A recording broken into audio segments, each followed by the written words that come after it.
Carlos burst into laughter and shook his head.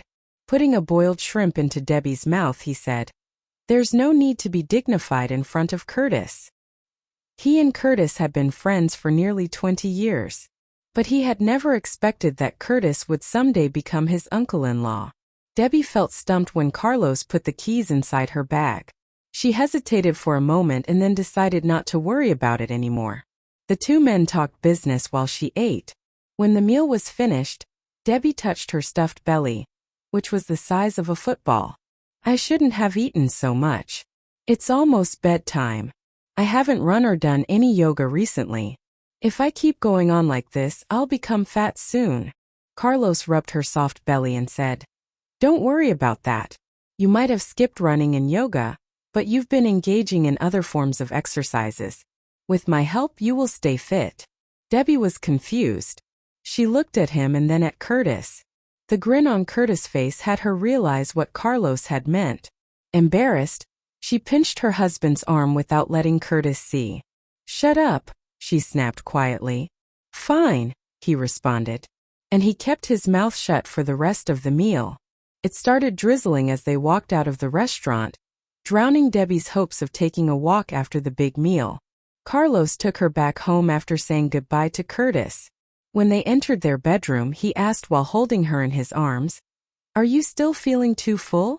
She shook her head immediately, afraid to admit that she was. She knew how Carlos was in the bedroom. "I'm going to take a bath. You can go and get some work done in the study if you are bored." "Want me to join you in the bath?" No. "I reek of hot pot. You won't like the stench." With that, she ran into the bathroom. Lying against the headboard, Carlos smiled at her receding back. The next morning, Debbie woke up after Carlos had left for work. She freshened up quickly and started packing. At the airport, Debbie got out of the car and her driver handed her the luggage. "Thank you, Matan," she said. "When you get there, you will be on your own. Please take care of yourself. Call Mr. Huo if you need anything," he reminded her. "Got it. Thank you. You take care too. Bye, Mrs. Huo." "Bye, Matan." Debbie turned around and walked towards the departure lounge. But before she could reach the lounge, someone shouted, "Isn't that Mrs. Huo? Looks like her. Let me check the picture on my phone." "Yes, it's her." "Hurry," a second voice urged. "Mrs. Huo. Mrs. Huo. Debbie Nian." More and more shouts rose behind her. She turned around to find a dozen men carrying cameras running towards her. "Reporters!" she screamed in her head. Memories from last time when she had been besieged by reporters came flooding back to her. She certainly didn't want to relive that experience. Besides, missing her flight was the last thing she wanted. Pulling her luggage with her, she started zigzagging through the crowd. "Mrs. Huo, please wait. Mrs. Huo." The reporters cried as they chased her. As a one-time half-marathon bronze medalist, and as the best runner in her university, Debbie was not that easy to catch up with. She ran, she hid, and she finally got onto the escalator quietly. The heavy luggage was holding her back. She could have easily ditched the reporters who were following her. However, with her 8-decimeter-long suitcase, it took her 10 minutes to get rid of all of the enthusiastic media people. After making sure that no one was following her, she hid under a staircase to catch her breath. "Carlos is so much trouble. I can't even get on a plane peacefully," she fumed. She quickly opened her suitcase and changed into another coat. She put on a baseball cap and sunglasses to cover half her face. She even wiped off the candy lipstick she was wearing and put on a shade of blush before walking out again. Not until later that evening did Carlos find out that Debbie was gone. He had intended to take her out for dinner and called her several times, but her phone was switched off all the while. Then he called the house phone in the manor. A housemaid stammered out the truth when she heard his cold voice. "Mrs. Huo left the house this morning." "Where did she go?" he asked coldly after a short pause. "She packed her things and asked Matan to drive her to the airport. And she left a message for you, Mr. Huo. See you in England." Carlos hung up without a word. 10 minutes later, he called Emmett in and asked calmly, "Emmett, how is the investment plan in Southend Village going?" Emmett had been in dread of Carlos finding out the truth ever since he had bought the air ticket for Debbie. Every time his boss called him in, his heart would race crazily. But this time he knew it. His boss had found out. Pretending to be calm, he answered, "The investment has been made, and the construction has begun." "Good. I want you to go there to supervise the project. Don't come back until it is completed." "To Southern Village?" With a pitiful face, Emmett explained defensively. "Mr. Huo, you know about Mrs. Huo's temper. I had to do what she told me to." Carlos gave him a cold glare. "It sounds like you think I have a good temper." Emmett shook his head. "No, that's not what I meant. Mr. Huo, it wasn't my fault. Please reconsider." "Get out." "Mr. Huo." Emmett felt defeated. Although Southern Village was being reconstructed, the conditions there were still poor. He couldn't live there. And he couldn't wait. He had to reach Debbie and ask her for help before setting out. In England, Debbie received Emmett's call as soon as she got off the plane. "He already knows, doesn't he?" she asked directly. "Yes. And Mr. Huo is sending me off to Southern Village. Please help me, Mrs. Huo." Emmett wiped the sweat off his forehead with the back of his hand. He was relieved that the call had finally been connected. He had been trying to get a hold of her for so long. "Okay. I'll try my best." Debbie hailed a cab and gave the address of the house Curtis had bought for her to the driver. She had asked Carlos about it the night before, and her husband had almost seen through her plan. Carlos' phone had rung several times before he finally answered it. She began with a giggle. "I knew you would be busy, but I also knew that you would insist on seeing me off at the airport. I didn't want to waste your time. That's why I left quietly." There was no response from the other end. Debbie knew what she had done was wrong. She went on, "I had a safe flight. And see? I'm calling you right after the plane landed. Also, I'm heading for the house Mr. Liu bought for me just as you told me, all right?" Carlos only grunted slightly. "Fine. I apologize. What I did was wrong. I'll wait for you in England. Come as soon as you can, okay?" Still not a word from Carlos. Since coaxing wasn't working, Debbie changed her strategy. "Old man, you suggested that I study abroad yourself. Why are you angry about it now?" "I suggested it, but I didn't ask you to leave alone," Carlos finally spoke. The driver was British. Debbie was pretty sure he couldn't understand Chinese, so she decided to continue talking to Carlos in her native tongue. She smiled and cajoled Carlos, putting on her sweetest voice. "I decided a couple days ago. I was in a bad mood then. Can you stop being mad at me, honey? You know how much I love you. I'm wearing the watch you bought me." She was also wearing the ring Carlos got her. Only, she was wearing it around her neck as a necklace, just like before. "Are you also wearing the studs Hayden bought you?" "No. I already mailed those back and blocked his number. Honey, my love for you is as pure as moonlight and as deep as the sea." At the other end of the line, hearing Debbie's declaration of love, Carlos grinned from ear to ear. "You're set up with drivers, bodyguards, and cooks. I've got a friend you can call if things go south. I'll text you her number later." Okay, whatever you say, honey. So can Emmett stay?" For a moment, Carlos went silent again. She could tell she said something wrong. She was also sure he'd let her know about it. "So that's what all this is about.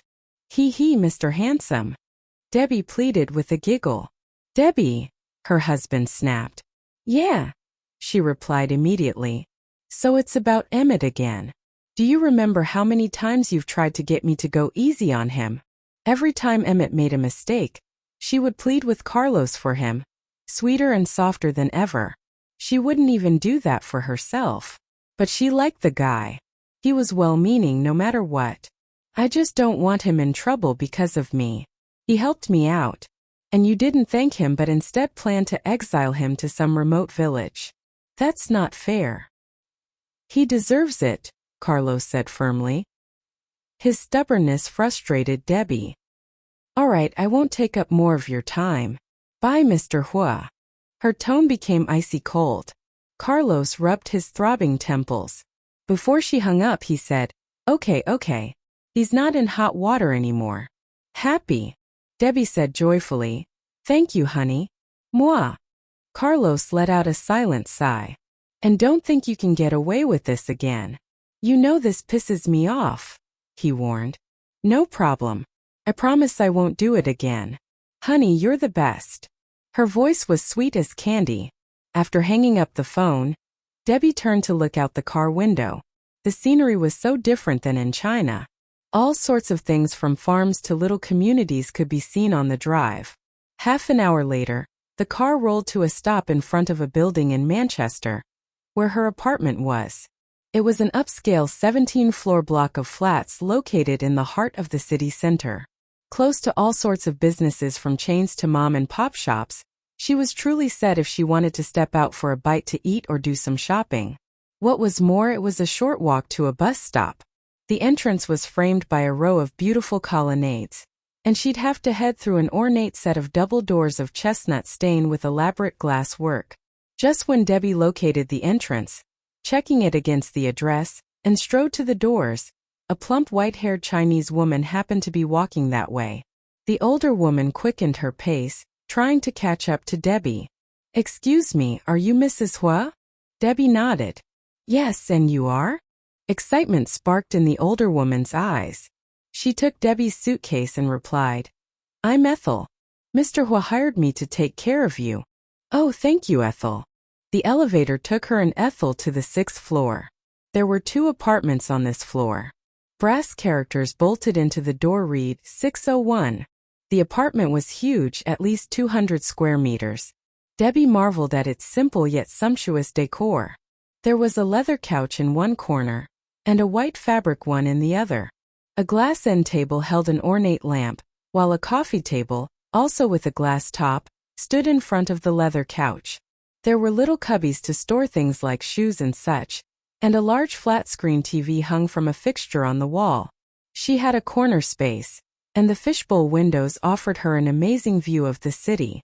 And that was just the living room. Money has its rewards, she exclaimed inwardly. Ethel May told Debbie that since she loved traveling, Carlos had a camera outfitted for her. She didn't have to go to university right away. The driver and bodyguards could take her sightseeing for a couple days. The more Ethel May talked, the happier Debbie got. She could get used to this. Real used to it. Carlos had also found her a local tour guide. If she didn't want a stranger's company, she could go to the tourist attractions without him. But wherever she went, so did the bodyguards. Carlos wasn't willing to leave anything to chance.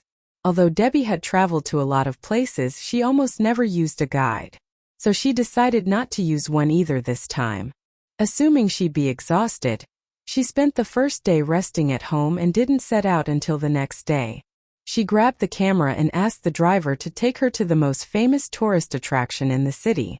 She found an open-air restaurant, so she took a picture of her food and sent it to Carlos. Mr. Handsome, the French fries here are awesome. Come and have a taste, she said in her text. But before she finished the draft, she discarded it. When their marriage had been a secret, she had never displayed her love for Carlos in public. Now that the whole world had known she was Carlos' wife, she thought, why not? So she posted what she was going to say to Carlos in the moments on WeChat instead. Honey, the French fries in this restaurant are amazing. I'm waiting for you to come steal a few from my plate, she said. Below these words was the picture she had taken. She also sent her location along with it, and then it was done. This was the first time she had declared her love for Carlos in moments. She wondered if he'd comment on her post. He probably will. But what if he doesn't? They had few mutual friends, but there were people who knew them both. It would be messed up if he didn't respond in kind. And she was so worried she couldn't even enjoy the delicious food anymore. She stared at her phone. Her mind was fully occupied by thoughts of Carlos. Has he seen my post? Why hasn't he said anything yet? Then her phone tinkled. She grabbed it quickly to read the message, but it was other people asking her meaningless questions. Her update had racked up more than 200 likes. But still there was no trace of Carlos. He must be busy. He'll comment later, she comforted herself, looking at the food on the table: French fries, roast steak, beef pie, roast chicken. Suddenly she understood why Carlos had hired Ethel May to take care of her. She didn't feel so hot right now. Her stomach just didn't seem to like this kind of food. It was okay to eat it once, maybe twice, for a change of pace. But to eat it every day would kill her. Carlos is so thoughtful. He is so good to me, she thought happily. She picked up her phone to check the comments, and then she saw something from Carlos. Her eyes were glued to the screen, hands holding the phone tightly. She didn't want to miss one single word. Mrs. Huo, you're waiting for me to eat junk food with you? Junk food? Debbie stared at the fries. Never mind. He doesn't have much time to comment because he's so busy. Then she replied to his comment. Yes, if you love him, take him to eat junk food. In his office, Carlos smiled at her words. Zelda, who was doing a report, was confused. I'm talking about something serious and irritating. Why is Mr. Huo smiling? What's so funny? She checked the file from beginning to end but found nothing amusing. Mr. Huo, Zelda said cautiously. Instantly, Carlos' smile was gone. He looked at her with a poker face and said, You're in charge of this project. Now that there's a problem, it falls on you guys to make it right. Okay, Mr. Huo, she replied nervously. Debbie had been in England for a few days now.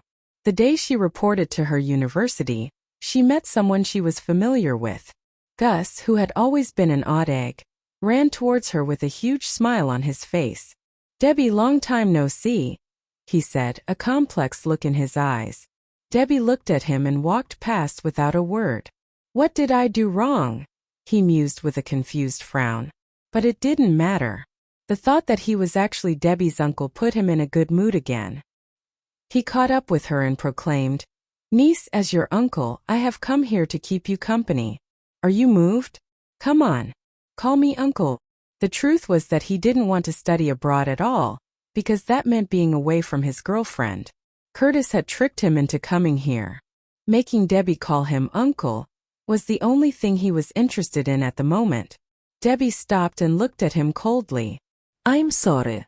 Do I know you? Get away from me. Gus was stunned by her rude tone. It was not until then that he sensed there was something wrong about her behavior towards him. His happy face disappeared. He shouted at her back.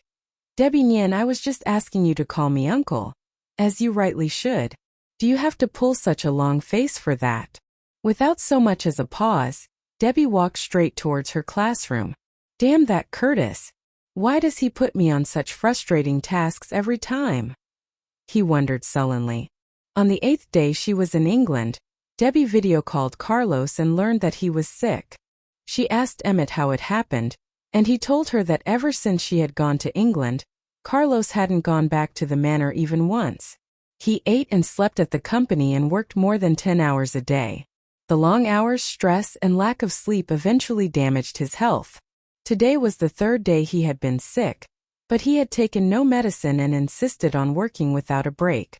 Worried, Debbie made him go to the hospital by coaxing, ordering, and threatening him all at once. Even so, she still didn't believe that Carlos would take his pills like he was supposed to. During recess, she sent Carlos a message asking, Did you take your medicine? Take a picture so that I can see it for myself. She didn't get any reply. Instead, she got a domestic call from an unknown number. Hello, she answered. Aunt Debbie, it's me. Uncle Carlos hasn't taken his medicine yet. He's having a fever of 39 degrees Celsius. I've tried to persuade him, but he won't listen. You try. It was Megan. Debbie couldn't figure out why the girl had called her all of a sudden. Where is he? In the meeting room. He left his phone in his office on charge. I didn't mean to pry into his personal messages. When your message came, the phone screen lit up, and I saw it accidentally. And Debbie hung up while Megan was still explaining the situation. She called Emmett, but he was in another city on a business trip. She asked him for another assistant's phone number, and she finally got hold of Carlos. Debbie sounded as calm as still water. You have high fever. Why are you still working? Do you want me to buy an air ticket and come back to take care of you right away? Carlos smiled. This meeting is very important.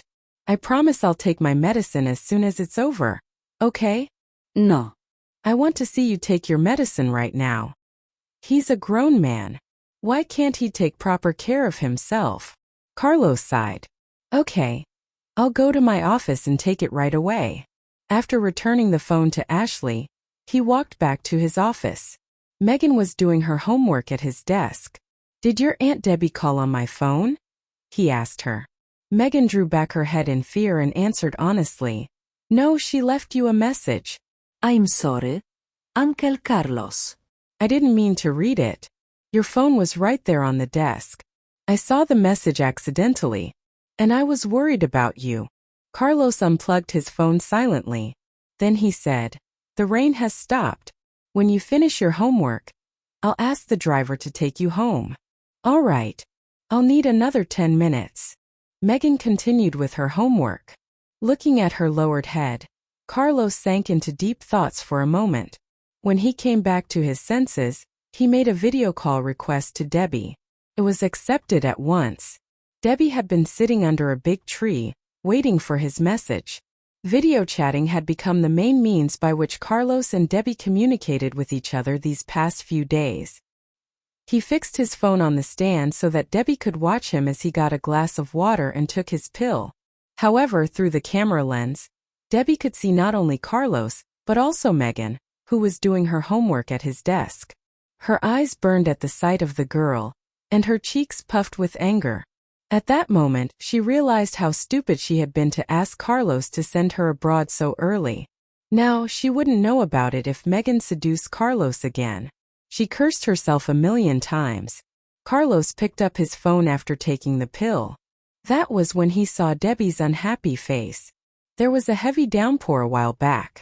It was unsafe to drive, so Megan came here for shelter and to do her homework. She will leave as soon as she finishes her work. Debbie made a face. I didn't ask. Why are you explaining it? She said, pretending not to care. All right, Mr. Handsome. Why don't you go home and get some rest? There's no need for that. It's just a fever. I'll get better when the medicine takes effect. Carlos couldn't wait to finish his work in Y City so that he could go to England and be with Debbie. Taking 2 days off meant that he could only go to England 2 days later. But you. Carlos checked the time in his watch and asked, Shouldn't you be in class at this hour? Where are you? I'm in my classroom, of course, Debbie lied. Oh, really? Tell me, which university classroom has a big tree inside it? Caught in the act of cutting class, Debbie looked up at the cheating tree and giggled. I was too worried about you to stay focused in class. I had to call you.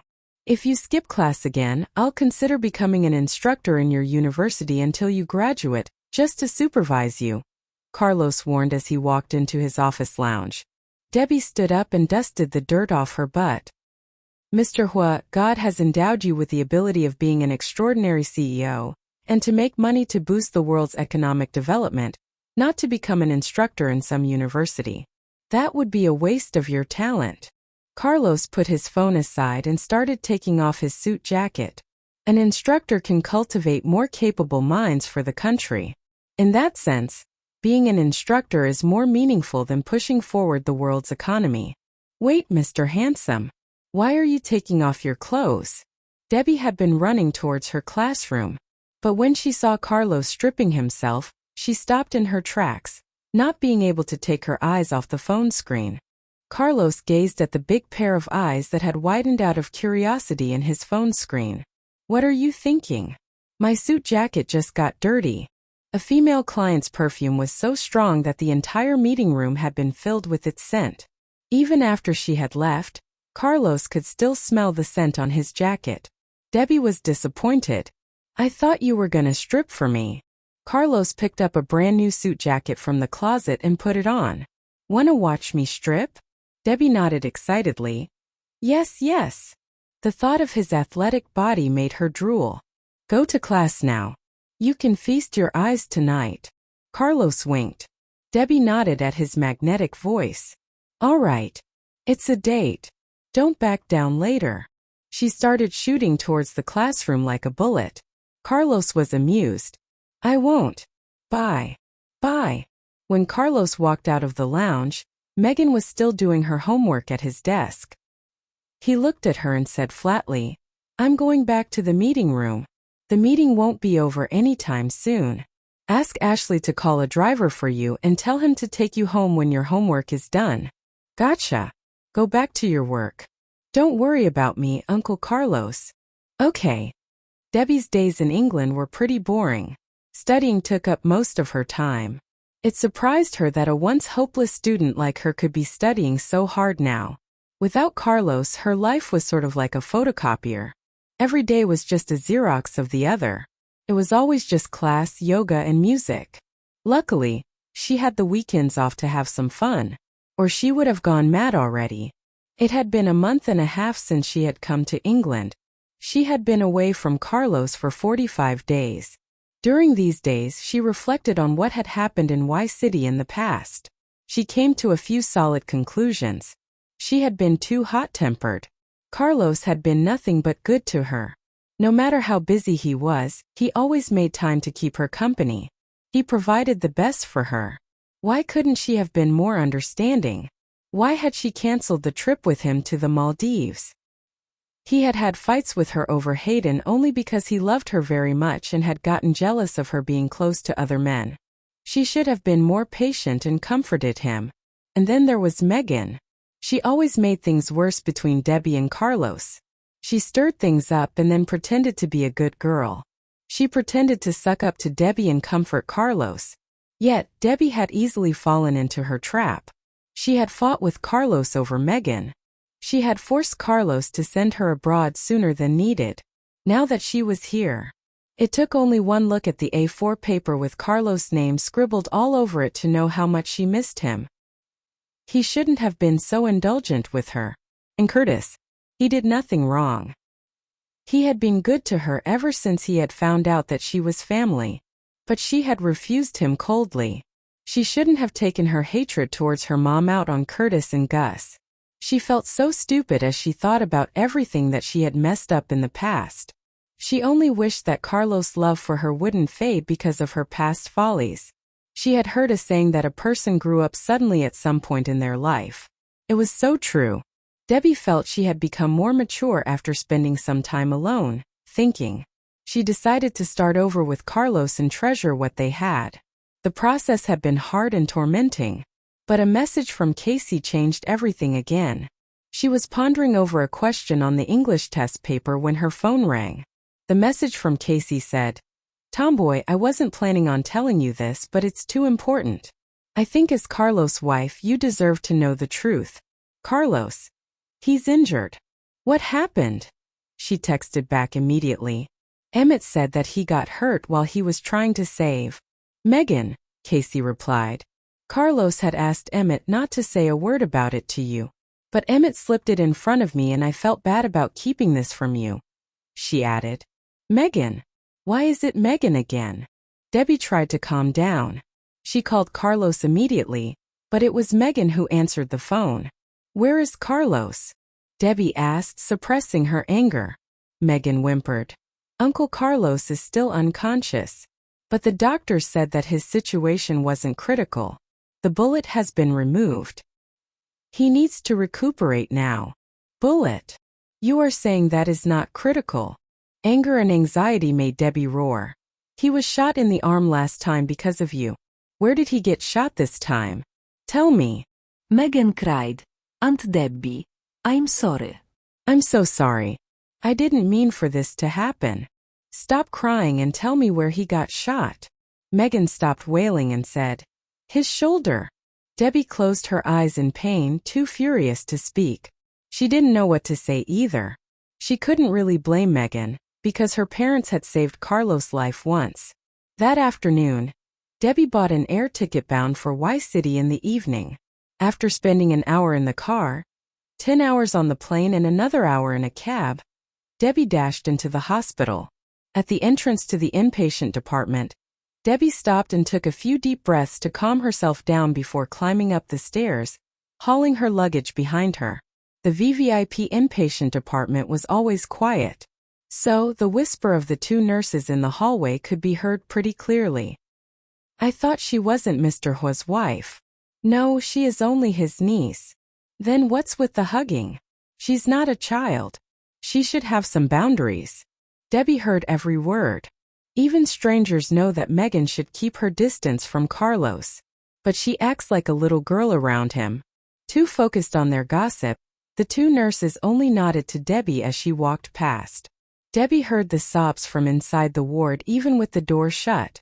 With one hand on the doorknob, she took another deep breath and pushed it open. Megan was crying in Carlos' arms. His face was pale. His shoulder was bandaged. One of his hands lightly patted the weeping girl in his arms. At his bedside were Damon and Zelda. Zelda, who was the only one facing the door, saw her first. "Mrs. Huo," she greeted Debbie in a surprised voice. All eyes fell on her at once. Even Megan raised her head to look at Debbie with her red, swollen eyes. The look of delight was so obvious in Carlos' eyes when he saw Debbie. But then he asked with a frown, "Who told you? Why didn't you tell me that you were coming back?" He had specifically asked Emmett, who was close to Debbie, to not break a word to her. How did she know? Debbie put her luggage aside and said sarcastically, "If I had told you that I was coming back, I wouldn't have been able to see this moving scene of your sweet niece crying in your arms and you comforting her with so much care. It would have been a pity." "Am I interrupting, Mr. Huo?" Megan stayed in Carlos' arms, staring at Debbie, who had shown up all of a sudden. As if she had entered into some fantasy, she stayed stunned. "Humph! Is this bitch trying to provoke me?" Debbie thought. Damon intended to intervene before things got worse, but he recalled that his wife had warned him to stay out of their romantic entanglements. So he said, "My son would have woken up. I have to go home and check on him. Bye." And just like that, he left the ward. Zelda also sensed the tension in the room. Seeing Damon leave, she said to Carlos, "Mr. Huo, I'll go and make sure your lunch is prepared on time." And then there was only Debbie, Carlos, and Megan left in the ward. Megan finally came to her senses and got out of Carlos' embrace quickly and explained anxiously, "Aunt Debbie, you have misunderstood me. I was only worried about Uncle Carlos." Debbie's eyes were fixed on Carlos all the while. Upon hearing Megan's explanation, she smiled. "I didn't misunderstand anything or anyone. How I envy your close relationship with your Uncle Carlos. If only I had such an uncle too." "Megan, give us a minute," Carlos said in a low voice. Megan got up to leave, but Debbie stopped her in her tracks. "If you leave, who is going to take care of your Uncle Carlos? I have to study, so I'll be leaving now." "Aunt Debbie, don't you dare call me that," Debbie bellowed, draining the color from Megan's face. "Debbie!" Carlos shifted his eyes from Megan to his angry wife. The sharpness in his eyes were gone. There was a tender yearning in them. Only they knew how much they had missed each other. How many times they had imagined their reunion. But it was never like this, nothing like this. "Yes, Mr. Huo, what can I do for you?" Debbie looked at him, her eyes full of sarcasm. Carlos waved to her. "Come here." Debbie grabbed her luggage and made her way to the door instead. "Debbie!" Carlos snarled. She didn't turn around. She shut her eyes, trying to remember how much she had missed Carlos in England. He had been the first thing in her mind when she woke up and the last thing in her thoughts as she fell asleep. Every song she had listened to reminded her of him. She had missed his scent. Just hearing his voice through the phone used to give her butterflies, and she used to smile every time she saw his name on her phone. She was absolutely sure that Carlos loved her. And she loved the man. Only love could make her miss him that much. It couldn't have been clearer after they had spent so many days apart from each other. She wanted to hold him tight and never let go. She stood still at the door and half a minute later, she turned around, tossed her suitcase aside, and ran towards Carlos. He was quick enough to spread his right arm to catch her. He put his arm around her waist, and Debbie locked her hands around his neck as she placed her lips on his. This felt right. This was what their reunion should be like. Standing there, Megan opened her mouth to remind Debbie of Carlos' wound. However, the couple were kissing passionately. Embarrassed, she left the ward. After what felt like an eternity in his arms, Carlos lay her on the bed and quickly got on top of Debbie, his hand sliding all over her. Realizing what he was up to, she grabbed his hand and reminded him, You're injured." Her cheeks were red. Carlos' eyes were dark from containing his desire for so long. "I don't care," he said in a husky voice. "I do," Debbie said, pushing him away. She got off the bed and straightened her clothes. She looked at him with fake anger and said, "You were being mean to me a moment ago, and now you want to sleep with me? You wish. Come back here." He hadn't seen his wife in more than a month. After the long kiss, he was sweaty and stiff all over. To his surprise, Debbie pushed the nurse call button and asked for the doctor in charge. In under a minute, a group of doctors walked into the ward. "Mr. Huo, how are you feeling? Is everything all right?" Another doctor said. "Hurry. Mr. Huo doesn't look well. Examine him." Carlos recognized the prank his wife was pulling. Debbie was surprised by the number of doctors who had swarmed in. She looked at Carlos, who was struggling to suppress his urge with his eyes closed. The hopeless look on his face made her feel better.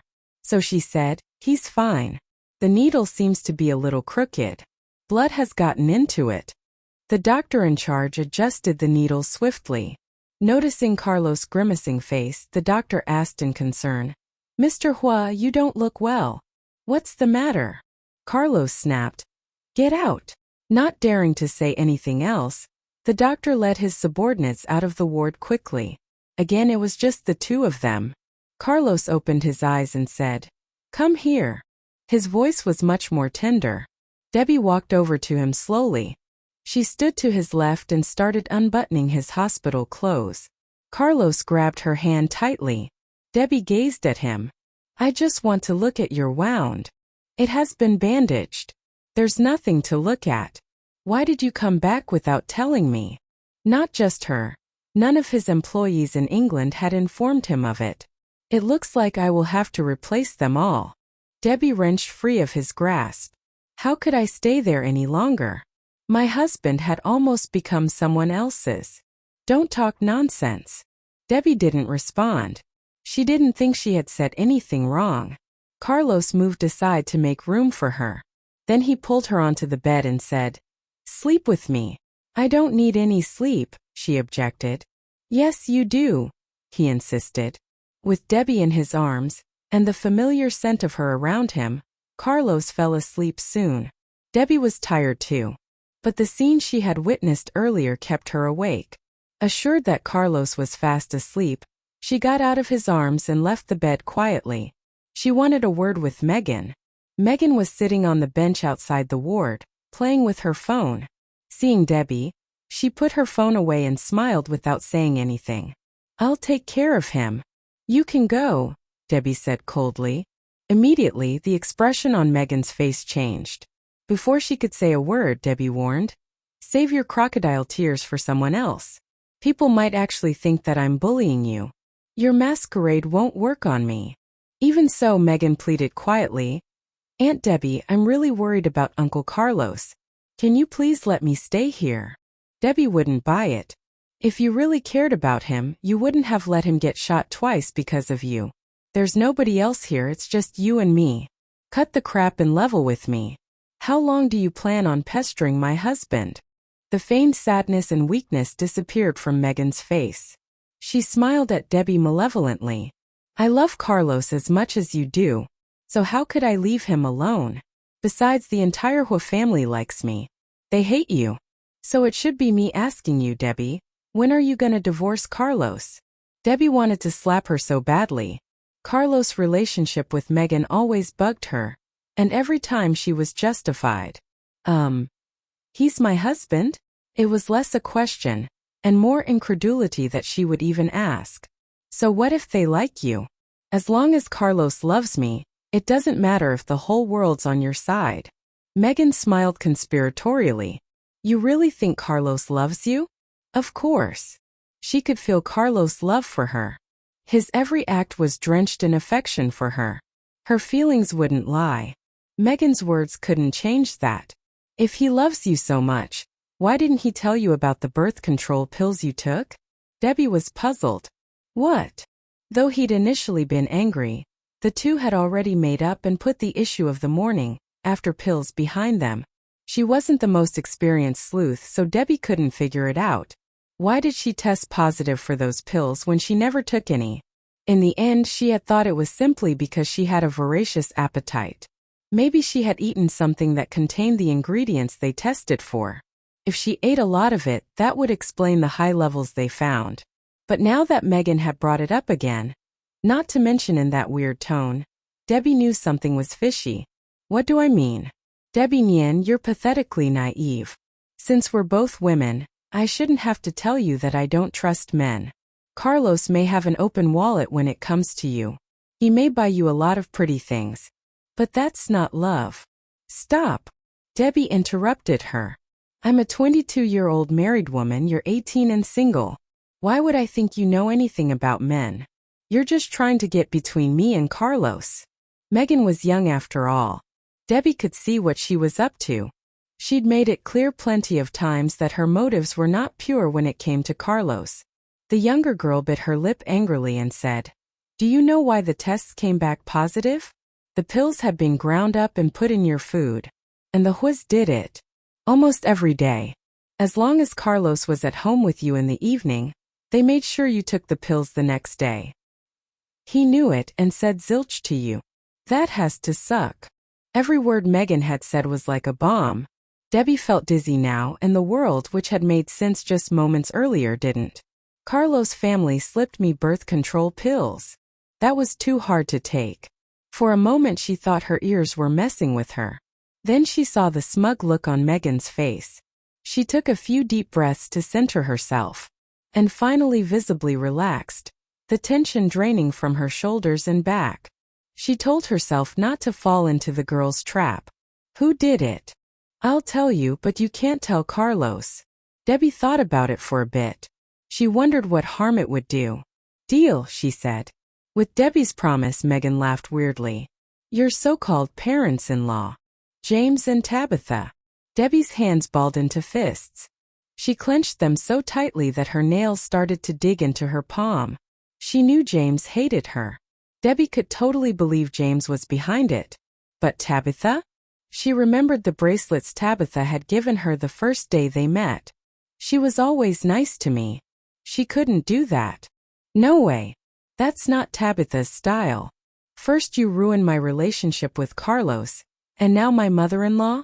You are such a bitch. Megan put on an innocent smile and ignored her insult. Did you forget what she said about you the other night? I haven't. She said you shattered the peace in that family. Afterwards, she told me she wanted Carlos to get a divorce and would help me become his wife. Tabitha's accusation from that night was still fresh in Debbie's mind. She hadn't forgotten. It still stung, and it was part of the reason she considered moving out of that house. It had taken Carlos a long time to comfort her. She calmed down but never forgot. Debbie's face reddened from the sad memory and the cruel news. Tears welled in her eyes, making the world indistinct. She grabbed Megan's collar, and the younger girl screamed in fear. However, since this was the VVIP inpatient department, nurses and doctors were not allowed to wander around unless absolutely necessary.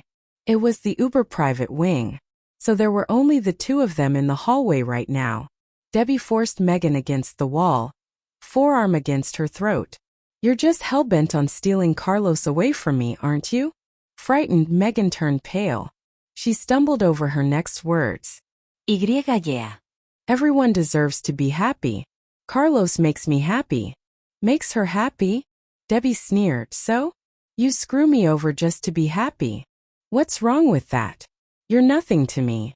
What do I care? Carlos used to treat me better than any other. But since you showed up, he's only had eyes for you. It's not fair. Megan was afraid, but she managed to shout out her thoughts anyway. She was already on thin ice. It wasn't going to do any harm to wound Debbie further. Fair? You talk about fair. Laughing, Debbie tossed Megan aside like a bag of garbage. Ah! Thrown off balance, Megan tumbled to the floor and her forehead struck the bench. Blood trickled down her face. Feeling the warmth, she reached for her forehead and screamed when she saw the red, sticky liquid on her hand. In the ward, Debbie leaned against the window, troublesome as a rebellious teen. Defiantly facing the 4 men in front of her, she remained bold and confident. Gesturing wildly, Damon paced furiously around the room. He wanted to curse, but he didn't dare to. He stopped once like he wanted to say something to Debbie, but all he could do is clench his fists and move on. Wesley had just arrived to visit Carlos. When he heard about what happened, he stared at Debbie gravely. If he could, he would make her a punching bag and strike her repeatedly. Curtis kept smiling because Debbie wasn't hurt. He had stuck up for Megan before, but only because Wesley and Carlos were his buddies. But he much preferred Debbie to Megan. Carlos sat on the bed silently, lips dry and pale. If you looked at him, you could feel the temperature drop. It was Damon who finally broke the silence. Did you come back to see Carlos or hurt Megan? Debbie cast him a sideways look and scoffed. Yeah, right? Because I wanted to hurt Megan. See how important she is to me? I even flew back from England for her. Spent 10 hours in a flying tin can. Cost a pretty penny though. How about reimbursing me for my trouble? Are you high? How could you even talk about that right now? Damon stared at her with widened eyes. It was obvious he was furious with her. Why not? Just think, if I hadn't come back, you wouldn't have had the chance to rush to her rescue. Megan's guardian angels, she mocked. Her tone was exaggerated to make it sound dramatic. Damon's anger grew. Curtis adjusted his glasses and cleared his throat. Guardian angel? Hardly. Well, maybe for Colleen. He sounded impartial. But Damon could tell that he was actually on Debbie's side. Curtis spoils her too much. Almost like he's her brother, he thought. At this point, Carlos fixed Damon with an icy glance and warned, "You've stared at my wife long enough." He had been silent not because he was angry at Debbie. He was simply thinking about all the drama she caused. He had only slept for a short time, and she'd already gotten into more trouble. Damon was unconvinced by Carlos' warning. He still thought that Debbie was cruel and that she was in the wrong. Enough? Carlos, Megan had just undergone rescue treatment, and there's a deep wound in her forehead. You want to just let it go. Damon snapped furiously. Earlier, when Megan had seen the large amount of blood gushing from her forehead, she had panicked, which caused her the asthma attack again. She was then wheeled into the emergency room by the nurses. I mean what I said. That's enough, Carlos said sternly. His anger was on the verge of erupting. Seeing his angry face, Damon yielded to him at once. He lowered his voice and said, I should listen to my wife and mind my own business, take care of our baby and work hard to earn more money. I shouldn't have come here to care about others. Debbie grinned. Your wife is smarter than you. Damon gaped at her, lost for words. This woman belittled him all the time, yet at the same time praised his wife. He didn't know how to handle her. Deep inside, Damon was actually impressed by Debbie's influence on them. She had hurt Megan, but strangely, none of them hated her for it. Finally, he gave up. Sighing, he turned to look at the other men in the ward. Wesley, Carlos, you two take care of Megan yourselves. You fostered her after all. From now on, I'll focus on being a good dad and husband. I won't meddle in your businesses anymore. And since Carlos has Debbie now, you'd better take the larger part of the responsibility for Megan, Wesley. Goodbye, everyone. Wesley looked at him disbelievingly. I'm a bachelor, so I should shoulder more responsibility? I have a woman to take care of too, you know. Although she isn't my girlfriend or wife yet, she will be if things go smoothly, he thought to himself. Damon walked towards the doorway. Debbie followed him and asked, Where are your wife and son? I want to see them. I haven't had a chance to see your newborn yet. Damon waved goodbye to her. You stay here and trouble your own husband. Don't bug my son. You're a bad example. I don't want my son to become a troublemaker like you. That would hurt me so much. Debbie went closer to Damon and rested her arm on his shoulder in a sisterly way. But before she could utter a single word, a cold voice came from behind her. "Put your hand away." Everyone in the ward knew whom Carlos was talking to. Without turning to look at him, Debbie moved her hand away from Damon before speaking. "I wanted to give your baby a cash gift. Are you saying you don't need it? I know it's not much, but at least it'll be enough to buy half a can of milk powder." Damon rolled his eyes. He refused with contempt. "No, thank you. Save your money to buy a ticket back to England. It would be a huge favor to us if you leave soon." Debbie didn't mind his rude words at all. Instead, she smiled and opened the door for him while saying, "All right, fine." She looked at Carlos and continued, "Honey, Damon said that he didn't need our cash gift." Damon had just taken one step out of the ward when he froze. He returned in a flash and confronted her. Hey, wait a second. Pepper Nian, cut it out. I don't need your cash gift, but I've been waiting for Carlos. His gift is a must. His cash gift will help me live a lot longer comfortably." Carlos shrugged and echoed his wife. "I guess you don't need our money." Damon panicked. Small, bro. He turned to Debbie and begged. "Pepper Nian. Debbie, please. I was just kidding. I didn't mean to hurt you or anything. Don't do this, okay? Come with me, I'll take you to see my son. He's handsome. Looks just like me." Curtis burst out laughing. Seeing Debbie and Damon walking away shoulder to shoulder, Carlos yelled again. "Come back." Sensing the jealousy from the overbearing man, Damon moved some distance away from Debbie and bade farewell to her apologetically. Debbie turned around to throw a glare at Carlos and then looked away. She murmured with a pout, "I'll come back when you don't blame me anymore." Confused, Carlos asked, "When did I blame you?" His words dumbfounded Debbie and the two men in the ward. Both Curtis and Wesley were shocked by how much Carlos spoiled Debbie. He didn't blame her for anything she did. Coming back to her senses, Debbie pointed her finger at the sullen Wesley and said in an innocent tone, "But your friend is blaming me." Caught off guard, Wesley was stumped. "Why get me involved? This is a bicker between you two," he sighed. Carlos looked at his friend and said coldly, "Wesley, leave my wife's matters to me. Please go back. I'm fine here." Wesley nodded and left the ward without any hesitation. Debbie couldn't believe what she was hearing. "I hurt Megan, but Wesley just let me off? Unbelievable." With a triumphant smile, she rushed to the door and stuck her head out to look at Wesley's receding figure. She shouted, "Colonel Lee, your girlfriend is lovely and very beautiful. I like her a lot. Please bring her over next time so that I can have some fun with her." Wesley turned around and spat. "She's not my girlfriend." Debbie giggled. "I didn't even specifically mention whom I was referring to. Why are you so angry? You're just stubborn, Wesley." She laughed and shook her head. As Wesley walked across the corridor, someone suddenly sprang out from nowhere and blocked his path.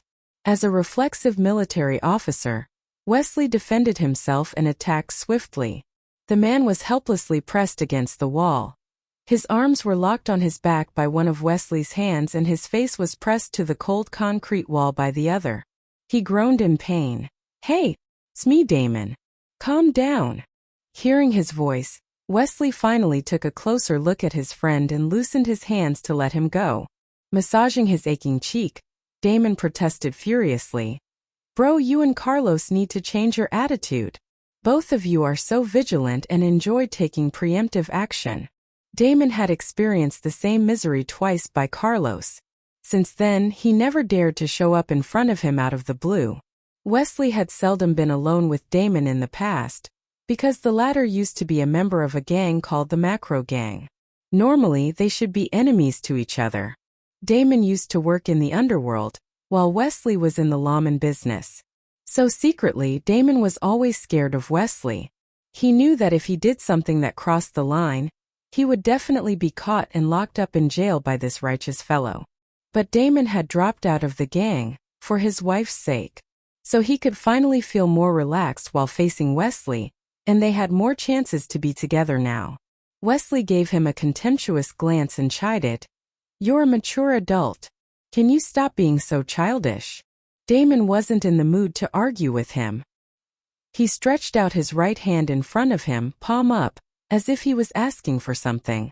Wesley coldly squinted at his hand and joked, "What? You want me to cut your pinky and sell it? Is it worth anything?" Damon was furious and he flared his nostrils in anger. He touched his chest to suppress his anger. "You're a mature man too. Can you stop being this snarky and sharp-tongued every day? Forget it. I don't want to bother myself arguing with you at the moment. Where's your pistol? Give it to me now. You remember our bet, right? You see how Carlos spoils his wife now? Even we don't blame her for anything anymore. So you know who the winner is, don't you?" At the beginning of Carlos and Debbie's relationship, Wesley and Damon had made a bet. Damon believed that Carlos would become a slave to his wife, but Wesley didn't think so. Now the result of the bet was obvious, judging from how Carlos didn't dare blame Debbie even after she hurt Megan. Even as Debbie's husband, Carlos didn't think to teach her a lesson, let alone Wesley or other friends of his. They could do nothing but turn a blind eye on whatever Debbie did. Wesley used to stand by Megan's side whenever she had a conflict with Debbie, but recently he had started feeling that something was wrong with Megan.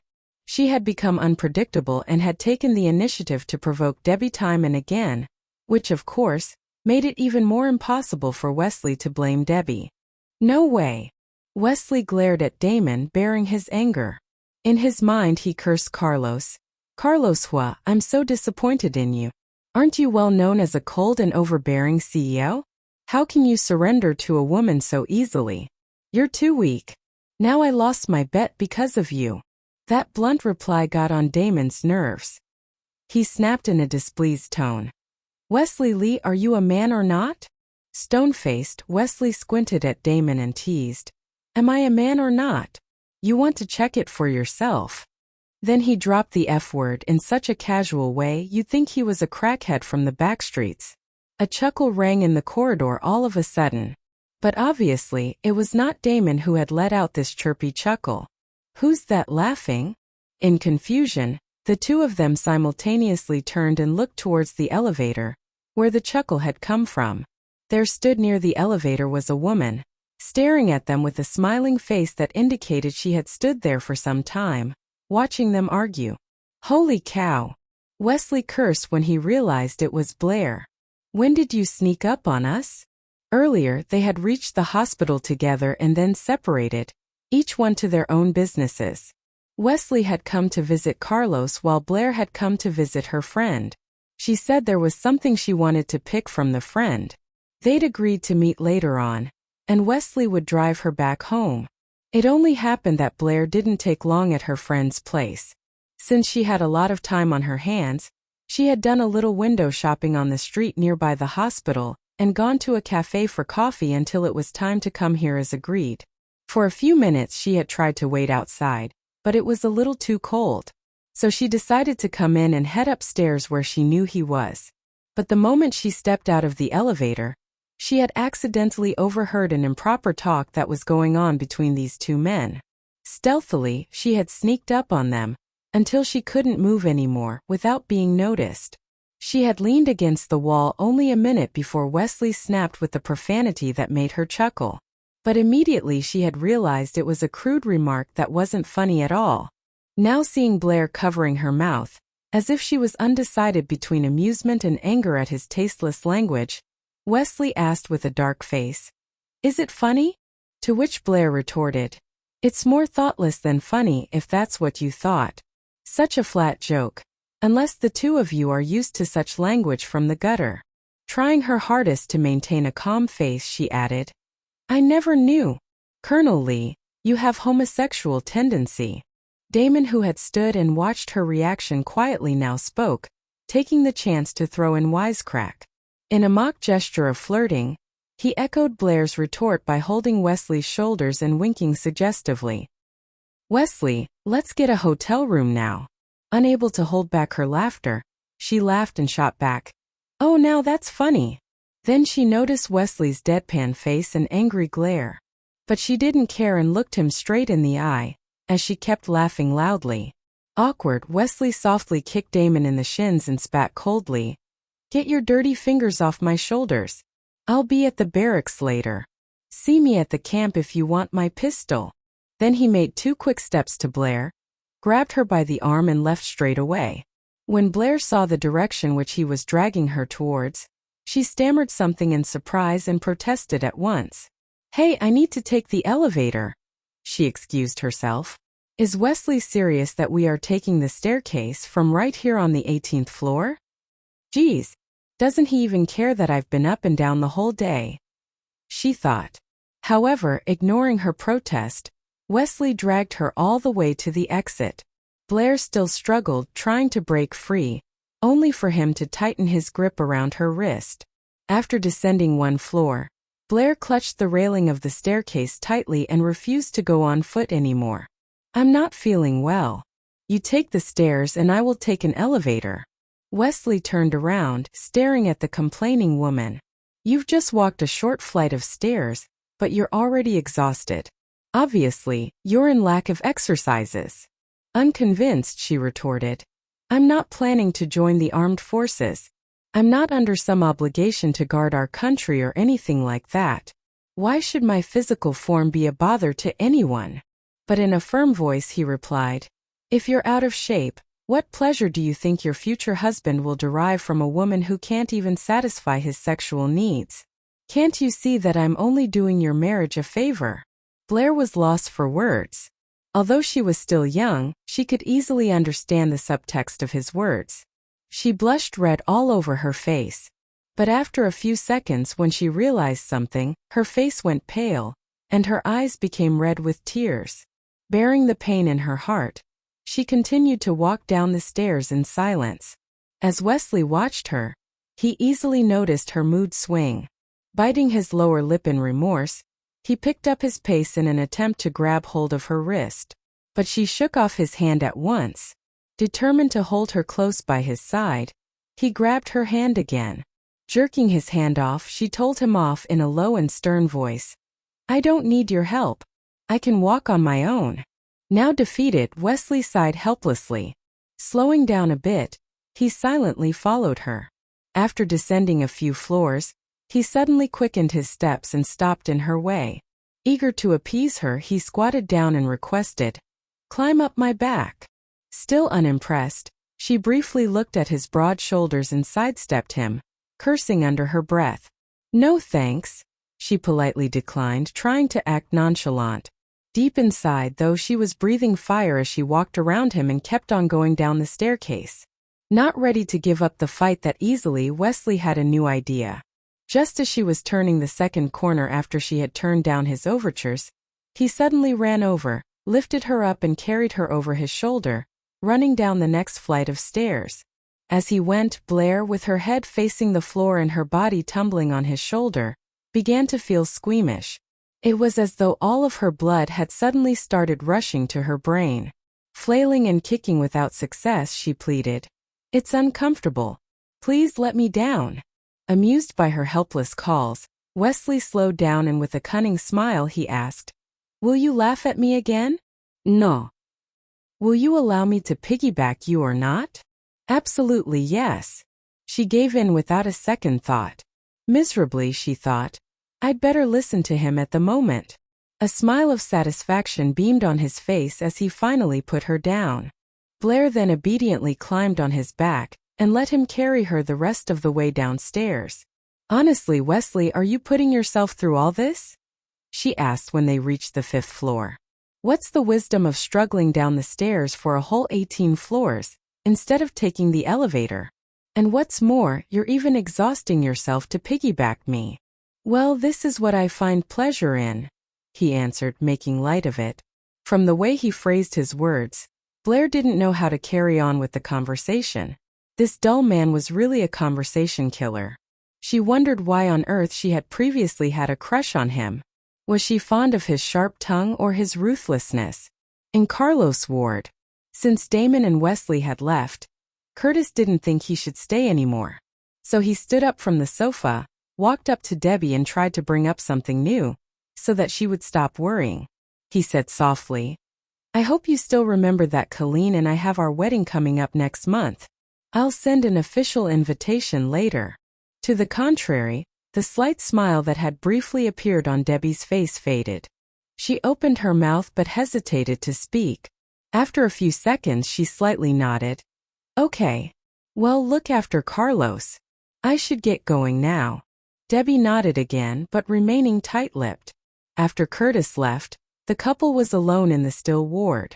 Carlos could tell the melancholy on Debbie's face. Can I get some water? He requested, trying to break the ice, but he sounded terribly flat. Absent-mindedly, she got a glass of water and passed it to him. But he didn't take it, leaving her confused. Didn't you want water? She asked. How am I going to hold the glass with my injuries? Aren't you here to attend to me? Carlos Huo, you expect me to feed you? Blame it entirely on Megan, Debbie protested. To which Carlos retorted. And so you hurt her for that? No. She provoked me first and I couldn't swallow my anger.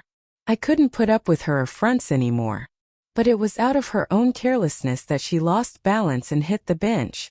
It serves her right anyway. Carlos was rendered speechless by her last sentence. She's gotten to be grateful that she only suffered a slight wound in her forehead, while my husband got 2 gunshots for her sake. She's really lucky. If her parents weren't your lifesavers, I would have already returned her 4 gunshots. Metaphorically, the first shot had been fired and going forward Debbie swore Armageddon had come.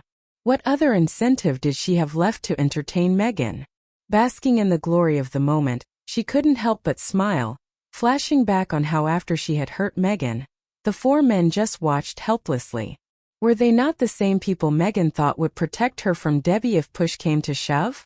Before, she had heard a rumor that a man had once accidentally knocked Megan down onto the floor, breaking her knees. At that time, all 4 of them worked together to put that man into jail on charges of attempted murder. While the accused man was rotting in jail, Megan must have thought Debbie would know better not to mess with her. Girl, she was wrong. Had any of the 4 men even dared as much to touch Debbie? For a moment, when Debbie saw Megan being wheeled into the emergency room, she had been mentally prepared for a big fight with Carlos as well as his friends. But unexpectedly, they all let her off the hook so easily. Didn't they care about Megan's tantrums anymore? What will they tell her when she wakes up? Debbie wondered. As for Carlos, he knew Debbie was sometimes rebellious and wayward, but she wasn't a cruel woman. On the contrary, she was kind-hearted. And he'd swear she never wanted to hurt anyone. But why was she always picking a quarrel with Megan? Was there something that he didn't know? Although he didn't agree to her ways of handling Megan, he had no choice but to give in again. After all, he loved and spoiled Debbie. Sighing inwardly, he pulled her into his arms and reassured, "You're my wife. Just do whatever you want. I won't repeat the same mistake of dragging you into the river. It won't happen again."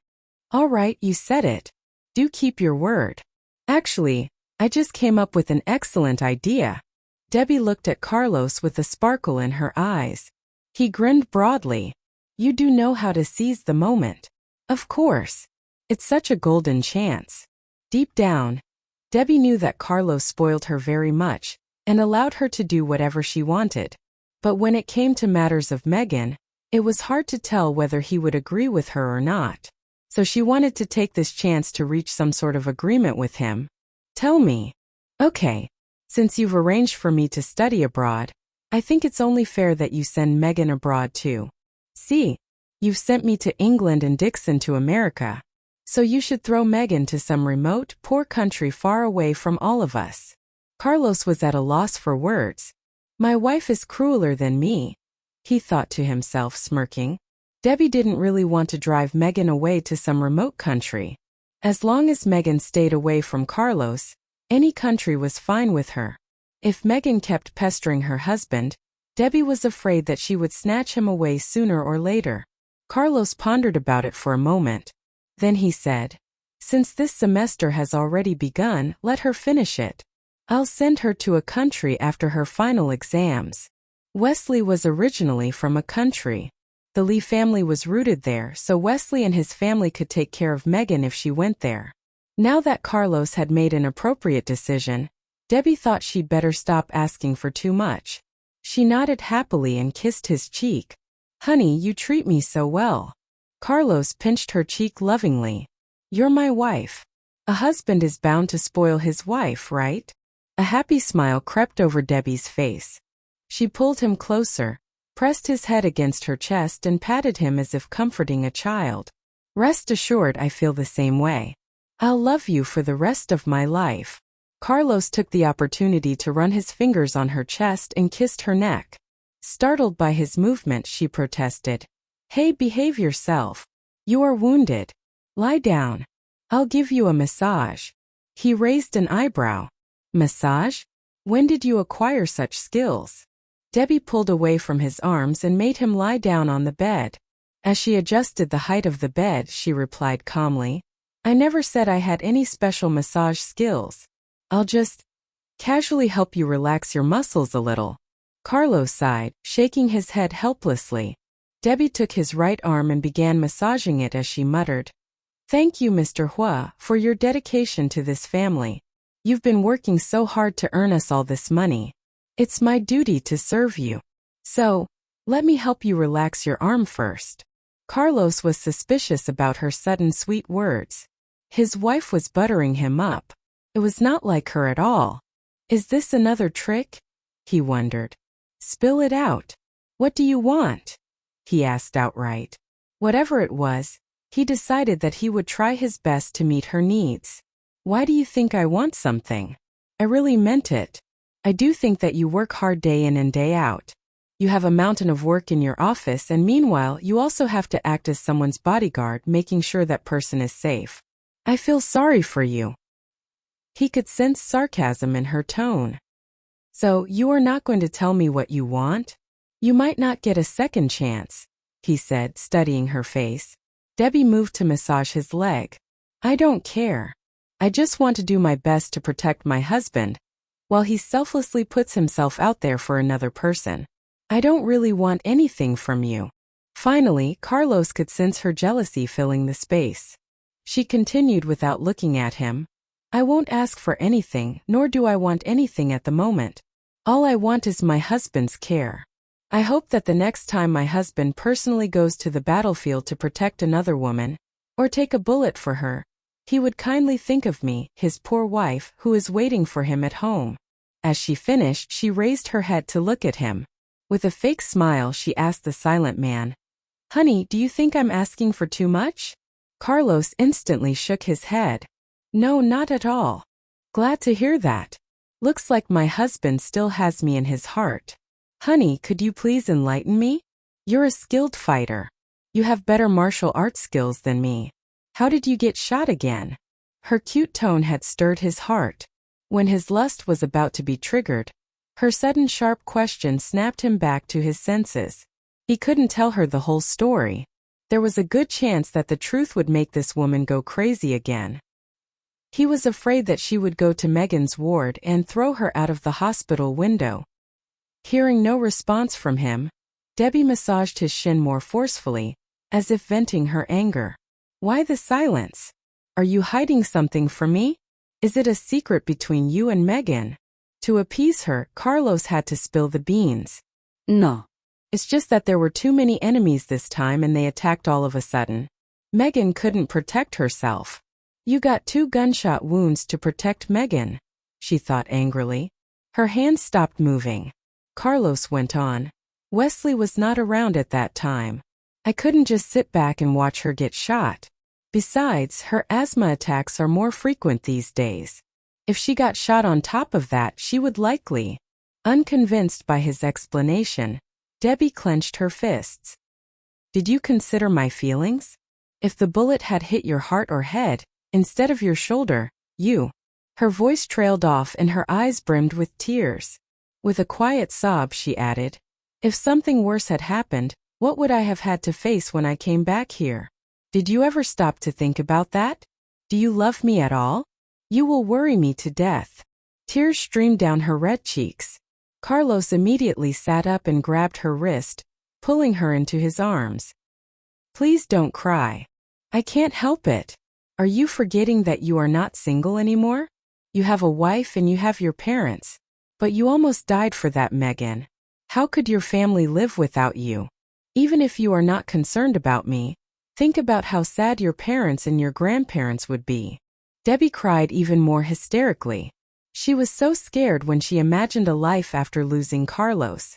It struck her that this man meant the world to her, but he would thoughtlessly throw his life away for some other woman. Her cries gripped his heart. Wiping off her tears with his fingers, he comforted in a hushed voice. Honey, this will all be over soon. Those gangsters have been put on the police's most wanted list. They are now wanted all over the country. Wesley has found their base camp. When the right time comes, he will take his men to root them out. There will be no threat to Megan's life after that. This was supposed to be confidential information which Wesley had given him in secret. Carlos hadn't intended on telling her, but to soothe Debbie, he had no choice but to tell her part of the truth. If they could eliminate all physical threats around Megan, Wesley and Carlos would be more relieved, and they wouldn't need to be around Megan to protect her anymore. Through her blurry eyes, Debbie asked, "The right time? When is that?" "If things go well, it should be next month. Or sooner," he thought. He would have been on his way to finish off those gangsters if Debbie hadn't come back without notice. Debbie sniffed. She completely believed his words, without realizing his true intentions. Carlos tightened his arms around her. It took him quite a while to finally stop her tears. In the end, they both fell asleep in each other's arms. Debbie spent the night at the hospital to keep him company.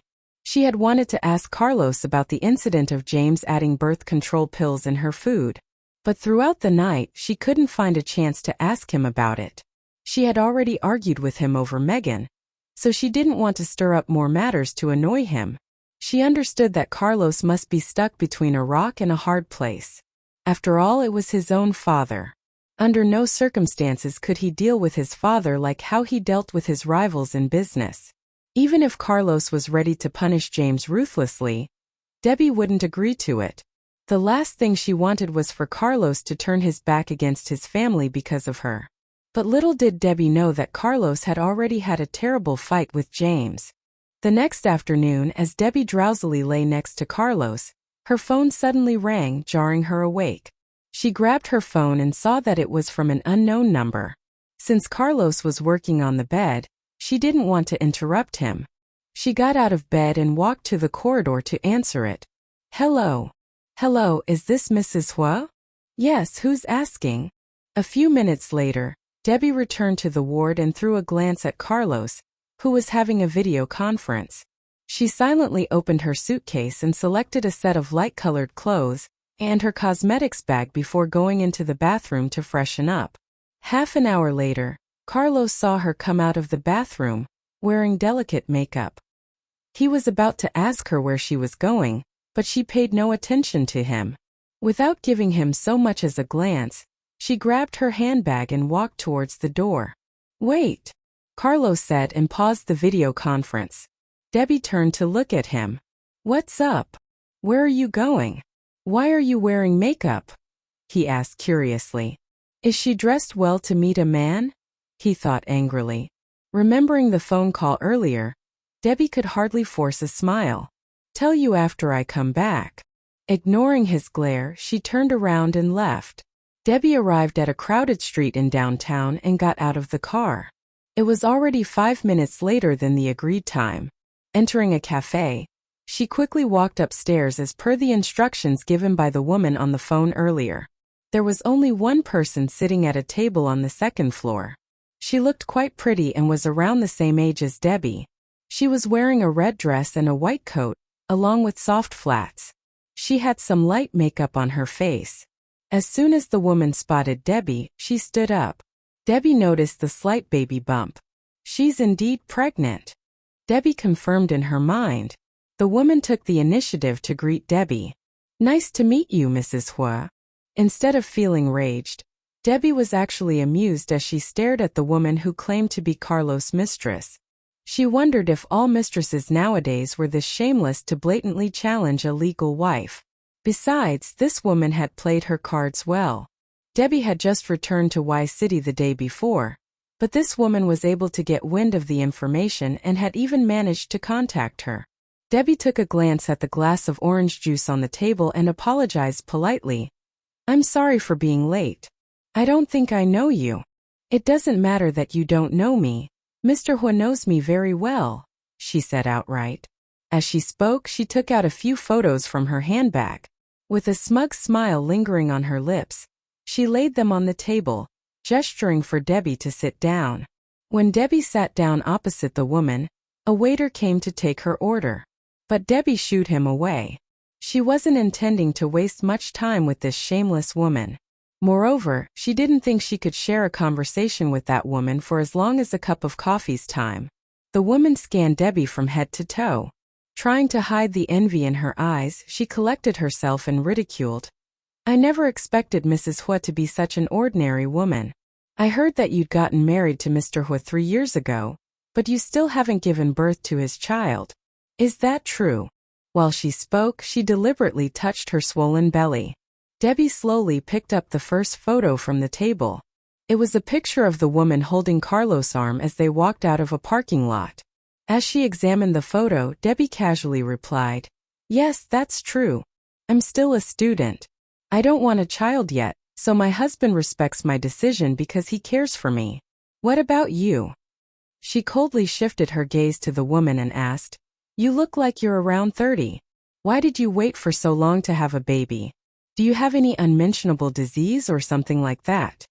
The woman's face fell at once. She yelled furiously, I'm just 21. This is the right age to get pregnant. What does she mean by unmentionable disease?" Debbie couldn't help but snort. She had thought that the woman might be smarter and would have a better strategy since she claimed to have Carlos' child in her belly. But she lost her composure so easily by Debbie's provocation. "You're more ill-tempered than me," Debbie laughed in her mind. "Me what? You are short-tempered, aren't you? My temper is not too good either. How about we fight this out in front of Carlos? We can find out if he'll side with me, his legal wife, or protect you, a nobody who is pregnant with the Huo family's descendant. What do you think?" Debbie snapped fearlessly. The woman tried her best to suppress her anger. Taking a deep breath, she adjusted her emotion and said, "Don't try to provoke me, Mrs. Huo. If you anger me and cause harm to the baby, you know the consequences. I think you'd better focus on the photos in front of you." Debbie casually picked up the photos on the table and looked through them one by one.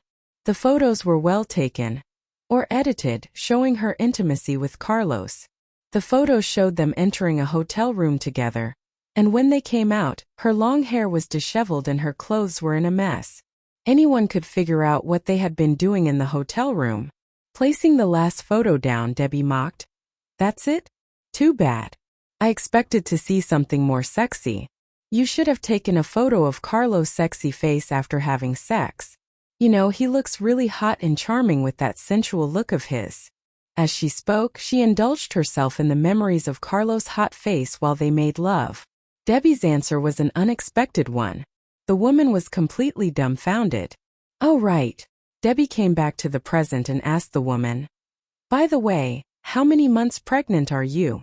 This was a more welcome subject for the woman. Her face softened as she touched her belly and said with a smug smile, "More than a month. I was together with Mr. Huo on the night after you left for England. He told me that I could give birth to the baby if I got pregnant. He assured that he would officially declare my baby as a member of the Huo family." "Oh, I see. Would you mind telling me about the sex positions you took in bed? Who was on top of whom?" Debbie teased playfully. The woman's face blushed a bright red. Before she could answer, Debbie clicked her tongue and said, "You have the guts to be a married man's mistress. Why are you so shy to talk about it?" To which the woman retorted, "What does it matter? Anyway, I am bearing Mr. Huo's child now. You'd better get a grasp of the situation and give up on being his wife already. I'll become his legal wife and my baby will be his successor." Debbie laughed. The pregnant woman was confused by her lack of seriousness and asked, "What are you laughing for?" "Lady, let me tell you Carlos' little secret." Debbie stopped laughing and said in a mysterious tone. She leaned over the table and drew closer to the woman. I don't want to continue with this charade anymore. So let me tell you the reason why I haven't gotten pregnant all these years. It's because Carlos is sexually impotent. Then tell me, how can you be pregnant with his baby? Debbie burst into a wild howl of laughter after making up the story. The woman was stunned, her mouth agape. Shocked by the news, she stammered.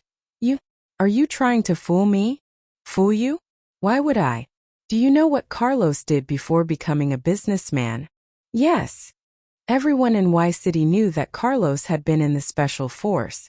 Pulling a sorry face, Debbie asked her. Then you should have heard about his story with Megan too, right? Of course I know. Megan Lawn, the lucky woman who has always been under the protection of the four most respectful men in Y City. Everyone knows about it. The woman thought, eager to know more. After a pause, Debbie continued, You see, when Carlos and Wesley were on a mission, a gangster stabbed a knife in his, and cut his. She let the sentence go unfinished, but the woman's eyes widened. It was such a tragedy. Carlos was in great pain and the gangster tried to kill him. It was then that Megan's parents saved his life. From then on, he and Wesley have been treating Megan so well. Curtis Liu and Damon Han are Carlos' good friends, so they protect Megan too. Debbie narrated the fictional story with such pleasure while the woman listened with keen interest. In the end, the woman muttered to herself, No wonder Mr. Huo has never dated any woman. With a look of pity, she said to Debbie, This is all so shocking. How did you manage to live for 3 years with an impotent husband? I bet it gets really lonely every night, since your needs are not satisfied. Lonely? Not at all. Carlos would me every night if he could, Debbie thought as she listened to the woman's words. In a flash, images of Carlos ever demanding more sex flooded her mind. Not that she didn't enjoy it entirely. If anything, it was a thrill whenever she was into it. Having a man with the insatiable sex drive was the real deal. It was only a bother on the few occasions when they couldn't agree. And although they had been having unnecessary disagreements lately, sometimes she still fantasized about him. But today she wasn't going to act obvious, so she feigned a sad face and lied through her teeth. Yes, I'm so lonely every night. In fact, I'm even ready to charge it to the game if bad comes to worse. For the better part, we've lived true to our nominal couple status. Never has been about sex, nor have we ever been so deeply involved emotionally. Somehow I suspect I'd have divorced him long ago, were it not for his wealth. That's how dismal the reality looks between Carlos and I as we speak. That was quite a show Debbie was putting on. Even Megan, the gang leader of all hypocritical bitches, wouldn't have had a thing on Debbie's act tonight. Blown away by how her scheme panned out, Debbie didn't even notice a waiter serving her a glass of water. The waiter panicked when he overheard the sleazy details about Mr. and Mrs. Huo. Ashamed of looking like a snitch, he quietly, carefully placed the glass on the table and fled away, back to his station downstairs. Oh, sorry. I bet, being you would suck the life out of me. The pregnant woman sitting opposite Debbie said sympathetically. Stretching her right hand to stroke Debbie's, which was resting on the table between them, she comforted. Mrs. Huo, you're still young. You have a long life ahead of you. Personally, I suggest you should divorce Mr. Huo if possible. This lady really thinks I want a divorce? Debbie grinned and shot to her feet. She had achieved her goal. There was no need for her to pretend anymore. The pregnant woman was surprised by Debbie's impulsiveness, but Debbie did even worse. The woman had ordered a glass of fruit juice, but she had barely touched it as she spoke to Debbie. In one fell swoop, Debbie grabbed the glass of juice and doused the woman's face. The woman could only stare in disbelief. But Debbie coldly taunted. So you think you're a better match to Carlos than me? Have you ever looked at yourself in the mirror and wished you could lose some of that ugly flab? Now aware that she had been fooled, the pregnant woman yelled. Oh, such miserable, bitter loser. You came here to pick a fight with me over Carlos, and you had to beat around the bush, thinking you'd fool me? Debbie raised an eyebrow. Go on. Bitch around all you want. But you better learn not to meddle in other people's affairs. In fact, I'm not lonely. Not at all. I may need to get him some more women to satisfy his needs. But since I love him so much, I won't do that. Even if he wants to sleep around with other women, it won't be a fat and ugly woman like you. You should be ashamed of yourself. Carlos is my husband, just in case you're forgetting. No matter how many flings he may want when he comes home, I'm firmly in charge of things. If you ever had illusions of running the show, I'm afraid you may have to wait for an eternity. Viciously, Debbie railed the pregnant woman with a barrage of words in a single breath. Unable to take the humiliation anymore, the woman stood up in a fit of anger and raised her hand to slap Debbie across the face. However, Debbie was too swift for her and easily dodged the slap. In retaliation, she grabbed hold of the woman's wrist with her left hand and hit her in the face with the right hand. She struck her so hard that the silent second floor of the cafe echoed with the thwack. You want to hit me? Geez. You have the nerve to hit me, something that even Carlos has never dared? Take this as a warning. Never ever dare. Because next time you try that on me, you'll live to regret it.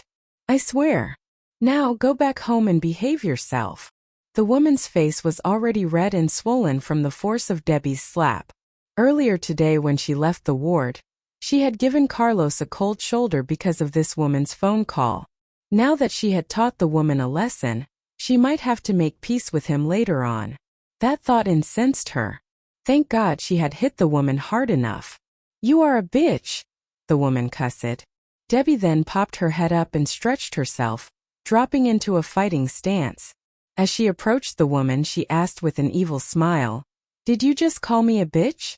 Well, you better watch your mouth. Otherwise, you're messing with the wrong person. What do you want to do?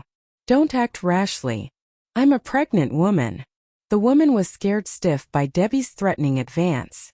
Covering her belly, she quickly staggered backwards. Tell me, who's the true father of your baby? Debbie interrogated. The woman zipped her mouth, careful not let slip anything.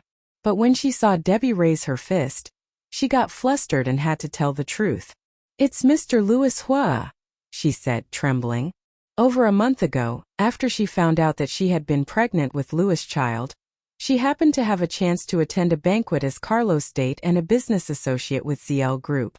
During dinner, Carlos had apparently been in a bad mood and had one too many. Then, the host of the banquet arranged for her to send Carlos back to his hotel room.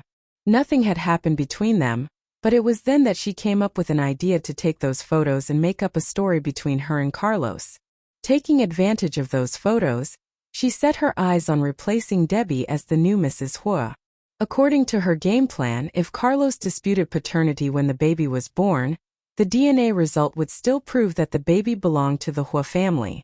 Banking on the fact that the baby was the Huo family's descendant anyway, she knew she'd have some cushion, just in case the truth was revealed.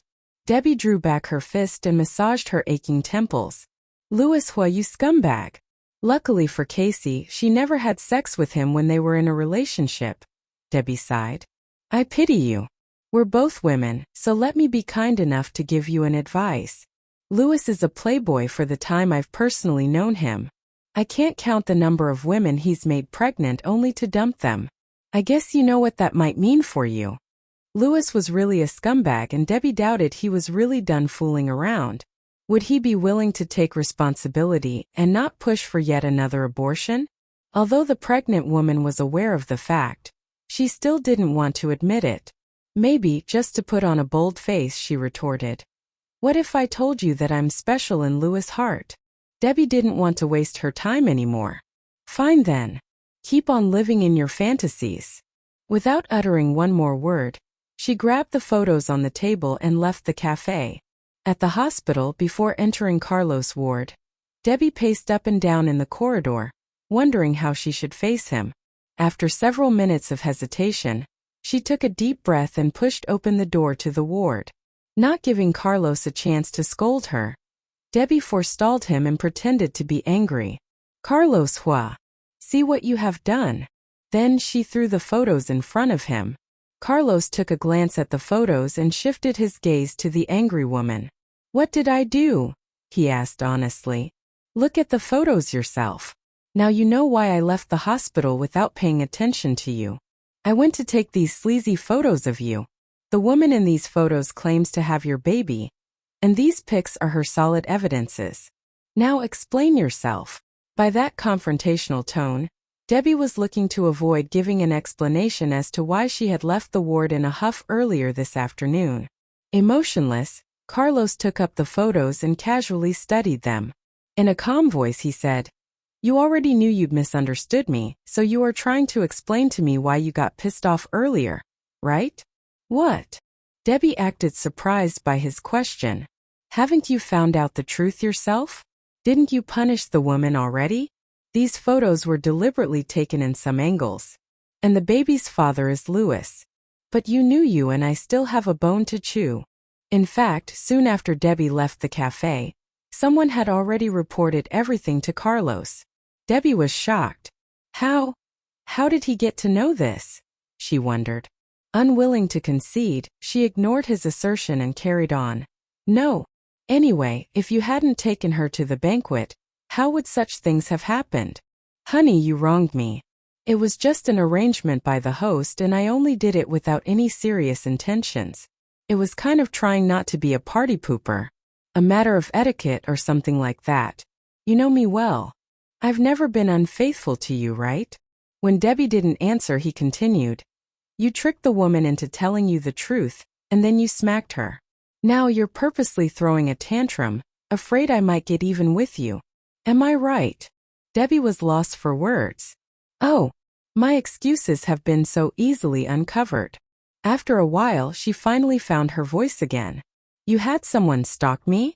Carlos tore up the photos into pieces and threw them to the trash can. "My wife was dressed so nicely before going out. Of course I had to have someone stalk you and report everything to me. What if you had gone to meet a man? Did I get it wrong?" He must have seen through her. Feeling both angry and embarrassed, Debbie flew her fist towards Carlos' chest, but he quickly caught it and pulled her into his arms in the process. He whispered in her ear gently, "Honey, I'm glad that you trust me." Debbie blushed red. She said with a pout, "Who said I trusted you? You have so many women around you every day. Be honest. Did you see something that you shouldn't see when you were with that woman?" She wanted to ask him if he had touched that woman or done anything intimate with her. But she didn't dare to ask him bluntly, so she beat around the bush to raise her question. "What do you think?" Carlos answered her with a question. "How would I know that?" Debbie thought. With a pout, she scoffed. "If you ask my opinion, I would say yes. Men with power and money tend to enjoy fooling around with women. You're no exception." Carlos smirked. "I don't care for such petty things. Plus, my wife is very strict. How could I dare fool around with other women?" Debbie grinned broadly. In a gleeful voice, she said, "That sounds better." The issue was temporarily solved and Debbie soon forgot about it. But the whole matter was not as simple as it had seemed. Carlos had someone look into the issue and check the background of that pregnant woman. After some digging, he found out that there was a backseat driver behind the scenes, someone who had instructed the pregnant woman to stir up trouble between him and Debbie. But he was yet to figure out who that person was. The investigation was still ongoing. In the meantime, a rumor was spreading like wildfire around Y City. The talk of the city was that Carlos, the omnipotent CEO, was actually sexually impotent, and that his wife was lonely every night because he wasn't capable of giving her any kind of pleasure in the bedroom. This shocking news went viral within a few hours, and even before the next day came, everyone in Y City was already talking about it. Inside the hospital ward, Debbie was overwhelmed by unease. Each time she made eye contact with the sullen man, her heart skipped a beat and she instantly looked away. Crap! What should I do? He looks really angry. Should I butter him up? She wondered nervously. She decided to take some action to cool him down. "Honey, thirsty? Or are you hungry? How about I cook a meal for you myself?" she asked cautiously. Carlos glared at her without budging even a little. He didn't utter a single word. "You know, I've learned some cooking from Ethel in England. My skills have improved dramatically. Do you want to give it a shot?" Debbie tried to coax him. Her words had some effect on him, but not in a way she wanted. His face changed abruptly at the thought of the terrible food Debbie had cooked the last time. No, he refused bluntly. Debbie had a gut feeling that it'd be better if she stayed far away from Carlos at the moment, considering how mean this man could be. After all, she was the one who had started the rumor, and on top of that, she had talked poorly of his sexual capacity. He wouldn't let her off easily. As she was getting ready to flee, the door suddenly flew open. In came a laughing Damon who blurted out in a surprised tone, "Oh my God! Carlos, why didn't you tell me about this before? How could you let Debbie be so lonely every night for the past 3 years?" He turned to Debbie and said with feigned seriousness, "Debbie, rest assured. I've arranged for a specialist in this field to take good care of Carlos. I'll make sure that he cooperates with the treatment." Debbie's eyes widened in shock. "Seriously? Why is he creating more trouble for me? Did he really arrange a specialist to treat Carlos?" She pulled at the hem of Damon's shirt and stopped him from approaching Carlos. "Damon, there's been a misunderstanding. The rumor is—" "I know that the rumor is true, Debbie." He cut in to comfort her in a sad voice. "Let the doctor check on your husband first and then we'll talk about the rest. Debbie, believe me, this specialist is a genius in this field." No. "Carlos doesn't have any issues. He's fine. The rumor is false." At this point, Debbie knew that she had to drive Damon away as fast as possible. One more word from him and Carlos would snap, which would put her into a more miserable situation. Damon sighed. "You don't have to cover it up for him anymore. I understand it's an embarrassing topic and he is such a proud man. But you know we are best friends and I promise not to laugh at him." "Damon!" Carlos growled slowly but viciously. In a flash, he pulled the needle from his wrist and pressed the spot with a cotton bud to stop the bleeding. Then he covered it with a medical tape. Debbie hastily ran up to him. "Hey, what are you doing? I'll call the nurse when the infusion is done. Why are you taking out the needle yourself?" After taping his wrist once, he grabbed hold of Debbie's arm and pointed his finger at Damon. "You! Stand there and check with your own eyes whether the rumor is true or not. See how lonely Debbie is every night with her impotent husband." In a split second, he pushed Debbie onto the bed. Realizing what Carlos was about to do, Debbie struggled to get out of his grip. As she tried to push him away from her, she yelled, "What are you doing? Your wound hasn't healed. Stop." Damon gulped. "Wow. A live adult video? I mean, I've watched quite a lot of AV before. But with Carlos as the male lead? This is gonna be something else. I want to see this. Please go on." Debbie was shocked by his words. "Damon, you freak. Carlos, let go of me. Your wound is gonna open." Her voice was muffled as Carlos crashed his lips on hers. She realized that he wasn't joking at all. He really meant to have sex with her in front of Damon. In her panic, she stared at the man pressing on top of her and exclaimed in her mind, "Oh no. I really regret starting that rumor, I really do. Bro, be careful with your wound. Don't get too excited and cause it to bleed again." Damon reminded him, his tone a bit serious this time. A pillow flew towards Damon, followed by Carlos' hoarse voice. "Get out and listen from the other side of the door. Like hell I'd let you see my wife's body," Carlos thought. But without even waiting for Damon to leave, he started taking off Debbie's clothes. Seeing that Carlos was serious, Damon knew that he couldn't stay there anymore. With his hands in his pockets, he slowly walked out and stood near the door. Soon enough, he heard Debbie's moans from inside the ward. As a playboy himself, Damon could imagine what Carlos was doing to Debbie at that moment. He raised his head to stare at the ceiling and sighed helplessly. All right. I know how capable you are, Carlos. Poor Debbie." He shook his head and grinned.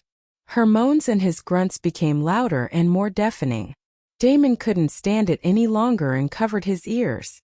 Before leaving, he considerately locked the door for them. 2 hours later, it had become darker outside. Carlos sat lazily on the sofa while 2 doctors cleaned his wound in the ward. The nurses were laying a new set of bedding for him. Curtis shook his head helplessly as he looked at the sheets dampened by the large pool of blood. He chuckled under his breath and asked Damon, Why didn't you stop him? How could you let him act so recklessly? Curtis had come to meet Carlos to get him discharged since the latter had insisted on leaving the hospital. Just like Debbie, Carlos couldn't endure the long stay at the hospital. However, much to Curtis' shock when he arrived, he saw doctors and nurses rushing in and out of the ward. He was worried, wondering if something serious had happened.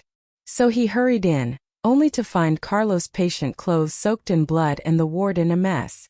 Besides, he could smell the aura of sex in the air. Instantly, he understood what had happened. I did remind him. But he drove me out of the ward, Damon said innocently. Earlier, when the couple were busy making love, he had gone upstairs to find his friend who was a doctor there, and had been busy talking to him for almost 2 hours before coming back again. He thought that 2 hours should be enough for the couple. When he had returned, they were done. But everything inside the ward had been a complete mess. After taking a look at Carlos' pale face and the blood on his clothes, he had burst into fits of laughter. He had even mocked him by saying, "I told you not to get too excited. See what happened now. What's with all this blood on the sheet? And look at you. You look like a pregnant woman after a difficult labor." Carlos had coldly glared at him without saying a word.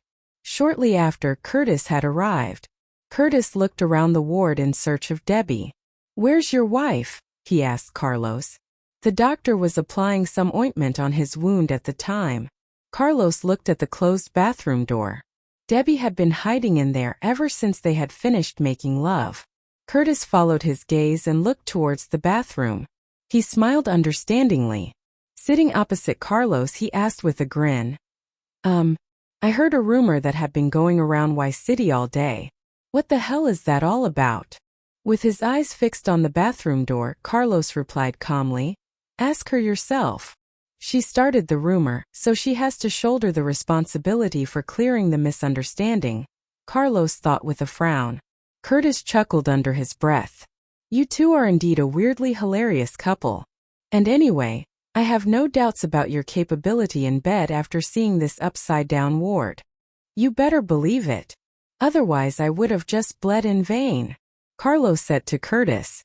The news that Mr. Huo had sex with his wife in the ward, causing his wound to bleed again, soon spread to everyone on the VIP floor of the inpatient department. Although he was aware of the shock he had brought to everyone, Carlos didn't mind at all, nor did he feel embarrassed about it. As Carlos talked to Curtis, the doctor silently finished bandaging his wound. In a frightened voice he cautioned, "Mr. Huo, the wound rupture is severe. You've lost a lot of blood again. Please do be careful." He nodded slightly to the doctor and told Curtis, "Drive Debbie to the manor before you go home." Since his wound was worse now, it was impossible for him to be discharged from the hospital that day. Even if he wanted to leave, the embarrassed woman hiding in the bathroom wouldn't allow him to. He might have to stay for another 2 days. Damon had been laughing the whole time. He teased, "Why? Are you afraid that you might lose control of yourself again and die on top of your wife?" Carlos swiftly grabbed a cushion from the sofa and threw it at Damon. It hit him right in the face. Damon yelled, "Hey asshole! Debbie, come out now. Get a leash on your husband." Debbie had been listening to their bantering as she stood in the bathroom with her hands covering her red-hot face. She didn't dare utter a word or respond to their teasing. "Are you gonna stay alone here?" Curtis asked with a raised brow. Carlos nodded. "I don't mind. She's been attending to me since she returned from England." He was afraid that Debbie might get bored. He remembered how she had resisted staying in the hospital last time. But that was not the only reason. He knew that she would be pissed if she found out about their plan for that night. He was painfully aware that if he acted first and asked for forgiveness later, it would anger her even more. But he was also certain that if he told her now, she wouldn't allow him to run into anything dangerous in his current condition. So after much consideration, he figured it would be best to keep it a secret from Debbie for the moment. Curtis stood up and tidied his clothes.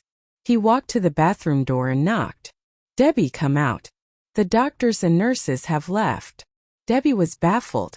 "The doctors and nurses have left, but you and Damon are still there." she thought as she blushed. After hesitating for a while, she came out slowly. She had already taken a shower and had changed into new clothes. Her face was as red as a tomato when she greeted Curtis. Mr. Liu. Curtis didn't mind that she hadn't changed her way of addressing him. He knew that it would take time for her to accept him as her uncle. He led her to Carlos and pointed at the unabashed man. See, your husband sat there without a care in the world as the doctors were dealing with his wound. So what are you embarrassed for, Debbie? Awkwardly moving towards him, Debbie glared at the smug man. Aren't you ashamed at all? She confronted him. Carlos shook his head and replied in a casual tone. You are my wife. Why should I feel ashamed of having sex with my own wife? Fine, forget it, Debbie said, finding it hard to communicate with the brazen man. Curtis grinned at the couple's bantering.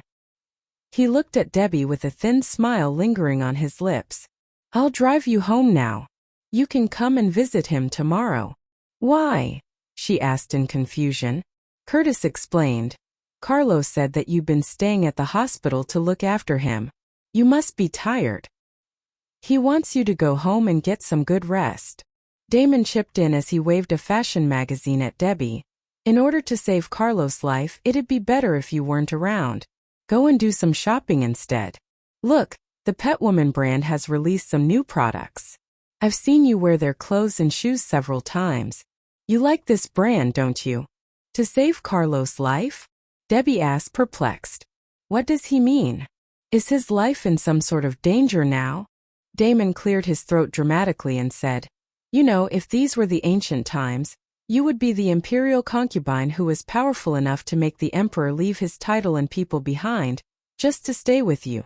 I can totally understand Carlos' feeling.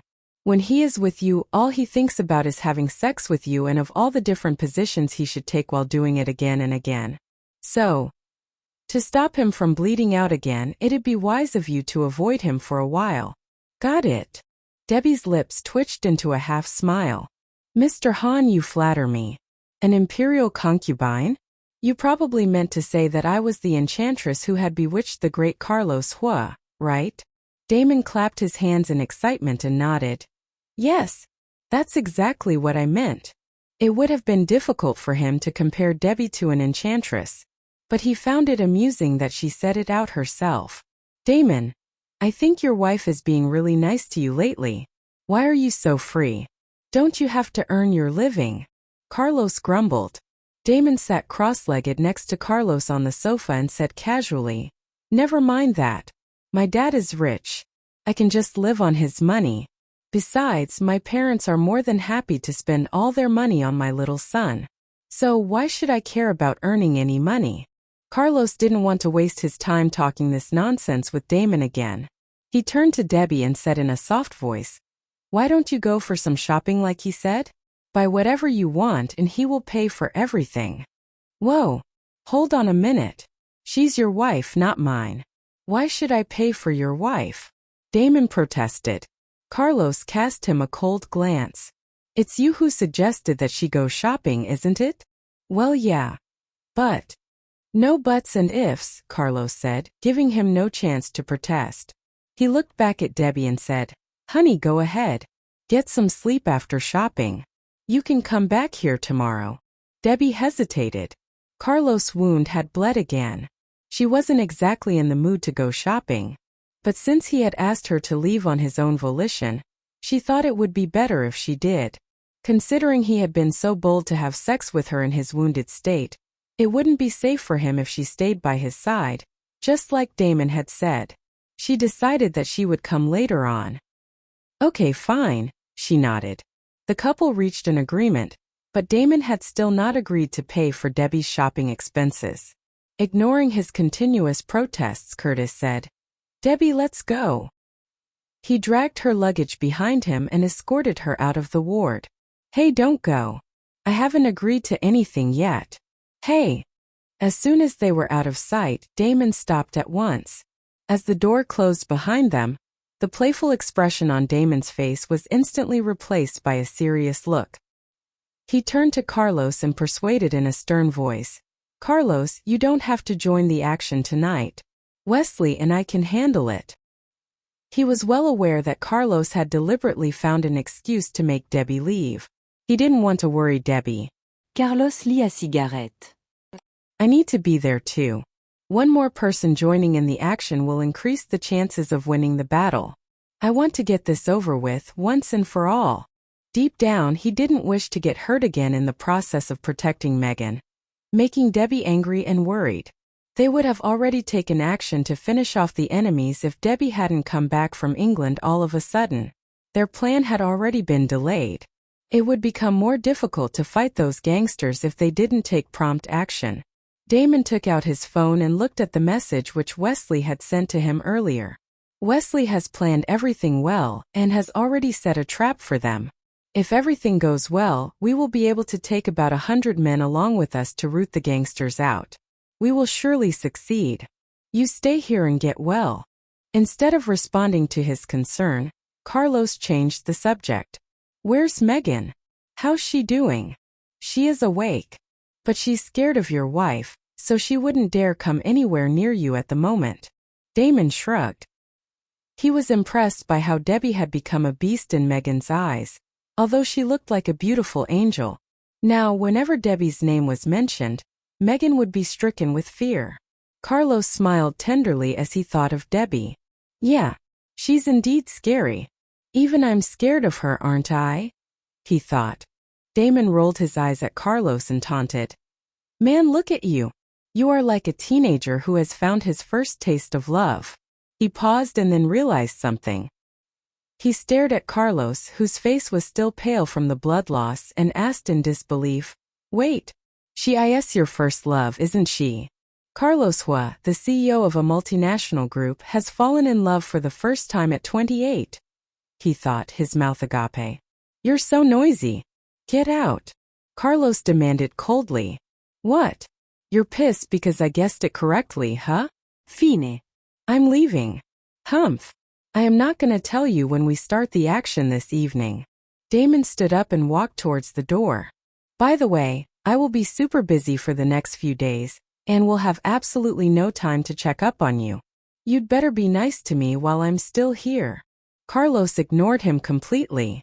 He unlocked his phone and clicked on his contact list.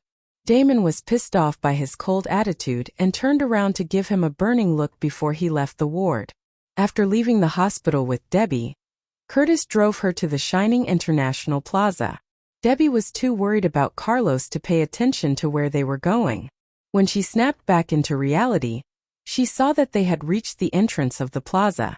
Buy whatever you like and put it on Damon's tab. He is loaded. Why not trim the fat off the cat? Curtis said softly with a smile. Debbie shook her head. No, there's really no need for that. Carlos has already bought so many clothes and shoes for me, and some of them are still brand new. Damon has a family to support now. She had only been kidding when she had agreed to go shopping and let Damon pay the bills. You don't want to go shopping alone, do you? I can keep you company, Curtis offered.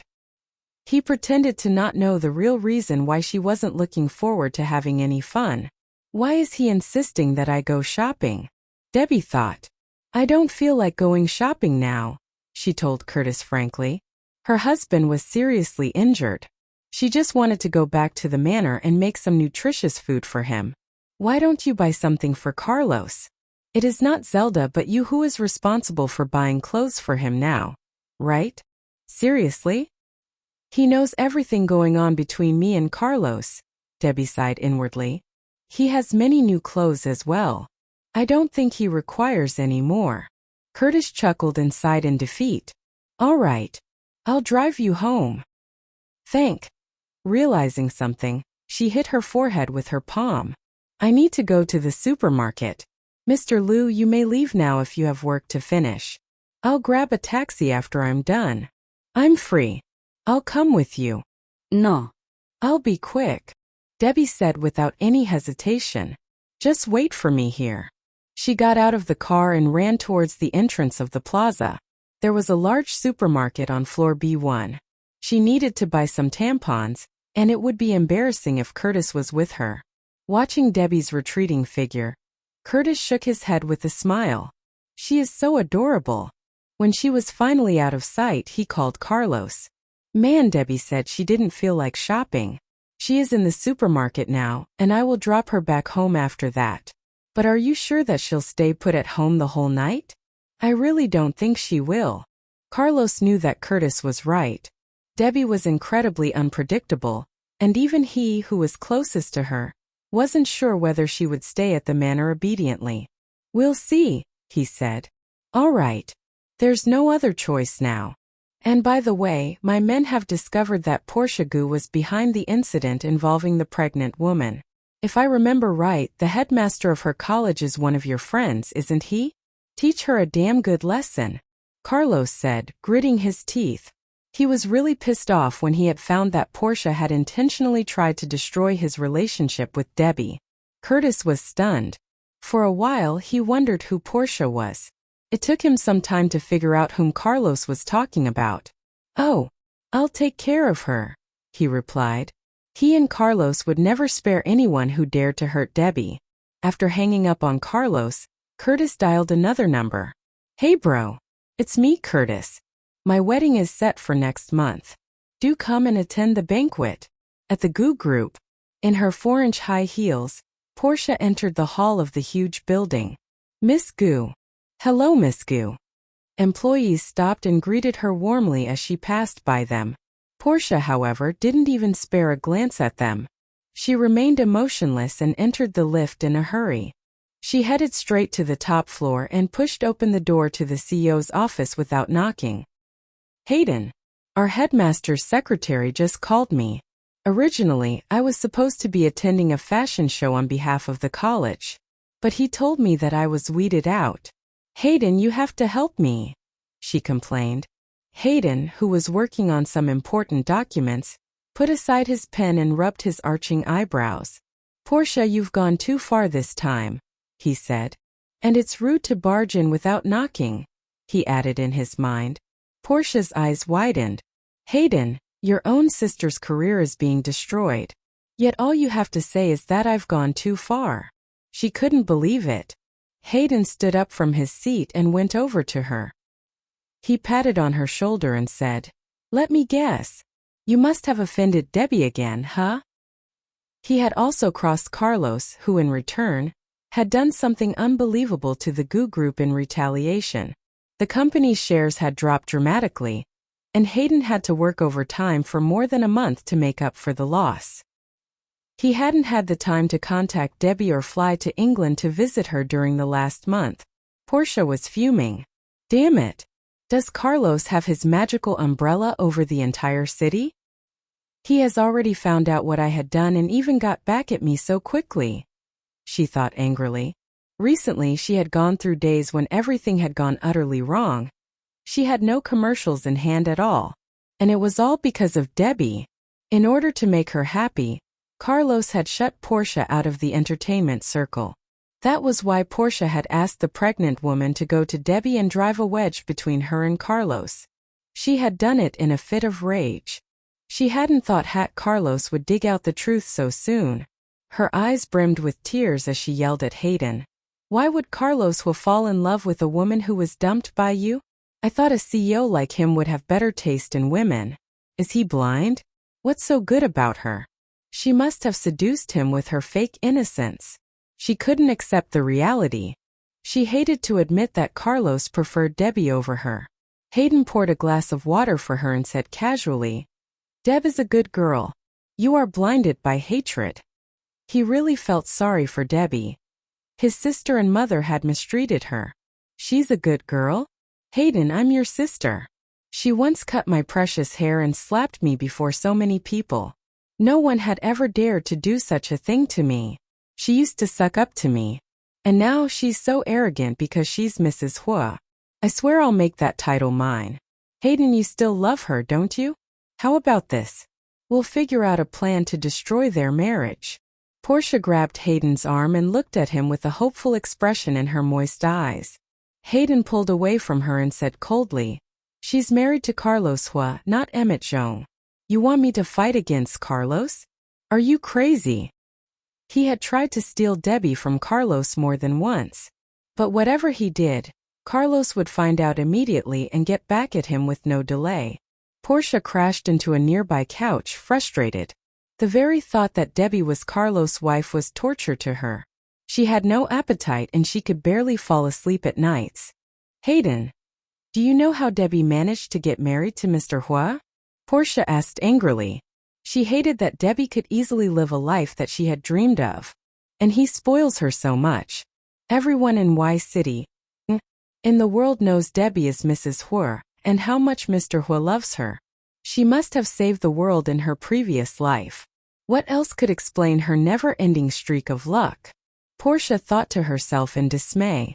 Not long ago, she had dreamed of marrying Carlos. But then, he had made his confession to Debbie in public at the expo. Exasperated by her outburst, Hayden tried to coax his sister. It doesn't matter how she managed to become Mrs. Huo. It has nothing to do with you. Mr. Huo will never marry you. Just go back home and behave yourself. If you don't, he has many ways to wipe you out. Portia, I'm your brother. I don't want to see you get hurt. So don't do anything stupid. With her arms crossed over her chest, Portia sneered and retorted stubbornly. Behave myself? And did you behave yourself? If you had, then Mr. Huo wouldn't have dealt a blow to the Gu group and it wouldn't have been at risk now. Even you allowed your emotions to get the better of you. You are not qualified to lecture me about the way I behave. Debbie and I used to be lovers. What about you and Mr. Huo? You two are not even on friendly terms with each other. Yes, he did attend the fashion show and the expo with you. But that doesn't mean he has a thing for you. Otherwise, he wouldn't have shut you out of the entertainment circle without any mercy. He is ruining your career for Debbie's sake, and he doesn't give a shit about it. Hayden took a sip of the water to moisten his sore throat and then continued. Do you still believe that you are somehow special to him? If you two meet on the street, he won't even cast a glance at you.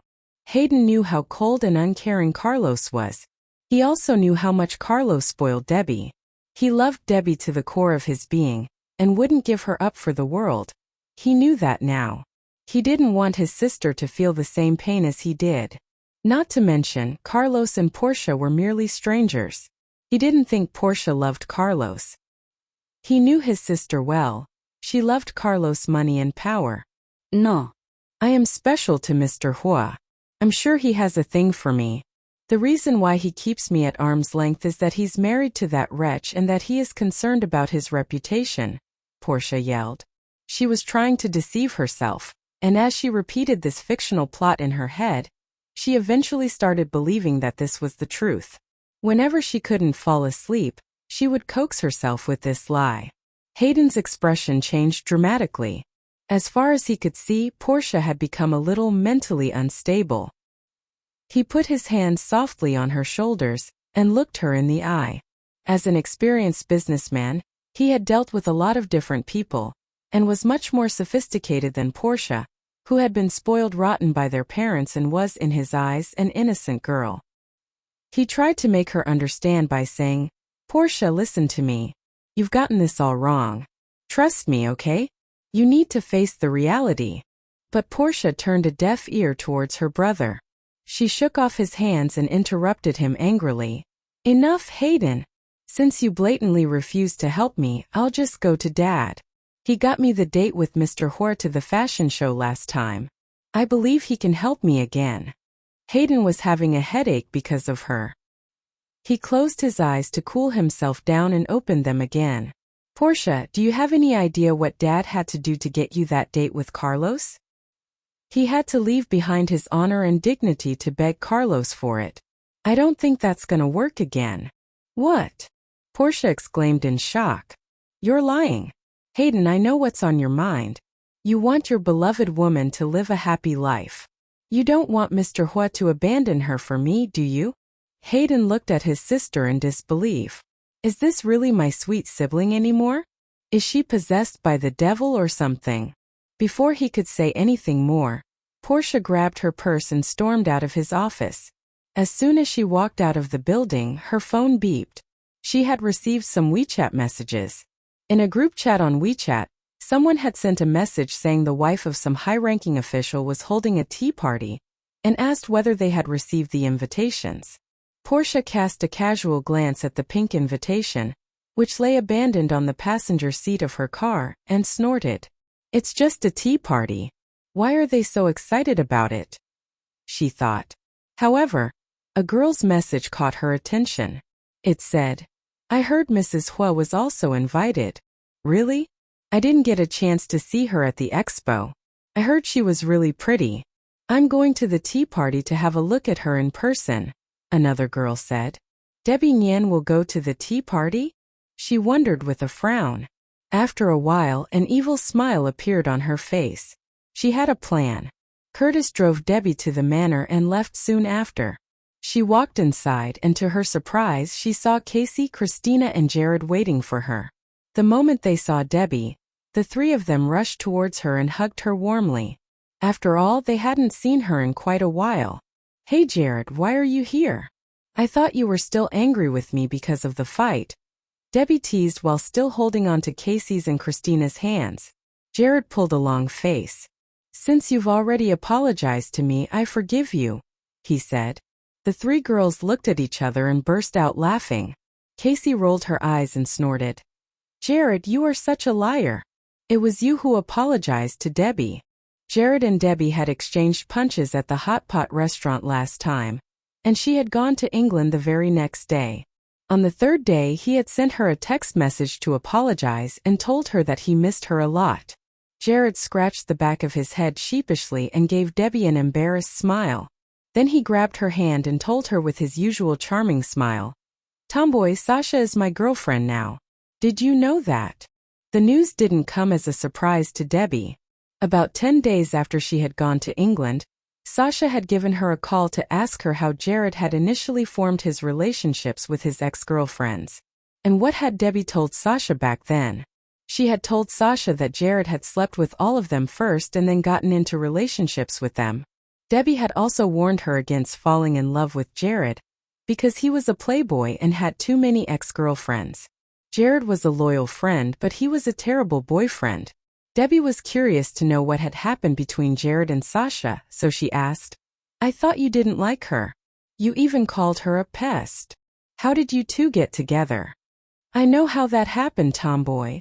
Christina chipped in before Jared could answer. He tried to stop Christina from saying it, but she hid behind Casey's back and said in a hurry, he slept with Sasha, and he had to take responsibility for it. Casey nodded and added, I guess their first time was really amazing because he slept with her again soon after. I believe he has fallen in love with her because of the mind-blowing sex. Sasha is still in her early adulthood, yet Jared slept with her. More than once. The news hit Debbie like a thunderbolt. She was stunned for a while and then shouted angrily, Jared Hahn, you are dead meat. I'm gonna beat you to a pulp today, and then I will break off all ties with you. How dare you do this to Sasha? She was so irritated by his playboy behavior. Jared had dated countless girls before, but Debbie had never given a damn about it. This time, however, was different. She didn't want her cousin to get hurt. She rolled up her sleeves, ready to teach Jared a lesson. He freaked out and hid behind Casey and Christina. Tomboy, wait. Listen to me. Listen to you? What are you going to say? Have you already made an excuse to break up with Sasha? Debbie snapped angrily. Casey and Christina got out of the way quickly so that Debbie could beat him up. While dodging Debbie's attack, Jared pleaded with a pitiful look on his face. Tomboy, listen. I really love Sasha. I found out. My arm. Sasha is a lovely girl. I was just too blind to see it. Tomboy, if I really dump her someday, you can beat me up then. But don't you think you are overreacting now? Debbie was boiling over with rage. She pointed at Jared and yelled, Sasha is indeed a good girl. She has never dated anyone before. I can't believe she has fallen for a jerk like you. Unconvinced, Jared retorted in a low voice. Tomboy, I'm not a jerk. I have dated lots of girls, but they were all after my money. But Sasha is different. Rest assured, I'll cherish her. No way. Debbie yelled at the top of her lungs. I'm calling Sasha right now and I'm gonna ask her to dump your ass. She pulled out her phone from her pocket. Jared immediately ran towards her and grabbed her hand. Tomboy, please don't. I love her and she loves me. You are not so cruel as to tear us apart, are you? Debbie grabbed him by the wrist and twisted his arm behind his back. Ow, ow, ow. Jared cried in pain. Then he was pushed unceremoniously onto the floor. Casey and Christina held onto each other, feigning terror. Christina asked Jared playfully, Dude, you never expected that you would one day get beaten up by Tomboy because of your philandering ways, did you? You must be seized with remorse right now. Now I truly believe that evildoers are bound to be punished in the end for their nasty deeds. She burst out laughing along with Casey. Debbie was about to punch Jared in the face when he swore to her sincerely, Tomboy, I really do regret having dated all those worthless girls. I swear that I will be a caring boyfriend. I'll treat Sasha and our love sincerely this time. He had already realized his mistakes and had sworn to himself that he would take this relationship seriously. Debbie's fist stopped in midair, as his expression was so convincing. She glared at him for a while, figuring out what to do. Finally, she heaved a sigh and gave him a playful kick in the ass. Fine. You better keep your promise. If you dare betray Sasha, I'll have Carlos deal with you. You know how he treats his enemies. Of course Jared knew. Carlos had dealt with him once for Debbie. Damon had also told him how Carlos handled those who dared to offend him. Carlos is rather kind to me compared to how he treats his real enemies, Jared thought. He shuddered thinking about it. Come on, Tomboy. You are already scary enough. No need to threaten me with your husband, he said honestly. Casey held Debbie and patted her back softly to calm her down. Relax. We haven't seen each other for so long. Don't waste time on Jared. Christina and I will keep an eye on him for you. If he flirts with some other girl, we'll let you know, she said with a grin. Yes. Do tell me if he does something fishy. If I find out that he's betraying Sasha, I'll fly back immediately and beat him to a pulp. And then I'll have him pay for my airfare. Jared stared at her in disbelief. Seriously? Your husband is rich as hell. Why would you make me pay for your ticket? Damn it. My life is going to be a living hell from now on, he cried inside. Yes, my husband is rich. I'll use his money to buy a ticket first. Then I'll have you give the money back to me, she retorted. Words failed Jared. Looks like I'm going to be bullied by Debbie and her husband for the rest of my life, he sighed. At the military hospital, Carlos changed his clothes and went to Megan's ward with Damon. She was watching TV with a gauze around her forehead. Upon seeing the two men, she jumped out of her bed and called out cheerfully, Uncle Carlos! Uncle Damon! Carlos just stood there and nodded to her. He asked casually, Are you feeling better? It doesn't hurt anymore. She walked over to him and reached out her arms to hug him. Carlos, however, immediately stepped backwards by instinct. Megan's face went pale when she saw Carlos avoiding her like the plague.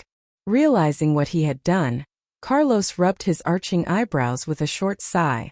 Whenever Debbie saw Carlos and Megan being intimate with each other, she would lose her temper and mess with him in return. He really didn't want to have a row with his wife over Megan again. He decided to keep her at arm's length. Damon saw everything and instantly realized what was on Carlos' mind. He really doesn't want to hurt Debbie. He was amazed because Carlos had never been such a caring person before. Get some rest. Damon and I have some work to finish. Call the doctor if you need anything, Carlos said calmly. All right, Megan replied in a low voice. Seeing Carlos and Damon leave, she asked anxiously, Uncle Carlos, are you afraid that Aunt Debbie will misunderstand our relationship again? Sighing in defeat, Carlos explained, Your Aunt Debbie has a horrible temper. We should keep our distance for your own good. I'm afraid she will accidentally hurt you again if she loses it. For my own good? Accidentally. Tears welled up in her eyes. He made it sound like this is all my fault. Carlos' heart softened when he saw her tears. He said, Megan, all you need to do now is study hard. Don't worry. You'll always be my niece. Is he trying to reject me? Megan thought and nodded obediently.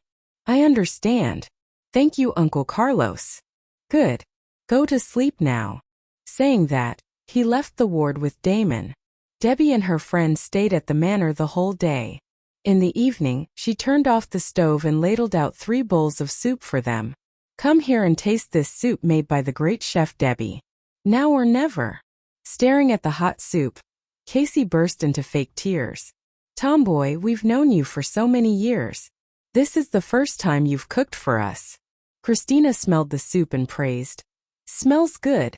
Jared looked at the soup hesitantly. It looks nice, but... Are you sure this is edible? He asked, unconvinced. Debbie had cooked for Carlos before, and it had been a disaster. She patted Jared's head and said menacingly, Eat it and see if it's hazardous. Jared's jaw dropped. Seriously?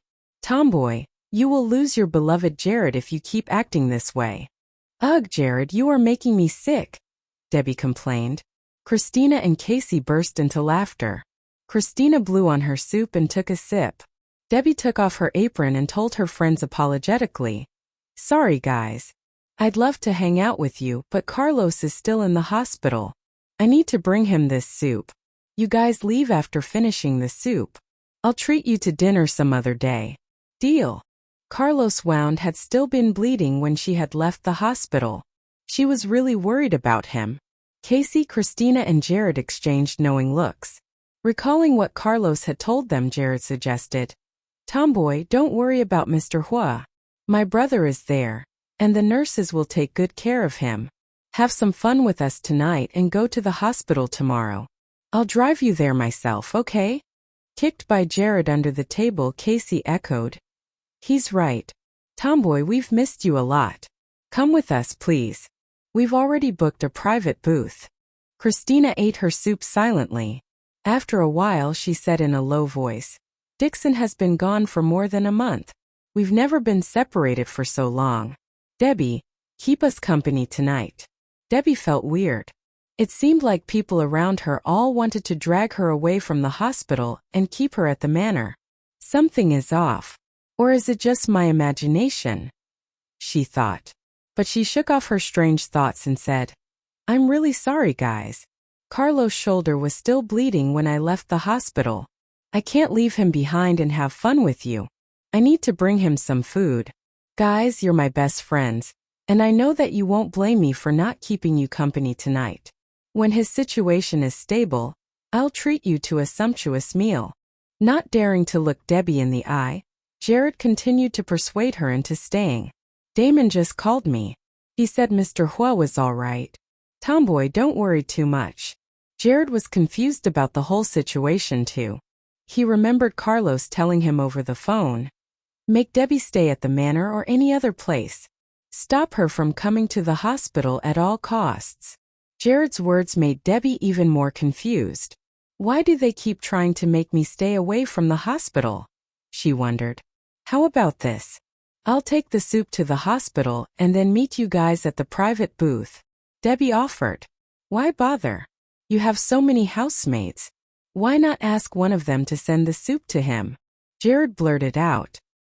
He lowered his head, fearing that Debbie would see through him. Debbie was too overwhelmed by Carlos's situation to notice Jared's guilty face. She shook her head and said, I want to watch him eat the soup with my own eyes. I'd been practicing to make this soup under Ethel's guidance for a whole month in order to cook it for him, and I'd been eating it for a whole month. She was really sick of the taste now. All she wanted was to cook for Carlos. Her friends had run out of excuses. Left with no choice, they had to leave the manor before she did. As soon as they drove off, Jared called Damon. To his disappointment, his phone was off. He summoned up the courage to call Carlos, but his phone had been switched off too. Looking at his phone screen, Jared murmured, Their phones are both off. This is really weird. I have Mr. Liu's phone number. Should we call him? Mr. Huo's wounded. I believe Mr. Liu will be visiting him. Casey unlocked her phone to look for Curtis' phone number. Jared shook his head. Even if he visited Mr. Huo, he wouldn't stay there all day. I'll call Damon's wife. Adriana's phone was connected after a few rings, but she didn't know where Damon was either. Meanwhile, Casey called her boyfriend, But Emmett had been away on official business in the past few days and knew nothing about Carlos' whereabouts. They could only drive as fast as possible so that they could arrive at the hospital ahead of Debbie and tell Carlos that they had failed to keep her at the manor. Jared sped all the way and successfully reached the hospital before Debbie did. But to their surprise, they were welcomed by an empty ward. The nurse who was responsible for taking care of Carlos told them that he had left the hospital for some private reason. They knew that Megan was admitted in the hospital because Debbie had wounded her. So they went to Megan's ward. Luckily, she was there, accompanied by another girl who seemed to be her classmate. When they saw Jared and his companions, the two girls stopped chatting. Megan's smile froze for a while. Then she put on a fake smile and greeted. "Good evening." Being in no mood to exchange greetings, Jared asked bluntly. "Where's your uncle?" "Which one?" she asked. "Come on. No need to show off all your amazing uncles." Jared rolled his eyes and snapped at her. "Carlos Huo. Isn't he in his ward?" No. "If he was, why would I bother asking you?" Jared's tone was impatient. Megan didn't care at all. With a sweet smile, she asked, "Did Aunt Debbie tell you to ask me about him?" Jared didn't want to talk to her anymore, so he just asked rudely, "No. Do you know where he is or not?" "I don't," she answered honestly. "Damn it. Why didn't you just say that sooner?" "This was such a waste of time," he grumbled. The three of them left the ward without saying their goodbyes to her. Megan was left speechless. In the parking lot, Jared, Casey and Christina sat in the car, staring at each other helplessly. He had called Carlos and Damon several times with no luck. They really didn't know what to do next. When Debbie arrived at Carlos' ward with the soup, she saw the empty room. She called him and of course it was futile. While she was wondering where he had gone, Tristan called her. "Mrs. Huo, Mr. Huo asked me to tell you that he had to go to Z country for some urgent business. He's on a plane now. I was too busy to inform you about this. I'm really sorry." "Z country? For urgent business? Why didn't he tell me when I was with him? Is it that urgent?" she asked. It must have been really important because he had to rush to Z country at night despite his wound. Tristan paused for a while to think about how to make his lie more convincing. He then answered, "It's not that urgent. But only Mr. Huo can deal with it. Before he left, he asked me to contact your friends so that they could keep you company. Mr. Huo will be back either tomorrow or the day after tomorrow." "Oh, so it was Carlos who told Jared, Casey and Christina to go to the manor," Debbie thought. She could sense that something fishy was going on. Everyone around her had been acting really weird all day. After hanging up, Debbie looked at the soup and sighed. She opened the lid and ate it herself. She couldn't figure out what was happening, so she decided to let it go for now and wait for Carlos to come back. She would ask him about it then. She called Jared to ask where they were. The four of them hung out together until it was very late. When she came back to the manor, she dozed off as soon as she hit the pillow. She didn't wake up until the next noon. She called Carlos for the 100th time, but his phone was still off. She was really anxious because she could tell that he was hiding something from her. Debbie was lost in her complicated thoughts when Zelda dropped by to give her an invitation. "Mrs. Huo, Mr. Huo was afraid that you might be bored at home and asked me to give you the invitation to a tea party held by the wife of a high-ranking official." Ignoring what Zelda had said, Debbie grabbed her hand and asked anxiously, "Why is Carlos' phone switched off?" With an embarrassed smile, Zelda answered, "I have no idea either, Mrs. Huo. Maybe his battery is dead." "Tell me the truth." Zelda sighed helplessly. "Mrs. Huo, I really have no clue. I'm not Mr. Huo's personal assistant. My answer will be the same even if you ask me another 10 times. Seeing her sincere expression, Debbie gave up. "All right. Thanks. Bye, Zelda," she said in a hushed voice. Zelda bade her goodbye and drove off. Looking at the invitation in her hand, Debbie puckered her mouth. She was in no mood to go to the party. She knew that the guests would be a bunch of gossiping women who would act all elegant and aloof on the surface. Casey, however, liked to attend these kinds of parties. So Debbie called her and offered, "Hi, Casey. Carlos' assistant, Zelda, just brought me an invitation to a tea party. Would you like to go? A tea party? Is it Mrs. Zhang's? Debbie took a closer look and saw the name on the invitation. Yep. Yeah, I'll go. Why don't you go along with me? Mrs. Zhang is really fond of holding parties, and she hires Michelin star chefs to prepare the food. Come on, foodie. Join me, Casey said in a cheerful tone. Debbie was not at all in a good mood because of Carlos' sudden disappearance. She told Casey in a low voice, "If it weren't for Carlos' injury, I would have already been on a flight to England. I'm in no mood for some stupid tea party." She hated mingling with those hypocrites. She was afraid that she might end up having a row with some of them. Casey didn't give up. Come on. If you stay at home alone, you will get more and more dejected. Just ask Zelda if she can give you an extra invitation. We can attend the party together. If she can't, then you'll have to go alone. Sighing in defeat, Debbie agreed to accompany her. Zelda soon came back, holding another invitation with Casey's name on it. That evening, Debbie and Casey arrived at the tea party together. She gave Casey one of the invitations. The party was being held at a tea house on the first floor of a building.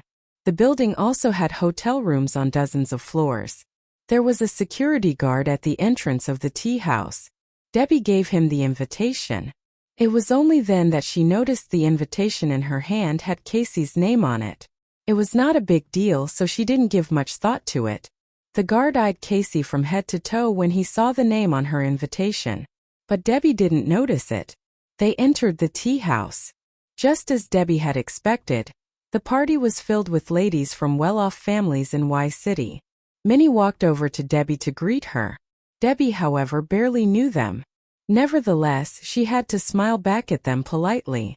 Mrs. Zhang even invited Debbie to a private room where they chatted over tea. After a while, Mrs. Zhang bade Debbie farewell as she had to attend to other guests as well. Debbie heaved a sigh of relief. She really didn't enjoy the company. She left the room and went to the food section where Casey was busy tasting different dishes.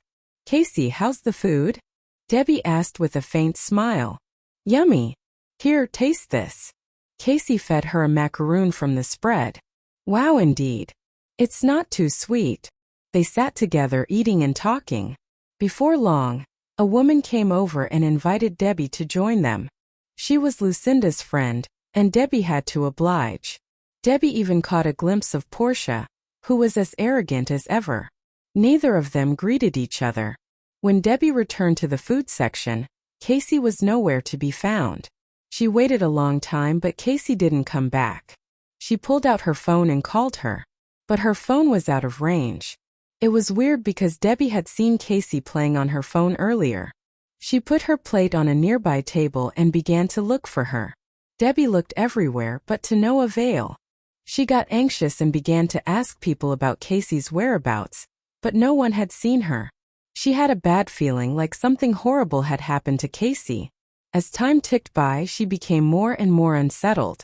While Debbie had been busy with other women, Casey had kept herself glued to the food section. She was stuffed after eating all those snacks, and the scented tea was so inviting that she ended up having too much of it. As a result, she had to run to the restroom.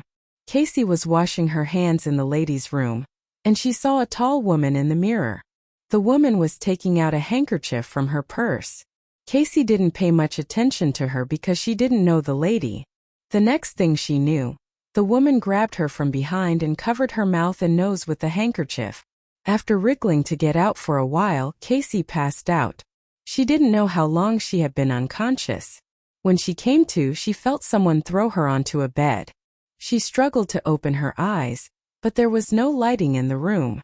Too sleepy, she closed her eyes again. She wanted to cry out for help, but she had no strength left, and her body felt like it was on fire. Before long, she heard someone open a door. Her head was spinning so fast.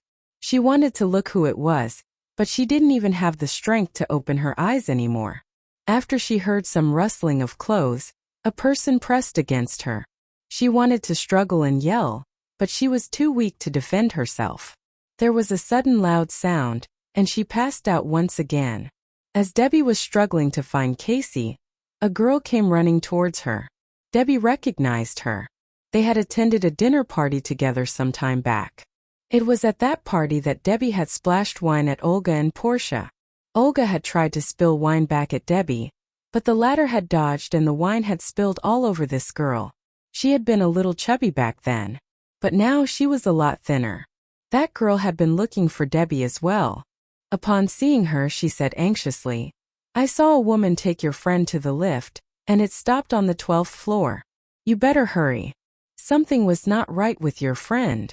Debbie thanked her and rushed to the lift. When she reached the 12th floor, she was dumbfounded by all the similar-looking doors. She didn't know which room Casey was in. "Casey, I'm here. You're gonna be okay. Wait for me," Debbie prayed. She stopped a passing waiter and asked him in a hurry, "Two women came by here not too long ago. Which room are they in?" "Sorry, Mississippi. We value our guests' privacy," the waiter said. Debbie was on the brink of a meltdown. "Tell me, this is a life-or-death situation. I'm really sorry." The waiter was frightened, but he insisted that he couldn't disclose the information. Debbie was at her limits. She pinned him against the wall and punched him in the face once. "I won't stop until you tell me their room number," she threatened. 2 more punches later, the waiter cried and said, "They are in room 1206. A man just entered the room." "A man entered the room? I must find Casey soon.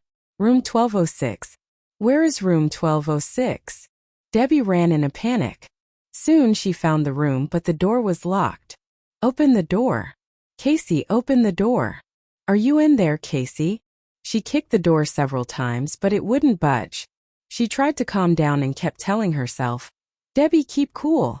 Don't panic." Although she was still unable to get through to Carlos, she could contact his assistant. She pulled out her phone and called Tristan. "There's a hotel in the same building as the tea house. Do you know the hotel's name?" she asked in a hurry. She hadn't paid any attention to the hotel when she had arrived. "Please wait, Mrs. Huo. Zelda, there's a hotel in the same building as the tea house. What's its name?" "Mrs. Huo, it's called the Cade Hotel." At that moment, the doors of the lift opened and several security guards stepped out, running towards Debbie.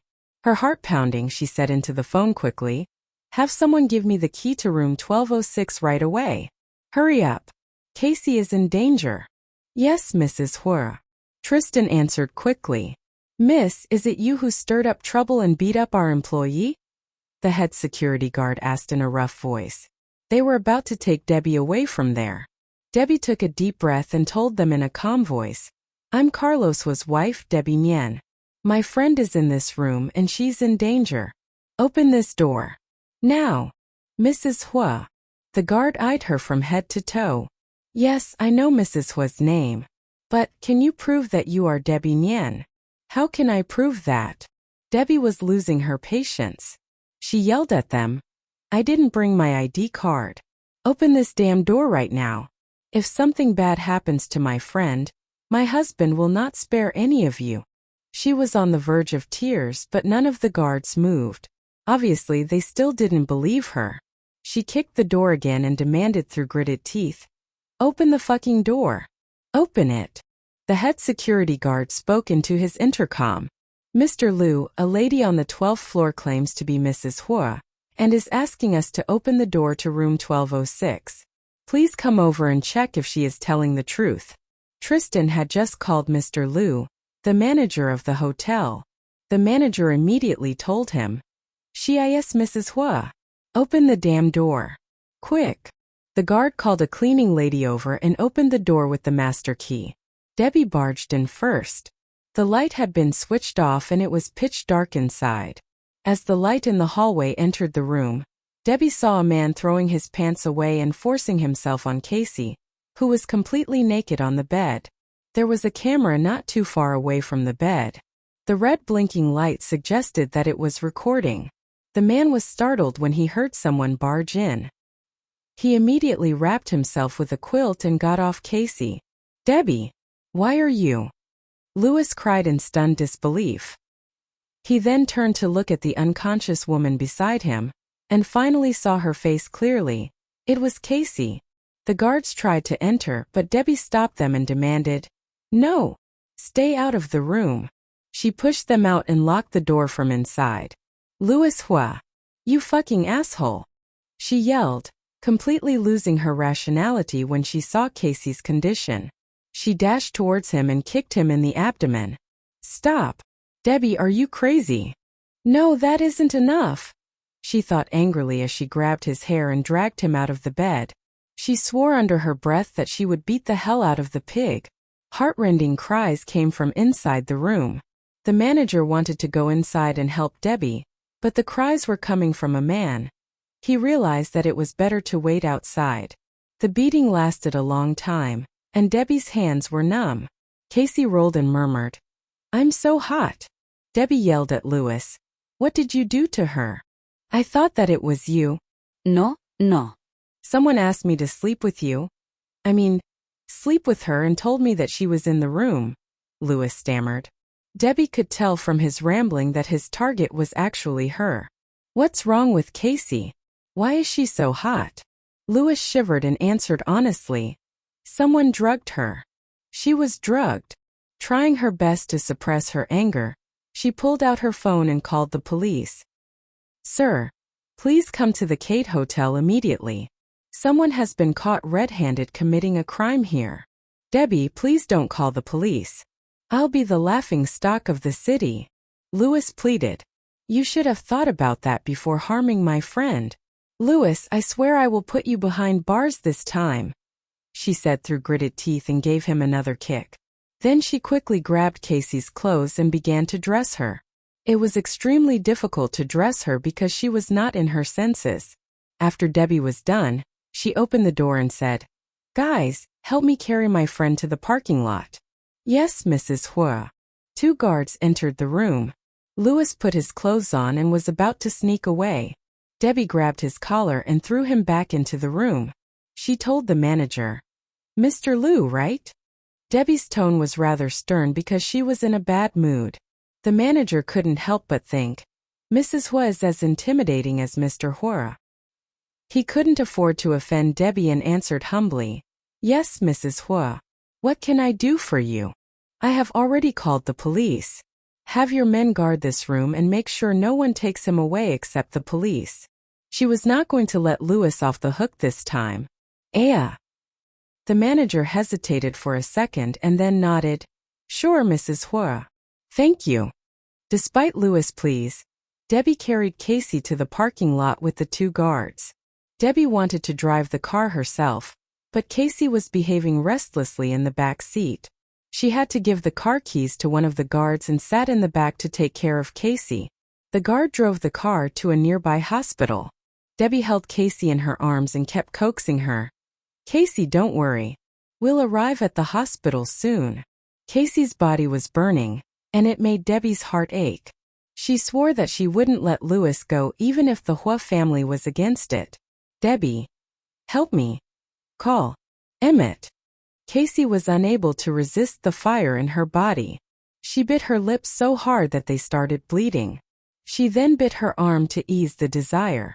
After a moment's hesitation, Debbie called Emmett, who had just gotten off the plane and was on his way to the company. "Emmett, something has happened. Where are you?" Emmett's heart skipped a beat. "What's wrong? Mrs. Huo, are you in any trouble?" "It's Casey. Talk to her yourself." Debbie put her phone near Casey's ear. With all her strength, Casey managed to say, "Emmett, I'm not feeling so well." Her weak voice broke Emmett's heart. "What happened? Where are you, Casey?" "I'm coming to you. I just got off the plane." But Casey collapsed again. Debbie grabbed the phone and told Emmett, "Someone drugged her. I'm taking her to the hospital." Casey was drugged? What drug? Who drugged her?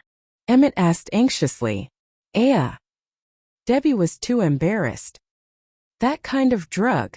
At that moment, Casey got close to the phone and murmured, "Emmett, I want to have sex with you." Debbie was shocked. Even Emmett didn't know how to respond. It was as though his whole world had just collapsed on top of him. After a long pause, he managed to say, Tomboy, take her to the hospital. I'm on my way. Okay, Debbie answered. Casey held Debbie's waist tightly and rested her head on her shoulder. Emmett, shame on you. Are you a man or not? If I am not gonna make it, you'll regret your decision. Casey was only half aware of what she was saying. Emmett had to be firm with her. He asked Debbie, which hospital are you heading for? I'm on the Phoenix Road right now. Debbie looked out the car window and saw the Third People's Hospital not too far away. We'll arrive at the Third People's Hospital soon. Got it. Please take care of Casey for me. He hung up. Casey whispered in Debbie's ear. Deb, I feel like I'm going to explode. Deb, let me kiss you. Oh my God. This drug is so potent. It can turn a straight person gay. Debbie's eyes widened as Casey got closer to her. She shook her head and pushed her down. Stop it, Casey. I'm not gonna make out with you. Just lie down on my lap. Casey struggled violently in Debbie's arms. She really couldn't take it anymore. Tomboy, help me. I'd rather die than go through this. Please help me. Call Emmett. Call him. If he refuses to have sex with me, I will sleep with. Casey paused and looked at the man in the driver's seat. I'll sleep with him. The guard was dumbstruck. Debbie was on the brink of a meltdown when they arrived at the hospital. About 20 minutes later, she heaved a sigh of relief as she stared at Casey, who was fast asleep in the ward. She called Emmett again. Where are you now? Casey has already been treated. You can take your time. I just arrived at the entrance of the hospital.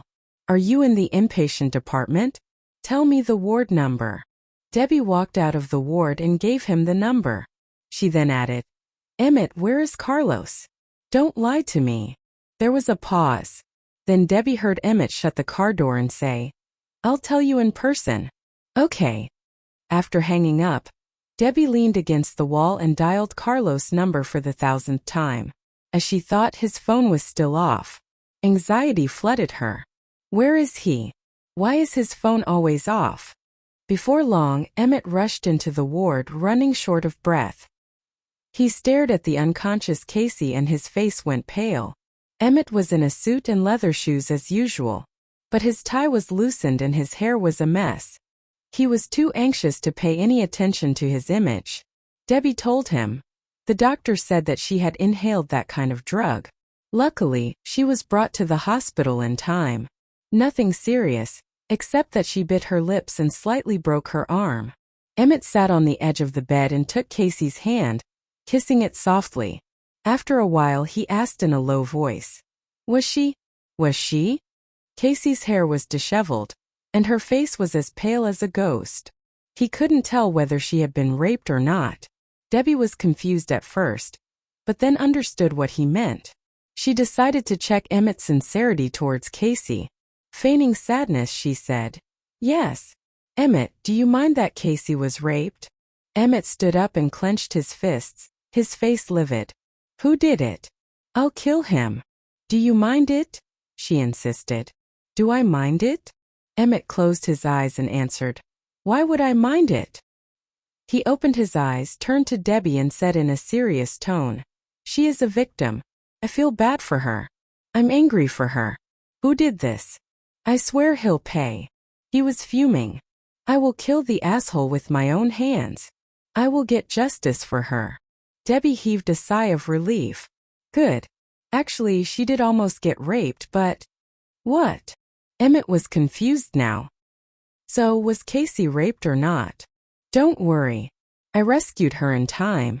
She's still a virgin. Emmett, do you think premarital sex is immoral or something?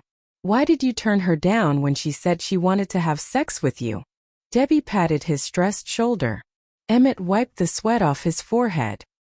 She was just fooling around with me. Thank God. Seeing that Emmett was panting, Debbie poured a glass of water and gave it to him. Oh, by the way, where is Carlos? You said you would tell me in person, she asked. At the mention of Carlos' name, Emmett's face changed and he seemed very nervous. He drank the water in one gulp. Debbie raised an eyebrow. She noticed his nervous expression. She took the glass from his hand and poured him another glass of water. Again he drank it in one gulp. Debbie gave him a third glass of water, and Emmett finally broke the awkward silence. Mrs. Huo, please forgive me. If I sell Mr. Huo out this time, he will surely fire me. So, Debbie didn't know how to respond to his helpless words.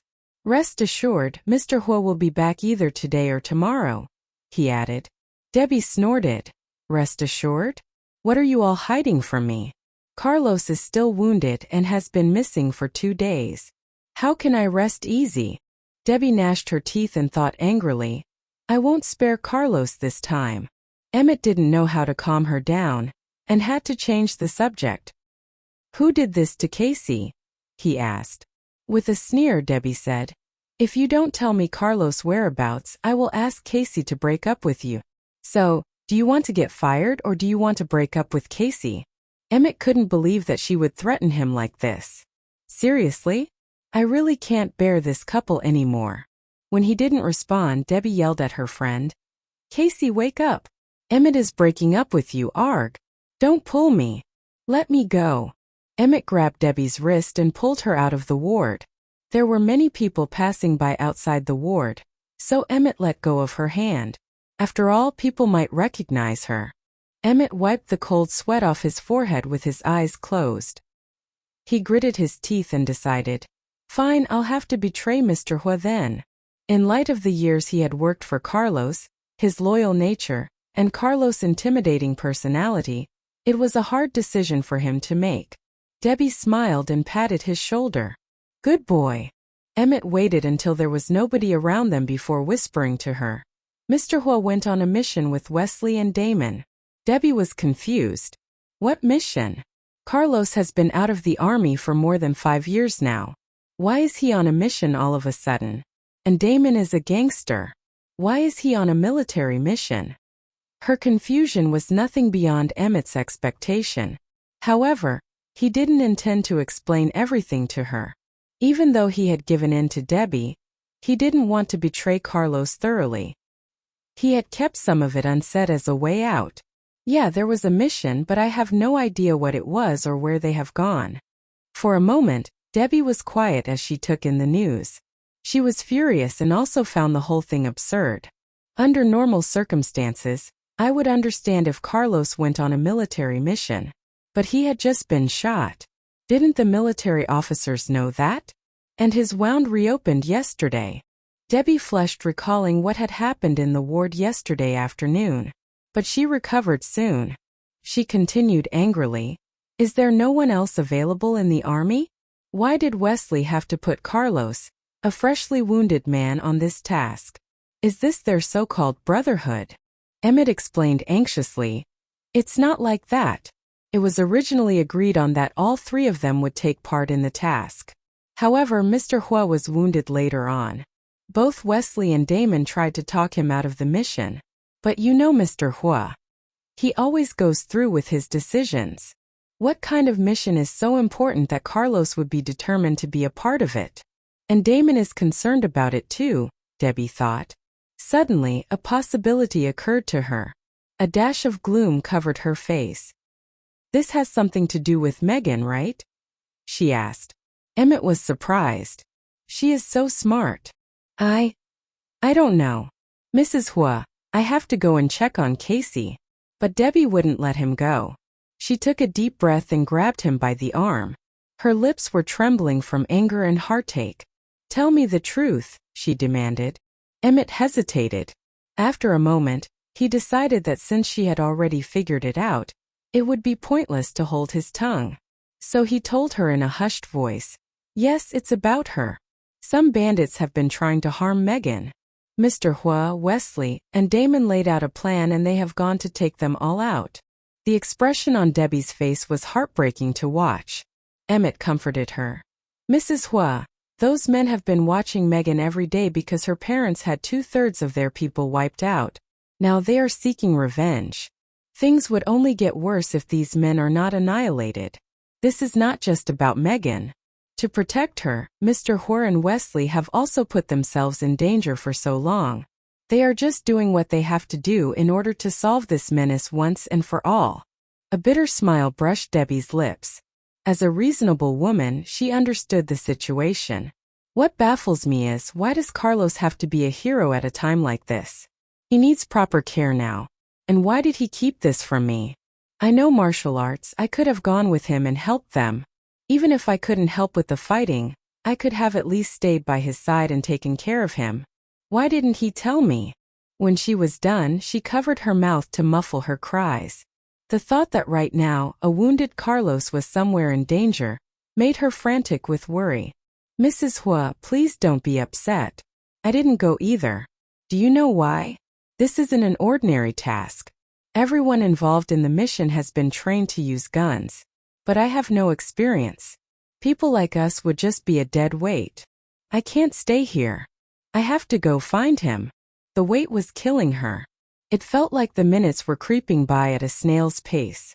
Dangerous or not, she wanted to be there for him. Emmett sensed that her emotions were about to get the better of her, so he said, Mrs. Huo, I know this is hard for you, but I'm begging you. Please don't go. You don't even know where he is. Besides, Casey is still unconscious. Are you going to leave her here alone?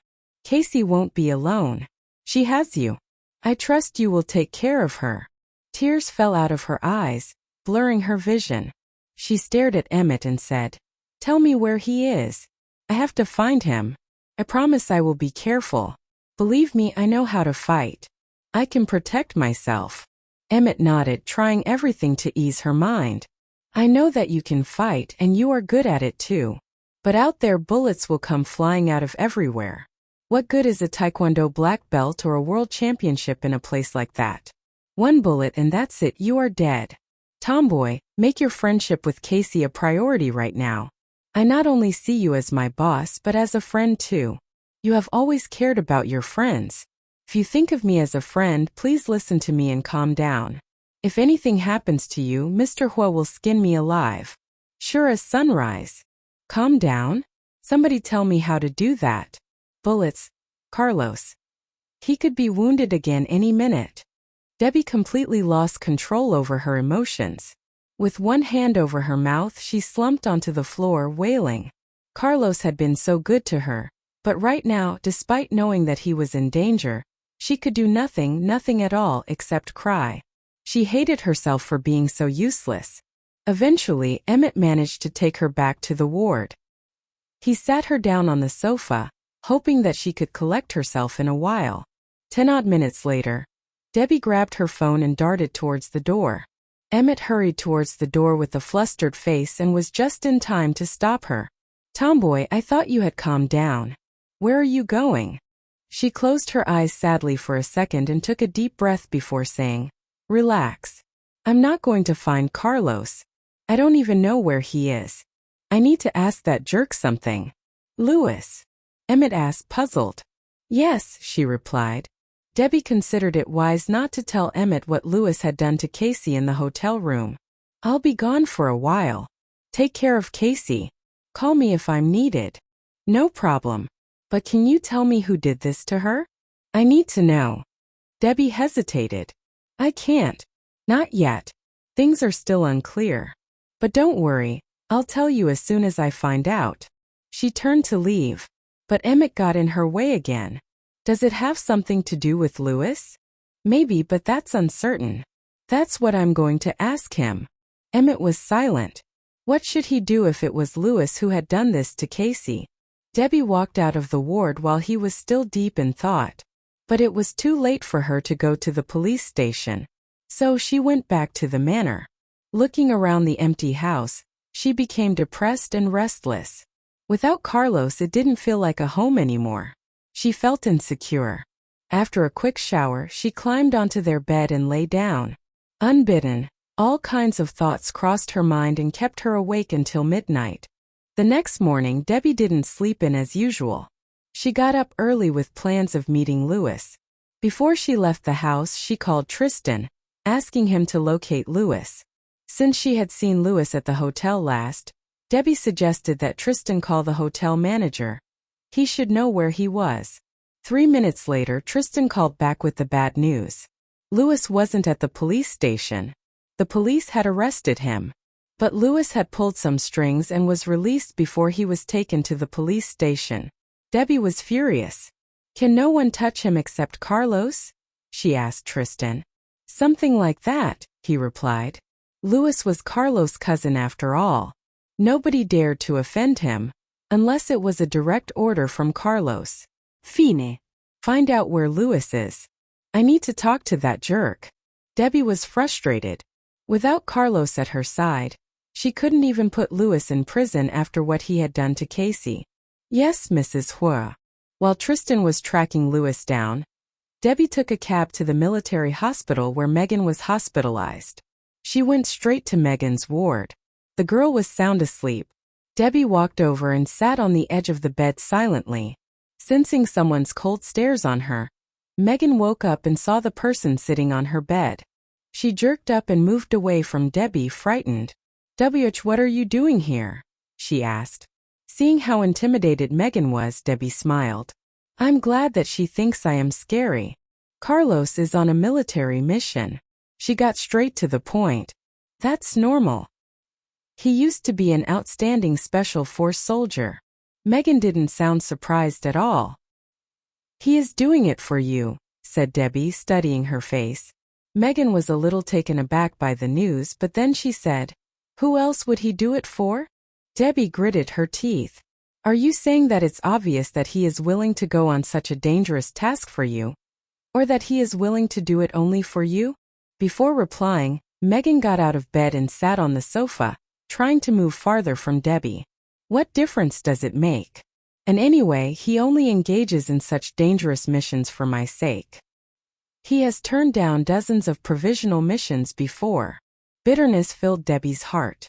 "Once those gangsters are taken out, you wouldn't be in any danger. Do you think Wesley and Carlos would still care so much about you?" "What do you mean? Are you saying that they should let those gangsters live and watch me get hurt every day? They would rather risk their lives for me." Debbie grabbed a teacup near her and smashed it against the wall. The cup broke into many pieces. Megan was startled. She got up and ran towards the bathroom. "What do you want?" Debbie sneered. "What do I want? I want to kill you. If it weren't for you, Carlos wouldn't have agreed to go on this insane task when he is already wounded. If it weren't for you, he wouldn't have to put his life on the line. You are making him do this." She squatted and picked up a piece of the broken glass. She stared at it. How much she wanted to stab the glass into Megan's heart. Megan's face went pale. She opened the door to the bathroom so that she could run and hide inside. "Debbie, don't do anything stupid. You will have to die for it if you kill me." "True. So I won't kill you. Don't worry." Dropping the glass onto the floor, Debbie stood up. Megan was relieved to hear it. Debbie warned her. "This is the last time my husband risks his life for you. If the gangsters are all taken out, count yourself lucky. Once Carlos comes back, I will never allow him to do this kind of thing again. If the gangsters escape, well, sucks to be you. But don't worry, I'm not ungrateful. I'll always remember what your parents did for Carlos. I'll have you sent to someplace where they will never find you, and make sure you live comfortably. Either way, you will leave Y City. And leave Carlos." If Megan was content with being his niece, Debbie would have protected her along with Carlos. But she was not. Debbie couldn't stand to watch Carlos risk his life again and again, especially for someone like her. "No, I will never leave Y City." Megan shouted. "There's no way you can make me leave Carlos. I love him. I can only be happy if I see him every day." Debbie was already unstable, because she knew that Carlos was involved in something dangerous at that very moment. She was on the verge of a breakdown, and when she heard Megan say that she loved Carlos, Debbie lost all her control. She darted towards Megan and slapped her hard across the face. "Shut your bloody pie hole. You don't deserve him." Megan fell to the floor from the force of her slap. Covering her reddened cheek, she retreated backwards and yelled, "How dare you hit me? So what? What are you gonna do about it? Call Carlos and ask him to divorce me? Go ahead." Debbie would be glad if Megan could get a hold of Carlos. At least then she would know whether he was safe or not and when he would come back home. You think I couldn't do that? You're rude and uncivilized. I will do everything I can to make Uncle Carlos leave you. With that, she grabbed her phone from the table and dialed Carlos' number. Debbie assumed that his phone would be switched off just like how it had been when she had called him a million times. Unexpectedly, the call connected.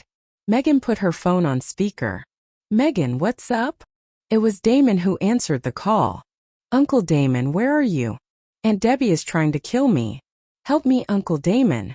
Megan cried. Debbie watched. It fascinated her how she could cry without any tears. Damon said anxiously, We're on our way to the hospital. Your Uncle Carlos needs treatment. You'll have to wait. Treatment? Did his old wound reopen or was he injured again? Debbie thought in shock. She wanted to ask Damon, but he had hung up already. Megan was forgotten. Debbie wasted no time. She took out her own phone and called Carlos' number. Again Damon answered it. Pretending to sound relaxed, he said, Debbie, we're in the middle of something. What's the matter? Where is Carlos? She demanded. Damon was silent. When he spoke again, the feigned relaxed tone was gone. He's in an ambulance. We're on our way to the hospital. Since Debbie would know about it sooner or later, there was no point lying to her. Her throat ran dry. Her eyes stared ahead, but she saw nothing. How bad is it? She asked in a low voice. After a pause, Damon answered, Severe. After hanging up, Debbie waited impatiently at the entrance to the emergency department. Within half an hour, several ambulances pulled up, their sirens wailing loudly. More cars and military vehicles followed. She didn't know which ambulance Carlos was in. All she could do was stand there and watch the doctors and nurses open the doors of the ambulances and shift the patients from the stretcher to the hospital cot. She noticed that one of the ambulances had more doctors and nurses than the others. When the door opened, some military officers walked out of it in a hurry, and a man covered in blood was carried out carefully. Come and give a hand. Take care not to touch Mr. Huo, a doctor said hastily to a nurse. Mr. Huo. Debbie ran towards the stretcher. It was Carlos. His face was as white as a sheet, and his clothes were blood-drenched. Blood. So much blood. My God. Tears streamed down her cheeks. One of the doctors wanted to push her out of the way, but all he said was, Mrs. Huo, we're trying to save Mr. Huo. Every second is valuable. Please move out of the way. What happened to him? It took Debbie a while to find her voice. The doctor replied as he quickly wheeled the cot into the hospital. A bandit stabbed him thrice and he was also shot twice. His old wound has also reopened. Mrs. Huo, we will do our best to save Mr. Huo's life. Right now, every second is crucial. Please excuse us. Her face went deathly pale when she heard his situation. It was like a bomb exploding inside her brain, turning her world into complete darkness. She didn't know what to say or do. She just ran beside the cot. Carlos was wheeled into the elevator. She pushed to the edge of the cot, grabbed his bloody hand and called in a whisper, Carlos, Carlos. He heard her soft voice and his eyelids fluttered. Debbie pressed his hand against her cheek. Can you hear me, Carlos? She asked tearfully. Slowly, Carlos opened one eye. He saw her. It's so good to see her. Carlos' mouth twitched a little, but before he could say anything, he passed out. When they got off the elevator, Debbie was asked to stay out of the operating room. The sign above the door of the operating room had been turned on. Damon and some injured military officers walked over to her. Is Carlos inside? Damon asked as soon as he saw Debbie. Debbie looked at the operating room and nodded slightly. Damon was relieved, but he noticed that there was something wrong with her. She was pale and wouldn't stop crying. Both Carlos and Wesley were wounded, but there was a military surgeon with us, who gave them timely emergency treatment. Don't worry, they will be fine. He tried to comfort her. Debbie just stood there without moving. Knowing what she was going through, Damon walked her to the bench outside the operating room and sat her down. Carlos has Lady Luck watching over him. He is blessed. He will get through this. Her fingers moved. A touch of light finally came to her eyes. She looked at Damon and asked, "Is there going to be a next time?" Damon was wounded too, but it was not as serious as Carlos' situation. A doctor had attended to his wound in the ambulance. His arm was bandaged, and there was a band-aid on his cheek. He replied positively, "A lot of the bandits are dead. The ones that survived are either wounded or arrested. This won't happen again. Don't worry. Don't worry." Debbie didn't think so. She wiped her eyes silently and leaned back against the bench. She was so tired. Damon looked at her and sighed. Carlos' family has been informed of his situation. James and Tabitha are on their way here. Debbie remained silent. At last Damon said, "I'll go check on Wesley." Debbie was left alone. Learning what had happened to Carlos, Tristan and Emmett hurried to the hospital. Emmett greeted Debbie when he saw her. "Mrs. Huo, don't worry. The doctor said that the military surgeon had been with them all along. Mr. Huo will be fine." There was no response from her. Seeing her like that made both Tristan and Emmett worry, but they did not say anything more. The surgery went on for 5 hours, during which Debbie just sat there, refusing to eat or drink. The food Emmett had brought for her lay there without being touched. The sign above the door of the operating room was finally turned off. The doors opened and the doctor walked out. The people who were waiting outside gathered around the doctor. But Debbie didn't get up. She had been sitting there for so long that her legs were numb. "All his wounds have been attended to. The nurses are taking him to the ICU. Once he is out of danger, he will be transferred to the general ward," she heard the doctor say. "Once he is out of danger. So that means that he is still in danger." When Carlos was pushed out of the operating room, Debbie managed to stand up and follow him to the ICU. Through the window, she watched the doctor and nurses move Carlos onto the hospital bed. She stayed outside the room and waited, not knowing for how long. Many people came and told her to go home and get some rest. She refused. She couldn't eat or sleep until Carlos woke up. In the dead of the night, Debbie leaned against the wall, thinking about the time she and Carlos had spent together. Tristan was talking quietly on the phone. Hasty footsteps suddenly echoed in the hallway. Debbie turned to look. It was James and Tabitha. Tabitha's eyes were red and puffed from crying. She trotted towards Debbie and asked, "Where is my son? How is he?"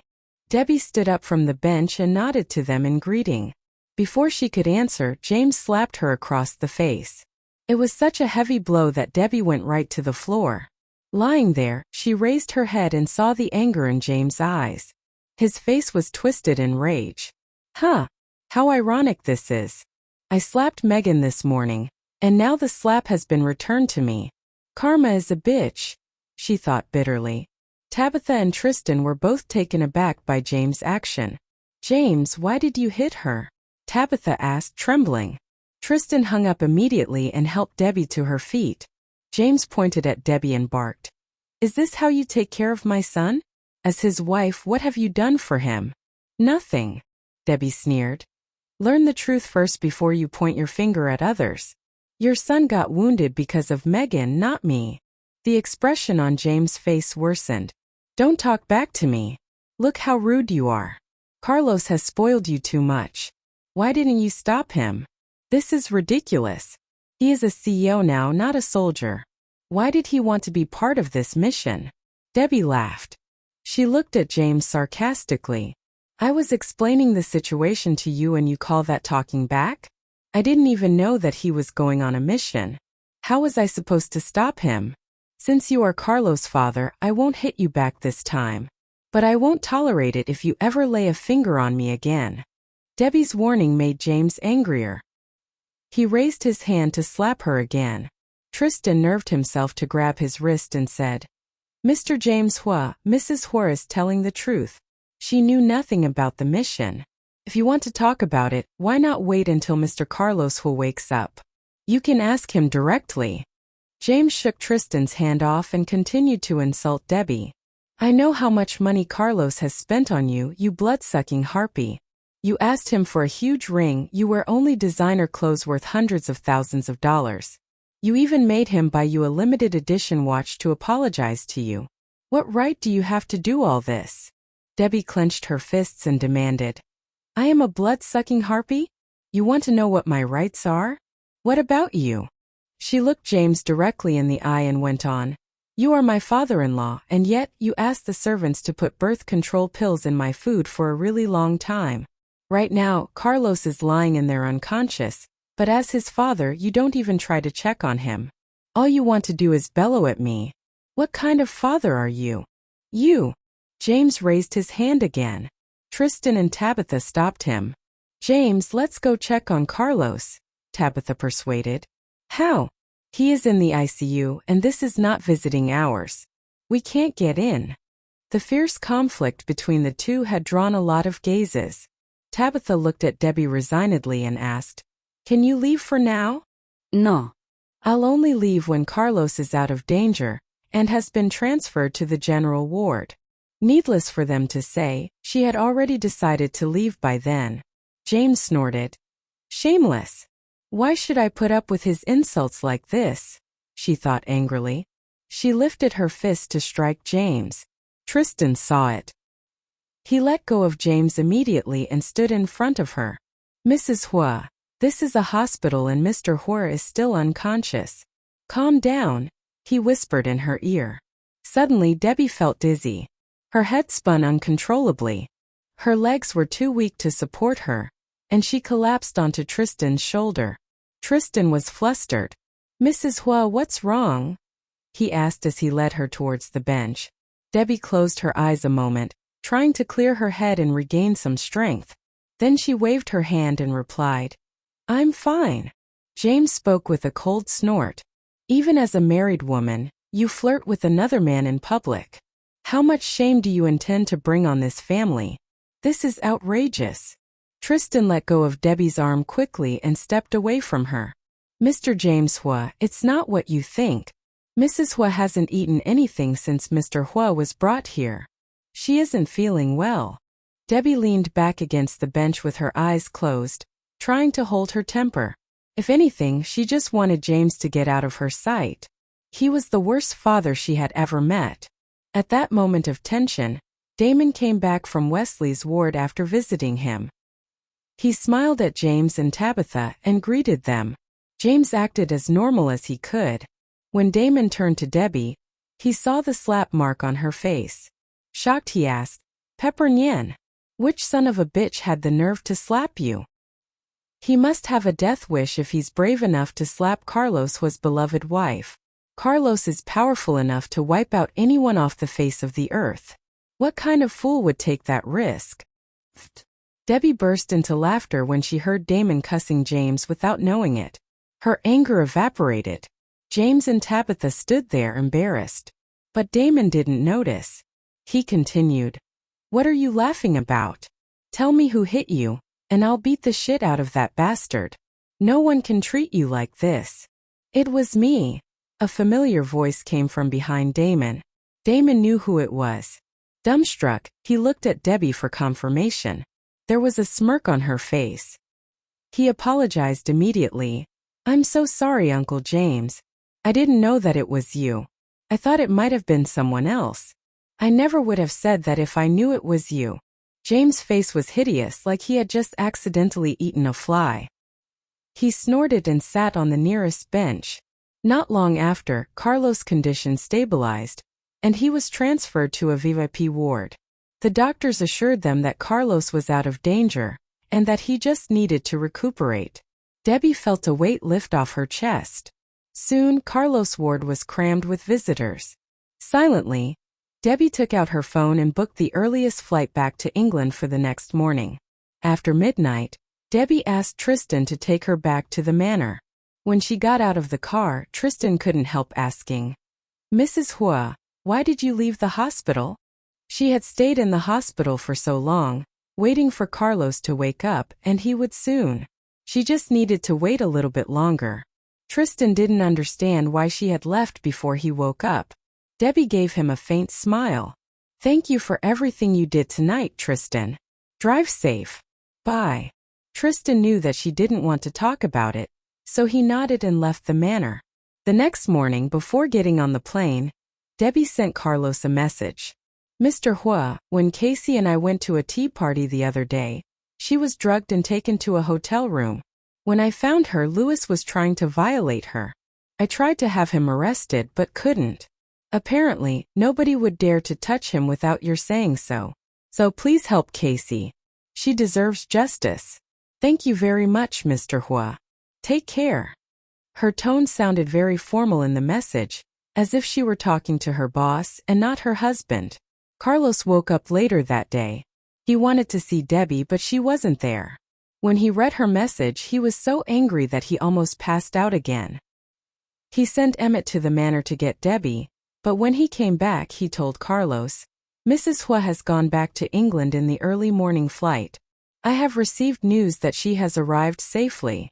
Carlos rubbed his forehead. He knew that she was furious with him. Emmett went on. Since the moment you were brought in, Mrs. Huo had stayed here without eating or sleeping. She was here when you were in the surgery room, when you were in the ICU, and when you were finally moved to this ward. She didn't leave until you were out of danger. Carlos was confused. So she was worried about me. Then why did she leave when I was just about to wake up? He wondered. Mrs. Huo almost had a meltdown when she found out about the mission. Mr. Huo, you have to do something to make up to her. Carlos nodded. He had anticipated that she would be mad, and was ready to do anything to appease her. At that moment, Tristan poked his head into the ward and asked, Mr. Huo, where are your parents? Carlos replied with his phone still in his hand. They went back to the manor to get some rest. Hearing that James wasn't around, Tristan hastened towards the bed. He looked at Carlos, hesitating about whether to tell him what had happened earlier. Carlos raised his eyebrow to give him a sidelong look. Speak, he commanded coldly. Tristan took a deep breath and decided to tell the truth. Last night, your father hit Mrs. Huo, and insulted her as well. Carlos' fingers froze on the phone screen. What? A grim cloud formed on his face. Tristan repeated what had happened the night before, including how Debbie had been slapped and bellowed at. Emmett was shocked. He hadn't thought that James would hit a woman. The look in Carlos' eyes became murderous. After calming down a little, he told Emmett, Find Louis and bring him to me. He would investigate the matter himself. And James, he hit Debbie again. This time Carlos would make sure he paid for it. 3 days later, Louis was dragged back from abroad. Knowing that he had gotten himself into big trouble, he had fled to France right after the incident that evening. However, Carlos had found him easily. Before he was brought back, he had called Valerie for help. To get himself enough protection against Carlos, he had asked his parents to come to Y City as well, along with Valerie. After getting off the plane, the three of them went straight to Carlos' manor. Carlos' company wasn't functioning well in his absence. Without his supervision, along with the news of him being wounded, the executives had gone slack and flustered. When Carlos was discharged from the hospital, he had been informed of the situation at the offices. Before going back to the manor, he went directly to the company to set things right. When he finally arrived at the manor, his mood worsened. The bedroom was empty. He looked for Debbie's traces everywhere. He walked around staring at her pictures, touching the dressing table at which she used to sit, feeling her scent. The sadness was unbearable. He missed her terribly. He wanted to hear her voice, but Debbie wouldn't answer his calls. Carlos sat on the bed and started to read a file. After some time, someone knocked on the door. Carlos closed the file and said, Come in. Emmett walked in and said, Mr. Huo, Mrs. Valerie Huo and Mr. and Mrs. Wade Huo are here. As soon as Emmett stepped aside, Valerie said, Carlos, my sweet grandson, how are you? Let me have a good look at you. I was worried to death. Valerie walked into the bedroom, wearing a green gown. She was accompanied by Megan. Her eyes were red and she looked deeply worried. Wade and Miranda were in tow. Carlos put the file aside and leaned against the headboard. Grandma, I'm sorry to have worried you. I'm much better now. He then greeted Wade and Miranda. Valerie sat on the edge of the bed and held his good hand.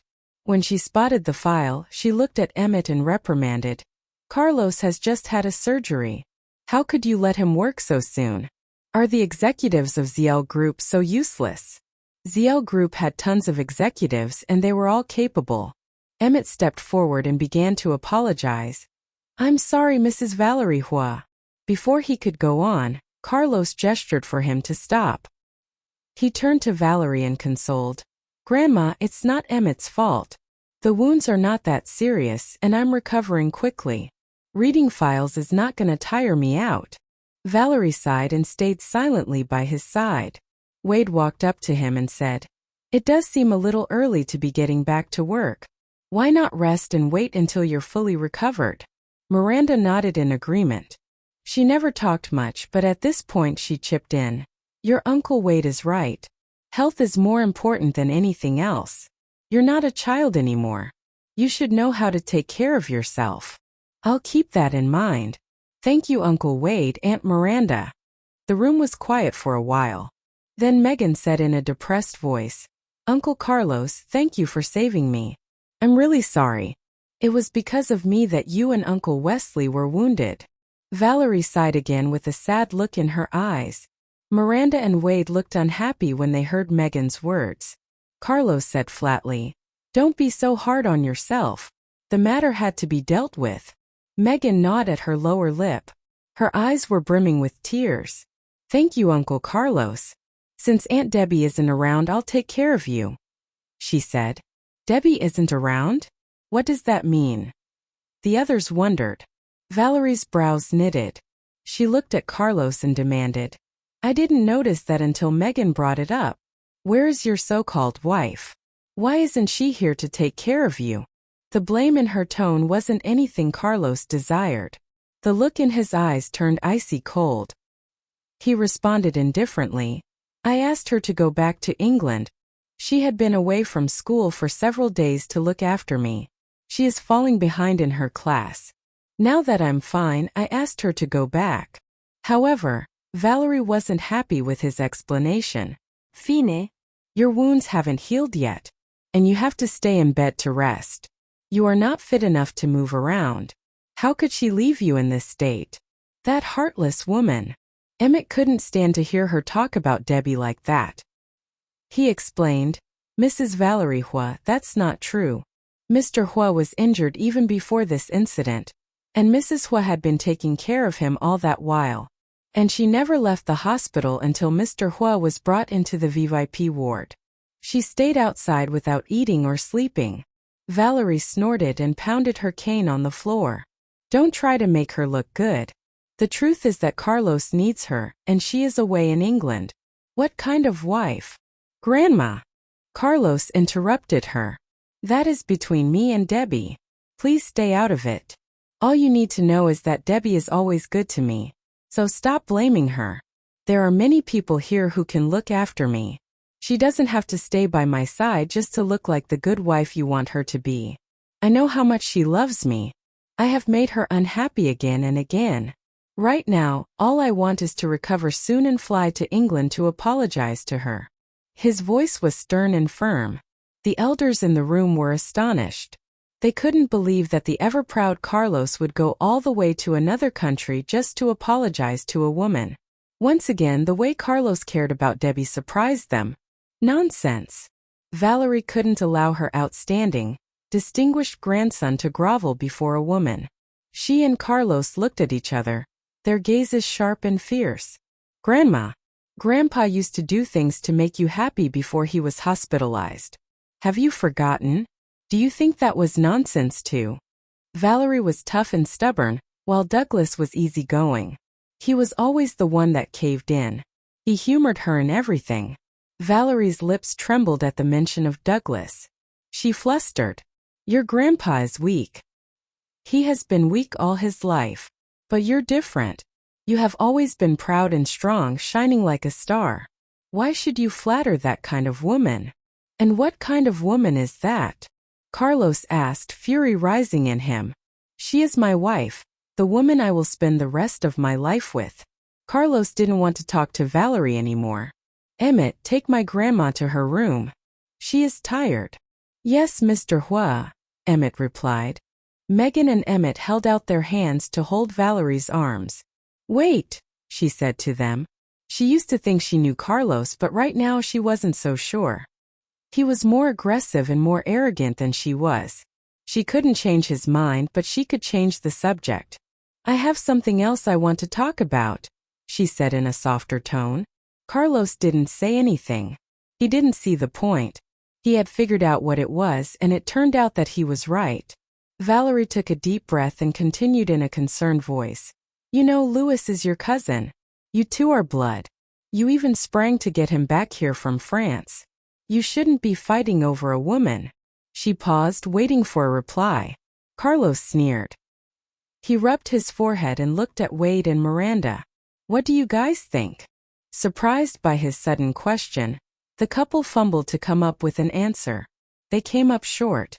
They knew what Louis did. After a moment, Wade wanted to say something, but Miranda stopped him by pulling his sleeve. Then she told Carlos, Louis is spoiled. That's why he can't keep himself out of trouble.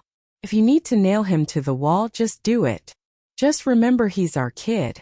We won't get involved in this, but cut him some slack every once in a while. The room was quiet again. Miranda's attitude surprised everyone, including Carlos. Valerie stood up from the bed abruptly and started scolding Miranda, who was stone-faced. I don't believe you. Louis is your kid. Stand up for him and don't let Carlos be rough on him. What kind of parents are you? Last time in New York, Carlos had beaten Louis so badly the lecherous man had ended up in the hospital for a couple weeks. Carlos had also fired him and thrown him out of ZL Group. Now Louis had pissed off Carlos once again. If no one got involved, Louis might end up much worse. The expression on Carlos' face was so cold it looked as if it had frosted over. He finally said to Valerie, What kind of monster do you take me for? Why are you taking Louis' side? Carlos. Valerie raised her voice, pointing at him. You and Louis are both my grandkids, but I've never treated you the same. I do play favorites and I think you know which of you is which. I just want you to go easy on Louis. Is that too much to ask? The grandmother had always treated Carlos differently, mainly because he was exceptional, but there was another reason. She felt bad about Carlos. Emmett was puzzled.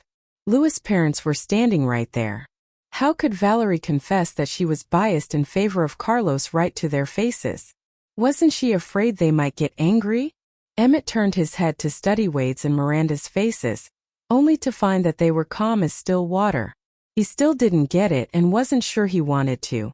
After a bit, Wade walked over to Valerie and consoled her. Mom, don't be upset. Carlos knows what he's doing. He's also well aware Louis is his cousin. He won't go too far. Let's go back to your room, all right? Valerie stared at Carlos, who stoically refused to say anything. After a moment's silence, she muttered, Fine, I'll grab a nap, but I want to be up when Louis gets here. I'll be keeping my eye on Carlos. She left the room with Wade and Megan supporting her, as she was unsteady on her feet. Emmett tagged along to see if he could be of any help. And Miranda was left alone with Carlos. Seeing his pale face, she walked to his bedside and asked, Hungry? What do you want? I'll fix it for you. She wasn't as distant as usual. She even looked gentle. Miranda certainly wasn't herself.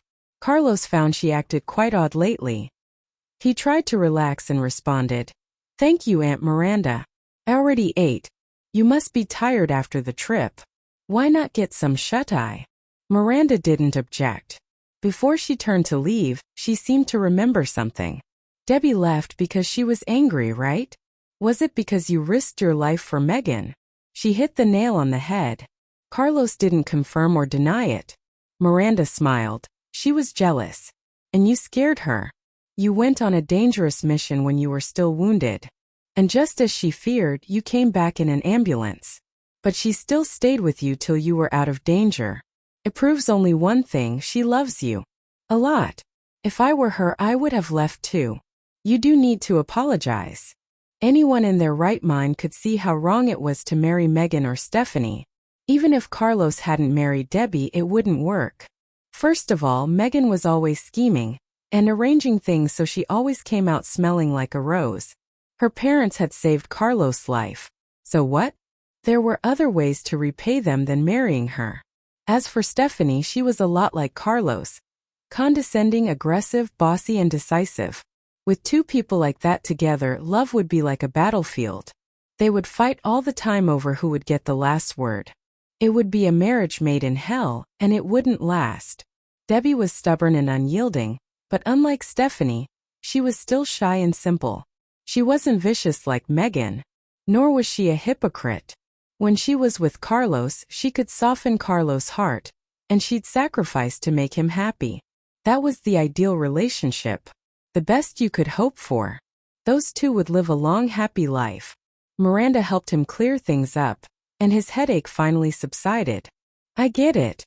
Thanks, Aunt Miranda. Good.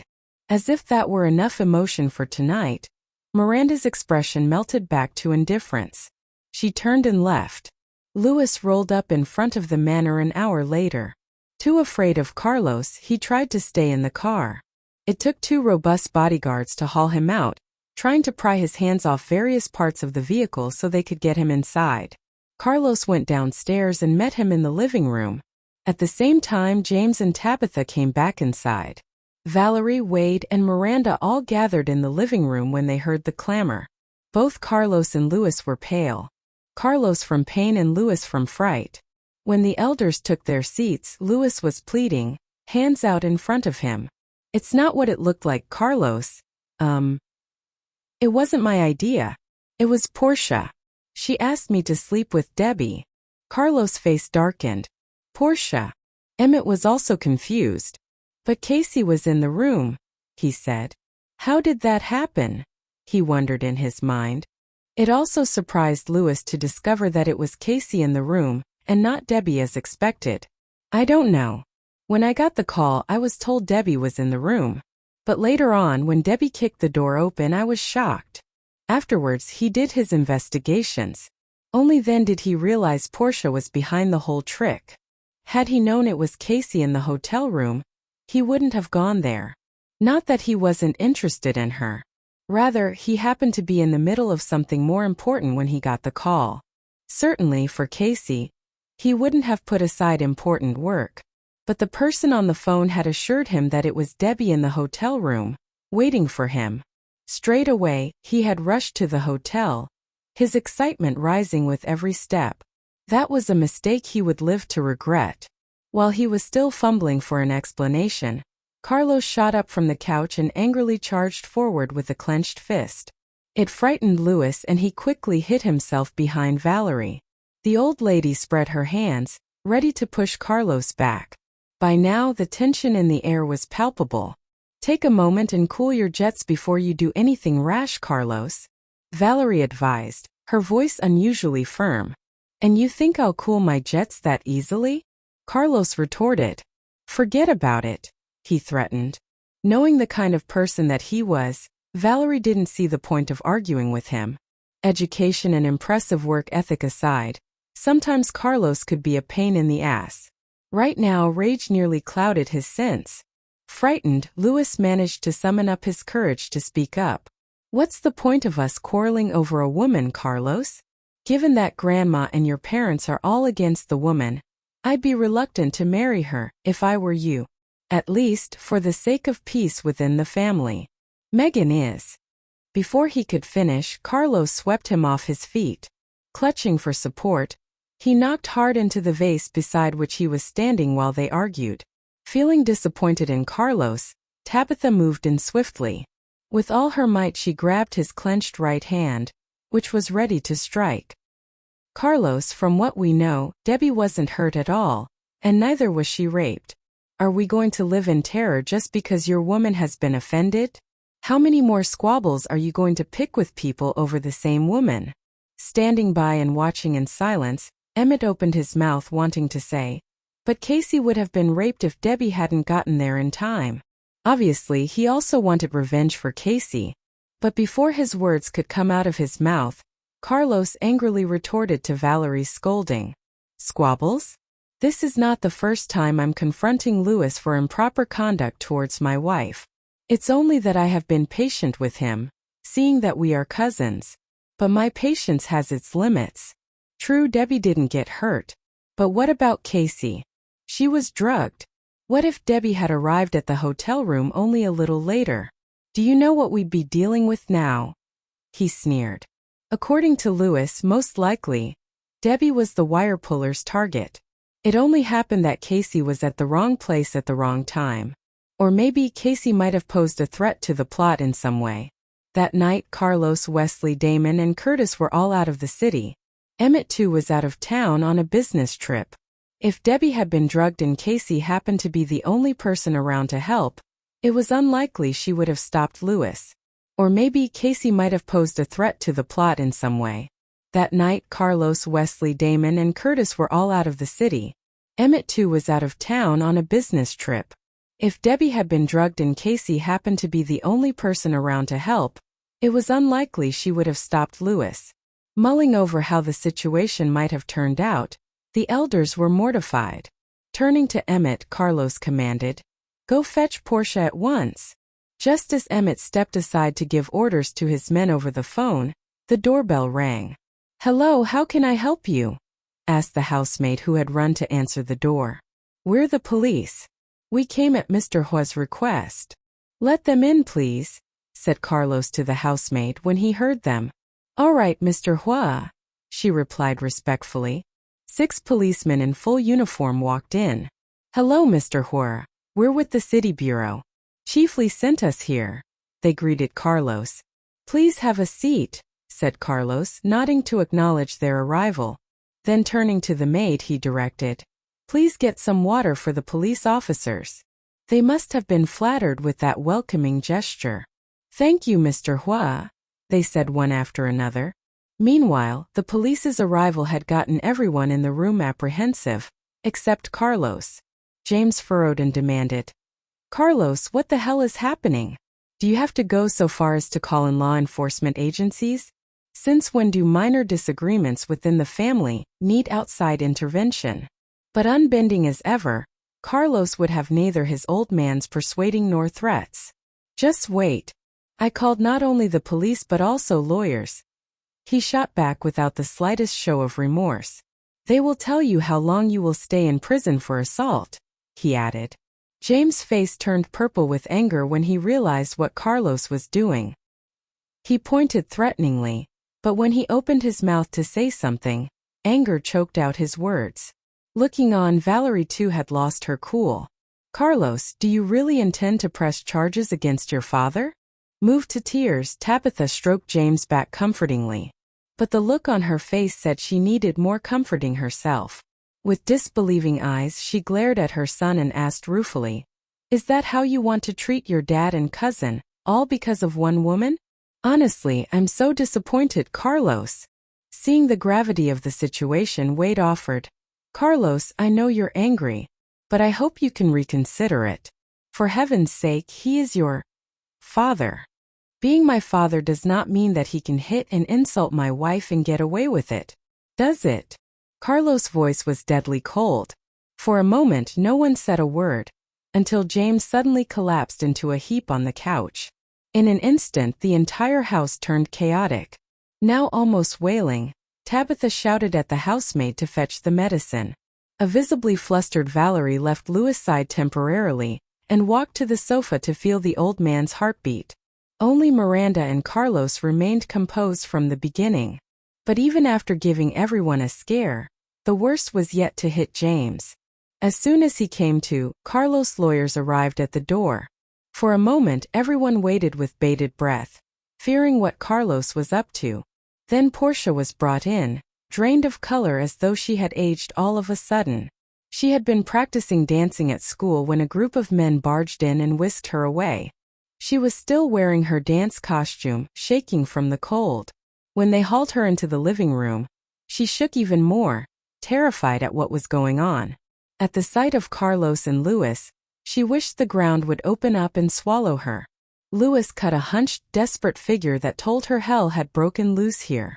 His eyes brightened when Portia walked into the living room. If there was the slightest ray of hope for him to get off the hook, then this was his only opportunity. "Dirty, heartless bitch," he blurted. "Tell the whole truth now. Why did you trick me into going to the hotel room?" Portia pretended not to be scared. To dodge his confrontation, she greeted Carlos' family members one by one, trying to force a smile. Then looking at Louis, she feigned surprise. "Mr. Louis Huo, what are you talking about? We already broke up. Why would I ask anyone to call you?" Louis shouted desperately. "It was you. I looked into it. You had someone call me, claiming Debbie was waiting for me in a room on the 12th floor. "Louis," Portia shrilled. "We already broke up. Why are you trying to frame me? Who is behind all this?" Not interested in their argument, Carlos leaned against the sofa with his eyes closed.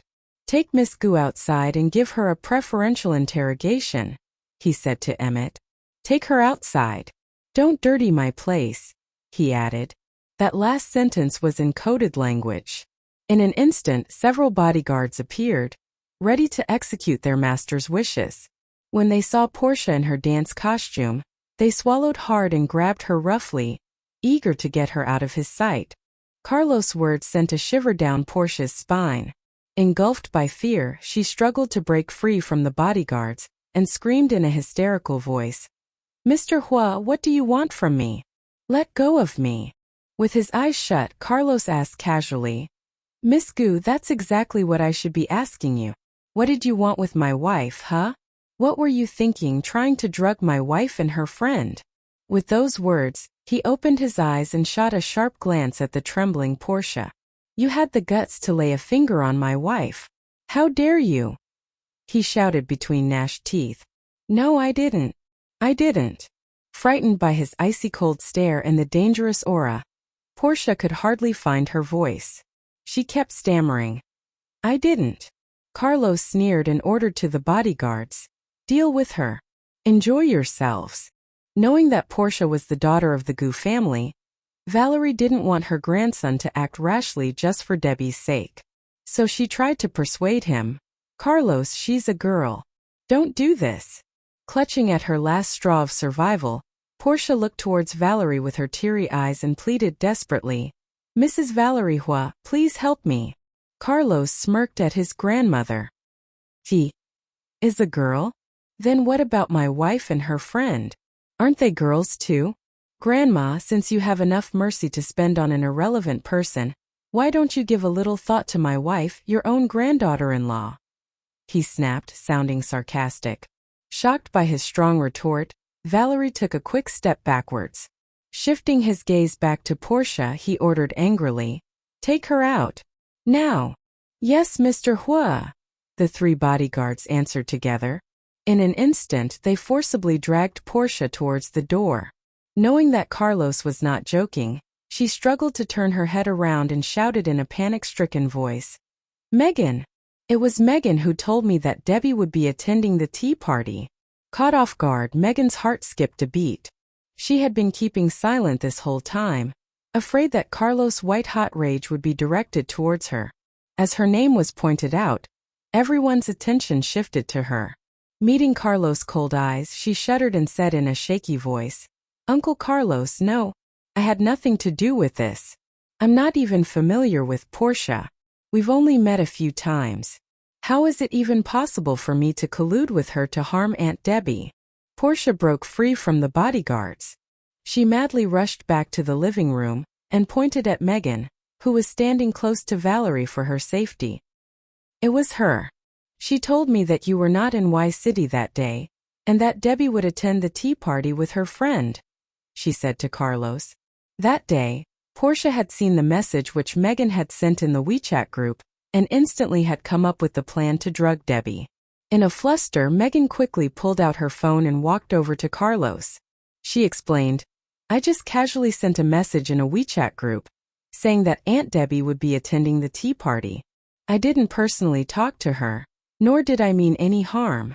Uncle Carlos, you can check my chat log." She nervously tapped the chat log, found her message from that day and showed it to Carlos. Indeed, Megan had only written a few words. It said, I heard that Mrs. Huo was also invited to the tea party. Carlos moved his sharp eyes away from the phone and rested them on Portia once again. So your target was Debbie from the beginning, correct?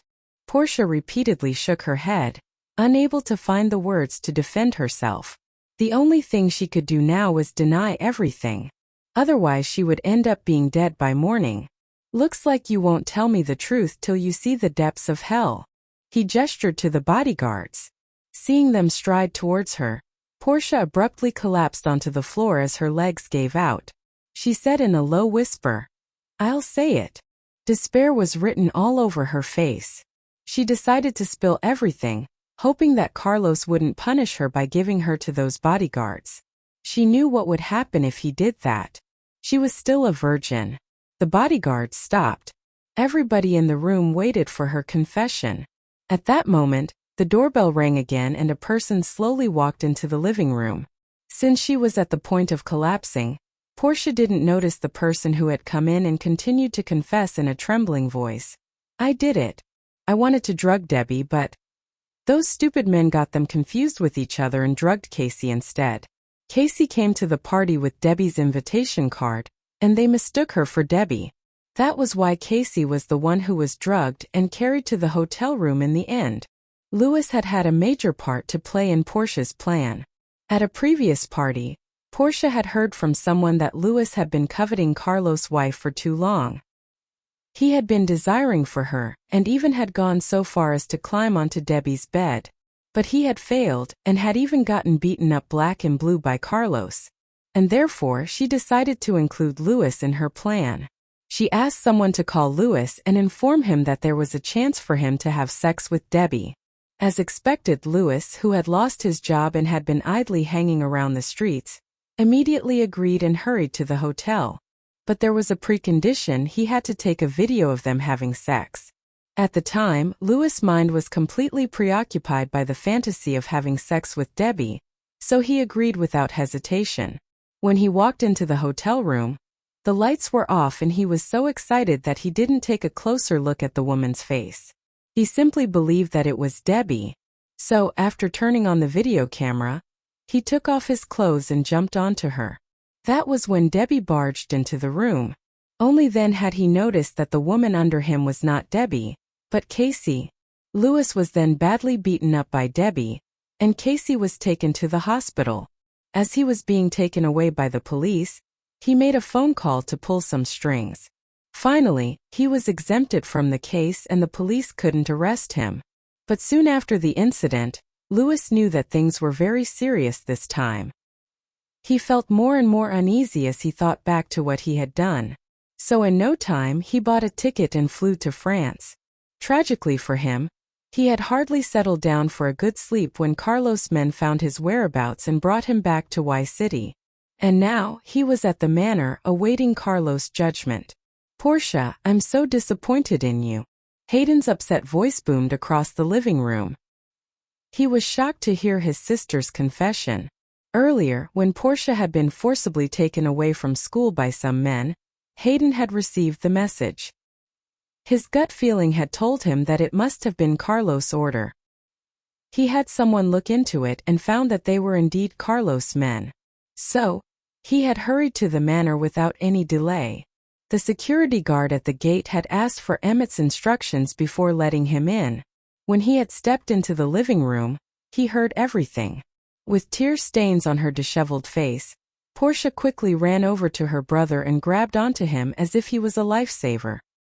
"Hayden, I know my mistakes now. Please save me." Although Portia had crossed the line this time, Hayden couldn't bear to see his sister suffer.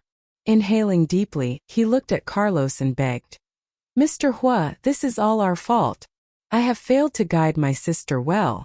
I'll make her apologize to Debbie, and I'll send her away from Y City, so that she will never stir up any trouble for you again. Mr. Huo, please let her go this time." Hayden had never acted so humbly in front of Carlos. Even when his company was put into deep crisis because of his love for Debbie, he never begged Carlos for mercy.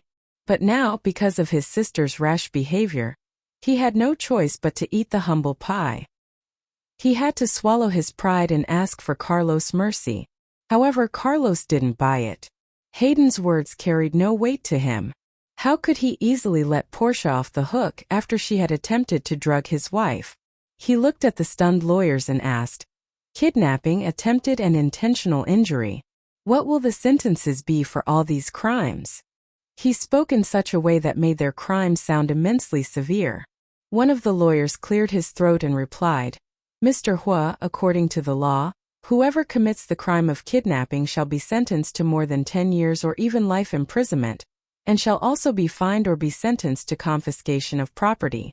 Taking or exposing women's nude pictures without consent constitutes a crime of invasion of privacy and insulting of women, and wounding another person with intent, causing serious injuries, shall result in 3 to 10 years of imprisonment." After the lawyer was done explaining the law, Carlos said nonchalantly, "10 years? Miss Gu, if you are locked up in jail for the next 10 years. He smirked evilly, leaving his words unfinished. 10 years in prison? Portia could hardly take in that information. Breaking down into fresh tears, she ran up to Carlos and fell to her knees. "Mr. Huo, please. I already regret my actions. Please don't have me locked up." If she were to be locked up behind bars, she would have a criminal record and her promising future would be ruined forever. On top of that, she could hardly imagine how her life would be in prison for 10 years. Seeing such a heartbreaking scene, Hayden felt his head ache. As he held her up from the floor, he asked, "Mr. Huo, please tell me what to do so that you will let Portia go." "Let her go?" Carlos sneered. "Do I look that benevolent to you? Or do you think I am an easygoing person? Or maybe you think I'm a pushover?" Both Louis and James shuddered as they listened to his cold voice. They were well aware how merciless and ruthless Carlos could be if someone crossed his line. He was never a benevolent or an easygoing person, nor could anyone ever bully him. When Hayden didn't respond, Carlos continued, "I will give Portia 2 options to choose from. The first one is that she will go to England and apologize to my wife in person, then come back to fulfill her 10-year imprisonment. The second one is that she will go to England to apologize to my wife in person and then—" He paused, shifting his gaze to Louis as everyone held their breath. "And then you will marry Louis." "What? Marry Louis?" Everyone was taken aback. His verdict was beyond their expectations. No one understood what Carlos' intention of marrying Portia to Louis was. Portia made eye contact with Louis. Seeing the disgusting man, she shook her head and rejected in a choked voice, "Please no. I will never marry Louis Huo. This good-for-nothing creep doesn't deserve me," she cursed in her mind. On the other hand, Louis didn't mind at all. He actually felt lucky. Marrying Portia wouldn't bring him any loss in any way. Valerie helplessly reminded him, "Carlos, marriage is an important event in a person's life and it requires approval from the parents. How can you decide his marriage without consulting Wade and Miranda?" Carlos raised his eyebrows at her. "Uncle Wade and Aunt Miranda have always wanted to ally with the Gu family by marriage." "Correct." Wade and Miranda were lost for words. Before they had a grasp of Portia's true colors, they did want Louis to get engaged to her. But now, seeing such a disgraceful and malicious woman, they could hardly bless this marriage. As Wade was about to speak, Miranda pulled at the hem of his clothes to silence him. Instead, it was Tabitha who spoke. "Carlos, your grandma has a point. We can't rush a marriage like this." She tried to persuade the decisive man. Carlos said coldly, "I haven't made the final decision for them. The choice is Portia's." Stumped by his words, Tabitha dropped into silence once again. Hayden looked at his sister sympathetically. Louis was notorious as a philandering scumbag in Y City. He always dated multiple women at the same time and even got them pregnant. His biggest hobby was fooling around with women. How could he let his sister marry such an asshole? He tried to bargain with Carlos once more. "Mr. Huo, I'm afraid that Portia and Louis wouldn't hit it off. They have such different personalities. How about this? I will take my sister to England right away and apologize to Mrs. Huo until she forgives Portia. Is that enough?" Carlos leaned back on the sofa and suddenly had a craving for a smoke. He took out a cigarette from his pocket but didn't light it. Instead, he placed it near his nose and breathed in the scent of the tobacco. While Debbie was attending to him at the hospital a few days ago, she had forbidden him from smoking until his wound was completely healed. As he thought of her, Carlos responded to Hayden, "Do you think I will ever give you a chance to approach my wife?" There was pin-drop silence in the living room. They were rendered speechless again. Carlos was really a handful, and it was so hard to change his mind once he had made a decision. He turned to Portia. "Make a choice. You have 1 minute. If you fail to make a decision, then you will have no choice but to go for the first option." Portia's face contorted in anguish and misery. She bit her lower lip and battled in her mind. With no time left, she stammered, "I choose the second option." She would rather marry Louis than be put behind bars for the next 10 years. Good. Carlos looked at Wade. Uncle Wade, Louis marrying Portia is the biggest concession in his punishment. As for the rest, that depends on his behavior. Wade was baffled by Carlos' quick decisions. Louis marries Portia? This is not good at all. He thought with a sigh. Now that Portia had made her choice, Carlos shifted his attention to Louis. He asked the lawyer again, "What is the sentence for attempted?" "The crime of attempted will result in a 3 to 10-year imprisonment," the lawyer responded politely. "Okay, Louis." But before he could finish his sentence, Louis hastily chipped in. "Carlos, I choose the second option too. I'll marry Portia." Carlos smirked. Louis smiled back bitterly and added, "I marry her of my own volition." Valerie's frown grew deeper as she watched the whole farce. She had a feeling that Carlos wouldn't go easy on Louis. And she was right. "When did I say that you have any choice in the matter?" Louis was stunned. In a daze he asked, "What do you mean?" "You have no choice. You will marry Portia. Tomorrow. Fine." Louis tapped on his chest as a gesture of swearing. "I'll register my marriage with her this afternoon." Carlos continued coldly, "After registering your marriage, you will stay at home and wait for the court summons and the next court session. Do you need me to get you a defense lawyer?" "Yes." No. "Noni. Wait, what?" No. "Carlos, please." I'm sorry.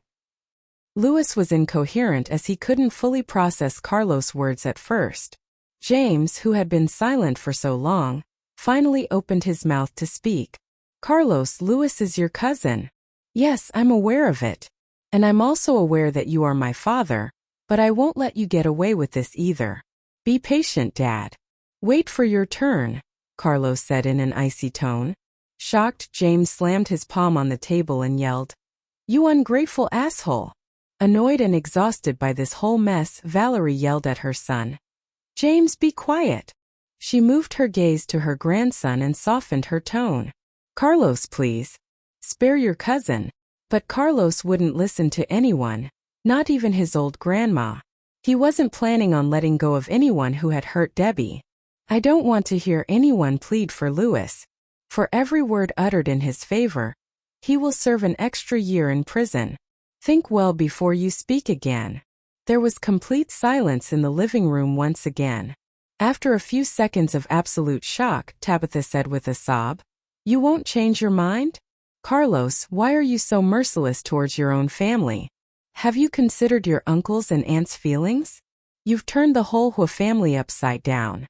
How could you come back to us in the future? How are you going to face all of us?" Carlos' face darkened. "Mom, you're mistaken. It's Louis who hadn't considered his parents' feelings when he did all those inexcusable things." Miranda inhaled deeply. "Carlos, do what you have to. It's time to teach Louis a good lesson." Valerie pounded her cane on the floor loudly. In a fit of fury, she blurted out, "Miranda, Louis isn't your biological son, but you brought him up. How can you be so cruel to him?" Her words shocked everyone in the room, including Carlos. It was a rude awakening. Louis couldn't stay on his feet and slouched down on the floor, his eyes wide in shock. He stared at Valerie blankly. It was already too late when Valerie realized what she had said. She shook her head in defeat and let out a long and heavy sigh. Grandma, what do you mean? Louis asked her in disbelief. A dash of sadness flashed through Valerie's eyes as she looked at the stunned Louis. Nothing. Carlos, since my words carry no weight to you, just do as you please. I'm tired. I'm going upstairs to rest. She stood up from the sofa and walked towards the staircase with Megan's help. After taking a few steps, she turned to the angry man on the sofa. Punish everyone as you see fit, but leave your father alone. As an elder, it's justified for your father to teach Debbie a lesson or two. He didn't mean to hurt your wife. So just let him go, please. Carlos responded with silence. An awkward silence fell between them as Valerie fixed her gaze on him, waiting for a response. When she realized he wasn't going to answer, she sighed helplessly and continued on her way upstairs. How did things get so bad? What a misfortune to befall the Huo family, she grumbled on her way up. After the old lady left, Hayden and Portia also left the manor. Louis gripped Wade's clothes and kept eagerly asking, Dad, is it true that I'm not your son? How come? Then who am I? Where am I from? In silence, Wade lowered his head. Getting no response from his father, Louis turned to Miranda with the same questions. This is not the right time for what you're asking. That can come later. But for now, you should first take responsibility for what you've done, a nonchalant Miranda replied. Louis finally stopped asking. This secret alone was a big blow, far more devastating than facing the wrath of Carlos. When the living room returned to normalcy again, Carlos looked at James and said coldly, I don't think we need to talk anymore. You know your punishment. The police are here. Just go with them. One of the policemen put down his cup of tea, stood up and came up to James, ready to handcuff him. The latter covered his chest to steady his breathing. He was breathing fire as he stared at his son in disbelief. Trying to mediate, but very much aware it wouldn't be easy, Wade stood up and advised Carlos, give it some thought. If people get wind of it that you sent your father to jail, I don't think you'd like the ramifications, both on you and on your company. You should bear the bigger picture in mind. Carlos sneered. All of you ask me to think about this, think about that. Has any one of you think about Debbie? Did he think about her feelings when he slapped her severally? Did he even think about the Huo family's interests? And as an elder, he hit his daughter-in-law for no reasons. What would the public think if they knew about this? Wouldn't it do harm to the company too? Wade was lost for words. Still, no one was able to change Carlos' mind. Crying, Tabitha ran up to him and fell to her knees. Carlos, I beg you. Please don't do that. I'll apologize to Debbie on your dad's behalf. Okay. Whatever it takes to make peace. I'm willing to do it with a sincere heart. But her attitude and way of defending James only added fuel to the fire. In a huff, Carlos shot to his feet and moved to her side. Mom, what do you mean by doing this? He asked coldly. Carlos, listen to me. Don't put your dad in jail for a woman's sake. If your dad is locked up behind bars, how will I live on? Please consider me, I plead. Carlos signaled to two bodyguards with his eyes. Ready to please their boss, the bodyguards swung into action. At once, they came and lifted her up from the floor, almost forcibly. Eyes fixed on Tabitha, Carlos declared, I can make concessions on one condition. Dad has to stop meddling in my business. Especially let him never ever stick his nose into my marriage. If he can't promise that, then I'm more than ready to send him to jail. He stressed every syllable of the last sentence. Tabitha's tears turned into a smile of relief. Although she was still surprised at the turn of events, she held Carlos by the right hand and assured, Okay. Leave it to me to follow through with your terms of the truce. Rest assured that your dad will never, ever meddle in your business again. I know you have always been a good son. However, much to her shock, James suddenly strode over, grabbed hold of her wrist and pulled her away from Carlos. Why did you bow down to this ungrateful asshole? I am his father, and I'm not going to let him dictate to me what's to be done and what's not to be done. In this house I set the rules, and I have every right to meddle in whatever he thinks is his business. If he really doesn't want me to concern myself with anything, then let him divorce Debbie Nian. Let him do it right now, he roared. Otherwise, I won't just sit back and watch, he added. The old man's rant echoed through the whole living room. Everyone else remained dead silent, worried by his obstinacy. Wade took a glance at Carlos, whose anger threatened to erupt like a powerful volcano. Aware of the growing tension between the father and son, he came and stood close to James, ready to mediate. Come on, James, no matter how deeply you feel about this whole disagreement, you have to calm down. The children are already grown-ups now. We have to be careful not bulldoze them around anymore. What's more, Carlos has been married for 3 years now. What's the need of snooping into a son's marriage that's doing just fine? James smirked. He pulled out his phone and swung it in front of Carlos. Speaking to Wade, he threatened, "If this little brat dares to have me handcuffed today, I'll make sure I go down with him as well. I'll invite all the major media houses against him and put the story out there for the whole world to see. If he wants to see what impact it will have on the ZL group, let him dare." Wearing an unflappable face, Carlos held back his anger. With his eyes on James, he instructed Emmett, "Give him the phone numbers of the most popular reporters in the city." After a short pause, he asked James aggressively, "Do you want to make the phone call first before going with the police? You can as well refuse to follow them, but then my team of lawyers will be ready to file charges against you. The ball is in your court." James was dumbstruck. Meanwhile, Emmett had found one of the numbers and asked cautiously, "Mr. James Huo, this is the phone number. Get lost." James roared, his face contorting in anger. He thundered so loud that the whole manor reverberated with his threat. Instinctively, Emmett put away his phone. But Carlos, remaining unflappable, shifted his gaze to the policeman and said, "Seems like my dad prefers to wait for the lawsuit at home.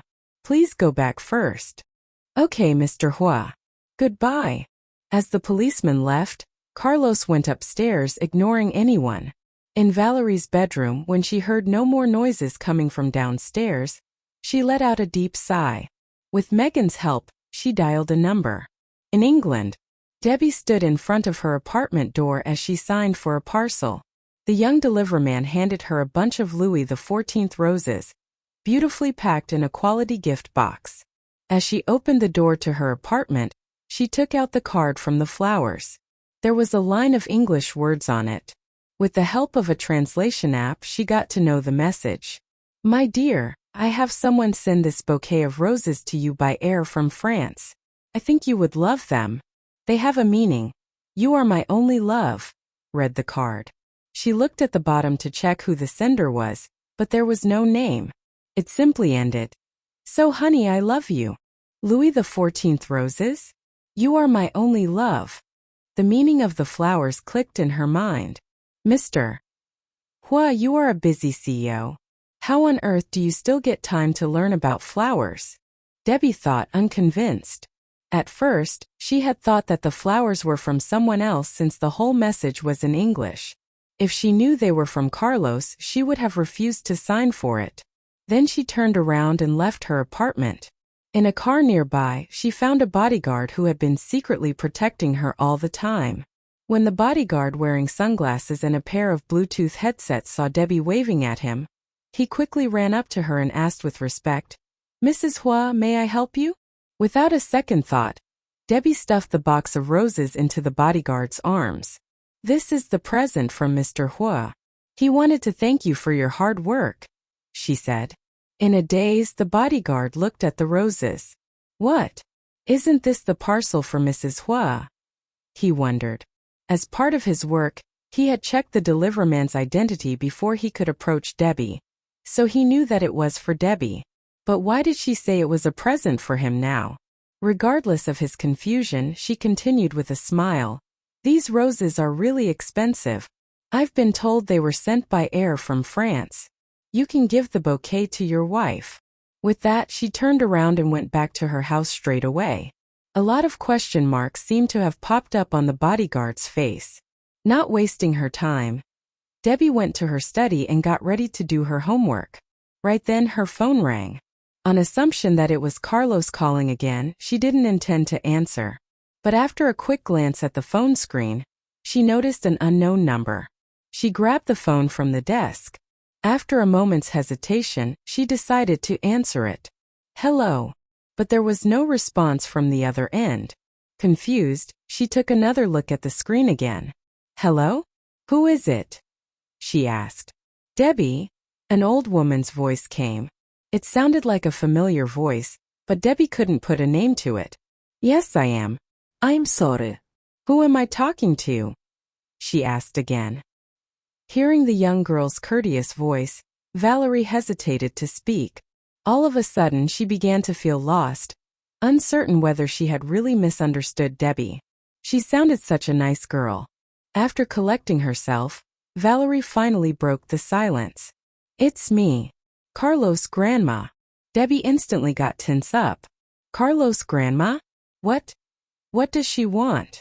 Now on the alert, Debbie straightened up and said politely, Hello, Grandma. After a short moment of silence, the old lady asked, Are you having a class now? Although Debbie was wary of the old lady's every question, she still chose to answer honestly. No, I finished my class today. I have just arrived at home. Valerie cut to the chase and said, Carlos is about to send his father and Louis to jail for your sake. The old lady wasn't someone who would joke with Debbie. Realizing the authenticity and severity of the matter, Debbie widened her eyes in shock. After a pause, she found her voice and stammered. For real? Is this true? What happened? Valerie sighed impatiently. If it wasn't true, why do you think I'm making this phone call to you? Debbie, if you can talk Carlos into giving up his charges against James and Louis, I won't be against your marriage anymore. Valerie swore. As she slowly processed the old lady's words, Debbie dropped into an eerie silence. Valerie silently waited for her reply on the other end. A lot of questions flooded Debbie's mind. She tried to sort them out. Why would Carlos sue James? Is it because he slapped me? And Louis? Was he sending him to prison for almost raping Casey? After thinking hard for a few seconds, Debbie replied decisively, Mrs. Valerie Huo, this wasn't the first time Carlos' father had laid his hands on me. And Louis has done some really bad things. Are you sure you want to overlook their actions? I'm not sure if I can talk Carlos into letting them off the hook. But even if I do succeed, can you make sure that they won't commit the same mistake again? Can you make sure that your son won't hit me again? Or do you think you can stop Louis from doing anything reckless from now on? Valerie already knew how eloquent Debbie was. So, are you saying that you won't do me this favor? She snapped, sounding a bit angry. Debbie sighed. She never meant that she wouldn't help. She just wanted to get some sort of guarantee from her. I didn't say I wouldn't help you. I'm just afraid that Carlos might not listen to me. But anyway, since it's a request from you, I'll give it a shot. But please be ready for any outcome. I might not be able to change a thing. I know. Just call Carlos and tell him that you forgive them, and that you do not hold them responsible for their actions. Mrs. Valerie Huo, you have misunderstood my words. I never said that I wouldn't hold them responsible. If she easily let James and Louis be exempted from any responsibility this time, they would surely repeat their mistakes again. She couldn't just turn a blind eye on what they had done to her and Casey. Why? What do you want from them? Valerie raised her voice. Debbie sneered.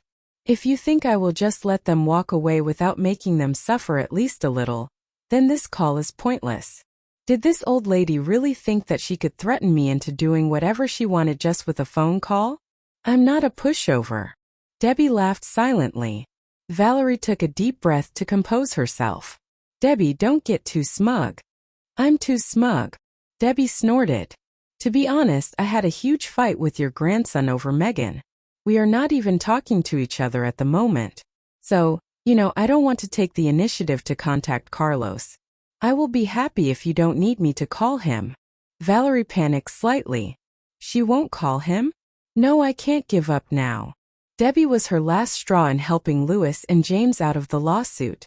Left with no choice, she softened her voice and asked, What do you want? I don't want anything. No, actually, there's one thing. I want you and Mr. James Huo to acknowledge me as Carlos' wife.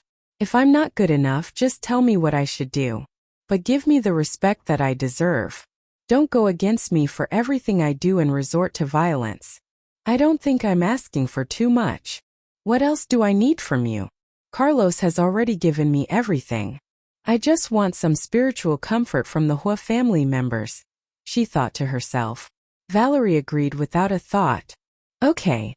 She had intended to change her attitude towards Debbie if she could just make Carlos show some mercy towards James and Louis. She was planning to be nicer to her if she could give her that much.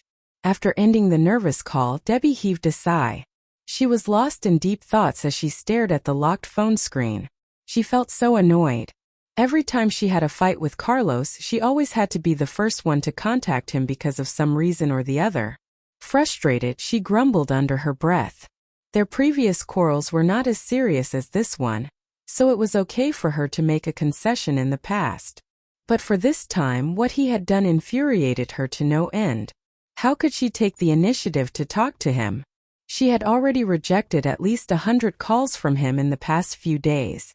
The next morning, Louis and Portia showed up at the Civil Affairs Bureau of Y City. After going through some procedures, they smoothly registered their marriage. As soon as they stepped out of the bureau, a throng of reporters instantly surrounded them. Shortly afterwards, everyone in the city knew that Louis and Portia were married. In the evening, Louis took Portia along with him to the manor and showed their marriage license to Carlos. Carlos shifted his gaze away from their marriage license and said indifferently, "Stay at the manor tonight. Fly to England tomorrow morning." "Yes, of course. We'll leave first thing in the morning," Louis said obediently. All he wanted to do right now was butter Carlos up as much as possible, hoping that this overbearing man wouldn't lock him up in prison. Despite her reluctance to apologize to Debbie, Portia had no choice but to nod. "Yes, Mr. Huo." As he opened the company file to continue his work, Carlos said calmly, "Enjoy your wedding night. Louis, be tender towards your wife." Louis was confused at first, but then he nodded understandingly and promised, "Yes, got it." On the other hand, Portia felt miserable, tears threatening to come out of her eyes. She had intended to live as a nominal couple with Louis, without any sexual interaction.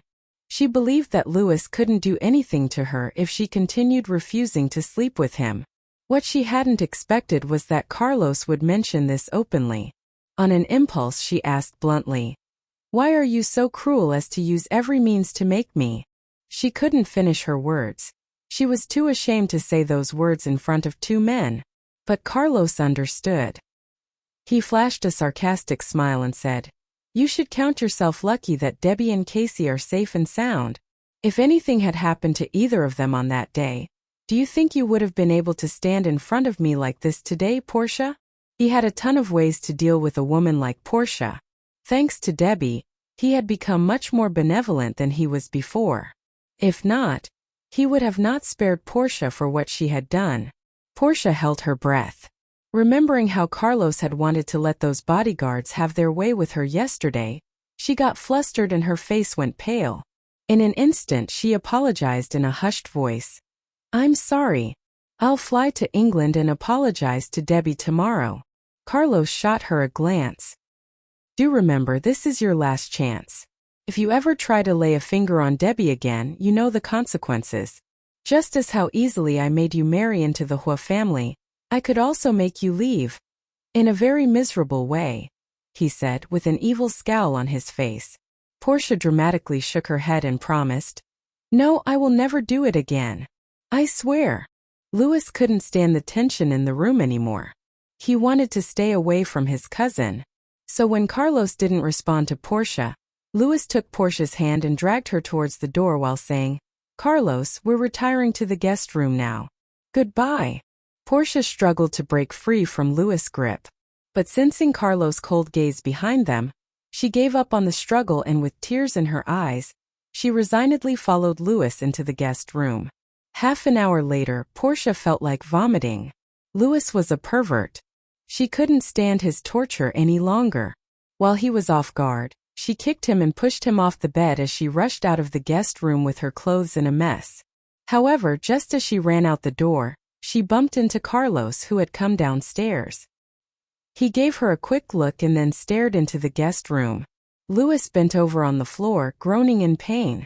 Shifting his gaze back to the terrified Portia, Carlos warned ruthlessly, "There will be 4 men waiting for you if you step outside." Portia's face was drained of its color when she heard Carlos' threatening words. She shook her head violently and returned to the guest room. When the door was closed behind her, Louis, who had recovered from the pain, grabbed her hand violently and slapped her across the face. "You bitch! How dare you kick me? You are going to pay for that. I am gonna torture you to death tonight," he yelled. His hard slap made her head pound. Before she could come to herself, Louis took his chance and pressed her against the bed again. "Look at yourself. You have the nerve to fantasize about being Carlos' woman. You think you deserve him? How naive. I will fuck you now and your dream will die forever." He cussed with contempt in his voice. Soon enough, thunderous and painful screams were heard from the guest room. Carlos ignored it and went back to his bedroom. However, this was only the beginning of Portia's nightmare. There was more to come. The next morning when she woke up, her eyes were empty and glazed, as if the light had gone out from them. Louis looked weary and spiritless due to the exhaustion from the night. They got into the back seat of Louis' car and left the manor together. When the luxury car had moved just a few meters away from the manor, a woman suddenly rushed out of nowhere and stopped in front of the car. In a panic, the driver stepped on the brakes. The car came to an abrupt halt, and Louis was thrown forward, hitting his head against the back of the front seat.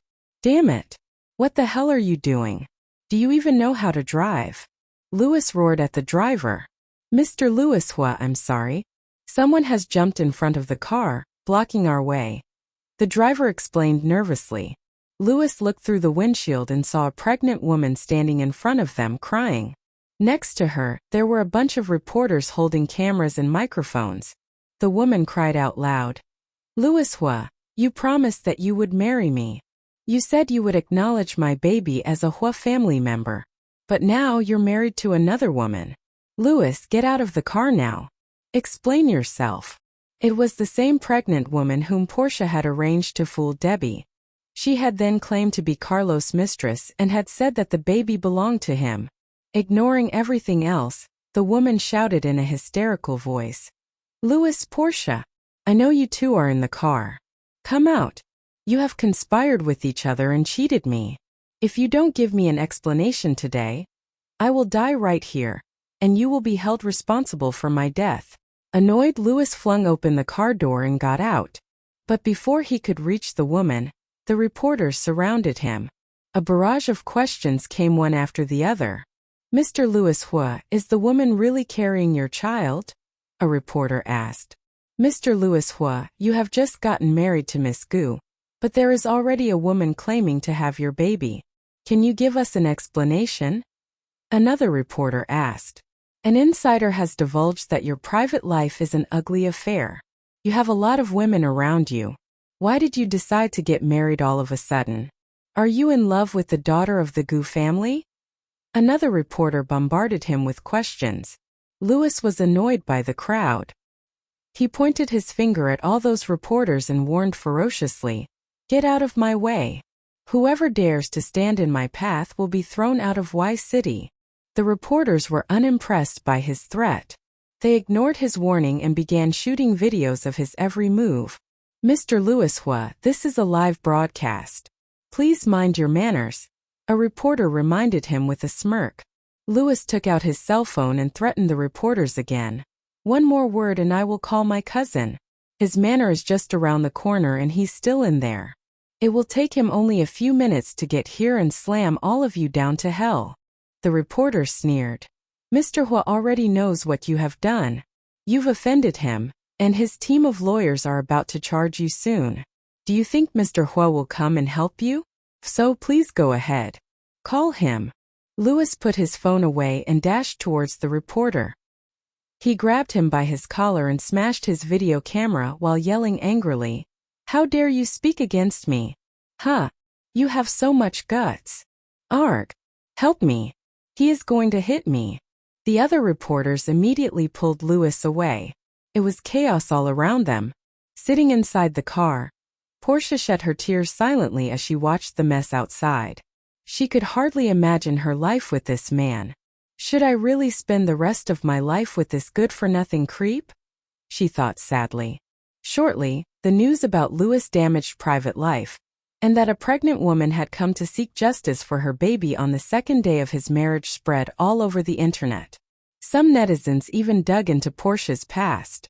They found out some evidence which said that she was the other woman when Louis was in a relationship with his ex-girlfriend. Portia's hair had been cut and she had been beaten openly on a street. All these scandals proved that she was a typical bitch who sabotaged other people's relationship.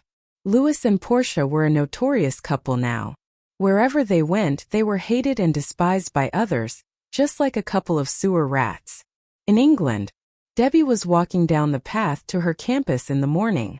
She looked at her phone, wondering how she should talk to Carlos when she called him. She wanted to throw a tantrum at him, but at the same time, had to ask mercy for Louis and James at Valerie's request. While she was deep in her thoughts, her phone rang. It was Casey. Debbie, there's some sensational news in Y City. Did you hear? Casey asked excitedly. No. What is it? Debbie asked, surprised. She had been concentrating on her studies and thinking about how to talk to Carlos, so she hadn't paid any attention to the news. It's about Portia. She married Louis. What? Debbie's eyes widened. The news was so unbelievable. Casey filled in Debbie with the gossips. Yes, Portia and Louis got married, and on the second day of their wedding, a pregnant woman appeared in front of them claiming that he had cheated on her.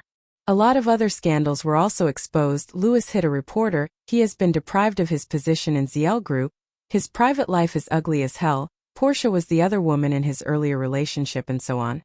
The list is endless. Anyway, their reputations are completely ruined. Everyone in Y City is talking about them. Casey felt absolute joy rushing through her. She had wanted to get back at Louis and Portia, but she couldn't find a chance. Finally, someone had helped her get revenge on those two disgusting people. But you said Portia married Louis? How come? Debbie couldn't believe it. Portia was such an arrogant woman. She knew Louis' true colors, so how could she possibly marry him? I was surprised too. I think they might have been forced to get married by someone. Could it be your husband? Only he has that kind of power. What do you think? Debbie was silent. She hadn't talked to Carlos in a while, so she had no idea what he had done. Then another question came to her mind. Did Carlos investigate the incident of you being drugged? She probed. Yes. Emmett told me about it today. Portia was the mastermind behind the whole thing. Her target was you. Do you remember that you had given me the invitation card with your name on it while we entered the party? Yes. She remembered it. She felt that it didn't matter at that time. And they indeed had entered the party smoothly, even though they had exchanged their invitation cards by mistake. The security guard at the gate mistook me for you. He was arranged by Portia. When I went alone to the restroom, someone covered my mouth with the drugged napkin. After I passed out, he carried me to the arranged hotel room. And you know the rest. So Portia's real target was me. She wanted Louis to me. But because of the mishap with the invitation card, they had mistaken Casey for me, and Debbie angrily stomped her foot. Those scumbags. Thank God she had saved Casey in time. If Casey had been raped by Louis, Debbie would have wanted to die because of the guilt. You haven't answered my question yet. Do you think it was Mr. Huo who had ruined their reputations? Maybe. Debbie said hesitantly. I think it was him. I asked Emmett, but he's so tight-lipped. Tomboy. I also heard that Mr. Huo almost gave away Portia to his bodyguards to let them have their way with her. What? Debbie asked in shock. Looks like I missed out on a lot of good stuff while I was gone from Y City, she thought. It's true. That was the only thing Emmett let slip to me. I don't know much about anything else. He didn't tell me even though I asked multiple times, Casey said from the other end of the phone. I see. Anyway, There's one more thing that's been troubling me, Debbie said gloomily. What's that? Debbie told Casey about Valerie's phone call. After hearing everything, Casey roared. What the hell? James was slapped you again? Damn it. He has really disgraced his son. Such a shameless father. And the old lady has some nerve, requesting you to plead with Carlos to let them both go. Unbelievable. Listen, leave these matters alone. Just let your husband do whatever he wants. Don't put in a good word for any of them. You have to take this chance to let the Huo family know that you have Mr. Huo's full support. If your husband is determined to punish Louis and James this time, it will serve as a warning to the others.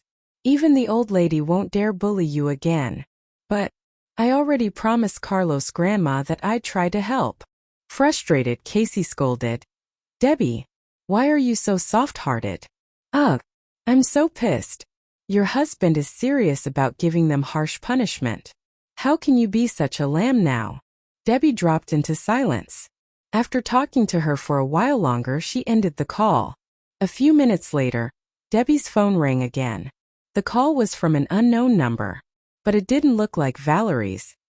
Could it be someone else from the Huo family? She wondered with a sigh. She answered. Hello. Deb. Debbie. Portia and I are on our way to apologize to you, a lewd voice said. Debbie knew at once who it was. She replied coldly. We just arrived in England. We haven't gotten over the jet lag yet, but we are eager to see you right away. Please tell me where we can find you now. Debbie had no intentions of meeting them. We don't need to meet, Louis said anxiously. No, please. Carlos said that we have to apologize to you in person. We just took a long flight to come see you. Please don't reject us. You don't need to apologize. I won't accept it anyway. That's all. Goodbye. Debbie hung up on him. Louis was stunned when he heard the beep from the other end. This woman is such a handful. He called again, but the call didn't get through. Left with no choice, Louis and Portia headed for their hotel first. They would try to contact Debbie again later. Debbie had received so many phone calls in the past 2 days. She had rejected numerous calls from Carlos, and had answered calls from Emmett, Valerie, Casey, and finally from Louis. At noon, when she had just come back home from school, she received another call from an unknown number in Y City. Hello, she answered. Deb. It's me. Hayden. Debbie recognized the voice. After taking a deep breath, she said angrily, Didn't I tell you not to contact me anymore? I know, but this is about Portia. If you don't meet her and accept her apology, she will be locked up in prison for the next 10 years. Deb, please. After all, we've known each other for so many years. Just meet her once. Hayden's voice sounded weary. He had been busy dealing with the trouble in his company and had been trying to take down scandals about Portia on the internet. 10 years in prison? Carlos has been really cruel this time, Debbie thought. She said indifferently, she's a grown-up. She should take responsibility for her behavior. I can't do anything to help. Hayden said in haste. Yes, you can help her, Deb. You are the only one who can. You know, she's already gotten married to Louis. You are well aware of what a philandering jerk Louis is. Portia's future is already ruined. It's already too much for her to bear. If she is to be locked up for the next 10 years, then I'm afraid that. Deb, please let her meet you. If you do, I promise to give up on you forever. I won't pester you anymore. Okay.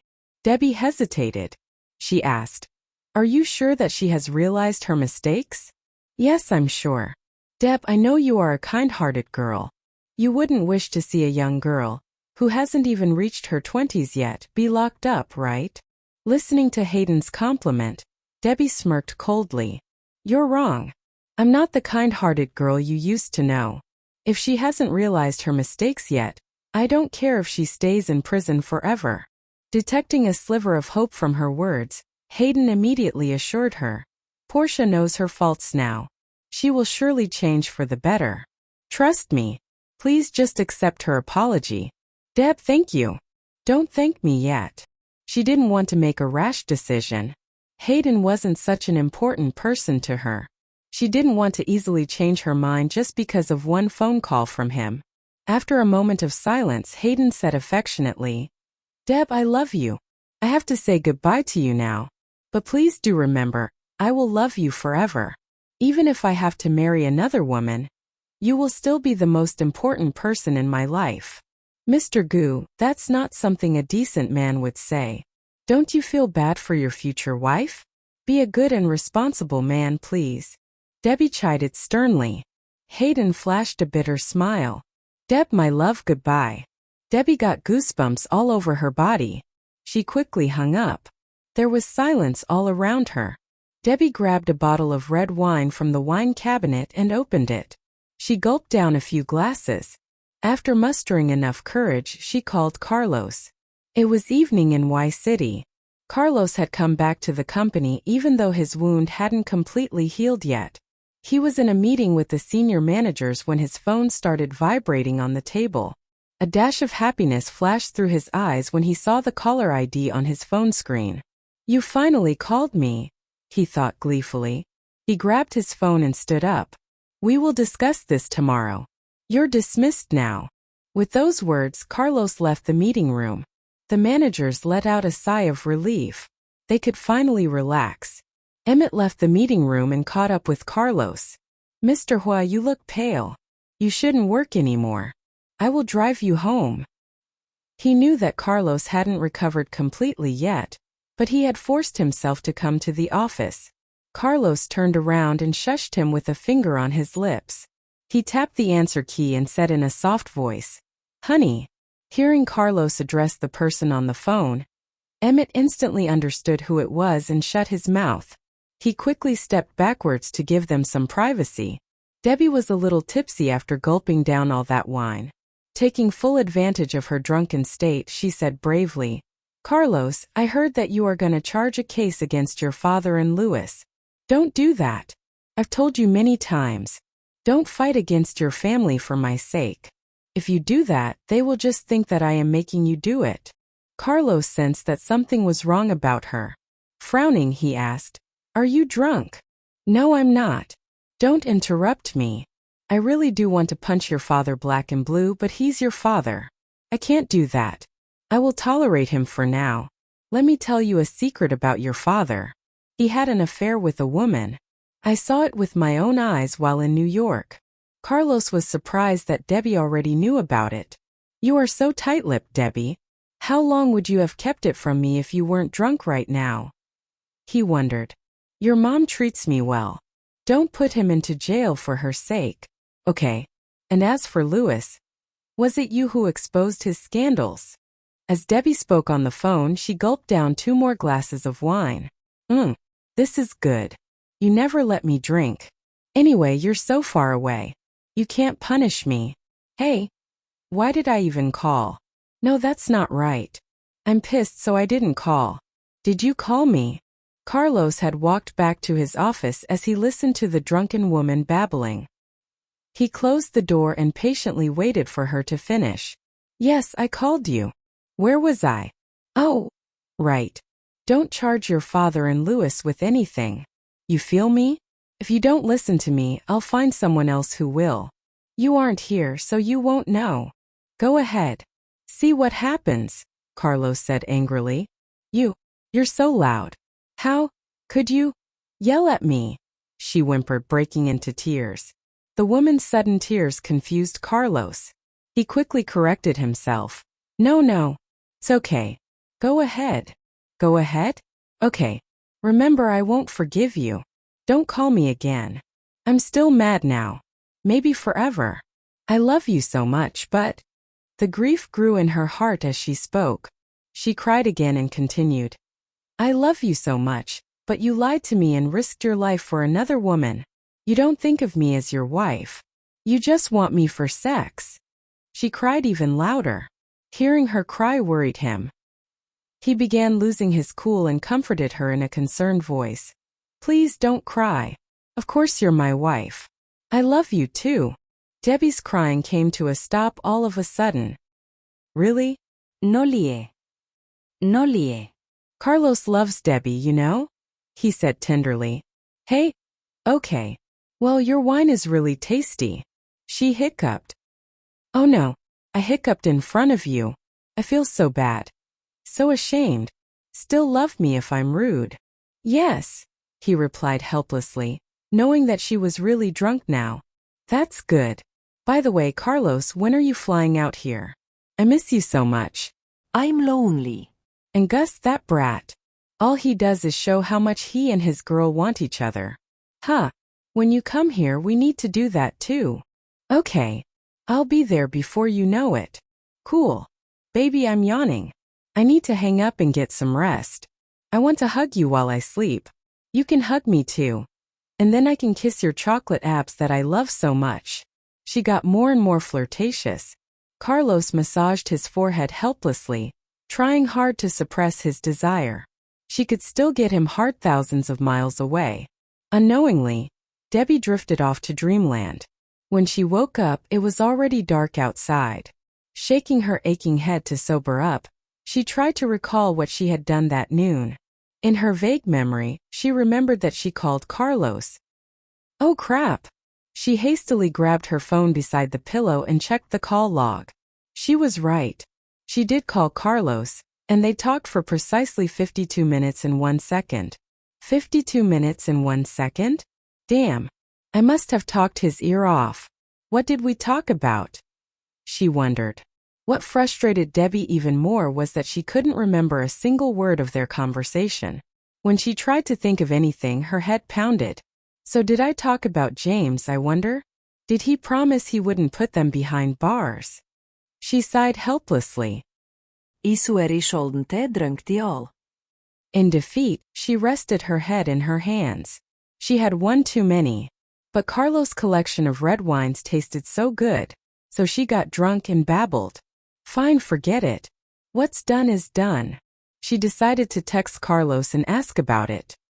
What did I tell you on the phone? She wrote. A beep let her know that Carlos texted her back. Debbie read the message and blushed deeply. You said you missed me, you wanted to hug me, and you wanted me to. Oh my God.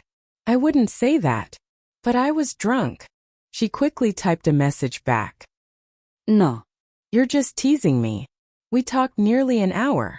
I had no choice. You started crying. I tried to comfort you and then you started… I didn't want to interrupt you. She could practically hear him smiling on the other end. You didn't want to interrupt? She sulked. After taking a deep breath, she wrote, Did I talk about your dad and Louis? Yeah. So, what about it? It took a while for him to text back. It depends. Depends on what? Ugh, this man is so annoying, she thought angrily. She had an urge to text him the words get lost. But she decided better of it. Hey, wait. Suddenly she realized she was fighting with him and that he was in the wrong. She was still mad. She should be rude. So she went with plan A and sent get lost to her hubby. Seeing her message, Carlos sent her a voice message straight away.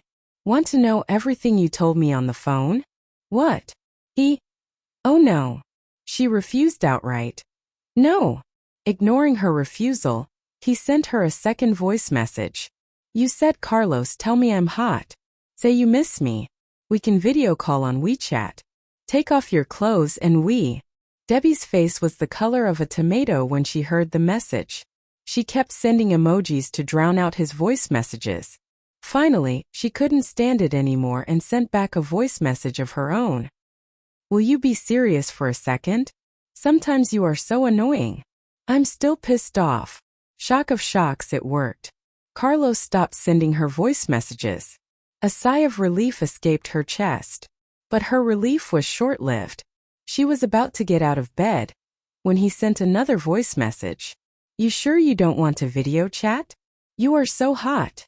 Ark, so annoying. Debbie wanted to cry. Isn't this man an impossibly arrogant CEO? But he's such a flippant jerk now. Can't even. Asshole. She cussed in her mind.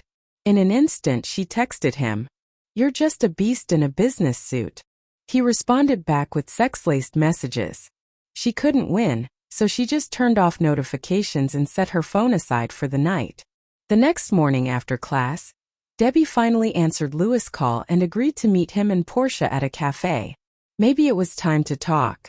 Debbie was taken aback when she arrived at the cafe and saw Portia's face.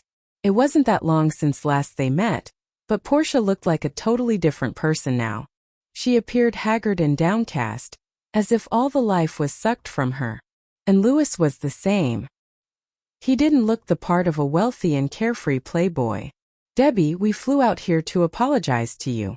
We're really sorry," Louis said as he took out an expensive gift box and placed it on the table in front of Debbie. "From me and Portia," he added. And with that, Portia raised her head. She looked at Debbie with her red and swollen eyes. Debbie, I'm sorry. She apologized in a hoarse whisper.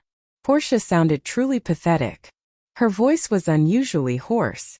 So Debbie asked curiously, "What's wrong? You sick?" Portia discreetly stole a glance at the embarrassed Louis, tears threatening to stream from her eyes. Yet she shook her head and hissed, "Nothing. Jet lag. I hope you can forgive me." The truth was that she had been tortured by the perverted Louis every night, ever since they got married. He had endless ways to vent his sexual desires on her. England or Y City, it didn't matter. Last night, he had even downed a vial of ginkgo biloba, and it got him even hornier. Their noise was so loud that the customers in the next hotel room overcalled the front desk and complained. Although Portia was acting rather odd, Debbie didn't say anything about it. After all, they were not friends. Debbie didn't give a damn about her mental state. "I have a message for you, Louis Huo. Now that you married Portia, just treat her right," Debbie said as she pulled something from her pocket. Louis kept nodding his head, staring at the table instead of looking Debbie in the eye. Big mistake, because suddenly the girl opened the knife and stuck it in the table with a thunk. His face turned pale immediately. But Debbie wasn't done. She threatened, "Do something stupid again like flirting with other girls. I'll chop your dick off." Frightened, Louis clamped his legs shut and nodded vigorously.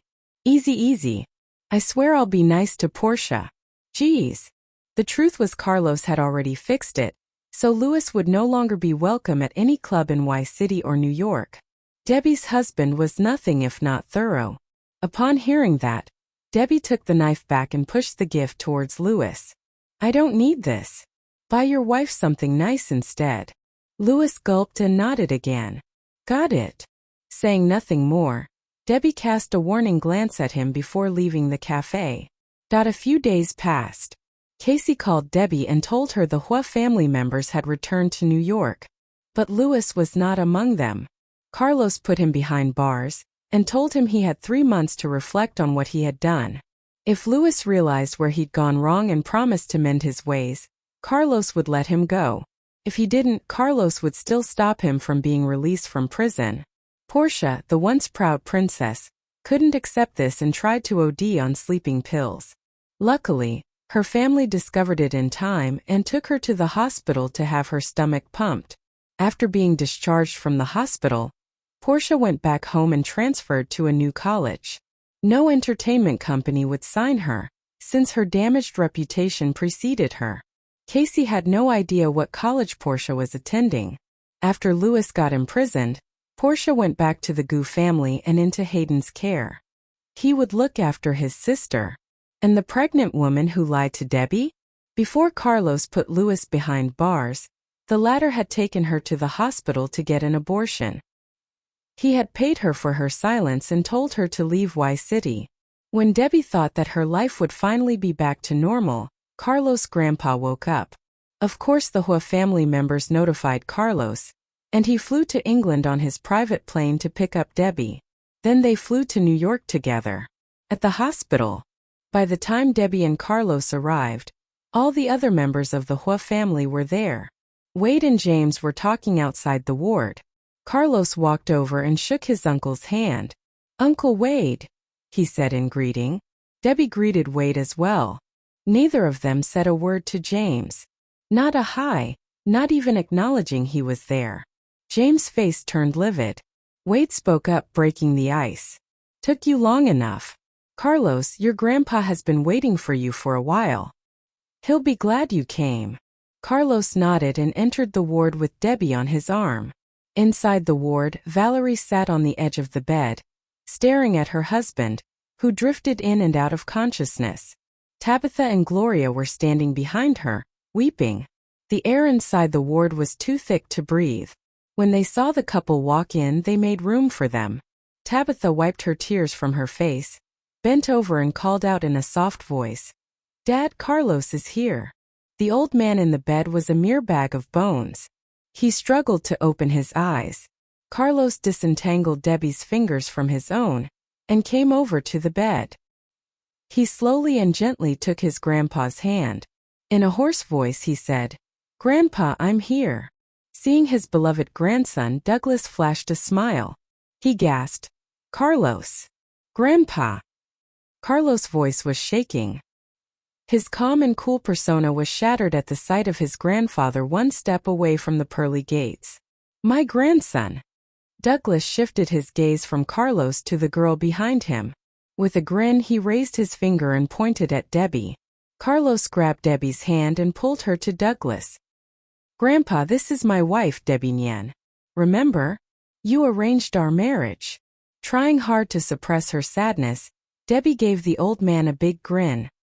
"Y grandpa. I'm Debbie." "Nice to meet you." Douglas was glad that the couple seemed to love each other very much. Love was what the Huo family needed more of. "Great. You're both good kids." Then he turned to the others in the ward and stammered, "You get out. I have something to tell you." The others present looked at each other and then left the ward one after another. They knew these would be Douglas' last words. Debbie was the last one to leave the ward. She closed the door behind her. Through the glass door she looked at Carlos, who was also staring at her. When their eyes met, Carlos nodded at her to try and reassure her. This was a trying time for everyone. The hallway got so quiet you could hear a pin drop. James must be really sad at this moment, as he didn't even try to mess with Debbie. After a while, Miranda took Debbie to the end of the hallway, away from the others. Staring out the window, she told her in a whisper, "The biggest secret of the Huo family is about to be exposed. The secret has been kept for more than 20 years. "The biggest secret of the Huo family?" Debbie was confused. "What is it?" she asked. Miranda turned to Debbie and gave her a meaningful look. "Carlos' grandpa is dying. You better be careful with James from now on." Again, Debbie didn't know what she was trying to say, but her words left Debbie uneasy. Miranda said nothing more. Unable to hold back any longer, Debbie asked, "Aunt Miranda, what are you trying to say?" She is acting weird today, Debbie thought. But Miranda didn't answer her question. She just stood there lost in thought. More than 10 minutes passed, and Carlos' cries came from within the ward. "Grandpa! Grandpa!" The call bell rang. Doctors and nurses rushed into the ward, one carrying a clipboard. They all had surgical masks obscuring their features. The Huo family members stood at the door, waiting anxiously. Within 2 minutes, the attending doctor took off his gauze mask and said in a serious tone, "Mr. Huo, I'm sorry, but your grandpa passed away." The Huo family members started crying, tears streaming down their faces. Valerie called her husband's name again and again. Everyone in the ward was a hot mess at that moment. Even though Valerie had mentally prepared for this moment, she passed out and fell into Fraser's arms. Luckily, this was a hospital, and the doctor helped her regain consciousness again quickly enough. As Douglas liked things simple, his funeral was a basic one with no frills. Debbie put her doubts behind her and joined Carlos to make arrangements for Douglas' funeral. What else could she do? She had no answers, and no one would give her any. In the dead of the night, Carlos pulled Debbie close, tears streaming down his face. He started pouring out his feelings about his grandpa. It was the first time that she had seen him cry. His voice was choked with emotion. Her heart broke. She tried to comfort him by stroking his head and kissing his cheeks. In a soft voice she said, "Grandpa passed away, but you still have us. Honey, please stop crying." Grandpa's watching you from heaven. I'm sure he wants you to be happy." Carlos held Debbie tighter for a second, his eyes closed. He took in her unique fragrance and finally relaxed. By her side he was a king. She could always make him feel better. After what seemed like forever, he finally got a hold of himself. Then he whispered a shocking secret in her ear. She stared at him, eyes wide and mouth agape. He nodded at her with firm eyes. It turned out that her joke was actually reality. She still remembered her first visit to the Huo family's residence. Carlos' father had thrown a thick book at him. She had once asked James and Valerie whether they were really Carlos' family. Now Valerie was truly Carlos' grandma, but James was not his biological father. No wonder James didn't act much like a father to Carlos. No wonder Miranda was always nice to Debbie, but uncaring toward Louis. Actually, Miranda was Carlos' biological mother, and Debbie's real mother-in-law. Instead of James and Tabitha, Wade and Miranda were Carlos' biological parents. That was the secret that the Huo family had kept all these years. Valerie had once exposed that Louis was not Miranda and Wade's biological son. Actually, Louis was James and Tabitha's son. Everything made sense to Debbie now. Carlos was cold and aloof just like Miranda. Louis was unfaithful like James and cowardly like Tabitha. More than 20 years ago, Wade and Miranda had two sons, Fraser and Brooks. James and Tabitha had been married for several years, but produced no offspring. James and Tabitha went to a fertility doctor to find out why. The doctor told them that James was afflicted with low sperm motility. His sperm wasn't healthy. Unable to accept the truth, James always threw tantrums for no reason and Tabitha cried every day. Then Miranda got pregnant again. She went to the hospital and the doctor told her the infant was a boy. Valerie asked Miranda, who already had two sons, to give the baby to James and Tabitha after giving birth. Miranda of course refused at first. But Valerie and Tabitha always cried in front of her, and Miranda felt sorry for them. The Huo family members lived under the same roof. If Miranda gave the baby to James and Tabitha, she could still see her son every day.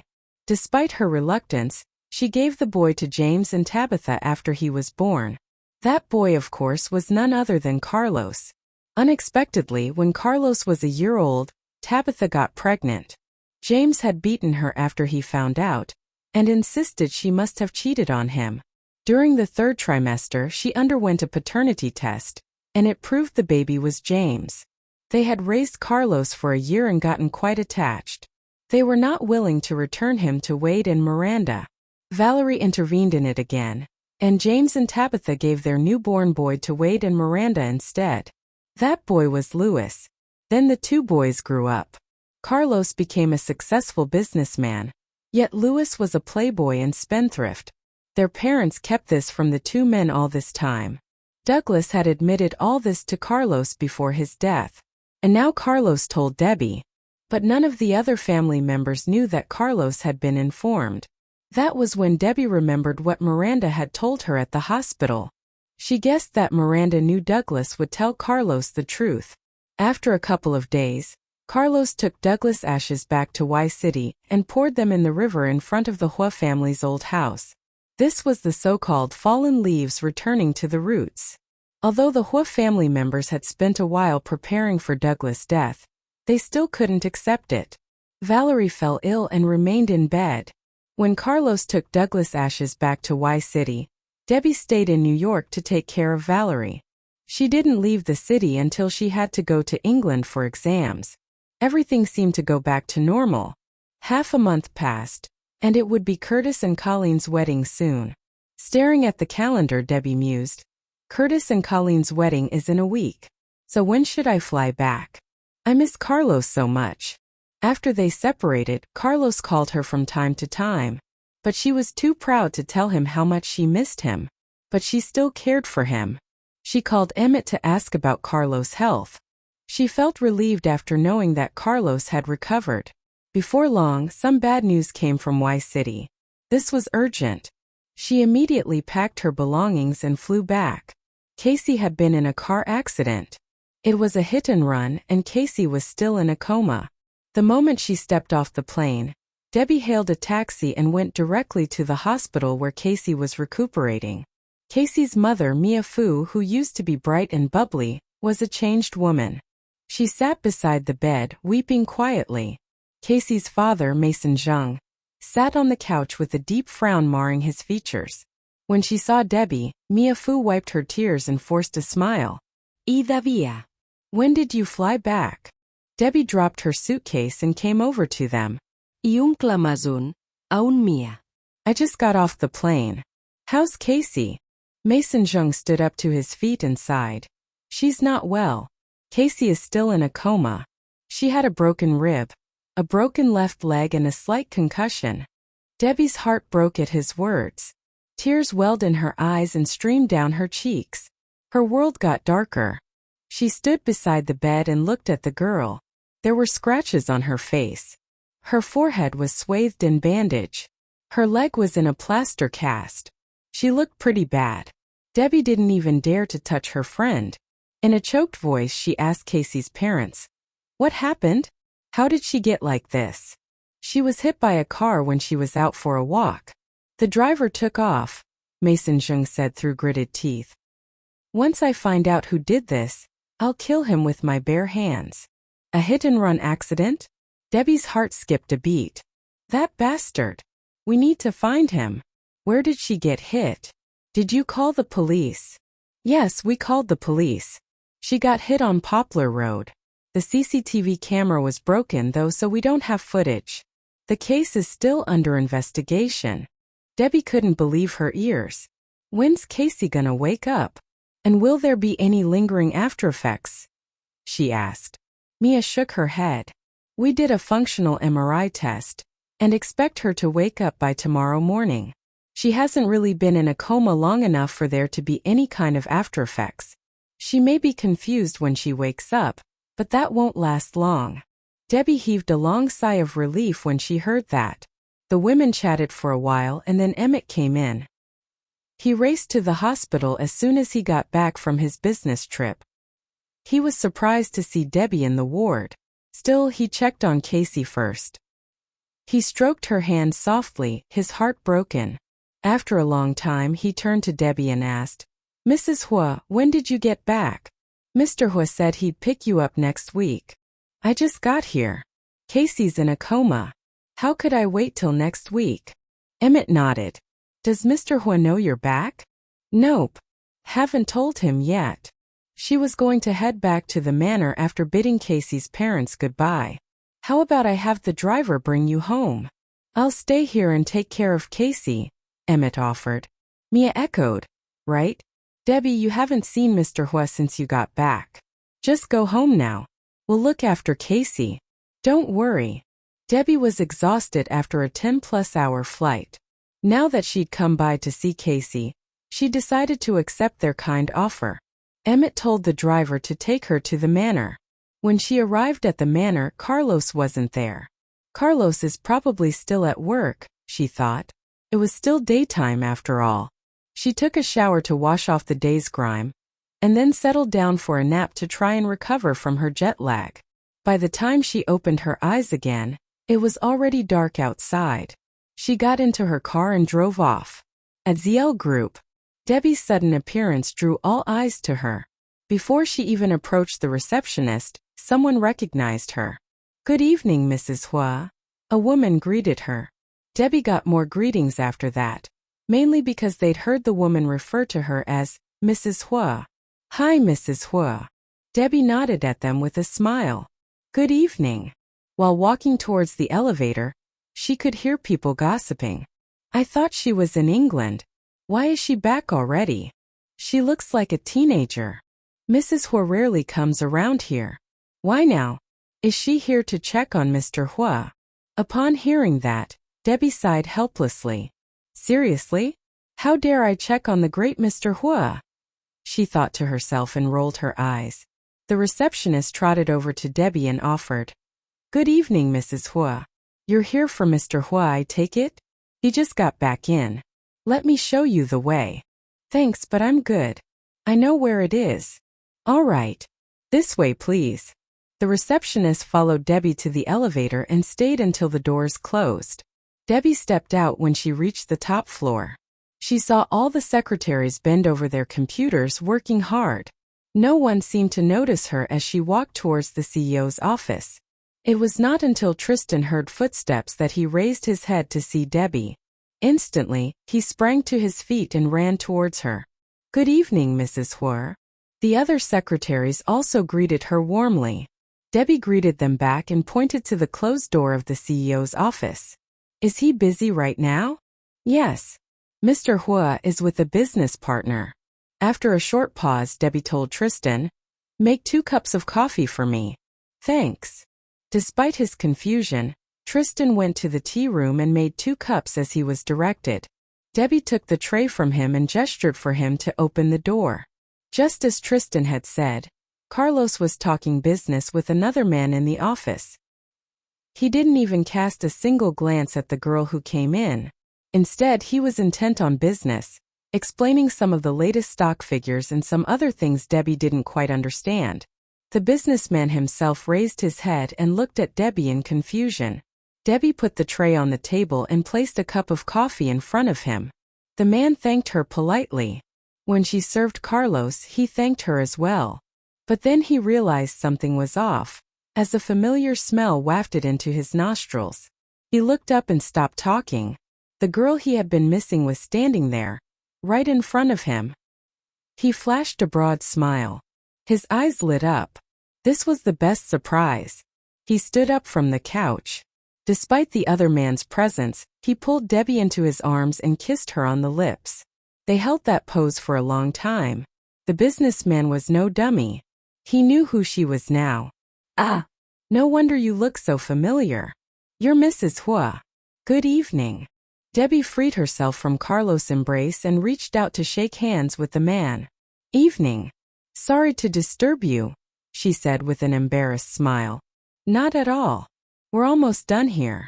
I'll leave you 2 lovebirds alone now. Mr. Huo will pick this up tomorrow." "Cool." The CEO merely nodded his assent, and the man began to pack up his stuff, taking files and folders and placing them in various places in his briefcase. He was wise enough to leave the couple alone.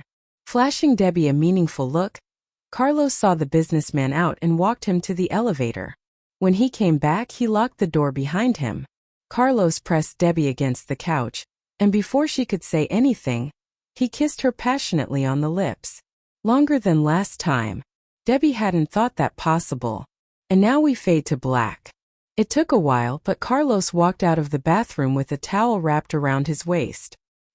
He dried his hair with another towel and looked at an exhausted Debbie. "This is the second time you've made a surprise appearance. You want me to fire those bodyguards again?" Last time Debbie had paid off her bodyguards and come back without Carlos knowing. He had fired all the bodyguards and hired new ones. He hoped the new ones would be more diligent. This time Debbie had bought off the bodyguards again. Carlos had no clue she was here until she showed up in his office. Debbie pouted her mouth and complained, "I just wanted to surprise you. It's not their fault. If you fire them again, I won't come back next time." Carlos pressed her against the bed. She could smell his unique fragrance. "You won't come back?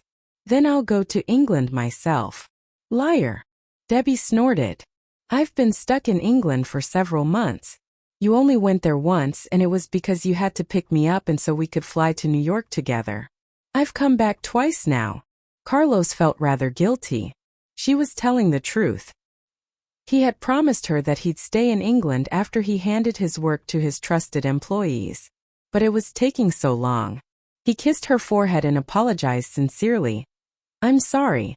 I've been really busy recently. I'll try my best." "Shush shush." Debbie shushed him with a forefinger to his lips. "I know how busy you are. Don't worry. I'll fly back whenever I miss you. You have a family to support, and a company to run." Carlos curled his lips. "Thank you for understanding, honey. I've had my men looking into Casey's accident, by the way." "Thanks."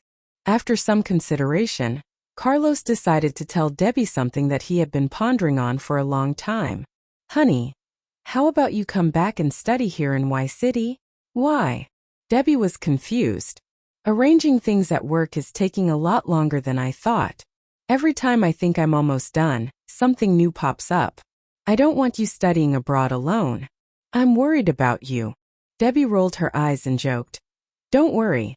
I had a wonderful time in England alone. Without my husband by my side, I can go to bars at nights and hang out with hot guys. As for you, since I'm not around, you can relax and have fun with other women. Arg. Let go of me. You jerk. Carlos' eyes darkened. His tone became threatening. You sure you want to hang out with hot guys? Nah. Debbie shook her head vigorously. Carlos is uber possessive. I can't even speak to another man. That evening, the couple stopped by Sebastian and Lucinda's place to check on them. Gail and Sasha boarded at school, so they weren't there. Nevertheless, the four of them had a nice dinner together. The two women talked about how things were going while the two men talked about business. They shared good company in a warm home over a few glasses of wine. A couple of hours later, they were glowing and in good spirits. After that, Carlos and Debbie bade their farewells and went back to the manor. They had a walk in the garden first. As they traced their way along the cobblestone path, they took in the heady scent of blossoms. The buttercups were like living gold, and the grass was shade of a meadow as seen in a dream. They agreed that they would go to the hospital together to check on Casey the next day and then visit Curtis and Colleen, the would-be groom and bride. However, the next day Debbie went to the hospital alone. Carlos was too busy at work to get away. When she arrived at the hospital, Casey's parents were not there. Emmett was dabbing at her face with a wet napkin. He told Debbie that Casey had actually finally woken up this morning. But she said nothing and dozed off again. She slept all this time, so he looked after her. Debbie was relieved to know Emmett was there to take care of Casey. Since she was now at the hospital, Debbie decided to have herself examined. She put on a mask and a baseball cap and went to the obstetrics and gynecology department. Her problem was that her Aunt Flo didn't visit her this month. And when a woman didn't get her period, that meant either there was a problem or she was pregnant. She idly wondered if she had been drugged with birth control pills again. But that was highly unlikely given the family dynamics now. The person who needed to be humbled was not her. The Huo family members probably weren't going to pull that again. An hour later, Debbie showed up at the offices of ZL Group. Despite her gauze and baseball cap, many employees still recognized her. They said hi to her, and she was forced to acknowledge at least a few of them as she made her way to Carlos' office. She pressed the button for the elevator and waited for a while. When she arrived at the top floor, Zelda was the only secretary there. Debbie shushed her and quietly opened the door to the CEO's office. She wanted to tell him the good news in person. Before the door could be opened all the way, she heard a girl weeping. The door was only opened a crack, but she could hear it clearly from where she was. I didn't do it on purpose. Uncle Carlos, please help me fix this, she pleaded. Debbie stopped in her tracks. It was Megan. Carlos just sat there silently. Good on him, thought Debbie. He shouldn't get himself in trouble just to get her out of it. In a choked voice, Megan continued. I didn't see her when I was backing out. She was behind my car and I didn't see her at first. I hit her. Hit her? Who did Megan hit? Suddenly, Debbie had a bad feeling about this. She thought she knew exactly who Megan hit with her car. Carlos finally answered in a serious voice. Megan, you're all grown up now. Take a little responsibility. Okay? Please, Uncle Carlos. I didn't do it on purpose. Once Casey Zhang is recovered, I'll apologize to her personally. Help me cover this up. And have the footage deleted, okay? Debbie had been beaming since she had left the hospital, but she wasn't smiling now. Megan had run over Casey. Carlos frowned and said nothing. Megan kept pleading. Uncle Curtis is getting married soon. I really want to go. Uncle Carlos, please help me. Don't tell. Bang. Debbie pushed open the door heavily. The door hit the wall, making a loud sound. Even Zelda, who was forced to keep quiet, was startled. When she saw who was standing at the door, Megan shivered, pale as a ghost. Even the unflappable Carlos seemed surprised, furrowing his eyebrows. Did she hear everything? He wondered. He strode towards Debbie and called out, "Honey! Don't you honey me!" Debbie yelled at the top of her lungs, looking furiously at the two. The shameless couple. She took a deep breath to calm down. No. They're just uncle and niece. Megan and Zelda were shocked into silence. Debbie talked back to him when she was angry, and she was the only one who was allowed to. Neither Megan nor Zelda could get away with the tone that Debbie took with Carlos now. Sighing in defeat, Carlos stood there, staring quietly at his wife. An awkward silence settled over the office. Fixing her smoldering gaze on Megan, Debbie asked angrily, "Did you hit Casey?" "Yes." No. "Not on purpose." Megan's legs were shaking. She was too afraid to face Debbie, so she turned to Carlos for help. Seeing that, Debbie reprimanded, "Don't look at him. Eyes up here." Megan immediately lowered her head, weeping and covering her face with her hands. "Why did you run? Why not see if she was okay? What were you thinking? Did you hit her intentionally?" Debbie asked slowly as she approached Megan. She added emphasis to every word. Whenever she took a step forward, Megan would step backward. No. "I didn't mean to." Aunt Debbie, I'm sorry. "I'm really sorry." Seeing the two women confronting each other, Carlos rubbed his aching head and walked towards Debbie. He put his hands on her shoulders and tried to mollify her. "Calm down. No reason to be so upset. Calm down." Debbie taunted as she cast a sideways glance at him. "How can I calm down? You were going to help her cover it up, weren't you? You're an accomplice. I should call the cops." She threw off his hands. Carlos explained, "Look, I only just found out about this." Tristan had discovered the truth, and Carlos wasn't going to help Megan weasel out of this. Debbie sneered and pointed at Megan. "I don't care when you knew. Ask her to apologize to the Zhang family now. And turn herself in," she demanded. No. "Aunt Debbie, I'll apologize. But please don't put me behind bars." Megan yelled excitedly as she grabbed Debbie's hand. Carlos grabbed Debbie's other hand and said, "Come on. Let's talk about this when you cool down." Seriously? Is he still trying to protect her?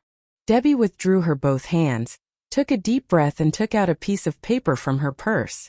She crumpled it on Megan's chest and said, "Read this first, Carlos Huo. After that, tell me what you're going to do.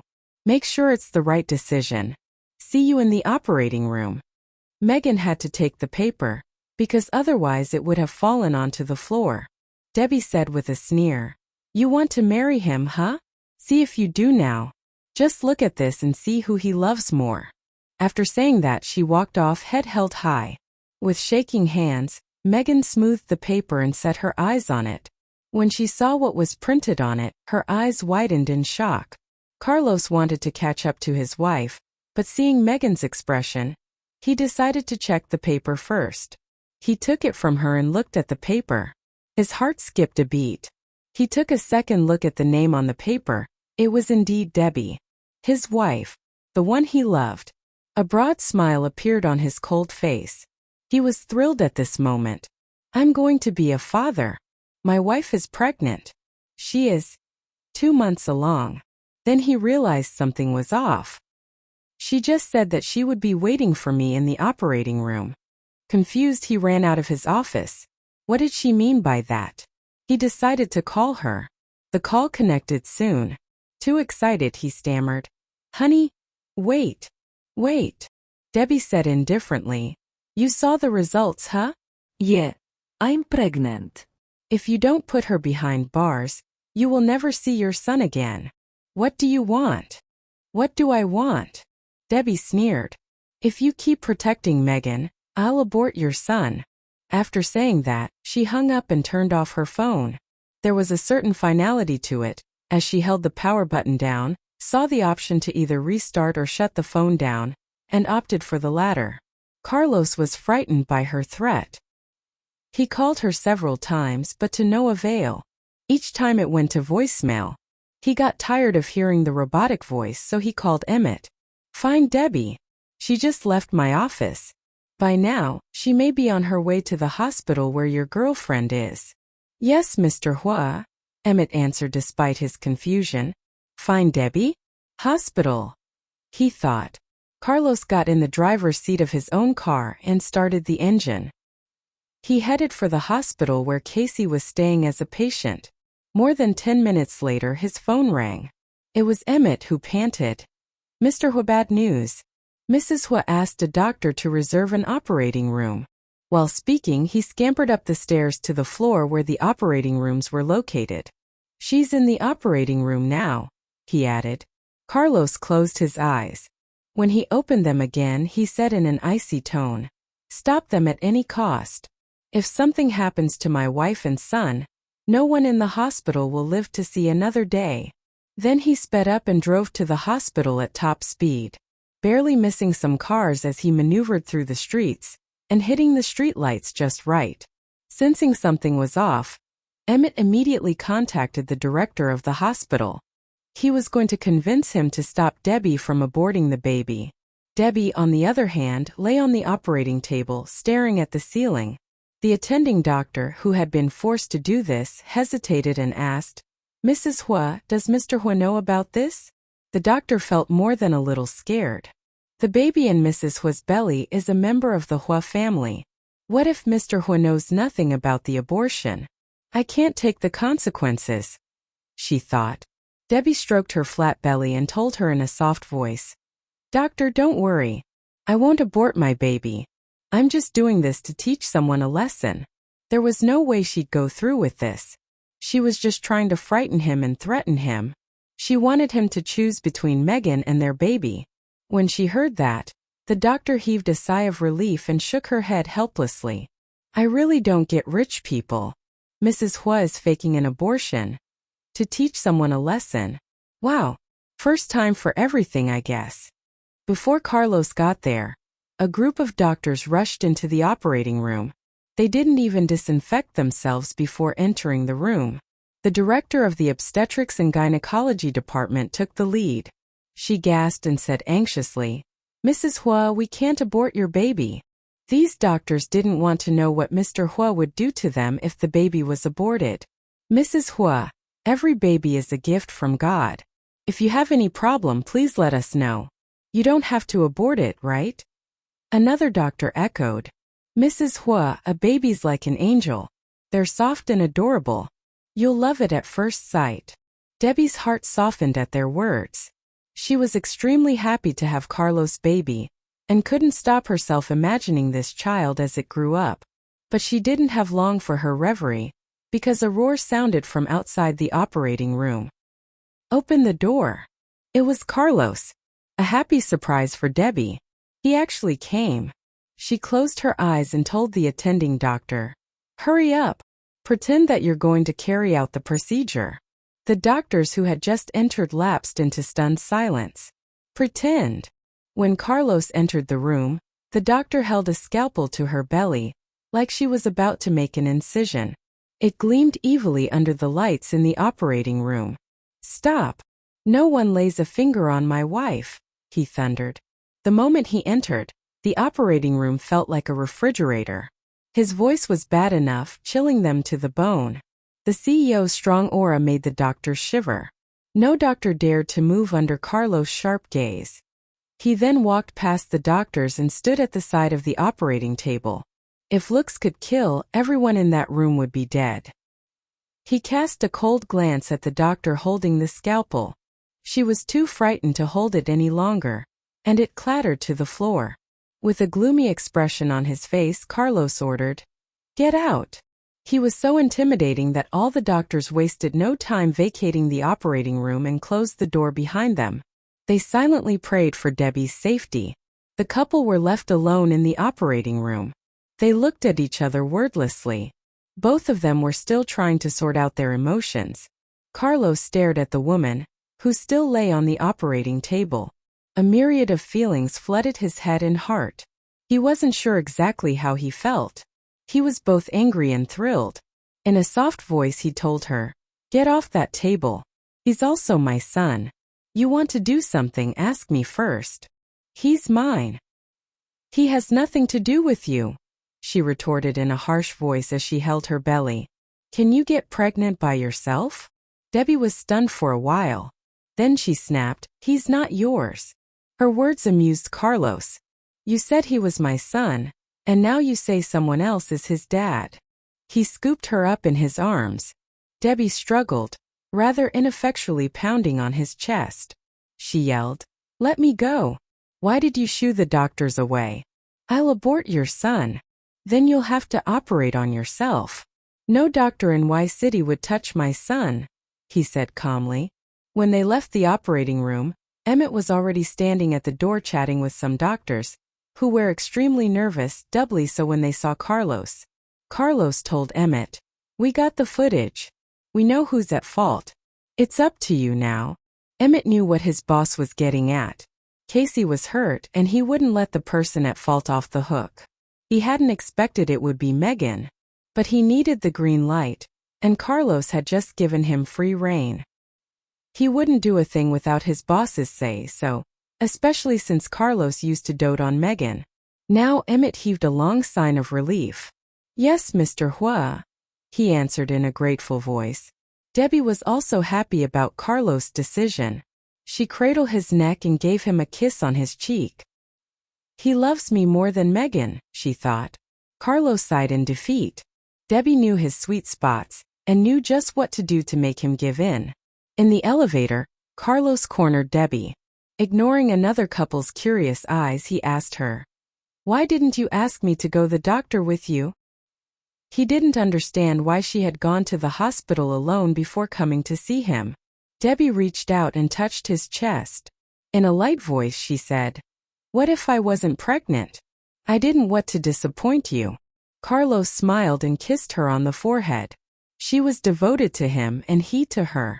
Hey, I've been in England for 3 months. Aren't you afraid the baby's not yours? Debbie asked in a whisper as she stood on tiptoe. His grip on her waist became tighter. Debbie felt she was almost lifted in air. That had better be a joke. Debbie snorted. Actually, he's not yours. She said that to piss him off. Then whose is he? His tone was tinged with menace. He's a handsome guy. Carlos is a handsome guy, she thought. Come on, get the hint. What's his name? He asked. His name is Carlos Huo. Ha ha. Before Carlos could respond, Debbie burst out laughing herself. Ignoring the other couple in the elevator, Carlos kissed his wife on the lips. The other young couple stared at each other, their faces red. Luckily, the elevator reached their desired floor. The two fled from the embarrassing scene as fast as they could. Debbie pushed Carlos away from her, panting. Can't you keep your hands off me for 5 seconds? We're in public. Behave yourself. I don't care, Carlos answered with a raised eyebrow. Debbie rolled her eyes and cursed him inwardly. They went to Casey's ward. Pausing outside the door to the ward, he asked Debbie to go inside first. He had a phone call to make. He walked a little ways down the hall, and then pulled out his phone to call Ashley. Ashley. I'm putting my wife on a diet. What she eats has to be harmless to pregnant women. Redecorate the room next to my bedroom in the manor and make it a baby room. Make sure it's well equipped. Remember to send some nutritionists to the East City villa. Oh, and some fashion designers. Ashley realized that Debbie must be pregnant, and wrote down everything he asked for, checklist style. Yes, Mr. Huo. I've written them down. Congratulations. You'll be a father soon. Thank you, he answered with a laugh. After hanging up, he entered the ward, wearing a serious expression. Inside the ward, Megan was apologizing profusely to Casey and her parents. Before Carlos had even left for the hospital, he had his people drop Megan off here. Casey was now awake and Debbie sat at her bedside. Casey still had an incensed expression on her face. It was obvious she wasn't about to accept Megan's apology. I told you. Quit apologizing over and over. It won't help. You did the crime, now do the time, Casey said impatiently. When they saw Carlos, Casey's parents immediately stood up to greet him. Megan was about to try and argue for herself again, but Carlos gestured for her to stop. Megan, I've done everything I can for you. But that ends here. You committed a crime and you need to own up to it. You know I'm a man of my word. If his words weren't clear enough, his cold voice and facial expression suggested that he would not help her this time. Carlos was the invisible ruler of Y City. If he wouldn't help her, then no one could. As for Wesley, he cared for Megan as well. But he was a military officer who regarded evils as deadly foes. He would never help her escape the law. Broken-hearted, Megan left the hospital. Left with no choice, she called Valerie, who had already gone to New York. Valerie.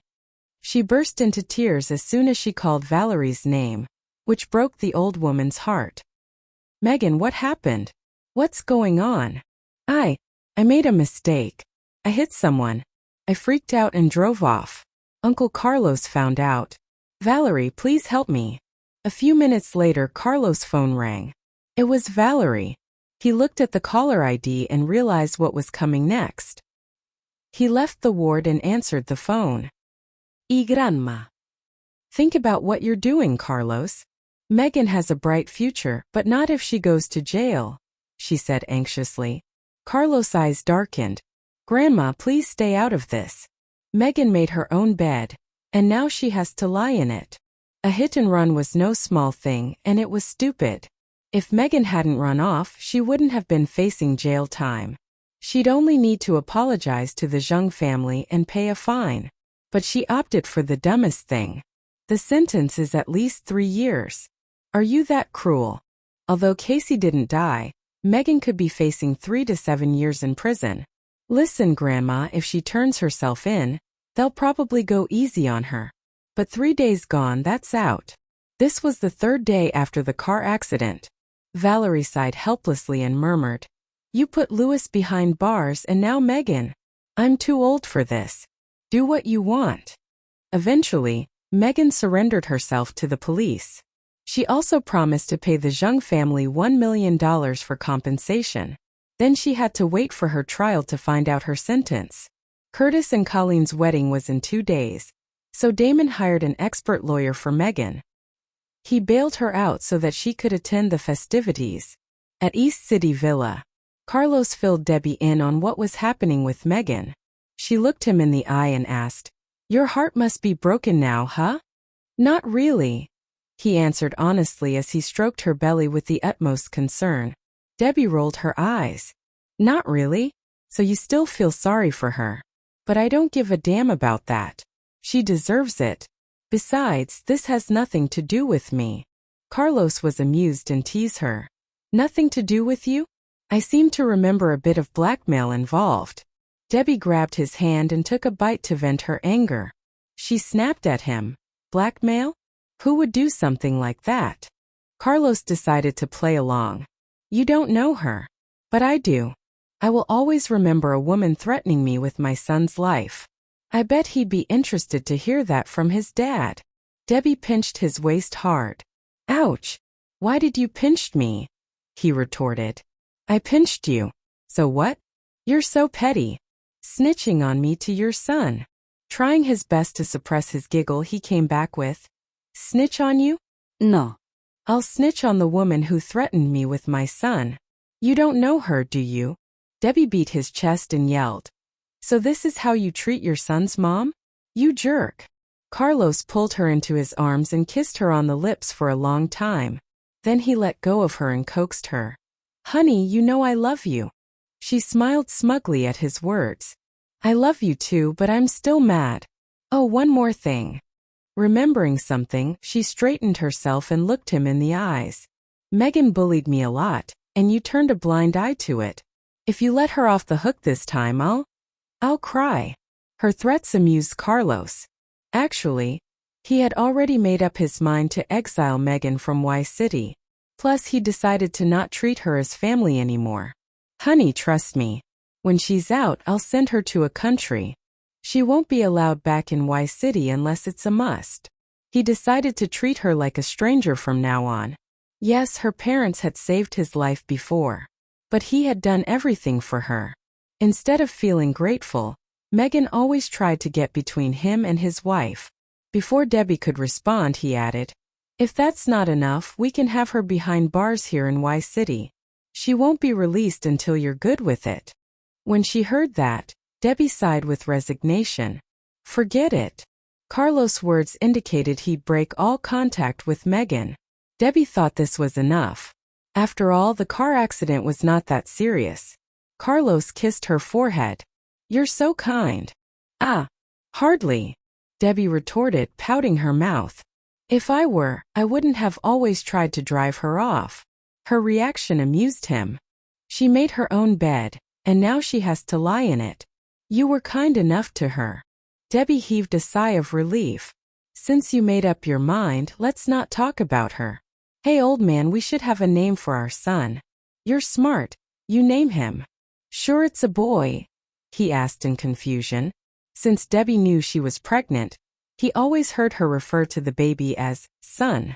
"Thought you liked boys," Debbie answered.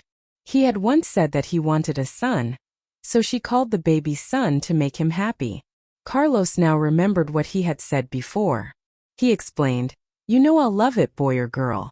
If it's a boy, that'll be better, because there will be 2 men to protect you." Debbie rubbed her face against his chest. "Really? But rich people like your family prefer boys to girls, right?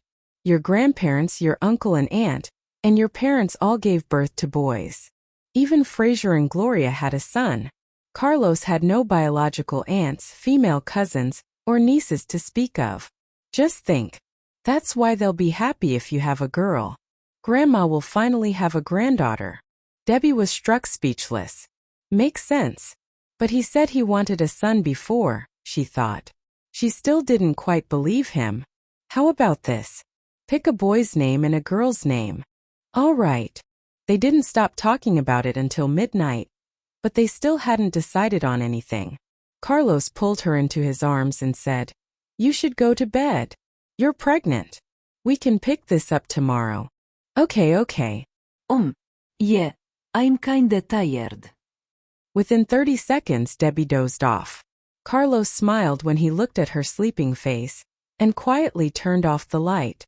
Even since he found out his wife was pregnant, Carlos was always on high alert. Whenever he was free, he'd be by her side. He didn't want anything bad to happen to her or their kid. Debbie originally had 2 bodyguards, but now Carlos hired 4 more. He even forbade her from returning to England and hired teachers to make house calls, paying a high price for homeschooling. He hired more chefs for her so she could eat whatever she wanted, no matter if it was Sichuan, Cantonese, Japanese, or French cuisine. Anything she wanted, he'd spare no expense. He had many fashion designers work on maternity dresses for Debbie and asked them to have sample clothes ready in 15 days. Other than eating and sleeping, Debbie only had to attend classes and do yoga. She was so bored and she worried she'd get fat. She had mentioned this to Carlos, but to no avail. He'd brush her off, telling her the baby in her belly would absorb nutrients, and she did yoga every day. Gain weight? Hardly. As days went by, Curtis and Colleen's wedding finally came. Colleen had originally wanted Debbie to be one of her bridesmaids, but Carlos turned her down, saying that she was pregnant and that she couldn't stand for a long time. Debbie felt both helpless and happy. Helpless because he was overreacting, and happy because he cared for her so much. She had lived like a princess before pregnancy. Now she lived like a queen, and Carlos was her slave. He would do as she said no matter what, as long as she was healthy. Curtis and Colleen's wedding was held at a 6-star hotel. Everyone knew there was no such rating, but with ultra-posh decor and a concierge in every room, 5 stars did it no justice. Not only that, but it came with no small price tag. In a pink evening dress, Debbie was on Carlos' arm, slowly walking through the entrance of the hotel. Though they were pretty private people, their appearance still made a stir. After all, Carlos was a celebrity and so eye-catching. They walked slowly inside the grand hall. All of a sudden, a familiar face came into view, and Debbie's heart skipped a beat. She had been mentally prepared for some time, but she still felt extremely nervous when she saw the person. Sensing something was off, Carlos looked in that direction and saw a woman with sunglasses. It was none other than Ramona. He held Debbie's hand tighter and stepped to the side to block her view. Many guests came to greet Carlos and Debbie. Carlos nodded at them and held the chair out for his wife. Debbie's seat was next to Adriana's. Carlos himself sat beside Wesley. Adriana held her son. The cute baby immediately caught Debbie's attention. He's so adorable. Look at his eyes. He's smiling at me. Can I borrow him for a while? Debbie reached out her hands. However, Carlos gripped her hands lightly and lowered them. You should take good care of yourself. You can play with him after giving birth. His nervousness amused Adriana. She said, Mr. Huo, pregnant women aren't that fragile. Debbie can hold my son for a while. Adriana's words set Debbie's mind at ease. Despite Carlos' reluctance, Debbie took the baby from Adriana. The boy smiled and flailed his arms, a little bundle of energy held by Debbie. Sweetie, you're so cute. Call me Auntie. As if that wasn't enough, she approached Carlos. Look at him. He looks just like Adriana. She was rubbing it in Carlos' face. Unmoved, Carlos didn't really answer her. Now that you've held him for a while, return him to his mom. The others burst out laughing. Adriana was about to take her son back, but Damon stepped in. Hey man, you're overreacting. My son is less than 5 kilos. And your wife is sitting down. She won't get hurt. Exactly. Don't worry, honey. Look, he's so cute. Do you want to hold him? He's so soft and chubby. Debbie put the baby into Carlos' arms before he could respond. Carlos, who had never held a baby before, wanted to turn her down immediately. What if he hurt him by accident? What would he do if the little guy soiled his diaper? But his heart softened when the boy looked at him with his doe eyes. He's so small. Will our son be this small too? Will he be more adorable than Damon's son? Will he look more like Debbie or me? People say that boys look more like their mothers. I guess our son will look more like Debbie. Carlos' face was so serious that the boy was frightened and burst out crying. Debbie rolled her eyes at her husband. Can't you give him a smile? You scared him. Give him here. She took the crying boy from Carlos. Sensing her soft arms, the boy immediately stopped crying. She bounced him up and down and rocked him back and forth, talking to him in cooing tones. The others were all amused. Debbie reached out her fingers and pinched Carlos' cheek. Come on. Smile. Carlos twitched his mouth awkwardly, trying to force a smile. He almost never smiled, but now he did it just to make Debbie happy. It didn't look convincing, it looked sad. Before the wedding ceremony started, Megan arrived at the venue. She called Wesley at the entrance, and he left the table to guide her inside. He hadn't brought Blair with him today, so Megan took a seat next to him cautiously. She greeted the others. They responded stiffly, as if it were just a formality. There was little warmth left there. Soon their minds were on something else. Debbie went on talking to Adriana, and Carlos continued watching over Debbie nervously. Damon talked to him from time to time, but Carlos barely acknowledged him. Then the MC announced that the wedding ceremony was about to begin. This was the first time Debbie had ever been to a wedding. She was amazed at how sumptuous and dreamlike everything was. The music, the lighting, the decorations, the wardrobe. It was incredible. When Colleen appeared in her wedding dress, Debbie's eyes glistened with admiration. The sacred white wedding gown was so beautiful that any woman would think it was the perfect wedding dress. Noticing that she seemed engrossed, Carlos gave her hand a light squeeze. Debbie glanced at him and turned her attention to the bride and the bridegroom again. Colleen is so beautiful today. Her dress is amazing. Look at them. They're so perfect together, she said excitedly. You like that dress? Carlos asked. And that was when he suddenly realized what a lousy husband he'd been. He hadn't even given Debbie a proper wedding. The most treasured thing in a woman's life. Yes, it's gorgeous. Debbie responded without looking at him. Drawn in by the sweet moment when the bride and the bridegroom exchanged rings, she didn't sense the subtle changes in his tone and expression. Carlos said nothing else. He was putting together a plan. When the new couple's parents were asked to come up on stage, the happiness and excitement drained from Debbie's face. The couple that stepped on stage were her grandparents, the ones she resented. For the first time she would be face to face with them in public. Her grandpa, Elroy Liu, was an 82-year-old man with gray hair and a gray beard. His creased face wore a wide smile. His wife, Sybil Cheen, was 57. Before she had given birth to Curtis and Gus, Elroy Liu had already had 3 other kids with his first wife, including Ramona, Debbie's birth mother. After Ramona's mother had died, he had married Sybil Cheen. So Elroy Liu had 5 kids altogether. Carlos had told Debbie that Elroy split her parents up. "Go for a walk?" Carlos whispered in her ear when he noticed her downcast face. Debbie shook her head. Isn't he coming?" "He's Curtis' nephew after all," she asked. She had met every member of the Liu family except her brother. Curtis' nephew? She means her brother, Carlos thought. He stroked her hand and said, Elroy told him not to. Actually, not only him. Elroy Liu would have thrown Debbie out if she hadn't come here with Carlos. The benefits of being Carlos' wife. Debbie smiled bitterly. She was smart enough to know that if she weren't Carlos' wife, she wouldn't have been allowed to be there either. She swallowed the bitterness and joked, "Hey honey, I guess that's one more perk of being married to you. He can't kick me out." Carlos could see that she was pretending to be strong despite the pain. His heart ached. No, Curtis would have put his foot down there. Why is Curtis so good to me? She wondered.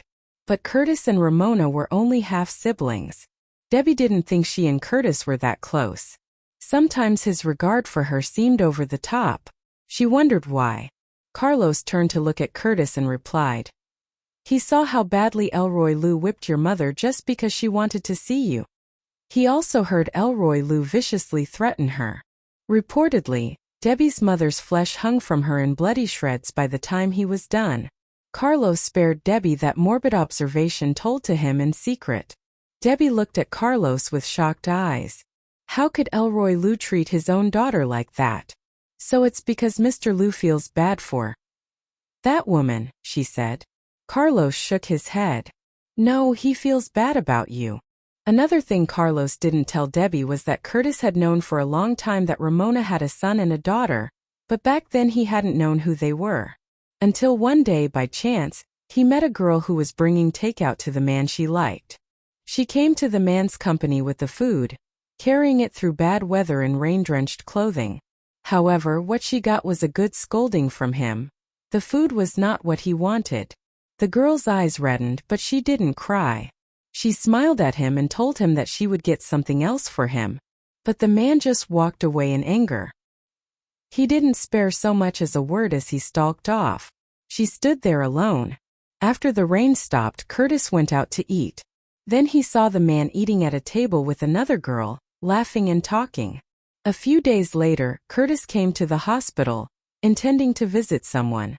At the entrance, a badly beaten girl was carried to the emergency room.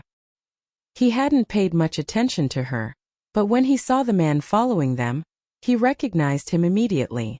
In the elevator, Curtis looked at the unconscious girl on the hospital gurney and recognized her.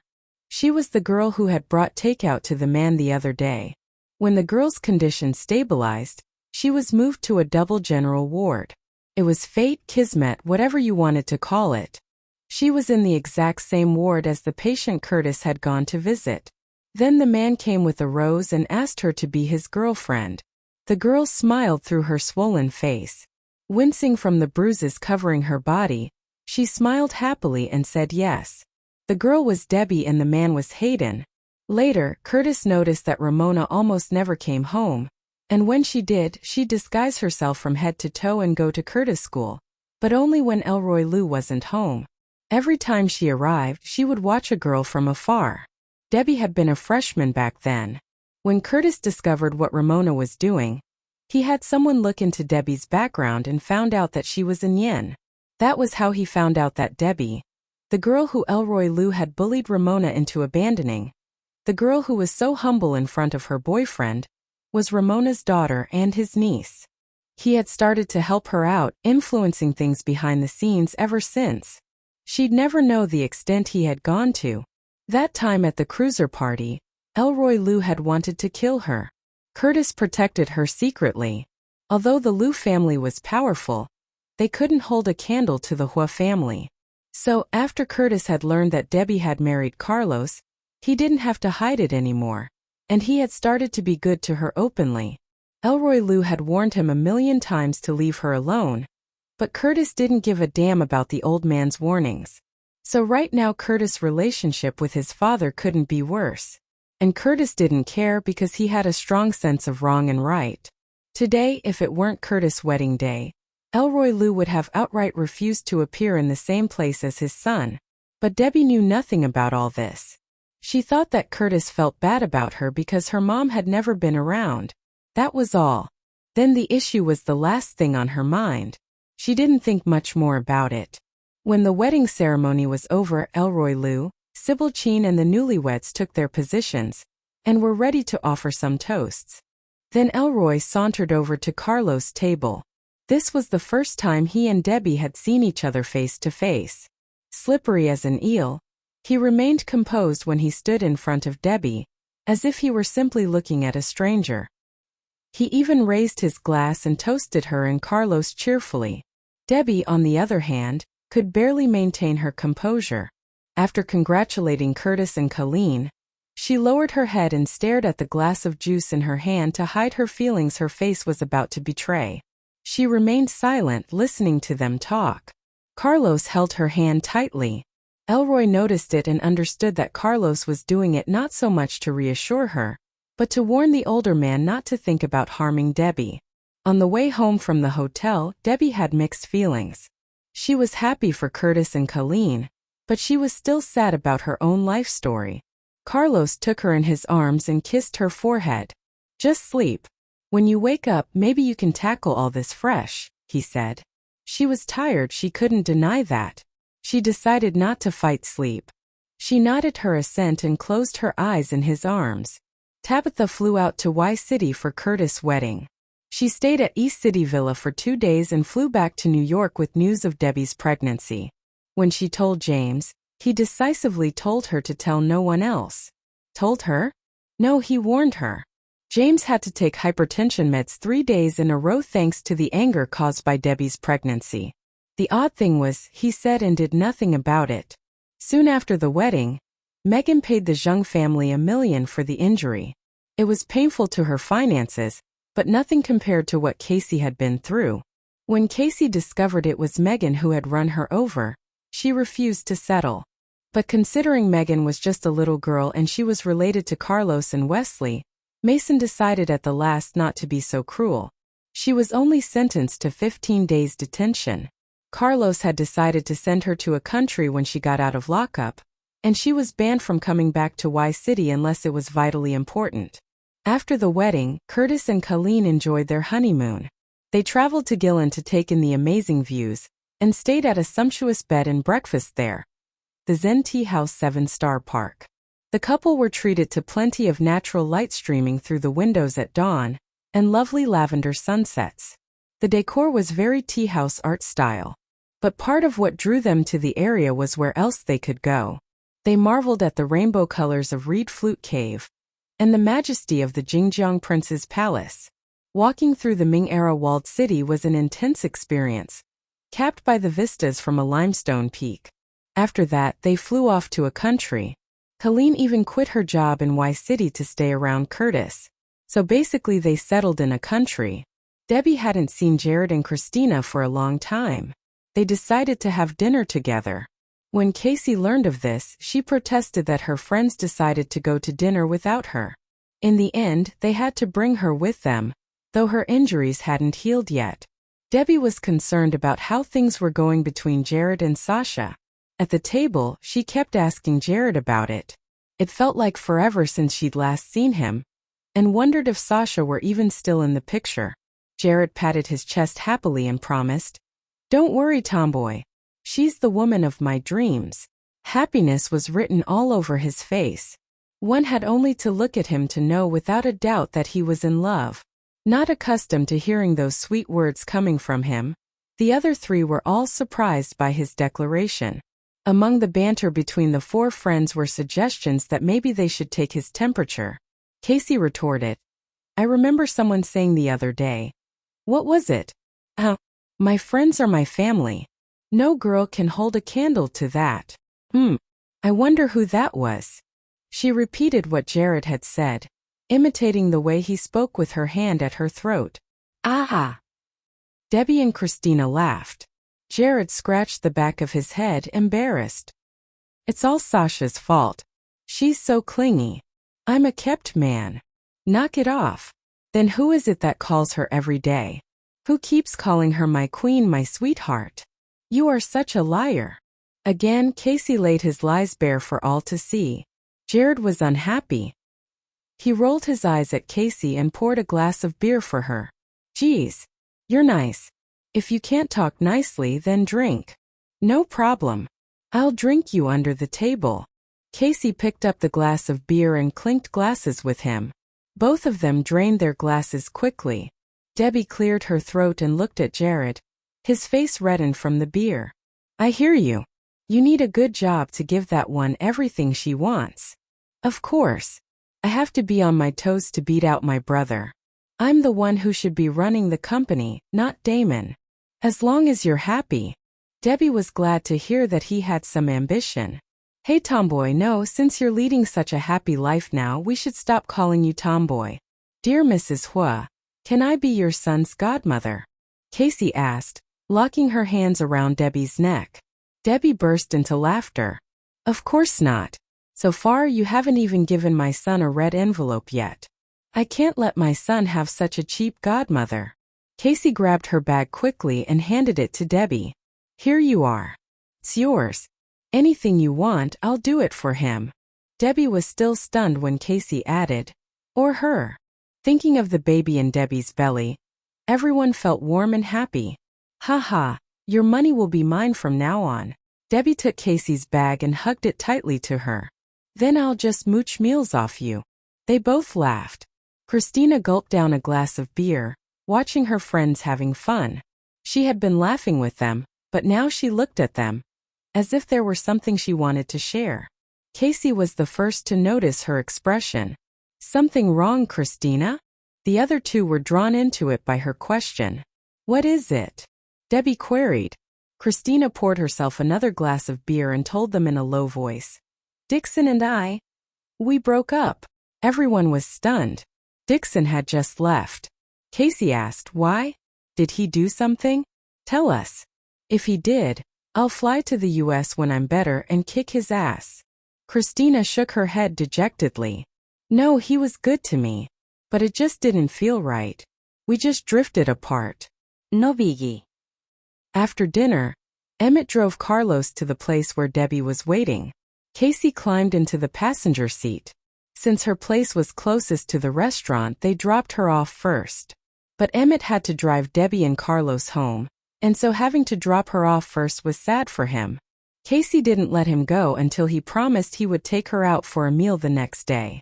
When he was back in the car, Debbie lay in Carlos' arms, teasing their driver. When are you going to marry Casey anyway? Emmett laid it all out for her. When this semester is over. If it ended today, I'd propose to her tomorrow. Debbie was happy to hear that. Good. Treat her right. Or I'll ask your boss to exile you to D country. I hear gay marriage is legal there. And I'm sure you'll find the right guy. You have nothing to worry about, Mrs. Huo. I love Casey with all my heart and soul. Ah! Debbie laughed complacently. Carlos played with her hair and said, I can be his chaperone. Emmett protested loudly. You two are bullying me. Not cool. Debbie gloated. Of course. Now you know how powerful Casey's backup is. You'd better treasure her. When the lights turned red and the car stopped, Emmett turned back to look at Carlos and Debbie. You're such a heartless couple, he complained. I should tell Casey to stay away from you too. Casey always puts her friends first. Even though you are her boyfriend, she still loves me the most, Debbie retorted. As the lights turned green again, Emmett looked straight ahead and concerned himself more with driving. Mr. Huo, see how Mrs. Huo wants to bully me around, he grumbled. Stealing an affectionate look at Debbie, Carlos wanted to lean closer and give her a peck on the cheek. But just then, A sharp blaring horn interrupted him. Instinctively, Debbie snuggled close and grabbed at him, her hands shaking like aspen leaves. Ahead, she could see the oncoming 24-wheeler truck. The truck driver had overtaken from the wrong side of the road and was hurtling like a maniac, dead in their lane. Reacting to the looming danger, Emmett swirled the wheel to the right. Mr. and Mrs. Huo, a truck running the red light. "Be careful," he shouted in a panicked voice. Meanwhile, Carlos turned and pushed Debbie down in the back seat. He held her tight in his arms as he shielded her with his body. It all happened so fast. The next thing they heard was a deafening noise, and an impact that left Debbie with harrowing pain in the limbs. The anguished groans of Emmett and Carlos alarmed her all the more. Although Carlos was shaken to the core, he said something, trying to assure her. "Honey, I love you," he mumbled. But soon her head went blank. For a moment she was as deaf as a doorknob. Outside it was total mayhem. As onlookers screamed and cursed in distress, more cars knocked and piled up, brakes squeaking and horns blaring. In the car, Carlos, as if in a spasm, squeezed her so tight that he almost suffocated her. "Honey," she tried to make a sound, but something sticky fell on her face. Trying her best to summon some strength, she stammered something, but all that came out was feeble, inarticulate mumbling. Responding, Carlos sounded so weak by now, even though he still held her tightly. Debbie tried to move, but her body wouldn't budge. "Ambulance." "The police," Carlos said, his voice on and off over her head. "Right, call the ambulance," she remembered. But she could barely move. She tried to reach her bag to get her phone. At this point, a lot of people were milling around the car. "Somebody is in the car. Hurry, call an ambulance," a lady called out from the crowd. Debbie wanted to know how Emmett was. No sooner had Emmett's name escaped her mouth than she passed out. When she woke up, she heard people talking in hushed voices around her and going about with hasty footsteps. Shortly, she was moved to a bed. Then, everything went deathly quiet. "What's the matter? Why am I lying here? Oh right, there was a car accident. Carlos. Emmett." She suddenly remembered. When her eyes popped open, she stared at the blank ceiling, wondering where on earth she was. It was not until she sat up that it finally dawned on her that she was on a hospital bed. Carlos. Carlos. How is Carlos? All she could think of was Carlos. What happened to him? Was he safe wherever he was? Her head began to spin as she attempted to get out of bed. The throbbing pain in her hand reminded her that she was on a drip. Clenching her teeth, she plucked the needle in the back of her hand and walked barefoot toward the door. As soon as she opened the door, a nurse blocked her way. "Mrs. Huo, where are you going?" the nurse asked. "Go back to your ward. You can't walk around yet. We tried everything to keep your baby. We can't allow you to put yourself and the baby at risk. Go lie down." But Debbie was dying to see Carlos. For him, she'd rather risk her own life, and even the baby's if that was what it meant. "Please tell me, where and how is Carlos?" she pleaded with the nurse. "Where is he? And where is Emmett?" For a moment the nurse was silent, not knowing how to break the news, especially the piece concerning Emmett. "Mr. Huo is still in the emergency room, but his assistant." Debbie looked at her, a bad feeling rising in her heart. "What about him?" she asked anxiously. The nurse took her back inside the ward, trying the best she could to be of comfort. "Mrs. Huo, you have to be more careful. If you keep on doing this, you might lose your baby. Do you really want that? Lie down, please, and I will tell you how Emmett is." At least, the thought of her baby calmed Debbie down. But she still wished they could take her to Carlos right away. Grudgingly, she climbed onto the bed and lay down, pensively holding her bad hand on the chest. "Oh God!" the nurse cried, feeling helpless as she turned to take a swab to clean Debbie's bleeding hand. She carefully broached the subject. "Mrs. Huo, I'm afraid Mr. Huo's condition is not so good. And Emmett? He was already dead when the ambulance arrived at the scene of the accident." "What?" asked Debbie, her lips trembling, her face bone white. "Emmett is dead." She couldn't believe what she was hearing. Was it a bad dream? A nightmare that she'd wake up from and see Emmett again? The nurse put her back on the drip, taped the needle to the back of her hand and tried to assure her. Don't worry, Mrs. Huo, we have put together a team of our best doctors to attend to your husband in the ER. Let's hope and pray it goes well with him. But Debbie was yet to recover from the shock. Emmett is dead, she mumbled. Closing her eyes as she mulled over the news, she took a deep breath and silently said a prayer. Dear God, I hope this is not true. But when she opened her teary eyes, the nurse met her inquiring gaze, nodding in a way that confirmed Debbie's worst fears. By now Debbie began to fear that Carlos too might have died, and the nurse was only trying to be cautious. Tell me the truth about Carlos, please, she entreated weakly. I don't know yet. The doctors have been doing emergency surgery on him. When we arrived at the scene, we found both of you unconscious, but pressed against each other, as if your husband had seen the oncoming truck and wrapped his arms around you. I guess he might have instinctively tried to shield you using his own body. But to be honest, his condition looked bad and still is severe. Oh God! Debbie exclaimed. Shaken to the core, her head began swimming. Before she could say anything more, she passed out again. The young nurse was terrified. Had she said something wrong? Flustered, she pressed the nurse call button. When Debbie came to, she saw some visitors in the ward. There was Lucinda, Sasha, and surprisingly Gail too. Contrary to her mom's and her sister's anxious-looking faces, Gail had a grudging expression. It didn't take a rocket scientist to figure out that she must have been dragged to the hospital against her will. Lucinda had been crying. Seeing Debbie come around, she wiped her puffy eyes like greased lightning and said with great relief, Debbie, it's good that you're awake. Then she turned to Gail and ordered, Quickly, go get the doctor. While Gail moved slowly to the bedside and pressed the nurse call button, Sasha walked to the other side of the bed, her eyes also red and puffy. Debbie realized all of them must have been crying. Debbie, how are you? How did this happen? Sasha asked between sobs. Debbie raised her hand to stroke her belly. Are they all right? She asked, deeply worried. The smile on Lucinda's face froze. The baby is fine. She hesitated. Mr. Huo. He is still in the emergency room. It's been so long. Why is he still in the emergency room? Debbie tried to sit up. Just then 2 doctors walked in. They stopped her immediately when they saw what she was doing. Mrs. Huo, your placenta isn't steady. You can't move around. Carlos. I must go see Carlos, she demanded, her anxiety growing by the minute. Listen, Debbie. Don't go yet. Mr. Huo is in the emergency room.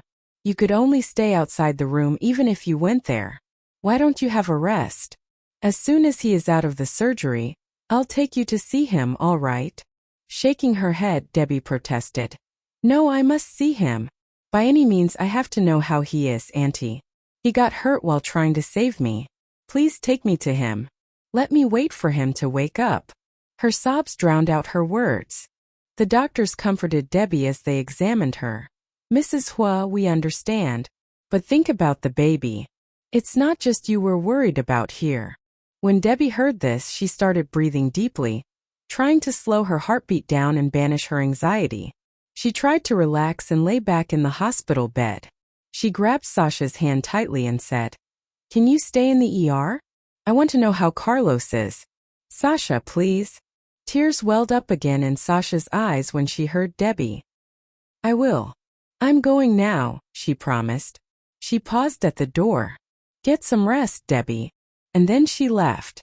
Debbie was relieved, but she still couldn't stop worrying. She prayed for her baby and Carlos. Then once again she thought of Emmett. Her eyes became moist and it was getting hard to see. The world existed through tear-blurred eyes. Auntie, may I borrow your phone? She asked Lucinda. Casey must be devastated, she thought. Lucinda took out her phone and dialed the number for her. Debbie heard it ringing on her end, but no one answered. Debbie called a lot, but every time it was the same result. No answer, and it would go to voicemail afterwards. Lying in bed, she tossed and turned restlessly, too worried about Carlos to sleep. Once the fluid in the 4 ran out, she got out of bed anyway. Before she reached the emergency room, Sasha ran toward her shouting, "Debbie! Carlos is out!"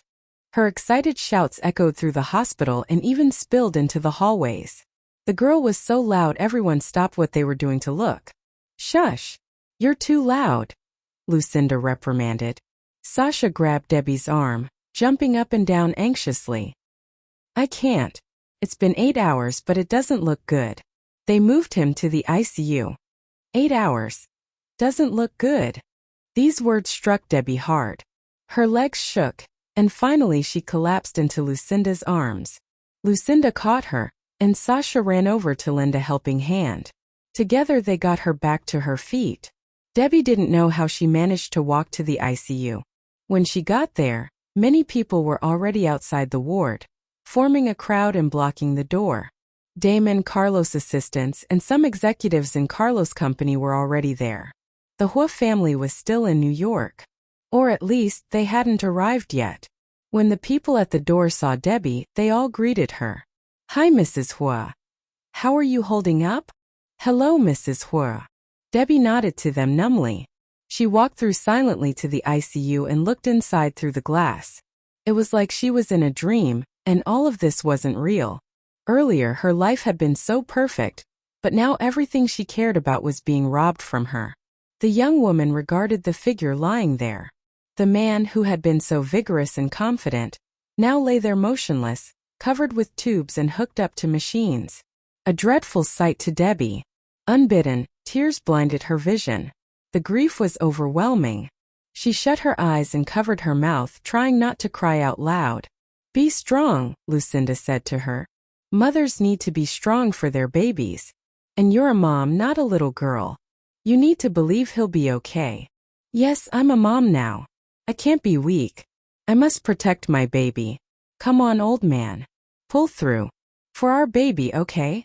But as soon as the thought that Carlos was still in critical condition came to her mind, the floodgates were opened again. She began to wail. The thought that Carlos might not be there anymore was too much to bear. Everyone there came over to comfort her. Damon scratched his hair and sighed. "Debbie, right now, taking care of yourself is the #1 priority." Debbie cried for a long time. Then she took the tissue Lucinda handed her to wipe her eyes. After straightening her clothes, she took a deep breath and looked at the executives with swollen eyes. "Thank you for visiting, Mr. Huo. He'll be fine. I know you're all really busy, and I think he'd like to wake up to a well-run company. So maybe go back to the office and work hard for him." The executives looked at each other. They said a few more comforting remarks and then left the hospital. Damon's phone rang. He slid his finger along the lock screen and answered it. Ita Vita. "Yeah, we're at the hospital."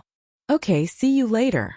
After hanging up the phone, Damon said to Debbie, "The entire Huo family is here. They have just disembarked from their private jet and are on their way here." Debbie stroked her dully aching belly and nodded. "Okay, thanks. I'm sorry I was weak, little one. I'll be strong for you, I promise." Lucinda accompanied Debbie to the morgue. No sooner had she gotten off the elevator than she heard terrible, grief-stricken blubbering. Sadness seized Debbie. There was a lump in her throat as she took heavy steps forward. Inside, a middle-aged woman was sobbing in Mark's arms. Mia stood beside them, along with some others that Debbie didn't know. Everyone's eyes were red from crying. Then Debbie recognized a heartbreaking sob. It was Casey. Seeing her walk in, Mia approached her and asked, "Debbie, why are you here? The nurses say you shouldn't be walking around." Mia had visited Debbie when she was asleep. Debbie shook her head and made no answer. She looked at Mark and his wife. "Mr. Doe, Mrs. Doe." She greeted quietly. Mark nodded at her. The woman in his arms was too overcome with grief to respond. There were few things sadder than parents having to bury their children. Debbie released Lucinda's hand and walked to the bed, where a person lay under a white sheet. A woman in pajamas sat beside the bed, too heartbroken to notice Debbie was even there. "Casey!" Debbie called in a hoarse voice. Casey raised her head, her eyes red and swollen. As soon as she recognized Debbie, she ran toward her and hugged her. "Debbie!" She sobbed. This was the first time Debbie had seen Casey so heartbroken. She held the girl tightly, her heart aching. Her tears wouldn't stop falling. Casey's sobs racked Casey's body as well as Debbie's. "Debbie, Emmett is a liar. He lied to me. He said he'd marry me. He said he'd propose to me when this semester is over. But now, why is he just lying here? I can't wake him up. Wake up, you liar. Liar. He lied to me, Debbie. How could he?" She shouted hysterically. "He promised he would propose to her. He insisted at the jewelry exposition that she agreed to marry him when he proposed. How could he bail on her like this? Now that he wasn't around anymore, how could she marry him?" Debbie patted Casey on the back. The only thing she could think of to comfort her was to shed tears with her quietly. Casey went on listing all the promises Emmett had made to her. "He said he'd come to my house to propose to me after this term. I was so happy I told my mom. She even prepared my dowry. Emmett, oh God, Debbie. What am I going to do?" Casey almost fainted from the hysterical crying. She hadn't remembered to breathe. Debbie looked at the scene. Casey was absolutely hysterical and denying reality. Debbie held Casey tightly and consoled her gently. "Don't cry, Casey. Don't cry. Emmett wouldn't want to see you like this." Hearing Emmett's name, Casey suddenly pushed Debbie away and ran over to Emmett's body. She grabbed his cold hand and said hoarsely, "Emmett, wake up. Why did you lie to me? You don't want to marry me anymore, do you? Answer me. Answer me." With the last phrase, she pounded her fist on the table he lay on. Debbie walked over to her and put her hand around her shoulder. "Casey, pull yourself together." "Pull myself together? How?" Casey gazed at the white sheet, under which lay the body of her one true love, now cold, lifeless, an empty shell. "Emmett, you said you loved me. Then wake up. I'll marry someone else. Emmett, you lying sack of." Her voice trailed off, a muffled sob obscuring the curse word that doubtless ended the phrase. Her wails echoed through the morgue. It broke Mia's heart to see Casey crushed like this. She decided to take the initiative and lead Casey out of there. Before she left, Casey hugged Debbie and cried for what seemed like forever. When Debbie returned to the ICU, the Huos were already gathered there, including Fraser's son. It was a sad day for everyone. Wherever Debbie went, she could hear someone crying. Valerie sobbed in Connie's arms. Tabitha was wiping her eyes. Miranda stood with her back to the rest, staring off into space with worried and melancholy eyes. When he saw Debbie, James snorted loudly and cursed as he pointed at her. "What happened? Why is my son injured and Emmett dead, while you're safe and sound?" Lucinda was shocked by James' attitude toward Debbie. "What a dick. The way he treats Debbie is just awful," she thought. She pulled Debbie behind her to protect her. Then she struggled to keep an even tone as she said to James, "Debbie is pregnant. Yelling at her like this isn't good for the baby. It was an accident and hardly her fault." "Zip it." James interrupted her roughly. He pointed at Debbie and announced, "Ever since you married Carlos, our family has been in chaos. I heard my son tried to rescue you. If Carlos dies, so do you. I'll make sure of it." Debbie pulled Lucinda aside and looked at James nonchalantly. Thankfully, she was unrattled. She was used to this man's unhinged rants. "Carlos will be fine," she said firmly. "Are you king of hell or the doctor? How would you know?" James sneered. "Neither, but I know he'll be okay," she said to him. But actually she needed to hear it more than anybody else. "Get the fuck out. Nobody needs you here." James cursed. Lucinda stared at him in disbelief, astonished at his rude tone. Since Carlos was right there, Debbie didn't want to argue with James. She was ready to leave with her aunt. "Fine, I'll go. Please inform me if Carlos wakes up," she told the Huos. But only Connie responded with a cautious nod. When she returned to her own ward, Debbie was exhausted. She lay down in the hospital bed, pressed some buttons to adjust it some, and closed her eyes. Lucinda had some chicken soup delivered to the ward. She spooned a bowl of soup and handed it to Debbie. But Debbie wouldn't eat it. Finally, she had a bite or two since Lucinda wouldn't stop pestering her about it. I'm fine now. It's been a long day. You should get some rest. Lucinda hesitated, but eventually she nodded. She was tired and there was little use hanging around here. Before leaving, she reminded Debbie, be strong for Mr. Huo and the baby. Call me if you need anything. I will. Thank you. After Lucinda had left, Debbie looked around the silent ward. Still didn't feel real. She pinched her arm hard. It hurt. So all this was real. It wasn't a nightmare. The car accident, Emmett dead, Carlos severely injured, and she almost miscarried. Debbie had a long nap. When she woke up, she felt stronger. The first thing she thought of was Carlos. She got out of bed without a second thought and walked right out of the ward. Only Tabitha and James were there at the ICU. When he saw Debbie again, James thundered, "What the hell are you doing here? You killed my son. Carlos died to save your worthless life." Died. Debbie felt as if she had been struck by lightning. Her mind went blank. She looked at Tabitha, who seemed to have aged a lot overnight. What did he say? James spoke before Tabitha could respond. The doctors said he's in critical condition. No one can save him now. You happy? Get lost. Don't make me hit you again, he shouted. He sounded less mad than sad. Tabitha ran at Debbie tearfully. She grabbed her arms and shook her violently. Carlos died trying to save you. You bring my son back. Bring him back. My poor son. No. That's not. Debbie shook Tabitha's arms off. She now had rage in her eyes. She had kept her cool, but she wasn't going to hold back anymore. Fucking liars. All of you. You want me to leave Carlos, so you made this up, didn't you? Leave me alone. James closed his eyes. When he opened his eyes again, he said in a sad tone, "It's true. My son. He's dying." Unexpectedly, James started to weep. They'd never seen the proud man do anything but express contempt or rage. But now. No. No way. He's lying. Debbie dashed toward the ICU. She had to see for herself. But before she could get close to the door, two stout bodyguards stepped in her way. James' voice sounded from behind her, but this time his tone had changed.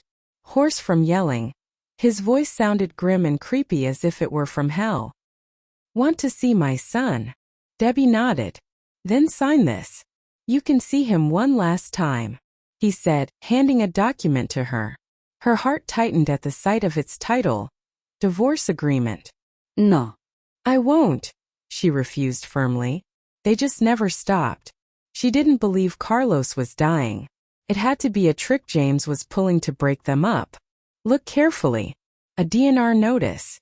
The doctor told me they'd done everything they could. They turned off Carlos' oxygen. You can see it for yourself. One of the bodyguards moved aside so that Debbie could see. Carlos lay in bed, motionless. The oxygen mask he had been wearing the day before had been removed, just as James claimed. No. This can't be true. I don't believe you. Let me see him, Debbie shouted. Then she dropped into a fighting stance and prepared to leg sweep one of the bodyguards. James spoke indifferently. I'd be more careful if I were you. The baby? You might miscarry. Debbie hesitated when she heard that. Just then the bodyguards grabbed her. She couldn't move at all. She struggled, but in vain. The men were too strong.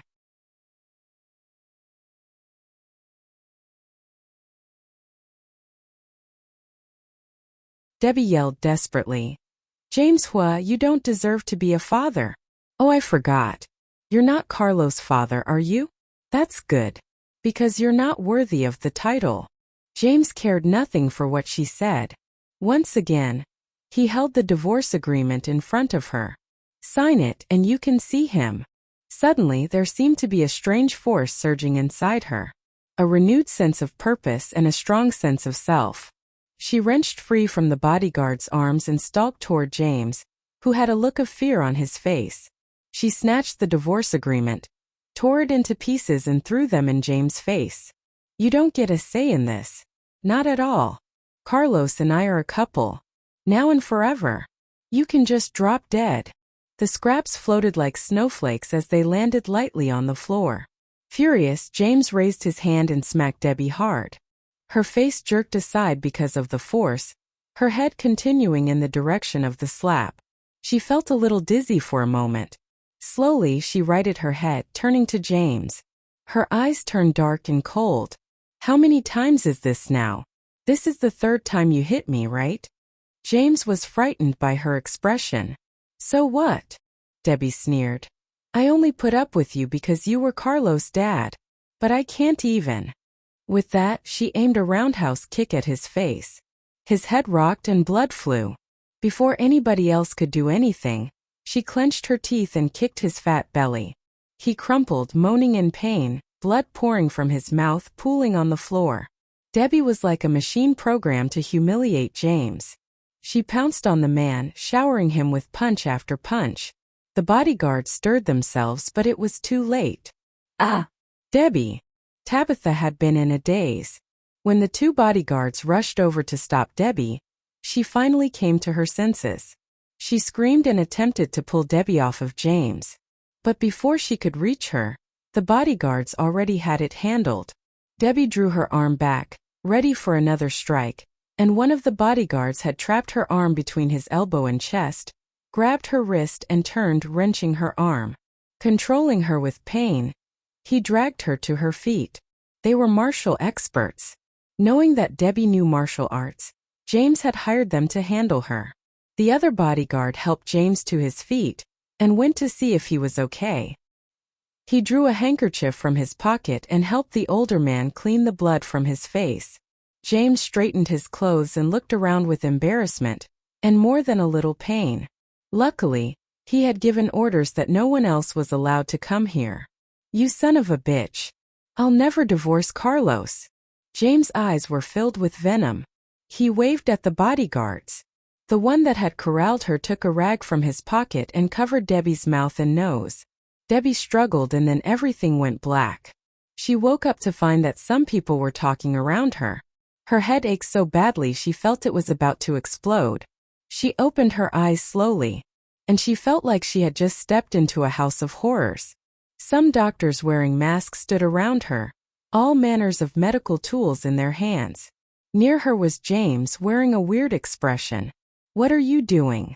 Debbie asked, half mumbling thanks to the stupor she had just awoken from. Instinctively, she tried to protect herself, but she couldn't move. It was then that she found her hands had been tied to the headboard of the bed. With a document in his hand, James walked up to her. These are private doctors. Think carefully about what you say next. Otherwise, your baby. He threatened. He's threatening my kid. Debbie's eyes blazed with rage. You bastard. Even though you're not Carlos' father, my baby is still a Huo and still innocent. How could you do this? James sneered. Actually, I'm not a Huo. Why should I give a rat's ass? Debbie was shocked. There are so many secrets in the Huo family. She tried to calm down. And you're not exactly a saint either. You cheated on Tabitha with a housemaid. Not worried about a divorce. So you saw me that night. So what? That stupid woman thinks the world of me. She won't believe you. Touch my baby and I'll tell the press about you. Everyone will know you're a cheater. James laughed sarcastically. Where's your proof? She had to admit she had none. James spoke again. You have two choices. 1, sign the divorce agreement, or 2, I give you an abortion. You have 1 minute to decide. Debbie struggled, trying to wrench free from the rope binding her wrists. I should have, let you rot in prison. Boy, was I dumb to convince Carlos. Not to press charges.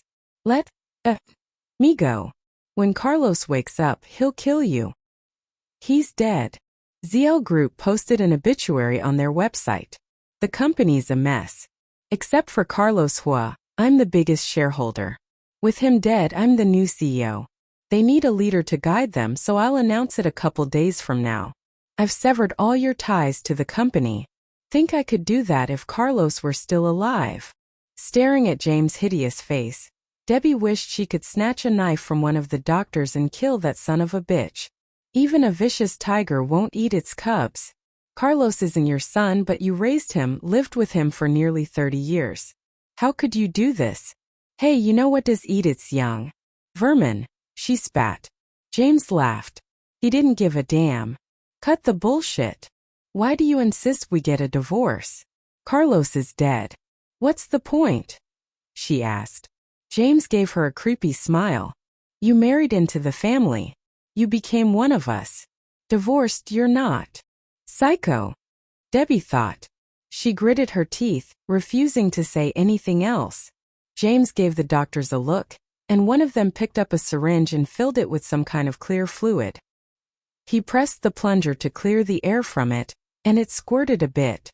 The doctor then started walking towards her. Terror took hold of her. What do you want? Let me go, James said. This is anesthetic. I'm too soft-hearted to let them do this without anesthetic. You should thank me. James Huo, you asshole.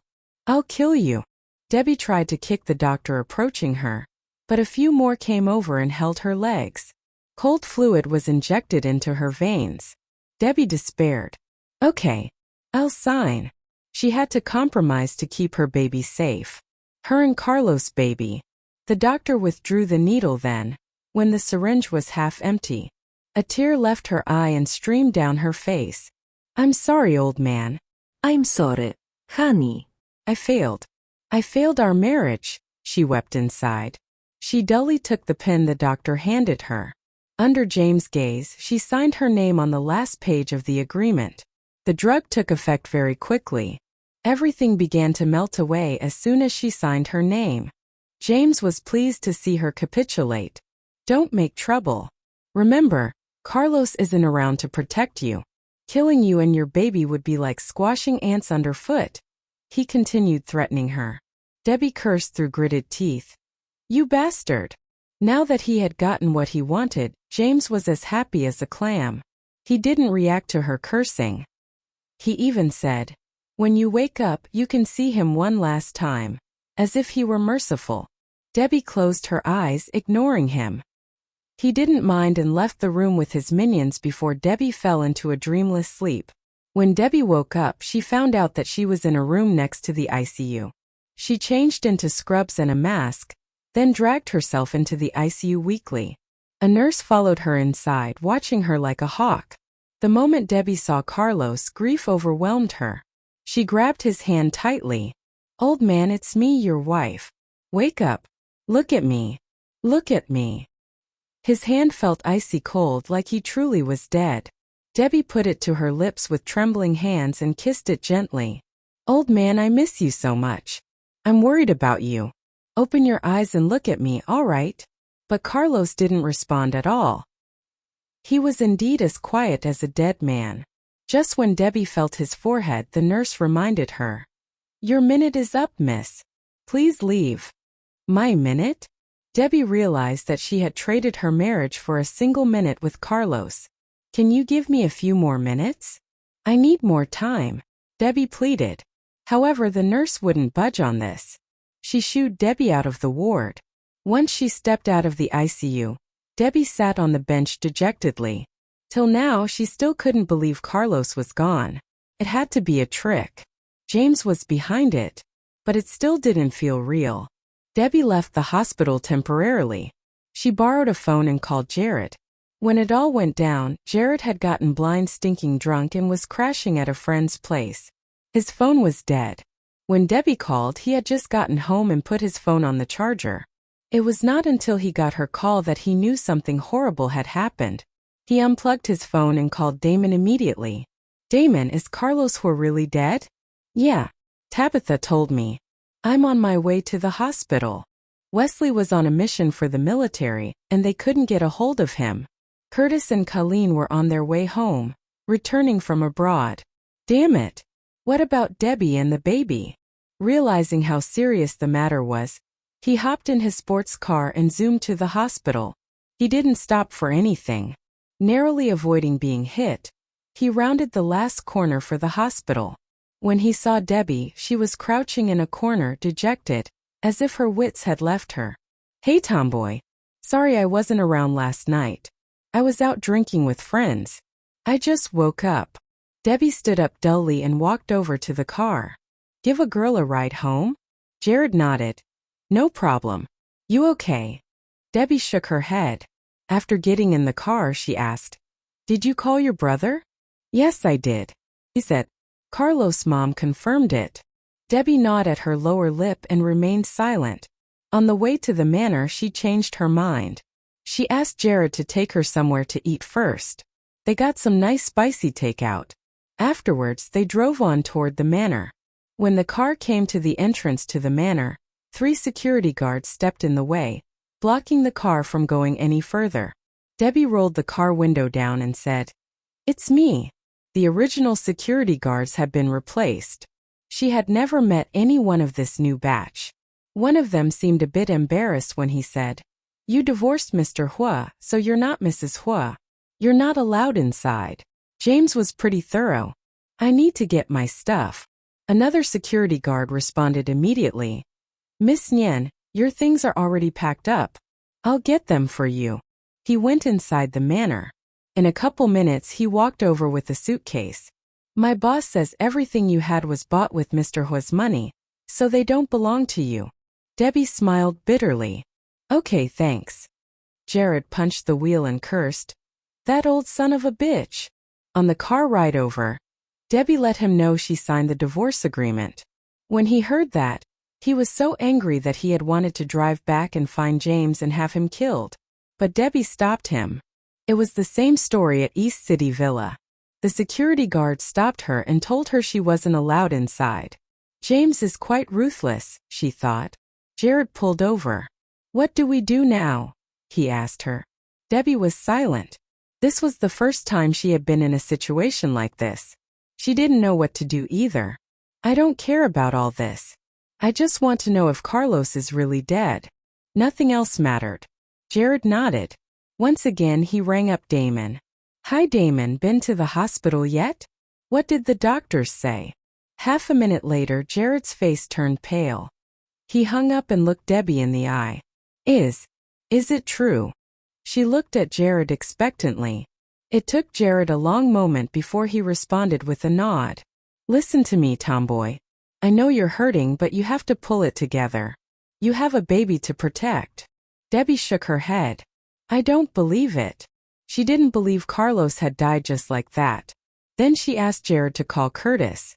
But Curtis' phone went straight to voicemail.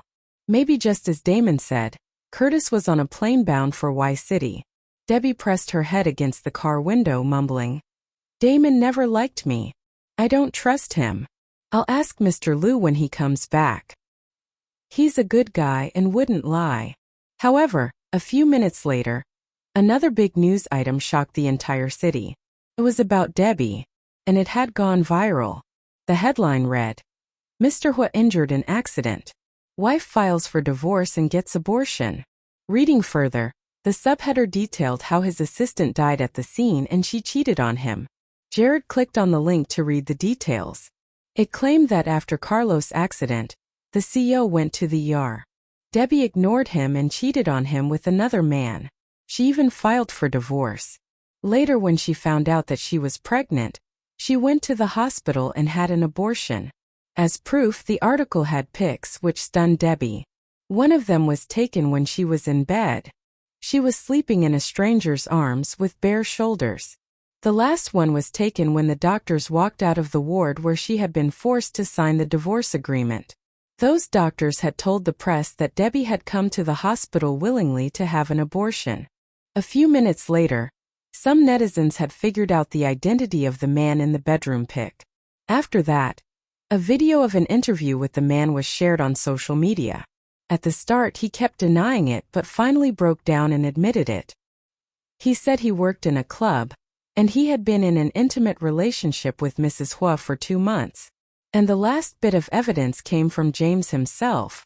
In an interview he told the media, Yeah, those pics were taken at the same time my son was fighting for his life.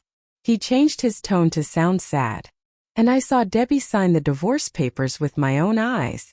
I tried to stop her but she insisted on it. She said it was hard to tell whether Carlos would live, so damn it. I feel sorry for my son. Why did he choose such a fickle bitch? Then the reporters also asked him if Debbie had really gotten an abortion. As a sly fox, James answered tactfully, I don't know. I didn't see it myself. I hope she wouldn't be so cruel to the baby. Debbie closed the video and turned off the screen. She curled up in the back seat of Jared's car, her whole body trembling. James is trying hard to ruin me.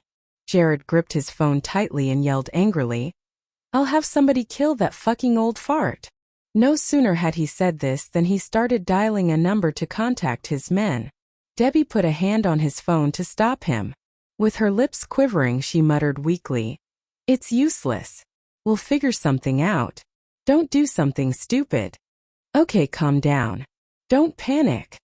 She comforted herself in her mind, trying to sort out the chaos of the past days. She wasn't sure whether or not Carlos was alive. She had to look after herself and the baby. These rumors went viral within 2 hours. Debbie had become the target of cyberbullying. She got death and threats, and someone released the address of both the manor and the villa to aid in tracking her down. Her reputation was being dragged through the mud. Everyone now thought of her as a scheming little gold digger. Those who heard about it cussed her out with all the foul words they could think of. Jared and Sebastian spent a fortune trying to have all those rumors and negative news posts on the internet taken down, but to no avail. Every time they had managed to block one news story, another one would spring up and spread again. Obviously, someone was manipulating everything behind the scenes in an attempt to completely ruin Debbie's rep.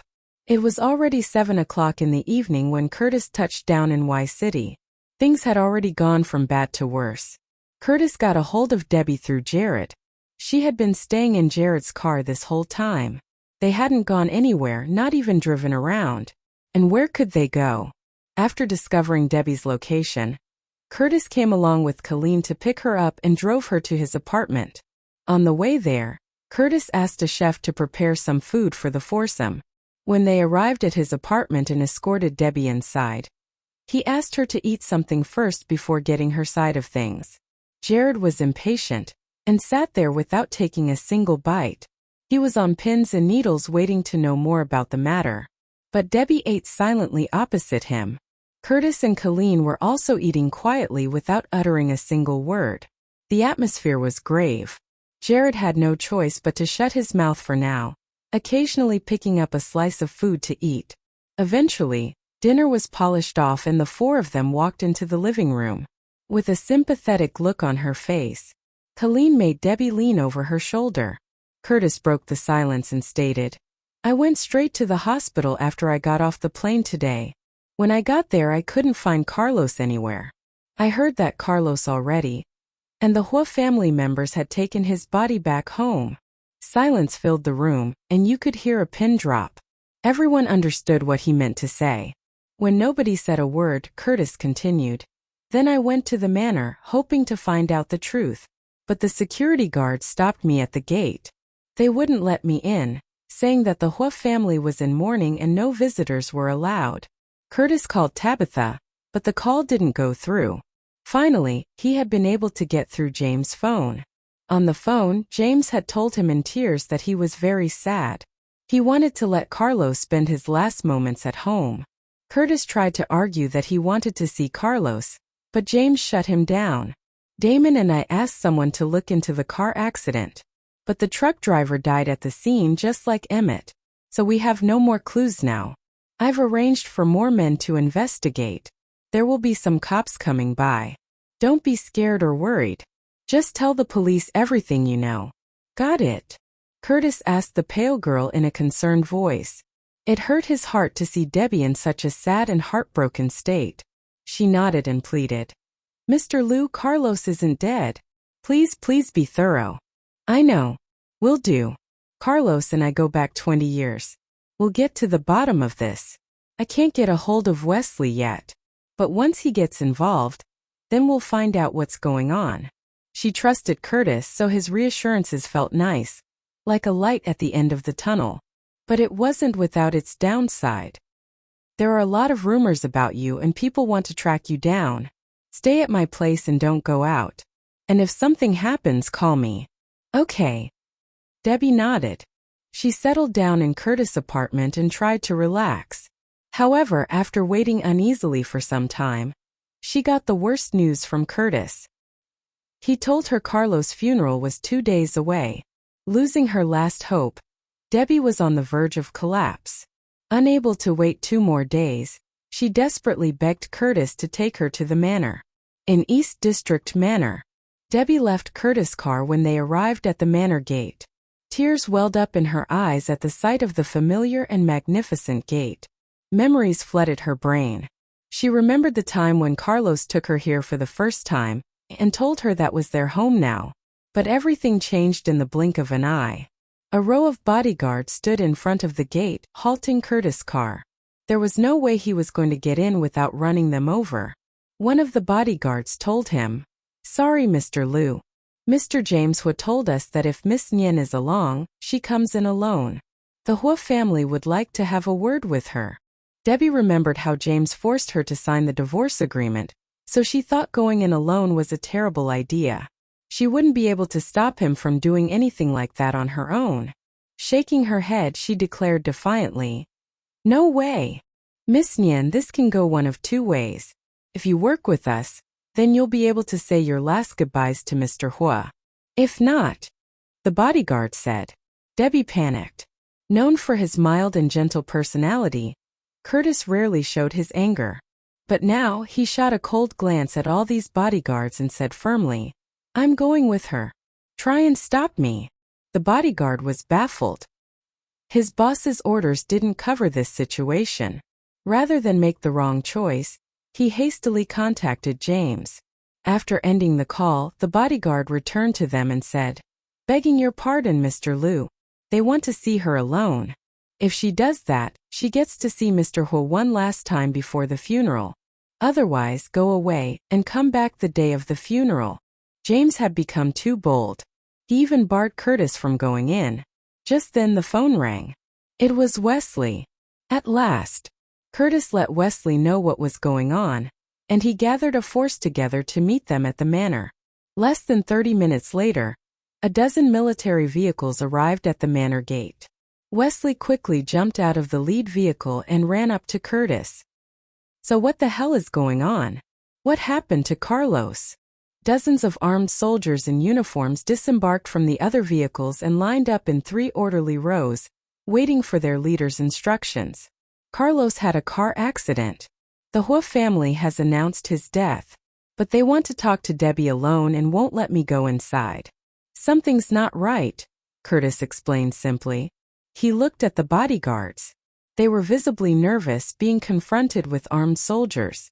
Clenching his fists, Wesley ordered in a loud voice, "Ten Hut." "Sir." All the soldiers behind him said in unison. They stiffened to attention, saluting their superior officer. When he saluted back, they dropped their hands to their sides. "We're going to take this manor as ours. You have permission to engage." Following Wesley's orders, the soldiers all dashed towards the bodyguards. In no time, Wesley's men overpowered the bodyguards and forced them to open the gate to the manor. The dozen or so military vehicles drove into the manor in an imposing manner, seemingly unstoppable. As soon as they reached the main villa, Debbie quickly jumped out of the car and ran towards the villa, heart burning with anxiety. She didn't want to waste a single second. When she saw the traditional black and white funerary couplet hanging on each side of the doorway, she almost fell to her knees as her legs became weak. The elaborate calligraphy seemed to writhe of its own accord, becoming menacing instead of beautiful, as it was intended to be. It was a reminder that Carlos may have indeed passed on. Luckily, Curtis had superior reflexes and caught her just in time. Curtis, Wesley, and Debbie rushed into the villa, practically bursting through the doorway. In the living room, Tabitha and Valerie were sobbing sadly, sitting in front of a black and white photo of Carlos, blown up, framed, and set on an easel. James was on the phone at the time. A bodyguard had already informed him that Wesley had forced his way in, along with a contingent of soldiers. But James was almost too preoccupied to care. The ZL group was a mess these days, and hadn't fared well after the accident of Carlos. "Uncle James," Wesley called out as he approached James. James hastily ended the phone call and said in a choked and hoarse voice, "Wesley, you finally came. Carlos. He let out a long sigh, unable to finish his sentence. Staring at Carlos' black and white portrait, Wesley ignored him and simply asked, "Where is Carlos' body now?" "It's in the morning hall, not here." James sighed with each sentence he said. In the end he choked on his tears, lost his voice and hung his head, tears streaming down his face. Before Wesley could ask more questions, James suddenly pointed his finger at Debbie, as if he had just noticed she was there. He shouted angrily, You have some serious stones coming here like this." It wasn't lost on Wesley that James had suddenly regained his voice and became his usual rage-filled self. "What did Carlos ever do to you? He treated you like a queen, and you went and cheated on him while he was dying. What a stupid hoe." Instead of responding to him, Debbie asked, "Where's Aunt Miranda?" "What Aunt Miranda? You chose to divorce Carlos. You're not part of the family now. She's not your Aunt Miranda anymore. The only reason I asked you here is because I want you to kneel in front of Carlos' portrait and beg for his forgiveness." I chose life for the baby, not." She paused in mid-sentence. Her cell phone suddenly rang. She was going to reject the call at first, but when she saw Aunt Lucinda on the caller ID, she quickly tapped the answer key. "Debbie, where are you? Sasha's been kidnapped. The kidnappers said that you pissed someone off. What's going on?" Lucinda's anxious voice came from the other end of the phone. "What?"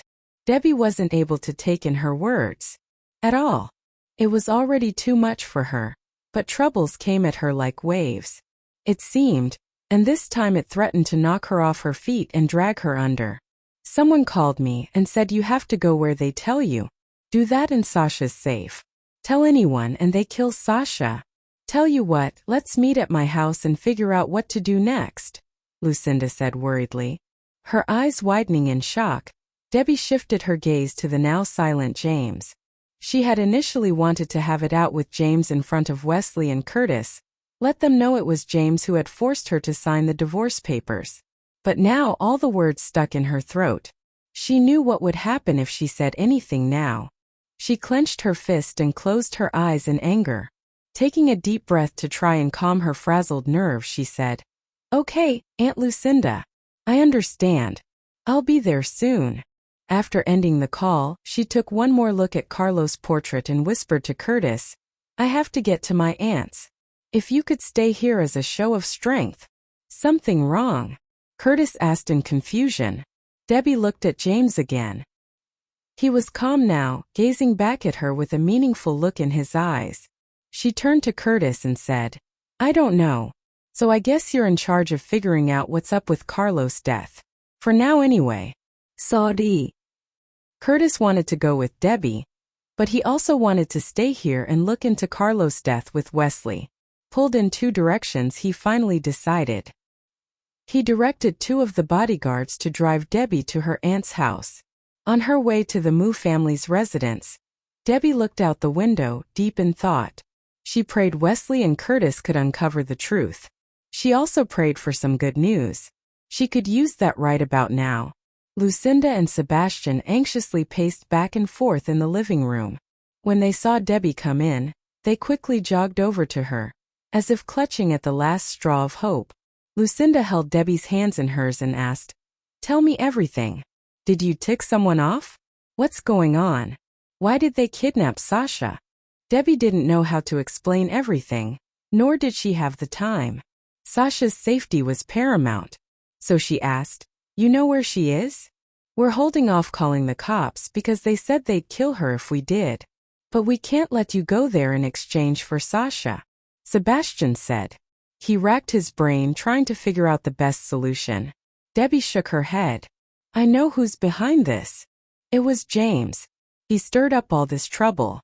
He held Sasha hostage to stop Debbie from revealing the truth. You know? Then let's call the cops now," Lucinda suggested in an agitated voice. Debbie shook again. No, I don't have any proof. The police won't believe me. Don't worry. Just tell me where she is. I'll go there myself. Debbie was sure that James wouldn't kill her. If he wanted to kill her, he would have already done it at the hospital on that day. No way. You're a girl and you're pregnant.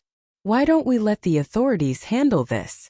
Sebastian said as he took out his phone. No, Uncle Sebastián. Don't call the police. They'll kill Sasha. Sasha is innocent. She has nothing to do with this. And now she's in danger because of me, Debbie thought sadly. In the end, Lucinda and Sebastian failed to talk Debbie out of it, and told her the address. The assailants took Sasha to a hill behind a ruined temple. The road leading to it was too narrow for a car to drive there. So Debbie had no choice but to get out of the car and make it on foot. 2 bodyguards went with to make sure she was safe. Debbie had already walked past the temple, but then she remembered something. She went back to the temple and knelt down in front of a broken statue of Bodhisattva. It seemed that no one had come to burn incense or clean the temple in a long time. Looking at the abandoned statue, she bowed again and again, her eyes brimming with tears. Please let Carlos be alive. Bless our baby and make sure it's healthy. Bless Sasha and keep her safe. And please bless that Emmett can rest in peace in heaven. She recited all this in her mind, praying for the people she held dearest. As she had stood up and dusted herself off, her phone rang. It was Sebastian. Debbie, the kidnappers called again. They said they saw you. They stopped the bodyguards from following you. They asked you to send them back to the car. Debbie inhaled sharply. Okay. Debbie, please stay safe. Thanks, Debbie said calmly. Then she climbed the hill on her own, following the instructions given by the kidnappers. It was a bushy and rugged path. Ignoring anything else, Debbie made her way there quickly. Her every thought was of Sasha. A few minutes later, she finally reached a broken courtyard in a flat area. The door to the courtyard was already open. 2 men dressed in black from head to toe with only their eyes exposed were guarding the doorway. As they saw her approach, they looked around trying to spot any bodyguards or soldiers. After verifying she was alone, they guided her into the courtyard. Inside the courtyard, Sasha was there. Her wrists and feet were bound with rope. Her mouth was covered with a piece of tape and her hair was disheveled. When she saw Debbie enter, Sasha wept in a muffled voice. Horror filled Debbie's heart. But she knew she had to be strong. Taking a deep breath, she suppressed her fear and comforted Sasha. Sasha, don't be afraid. I'm here. Sasha nodded. She wanted to say, geez, you're dumb. Why did you come alone? A man sat lazily in a wooden office chair. He grabbed a piece of paper and asked another man to bring it to Debbie. After a quick look at what was written there, Debbie widened her eyes in shock and refused. No way. Unflappable, the man said casually. Your cousin is pretty hot. If you don't sign that.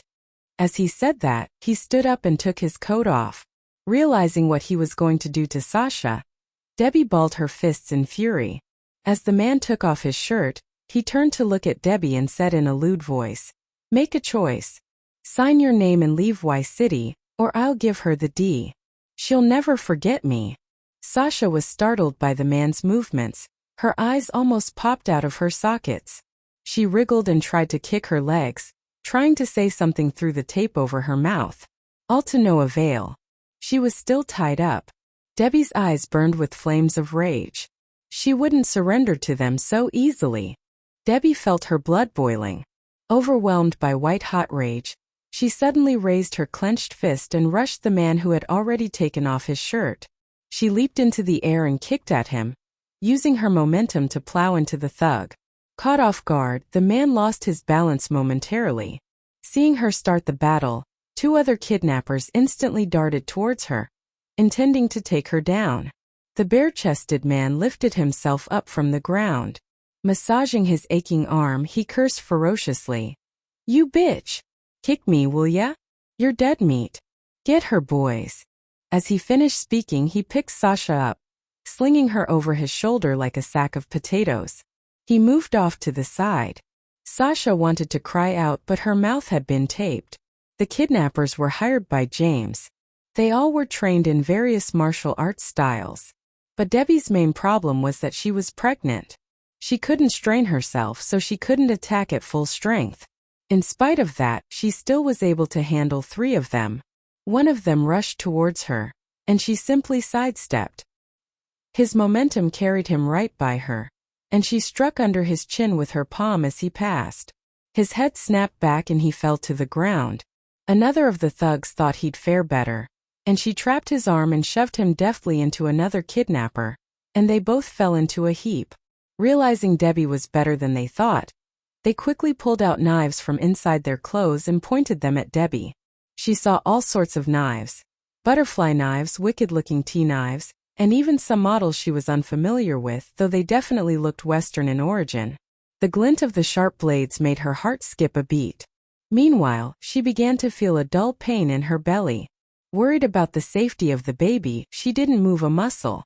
The kidnapper sprinted towards her, knives in hand. Cornered, Debbie clenched her jaw and shouted at the man who was about to Sasha. "Wait!" Each man stopped in his tracks, surrounding Debbie without attacking her. The bare-chested man had already taken off his trousers and was getting ready to cut Sasha's clothing off. In an unhappy voice he roared, "What now? If you won't sign that paper, then don't bug me." I'll sign it." Covering her aching belly and looking at Sasha's desperate eyes, Debbie surrendered. What else could she do? She picked up the piece of paper from the ground. Tears sprang to her eyes as she read it in her mind again and again, until she couldn't bear to even look at it anymore. Gripping the paper tightly, she was unable to lift a finger to sign it. The kidnappers were impatient. They shouted at her rudely to sign the thing. Finally, with trembling hand, Debbie signed her name and left a fingerprint on it. Satisfied, the man donned his clothes again and told Debbie in a sarcastic voice, "So for signing that you get to come to the funeral. It's in the cemetery in the suburbs day after tomorrow. After that, get lost. Never come back to Y City or else." Debbie remained silent. Frustrated, she clenched her fists, nails digging into her palms. Never would she forget this day. The darkest hour. The saddest heart. She swore that James would be her enemy forever. Someday she'd get her revenge. The lead kidnapper looked at Sasha. "Hey, too bad we didn't get to know each other. You ever need a date, look me up." She looked horrified, but he just grinned. Then he winked lewdly, and then went to help the others pack up. By the time the police arrived, the kidnappers had already escaped. Before they ran away, they also tied Debbie up too, just in case. Sebastian and Lucinda heaved a deep sigh of relief when they saw the 2 girls safe and sound. Then they were taken to the police station to give their accounts.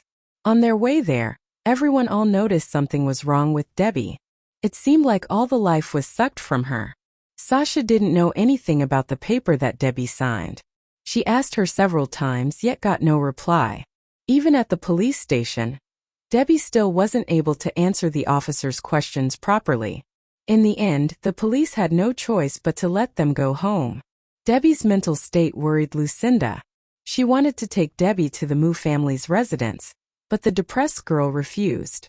"Hey, listen. Everyone's looking for you. You don't know friend from foe, and you're pregnant. Come with me, okay?" Lucinda argued as she held Debbie's hand, stopping her from getting out of the car. With glazed eyes, Debbie looked at her aunt and said, "I'll be careful, Aunt Lucinda. I have something to do right now. I'll be there later on." Unable to persuade her, Lucinda conceded and let her get out of the car. Watching the car drive away, Debbie took out her phone and opened Facebook. She tapped chat and sent a private message to Miranda. "Aunt Miranda, Mom. Please help." She waited for a long while, but there was no reply. She texted again. "I need to see you." She also texted her phone number to her. After that, she opened her contact list and found Curtis' number. She stood there for a while, going back and forth about calling him. Finally, she decided to just do it. He picked up quickly. "Debbie." Curtis' tender voice came through the receiver. Debbie's eyes reddened and tears began to flow. She raised her head to look at the sky, stopping the tears from falling down. "Mr. Liu. You okay? Where are you?" Back at my apartment. He had been handling things in the manner ever since Debbie hurried away. He hadn't had the time to ask how she was. I'm sorry. I lied to you. James was right. I had an affair. I aborted the baby. My dad passed away a long time ago, and now Carlos is dead. My mom abandoned me as a child. There's no reason for me to stay here. She bit her lower lip, trying to hold back tears. Curtis knitted his eyebrows deeply. Debbie, what happened? He didn't believe she was like that. Moreover, he knew she wasn't like that. Something was wrong. Don't believe me? Debbie smiled silently. Mr. Lou trusts me. He's a great guy. I don't believe you did any of that. I know you. Debbie, why are you lying to me? Tell me, and I'll fix it. Curtis became more anxious. He sensed that something was really wrong with Debbie. Was she being coerced? Wiping away her tears, Debbie said with a sob, Uncle Curtis, thank you for helping me. Carlos is really dead. Everyone hates me. I can't stay here any longer. I need to move to another city, start fresh. Don't. This is wrong. Where are you? I'll swing by and we'll talk face to face, okay? Curtis said anxiously. Debbie shook her head. She took a deep breath to collect herself and said in a calm tone, No, I have a new boyfriend. He's not as rich as Carlos, but he treats me well. I'll be happy. What? New boyfriend? Curtis was shocked. His voice was so loud Wesley could hear it. Wesley didn't know who was on the other end at first, but then he heard Curtis say Debbie's name. A new boyfriend? Debbie. Wesley was shocked and angry, eyes burning with fury. Frowning, he walked up to Curtis and grabbed his phone from his hand. Debbie Nian, what the hell are you doing? Carlos died of protecting you. But you divorced him no matter how much his dad begged you not to. You even aborted his kid. We haven't even buried him yet, but you have a new boyfriend already? You're nothing but a bitch. Wesley snarled on the other end. At first, he didn't believe any of the rumors. He knew how much Carlos loved her and spoiled her. Someone must have been spreading lies. He didn't believe Debbie was like that at all. But now she admitted it herself, which disappointed him so much. Curtis tried to shut Wesley down. Wesley, it's not like that. On the other end, Debbie shut her eyes in anguish. A pang of sorrow grew in her heart. After a moment, she pushed her sorrow down, buried it, and said in a relaxed voice, Carlos is dead. Do you want me to be unhappy? Wesley's anger grew. He had dark fantasies of pointing a gun at Debbie. Debbie just hung up. She couldn't lie to them anymore. Her tears would betray her if she kept doing it. That night, Debbie went to spend the night at Lucinda's, just like she promised. She slept in the same bed as Sasha. Staring blankly out the window, Debbie didn't fall asleep until midnight. Soon after she fell asleep, she thought she saw Carlos in the darkness. She grinned and said sweetly, Mr. Handsome. Carlos smiled at her tenderly and reached out to caress her face. Mr. Handsome, I miss you so much. Carlos said nothing but just looked at her, eyes full with tenderness and love. Debbie grew anxious. She was eager to throw herself into Carlos' arms. But no matter how fast she ran, she couldn't get the slightest bit closer to him. Mr. Handsome. Old man. Please, don't go. She screamed. Her hysterical shrieks jarred Sasha awake. Sasha, freaked out, quickly turned on the bedside lamp. In the light of the lamp, gloom all but banished, she saw Debbie sitting on the bed with outstretched arms. She looked like she was reaching for something she couldn't hold. Sasha hugged Debbie and asked with concern, You okay, Debbie? Debbie. Debbie broke free from Sasha's embrace. I saw Carlos. He's going to pick me up. Sasha was taken aback, heart racing fast. She looked around her bedroom in fear but found nothing suspicious. No ghosts. Don't scare me. Was it a dream? Dream. The happy smile froze on Debbie's face. Dream. It was just a dream. Carlos isn't here. Snapping back to cruel reality, Debbie buried her face in her hands and curled up in a fetal position, weeping. Engulfed by sorrow, She felt like she was falling into an abyss of despair. Honey, I miss you. I miss you so much. In just a few days, sweeping change had come to Y City, especially when it came to ZL Group. What happened to Carlos was still a mystery to everyone. No one knew the whole story. Shortly, James was elected by the board members to be their new CEO. Miranda finally contacted Debbie, but she only replied via Facebook Messenger. I'm in New York now. James is handling Carlos' affairs. He wouldn't let anyone else do it. The branch company in New York is having problems, so I came back to take care of it, she wrote. I told you not to be nice to the Huos, especially James and Louis. They're all assholes. But you didn't listen. You even begged Carlos to go easy on them. Too late now. The car accident is still being looked into. I'll update you when I can, she added. Debbie texted back while crying. I'm sorry. It's my fault. I can't do anything. I lost Carlos and I couldn't protect our marriage. She thought remorsefully. She sent another message. I'm sorry. Carlos died saving me. I'm really sorry. Miranda didn't text back. Her eyes were filled with tears. Debbie's sorrow was palpable. At the Mu family's residence, after experiencing enough grief to last a lifetime, Debbie became noticeably thinner, 20 pounds thinner. Seeing Debbie so skinny worried Lucinda. She tried to convince the young woman to eat. You're pregnant. Your baby needs you to eat. Please. But Debbie's head was in the clouds.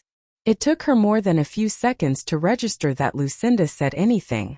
She grinned and said calmly, Don't worry about that. I got rid of it. She had lied to so many people over the past couple days that she almost believed it herself. Unconvinced, Lucinda put on a stern face. Oh, come on. You've been with me the whole time. When would you even have time to do that? Before I got here. It was in all the papers. Don't you read the news? It's true. Sorry, Elite.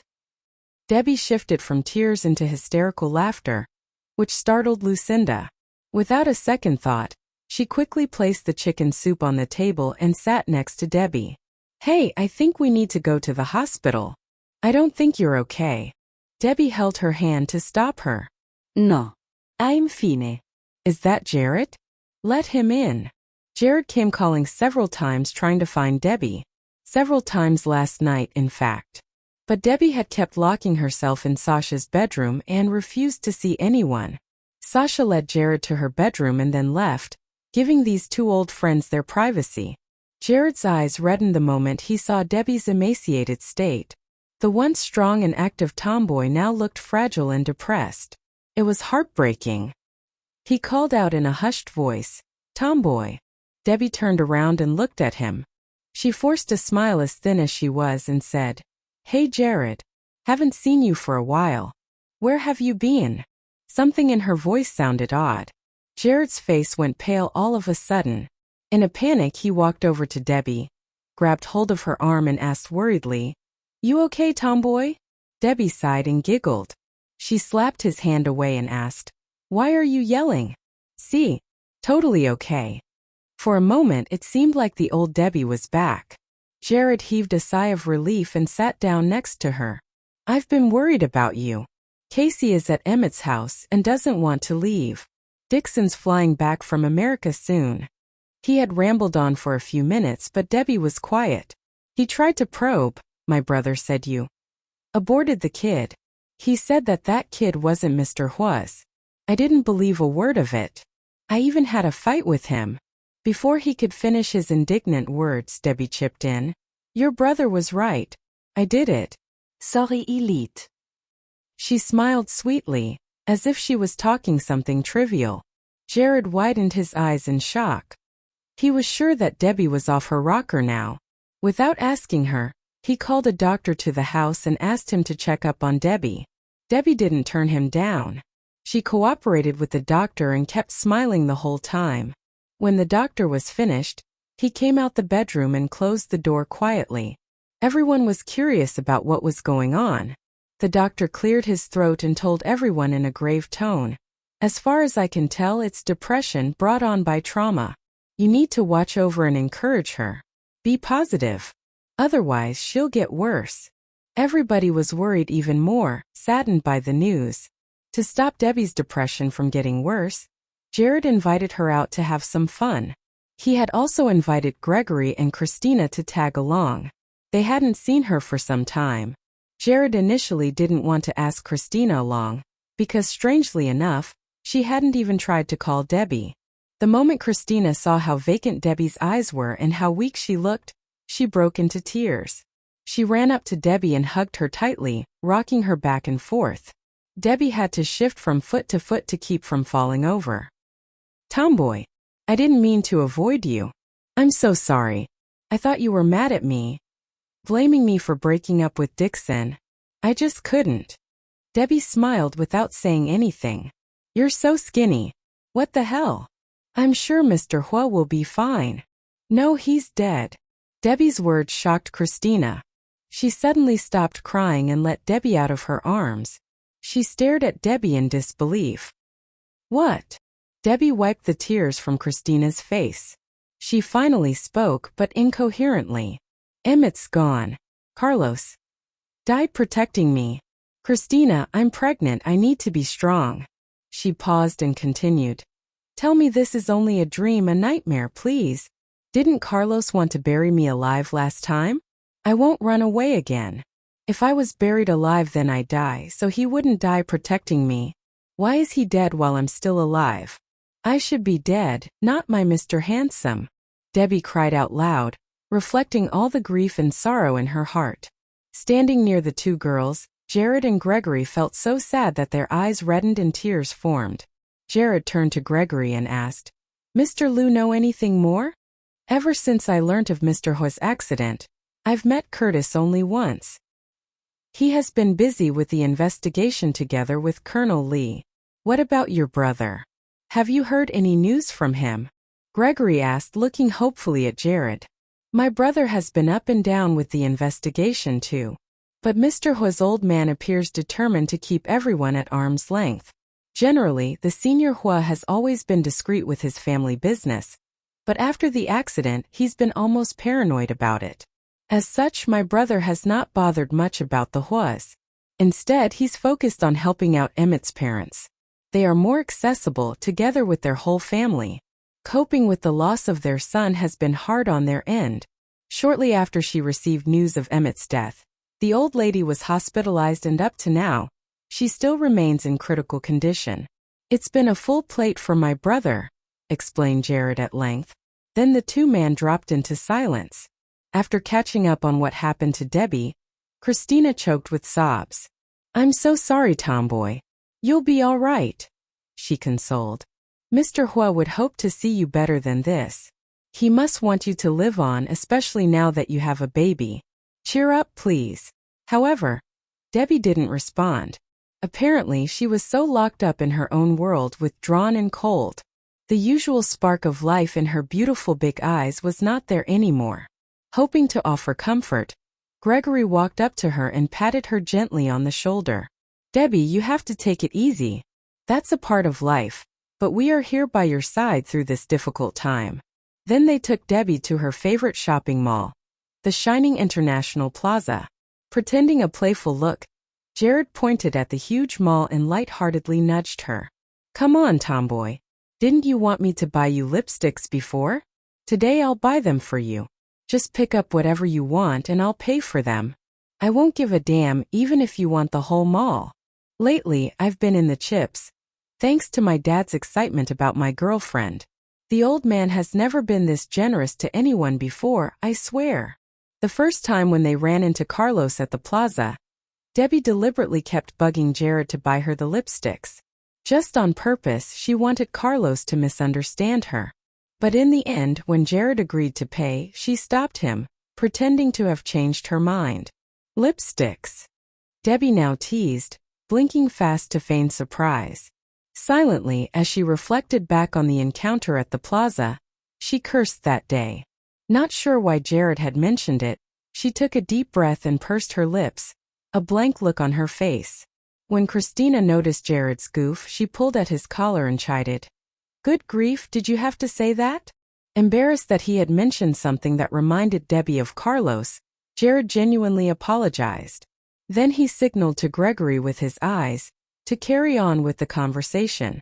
Getting the hint, Gregory smiled at the dazed woman and politely offered, "Debbie, your clothes don't fit you now. Let's go and see if there are some new stuff that you'd like. After shopping, I will take you to a seafood restaurant. I know you are a foodie. Their dishes are something quite out of this world."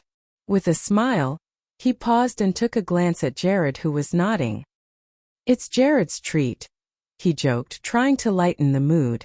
Now smiling like an idiot, Jared kept nodding to echo Gregory's words. But when he took in his last sentence, he came back to his senses and protested, Hey, Mr. Song, are you ripping me off?" Gregory ignored him and looked at the unmoved Debbie.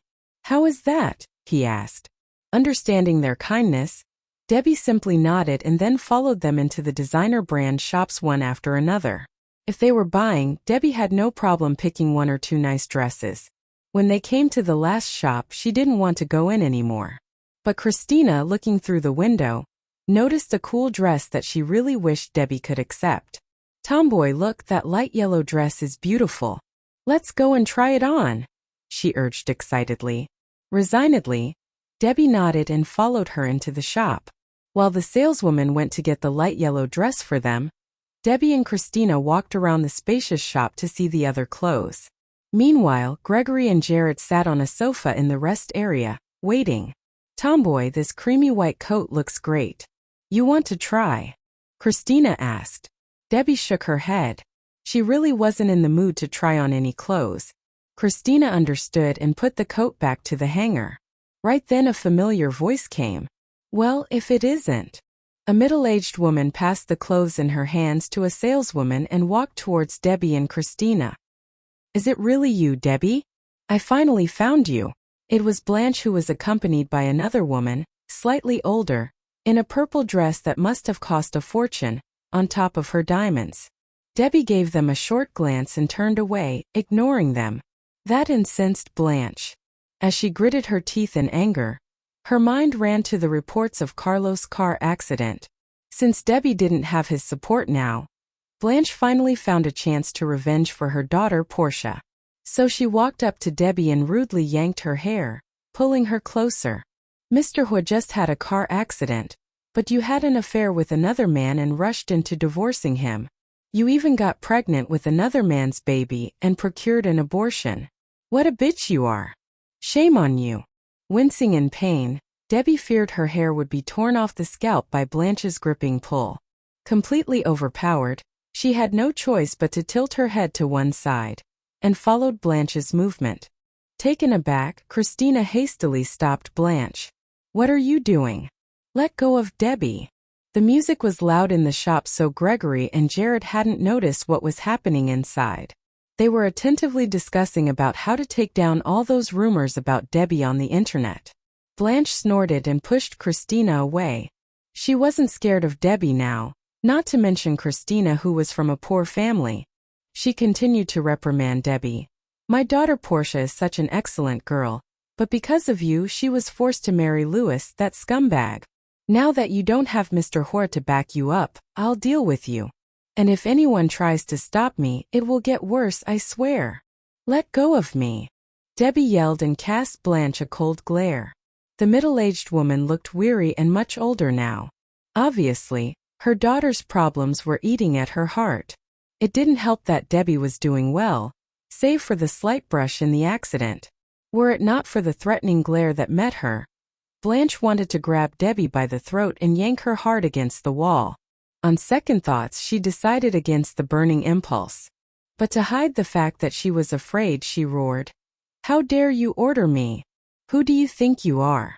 Deep inside, she thought angrily, "After all that you've put my daughter through, I must get back at you today." To avoid the unnecessary confrontation, Debbie tried to wriggle her way out. But Blanche raised a hand and gave her 2 heavy slaps across the face. Taken by surprise, Debbie moved 2 steps back, trying to steady herself. The sharp pain almost made her crouch, except she knew that would be inexpedient, in case Blanche attacked her again. Feeling her face with her right hand, she feared she might nosebleed. Meanwhile, in panic, Christina had quickly run to the rest area to find Jared and Gregory. As Debbie realized she was alone and Blanche was watching her, as if planning another surprise attack, she decided to hit back. In one fell swoop, she grabbed Blanche's right hand, twisting it with such force that the middle-aged woman groaned. In the middle of their scuffle, Debbie reached for a nearby mobile rack on which hung only one dress. Briefly, she let her hold off Blanche's hand, threw the dress on the table a short distance away and darted forward, hitting Blanche in her face. Just then Gregory and Jared hurried inside the shop. They winced what they saw. The rack landed on Blanche with a thwack. Arg! Blanche screamed. At once, Gregory wanted to jump in and separate them, but Jared stopped him. That woman is Hayden's mother, Debbie's former mother-in-law. Don't meddle in their family affairs, he whispered. Are you kidding me? Gregory rolled his eyes. All along he had known that Hayden was only Debbie's ex-boyfriend. Was Jared hinting at something? Why would he make it sound like Debbie had been married to Hayden? Although Carlos was no longer by Debbie's side, Blanche had forgotten one fact. Debbie was never a pushover. If anything, her time with Carlos had only made her more arrogant. Poor Blanche was messing with the wrong person. Besides, from the series of unlucky events, Debbie had lately been in a terrible mood. This was the last straw that broke the camel's back. In a fierce inferno, her anger erupted, hotter than any dragon has ever flamed. By now she was raining blows on poor Blanche with the mobile rack. Defenselessly, Blanche wiggled on the floor, screaming like a banshee for help. However, all the saleswomen and customers in the shop simply looked on. They had seen Blanche start the fight. While she railed at Debbie with expletives, Debbie had tried her best not to answer back.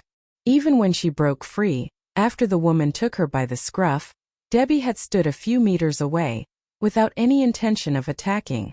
Had Blanche left it at that, the onlookers were sure Debbie would have simply walked away. What a mean, unreasonable woman for her age. Now as she wailed and pleaded for help, some onlookers just laughed it off. That madam made her bed, now let her lie in it, remarked one of the saleswomen dismissively. The rich lady who had accompanied Blanche to do shopping wanted to intervene, but she knew better not to get involved. As she watched, flinching with every blow, she turned to Jared and Gregory with pleading eyes, but they ignored her, pretending to converse between themselves. How aloof have our young men become? She wondered. What are they talking about when someone is on the floor and in need of help? She threw her hands in frustration and cursed inwardly. At that moment Debbie relented her blows, panting like a horse from racing. Blanche still lay on the floor in a heap, her bruises swelling and her voice so hoarse from screaming. Flinching, she covered her head with her hands, afraid Debbie might land another blow. It took her a moment or so to realize that her assailant had stepped back. Timidly, she raised her head, feeling lost. She regretted her foolish move. Why had she attacked Debbie? She looked around in confusion. The boring eyes of the onlookers made her wish the earth could open up and swallow her. Debbie threw the rack to one side, pointed at Blanche and told one of the saleswomen, "Get that woman from the floor and let her compensate for all the damages before she leaves this place. It's all her fault." The saleswoman nodded her head repeatedly in fear. Debbie tidied her clothes and looked down at Blanche, who was now lying on the floor, gasping for air. "Carlos used to protect me. Although he's gone, I'm still here. Don't get in my way again," she warned coldly.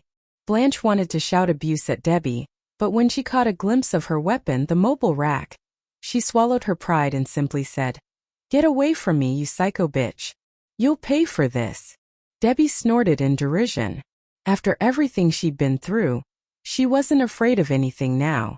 Ignoring Blanche's weak warning, Debbie turned around and walked towards the door. When Jared had almost passed Blanche, he looked down at her and smiled playfully. "How does it feel, slut? Want one more kick?"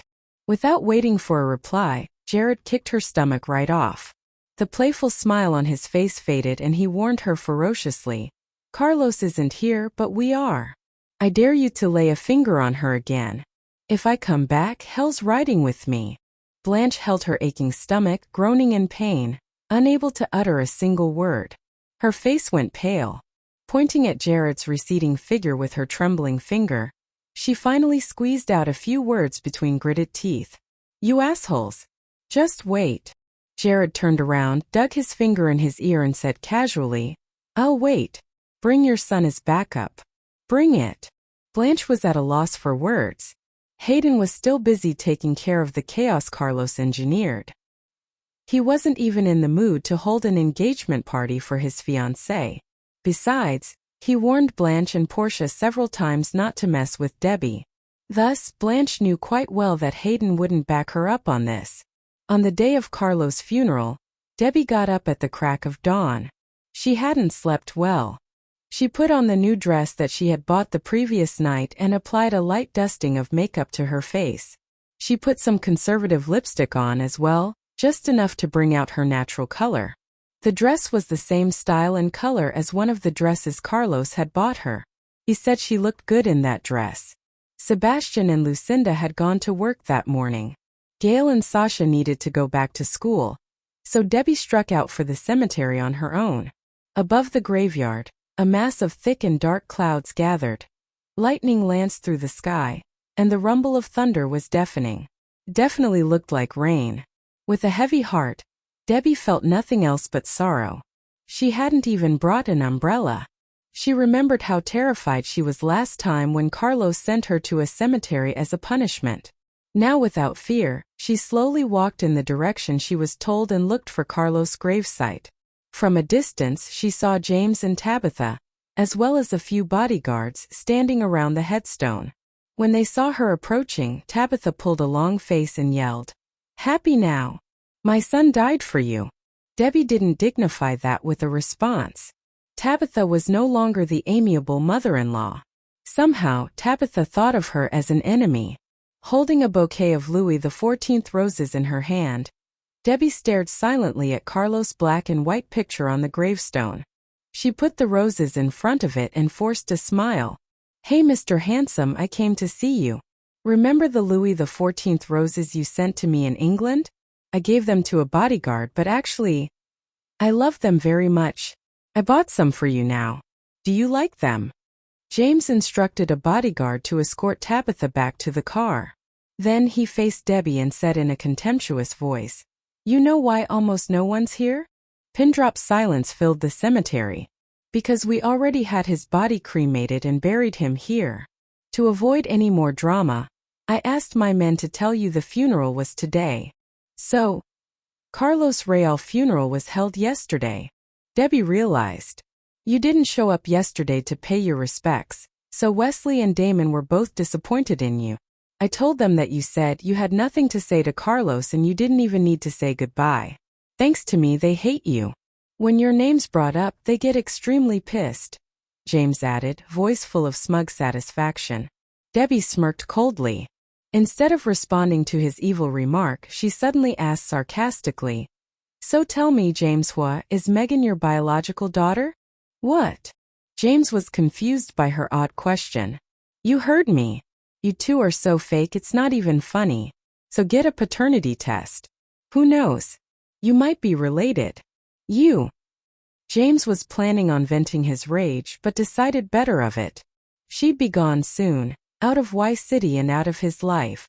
Debbie suddenly balled her fists and turned to look at the malicious man, flames of rage burning in her eyes. "I swear on Carlos' grave that we will be enemies forever. One day, I'll send you to hell with my bare hands." James wasn't intimidated by her words. He didn't believe that a woman could do anything to him. Besides, she'd have to leave the city soon. So he let out a cold hum and said nonchalantly, "Go ahead. But ask yourself this. Whose fault is it? If you hadn't married him, you wouldn't have to go through all this. You have no one to blame but yourself." Debbie sneered.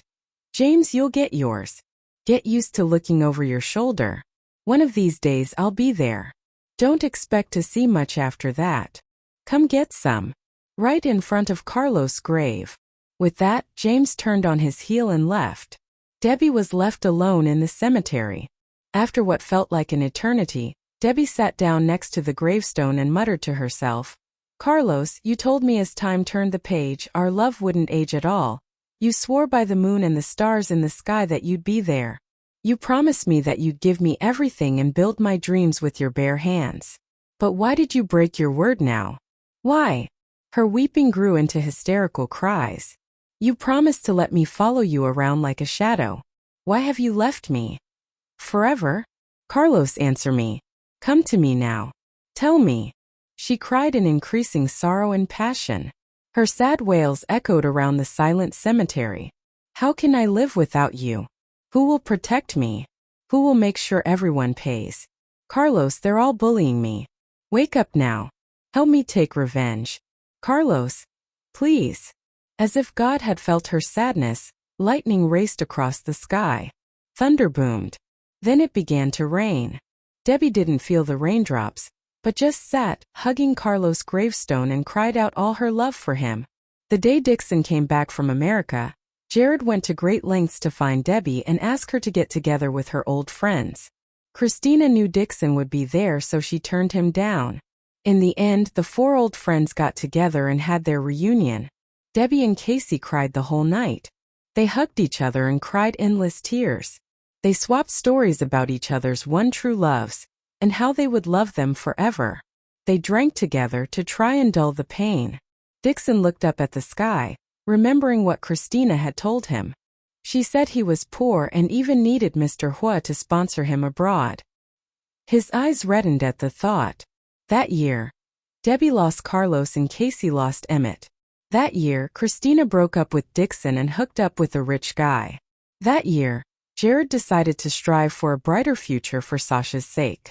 That year, the five old friends had made their own fates and went their separate ways. The day after their reunion, Debbie went missing. No one knew where she was. On the third day of her disappearance, some news outlets reported that she left Y City with a man. People suspected that she had run away with her lover, taking the alimony payment that the Huo family had given her. Since then, Debbie Nian had become an infamous figure in Y City. 3 years later, at the National Stadium of Z Country, over 10,000 fans were excitedly waiting for one of the artistes for the night curtain to raise. All seats were occupied. At 8 p.m. the concert began. To the ecstatic screams of fans, a young woman in a long denim dress slowly took the stage. A soft and slow melody rang. She began to sing. You promised you'd love me till the end of the world. But dear, you broke your word. In my memory I see your eyes on that winter night. In them I feel your love for me as deep as the sea. Her voice was full of emotions, easily striking a chord in everyone's heart. Wherever she went, her performances would leave a lot of fans in tears, pouring their feelings out. Most of her original compositions were deeply emotive songs. Only when she covered some songs from other singers would she throw in something different and lively. Oh, Debbie Nian. Debbie Nian. I love you. You sing so well. My heart is melting. Debbie, I love you forever. The crazy fans began to shout out their love for the singer. Among these 10,000 fans, more than half of them were already her loyal fans. Debbie made her debut as a singer slightly more than 1 year ago. But in such a short time, she had turned into quite a sensation, winning the hearts of many fervent fans. Sitting in front of the black piano, Debbie adjusted her mic, slid her fingers on the keyboard, and continued singing, with perfectly controlled breathing. Time flies. Baby, have you seen me in your dreams? Have you smiled without me? You never knew without you my world is a barren field.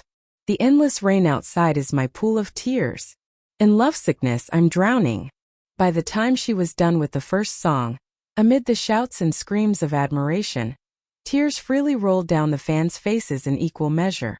Some cried for the love and admiration of their superstar. Some cried because they could relate to her music in a personal way. To acknowledge their immense support, she raised her hands in appreciation and blew a kiss.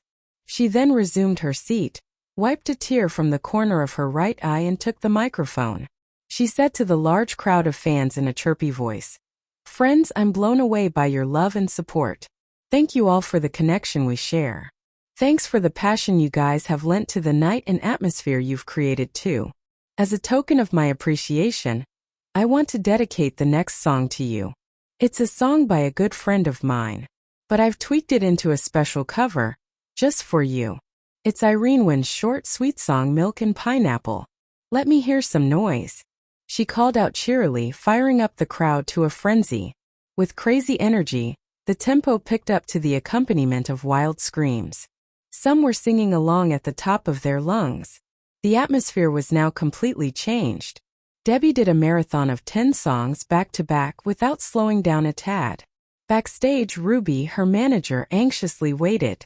When Debbie finally took a break and caught a word with her, Ruby persuaded her with concern. You can't sing nonstop like this, Debbie. I guess you know it isn't good for your voice at all. Dying of thirst, Debbie grabbed the bottle of water offered to her, took a sip and assured, "It's okay, Ruby. The concert won't take long, so I don't think it's anything stressful on my voice."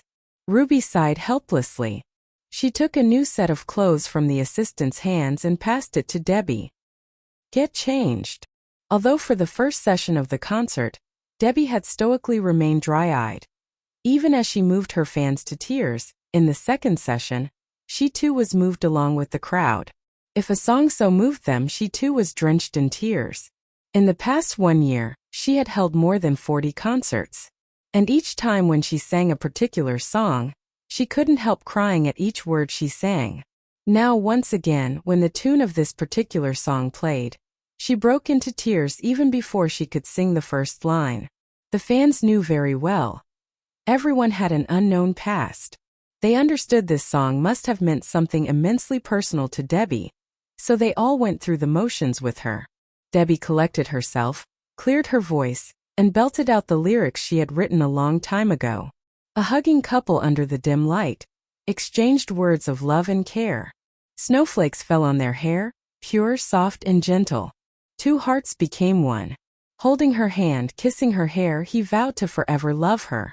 "Oh, beautiful memories, you never stay long," he said as time turned the page. His love wouldn't age. He swore by the moon and the stars in the sky, he'd be there. He swore like the shadow that was by her side. He swore. After performing, Debbie stayed on the stage for a while longer to take photos with the fans and sign autographs. After 11 p.m., she went back to the backstage. While she lingered on stage, her phone had rung for many times. When everything was finally over, Ruby passed her the phone and said anxiously, "Your daughter has a fever again. I wanted to tell you earlier, but there were too many fans surrounding you. Go back home now." At once, Debbie grabbed her phone and made a call to Hertha Luo, the lady she had hired to babysit. "Hello. Debbie, Piggy has been running a high fever, 39 degrees as we speak. We are at the hospital now, and the kid is crying to see you. When will you come?" It worried Debbie. With the high heels on her feet, she quickly trotted to the dressing room to get changed. "I'm going to the hospital now." "Okay. We are waiting for you," Hertha Luo said on the other end. Soon after changing, Debbie went straight to her car without stopping for a breath. In spite of her fatigue, she headed for the hospital. At the inpatient wing of the hospital, worry written all over her face, Debbie carefully held the little girl in pink nightdress in her arms and felt her body temperature. Why is she still so hot? Isn't the fever gone yet? "Mommy!" The plump little girl slightly opened her eyes. When she saw Debbie, she snuggled quietly on her mommy's chest. Hertha Luo explained, "We've just been here for about half an hour. She's just been put on a drip now. Take it easy." Debbie slightly nodded her head. After kissing her daughter's forehead, she gently placed the little girl on the bed again. A while later, she turned to Hertha Luo. "Thank you for holding the fort, dear. Please go back home and have some rest. I'll stay here to attend to her." "Okay. Please call me if you need me." "Okay." The mother and daughter left alone in the ward. Debbie wished she could take a nap, but she couldn't dare. With the little girl's condition at the moment, she had no choice but to stay wide awake. "Piggy, my dear, I'm praying for a quick recover. You are my only pillar. Without you, my whole life would suck, darling," she prayed silently. Her phone rang, jerking her back to the present. On seeing the caller ID, she answered at once. Hey Decker, where are you now? Piggy has a fever. It's none of my business. I'm running out of money now. Transfer me some, Deckerloo said on the other end, sounding totally unconcerned. To restrain her anger, Debbie sat up straight and took a deep breath before continuing. I have already given you a large amount of money. Most of my money is now saved on a fixed deposit account. I can't withdraw it now. Didn't you promise that you'd find a job? Who says you can't withdraw the money from a fixed deposit? Just forfeit some interest. Or you can ask your man for money. Go for him now. Debbie closed her eyes in anger. She kept her voice down and patiently explained, I've told you many times. Ivan is not my man. We're just friends. No more nonsense. Give me the money now. I'm not asking for much. Just $30,000. 3 years ago, when Debbie learned that her biological brother, Deckerloo, was living in Z country, she chose to move here.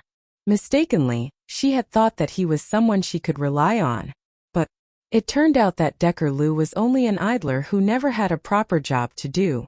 At the beginning, Deckerloo didn't believe that Debbie was his sister.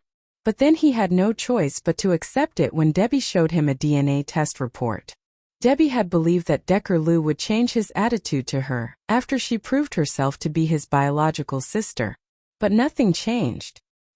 He was ever rude and even began to demand money from her. He never treated her as his sister. Okay, I will give you $30,000. One last time.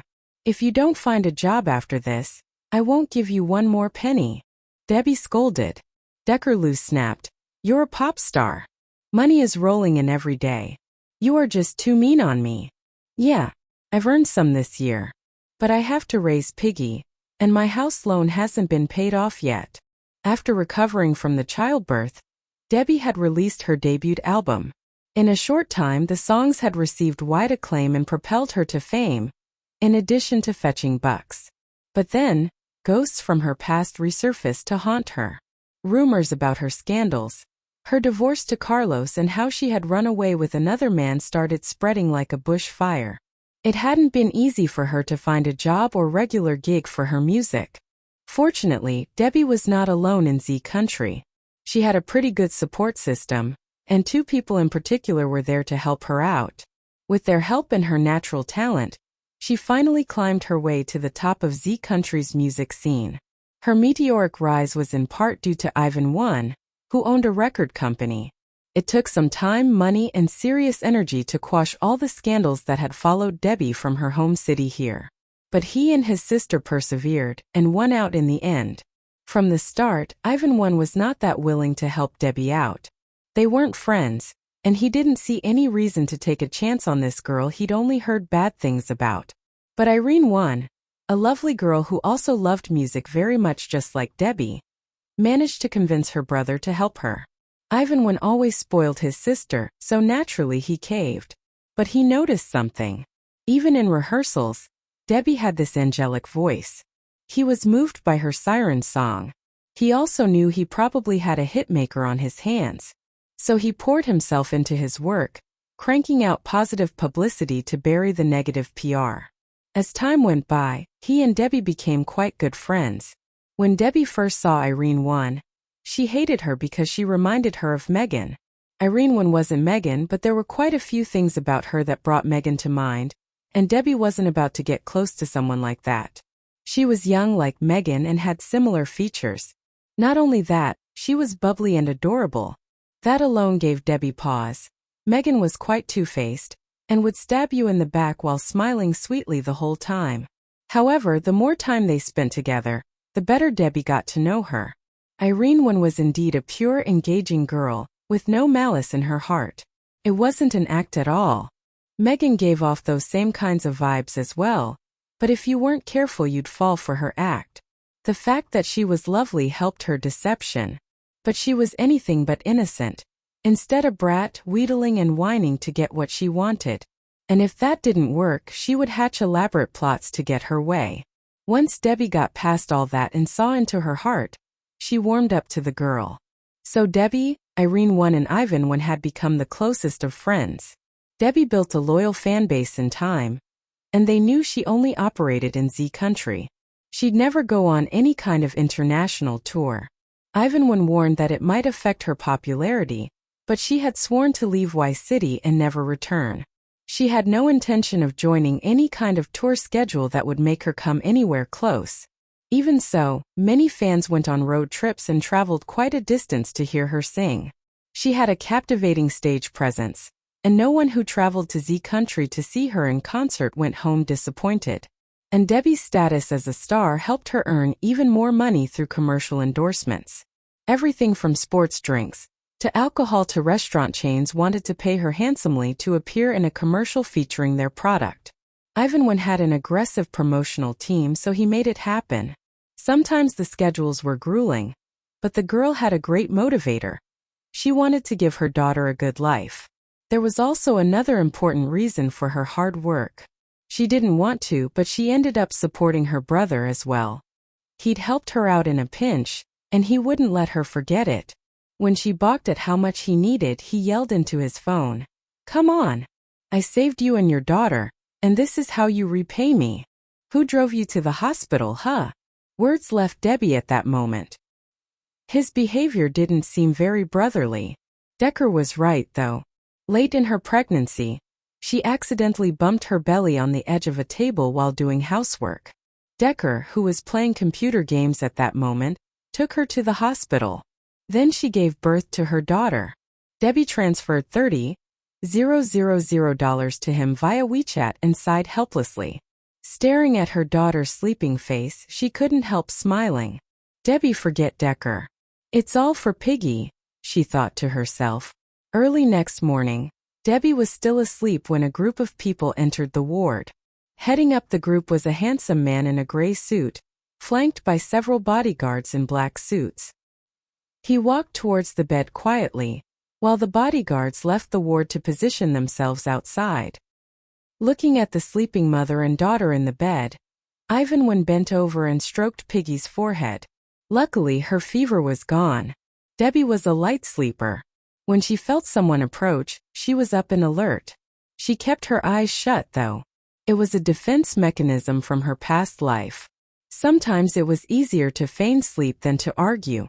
She saw who it was and heaved a sigh of relief. She sat up. "Ivan, you're here early." He nodded. "I'm taking off soon. I'll be going straight from here to the airport." "Really?" she asked, confused. Then understanding dawned on her face. "Oh, the awards ceremony, right?" she asked. She listened for his answer while she lifted the covers, got out of bed and smoothed her messy hair. The results of Best Actor and Actress of the Year would be announced at the award ceremony. Ivan had been invited to present the award. I left orders with the bodyguards to take care of you and Piggy. Just tell someone if you need help." "Thanks, Ivan, but I'm good. I don't have any schedule these days. I can take care of Piggy myself." She was wrestling with a hair tie when a bodyguard came in with breakfast. She asked Ivan to keep an eye on Piggy and went to the bathroom to wash her face and brush her teeth. When Debbie walked out of the bathroom, Piggy was awake and playing with Ivan. When she saw her mom, Piggy smiled from ear to ear and greeted her. "Mommy." Debbie's heart softened. She bent over and kissed Piggy on both cheeks. "Eat, Piggy. Hungry? Let Mommy feed you, okay?" "Okay." Piggy clapped her hands cheerfully. Debbie scooped Piggy up in her arms, while Ivan opened the containers for them. There was porridge, mashed potato, and some vegetables. In actuality, Piggy's name was really Evelyn Nian. She was born at night, so Debbie named her Evelyn, which sounded like evening. Debbie had originally planned to nickname her Tinky. But when Evelyn Nian was old enough to eat solid food, Debbie made a frustrating discovery. She found that her little one hated meat. So Evelyn Nian was rather thin. Debbie wanted her to gain some weight, so she nicknamed her Piggy. But the nickname didn't work.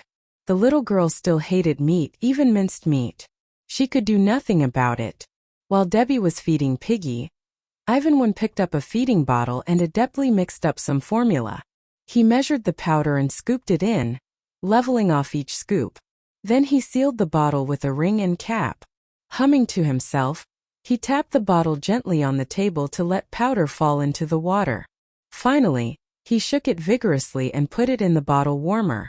Over the past couple years he had tons of practice. Though he was single, he knew very well how to take care of a baby. 3 minutes was all it took to warm that bottle up. He dropped some on his wrist to test that it was safe for baby, then handed Debbie the bottle.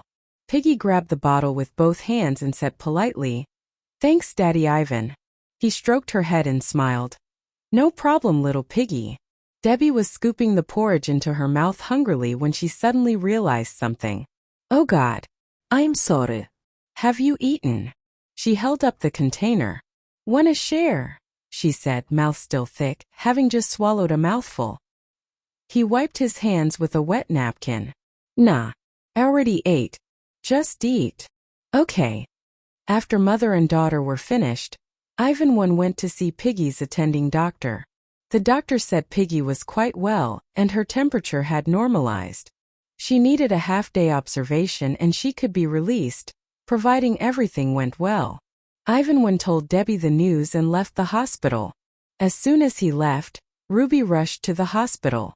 When she saw Piggy, she ran over to her, held her in her arms and coaxed, "Piggy honey, I'm so sorry. I woke up late. Are you better now?" Piggy raised the toy in her hand. Look, toy." Piggy was not as childish and carefree as other kids at her age. Maybe because Debbie was serious and driven. Evelyn seldom laughed. When she was around strangers she didn't laugh, nor did she speak.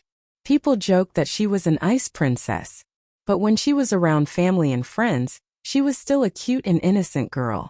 Debbie had once wondered if Piggy had a split personality. It was normal for an adult to be quiet around strangers. But Piggy was just a 2-year-old kid. Debbie had once taken Piggy to the hospital to have her checked out. The results showed that she was very healthy.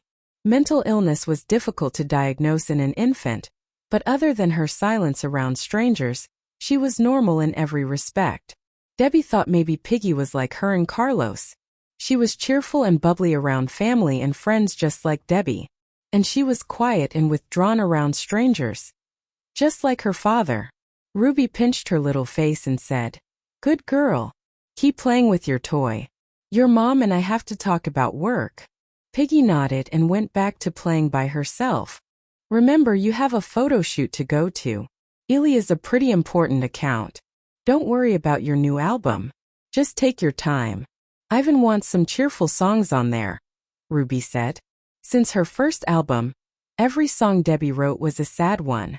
While the ballads showcased her voice, Ivan figured they could market some more upbeat songs and increase her fan base. They wanted a younger skew. Debbie nodded. "Got it. I'll give it a try." Ruby shrugged. She had heard the same answer many times, but every time Debbie did the same sad, slow songs. "Going to Taekwondo today?" Ruby asked. Since Piggy was 3 months old, Debbie had been diligently practicing Taekwondo and dance, almost every day. She wouldn't miss a session unless she was super busy. Debbie shot a glance at Piggy and shook her head. "Not today. If Piggy's feeling better tomorrow, I'll go then." She didn't want to leave Piggy's side when she was sick. "Okay. Gotta run. Oh, by the way, don't forget Mr. Yu's anniversary party tonight." Debbie was scrolling through comments from her fans on Weibo. Without looking up, she replied absent-mindedly, "Can we not? Or maybe you can go for me." She really hated these parties. Ruby knew Debbie well. She patted her shoulder and said, "Of course not. You have to be there. Mr. Yu spared no expense to make sure you'd attend." Ruby smiled sadly. "It's the price of fame. You're the hottest singer right now. Mr. Yu." Debbie suddenly thought of something and asked, "Is Mr. Yu a powerful man here?" "Yeah. You've spent a lot of time and energy to make acquaintances with the rich and powerful in the past 2 years. You don't want to miss out on rubbing shoulders with Mr. Yu, do you?" Ruby didn't know why Debbie was keen on getting to know those rich and powerful, even including people in the underworld. "All right. Tell Mr. Yu I'll be there." "Great." Debbie took Piggy back home in the afternoon. After leaving her with a nanny, Debbie went to the hotel where the celebration was being held. She arrived early and started talking with the guests. At one point she overheard some girls talking. I heard Mr. Yu invited a mysterious guest. Know who? Of course. The guest's family name is Huo. But I don't know his first name. Debbie took a sip of her wine and thought, wow, there are a lot of people with the family name Huo. When the celebration officially began, Debbie was invited up on stage to sing. Rather than one of her sad songs, she pulled a song from Irene's catalog and performed that instead. It had people nodding their heads to the beat, and if some of them paused long enough to listen to her pitch-perfect vocals, it didn't disrupt anything. Debbie and Irene were the backbone of their record company. Debbie's songs were sad and slow, and Irene's were more pop-themed and much more upbeat. When the song was done, the audience gave her a standing ovation that echoed throughout the whole venue. As Debbie descended the stairs to leave the stage, many guests came up to her. She was used to the adulation, and she smiled and greeted them warmly. Meanwhile, the gates of the hall were open from the outside. People turned to look who it was. Hearing the murmurs of people around her, Debbie realized that Milo Yu's mystery guest had arrived. But at this moment, her curiosity was overtaken by a sudden urge to get to the bathroom with all speed. Something she ate didn't agree with her, and she had an upset stomach. She stayed there longer than 10 minutes, hoping that she could banish the affliction quickly. When she returned to the hall, the guest was the talk of the party. He's so handsome. I didn't think it would be him. Who's the girl on his arm? His would-be fiancée, maybe. Who knows? Mr. Huo keeps his private life very private. So handsome? Mr. Huo? My Mr. Huo is Mr. Handsome, Debbie thought. A myriad of emotions flooded her heart and her mind. In her high heels she made her way through the crowd. There were more than 1,000 people in the hall. As she wound her way around the people, she soon noticed several others being surrounded by the throng. That must be where the special guest is, she thought. Somehow her gut feeling kept telling her to get closer to them. She had to know. She continued to press through the horde of guests. Carlos Huo is married, isn't he? Someone asked. Debbie was too shocked to move. Her world had been turned upside down. She was doing just fine without him. He was dead and she was in exile. Carlos Huo. I haven't heard his name in so long. Why is someone talking about him? She thought. She became more and more uneasy and looked at the people who were talking about Carlos. They didn't notice Debbie and continued to gossip. He was. But his wife cheated on him. They had a car accident and he almost died protecting her. But she ran off with another guy. He was in a coma for a time, and then rehabbed to learn how to walk again. Oh my God. How sad. What about his wife? I don't know. I've been out of the country for a while and just got back. But you bet everyone in Y City knows. He had been in a coma for a time. These words were like a magical bell ringing in Debbie's head. She stood still, lost in her thoughts. But he was dead. I went to the funeral. I left because there was no reason to stay. I was doing just fine and now he's not dead. When she broke out of her reverie, her host Milo Yu walked Carlos out. Ignoring everyone's curious eyes, she lifted her dress to stop it from tripping her and rushed towards the entrance in a panic. Debbie got there just in time to see Milo Yu closing the door of a luxurious car. The car window rolled down, revealing a woman's pretty face. Thank you for your hospitality, Mr. Yu. We're going now. A man was sitting next to the woman, but Debbie couldn't see his face. The car left. Debbie snapped back to reality and grabbed Milo Yu's sleeve. In an anxious voice she asked, Mr. Yu, is that man? Carlos Huo. No one save Debbie herself knew how much courage it took for her to utter that name. Milo Yu nodded. Yes, it is. What's wrong? Carlos. He's still alive. Her eyes misted with tears as she asked cautiously. But I heard he was dead. She could barely talk at this point. Who told you that? He was injured in a car accident, and he's been recovering for the past couple years. Miss Nian, are you all right? He didn't die. He's alive. I'm fine. Debbie cried and laughed, which confused Milo Yu. He wondered if she was drunk, and he contemplated ordering some attendants to get her home to sleep it off. She was just too happy that Carlos was still alive. Despite his confusion, Milo Yu shook his head and was about to walk back to the hall. After all, there were still many guests to attend to. He had only walked a few steps before Debbie called his name. He stopped impatiently. She took a deep breath to calm down and asked in a polite manner, "Sorry for my rude behavior, Mr. Yu. Can you please tell me where Mr. Huo went?" "Why do you ask?" he replied. She came over to him and pleaded with a hopeful expression, "Mr. Yu, please. I have something very important to tell him." Milo Yu was stunned for a while.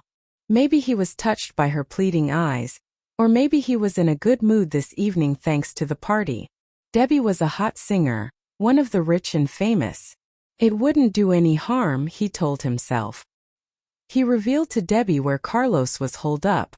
Wiping her tears, Debbie bowed to him and said seriously, "Thank you, Mr. Yu. If you need anything at all, just ask." Milo Yu stood there in shocked silence.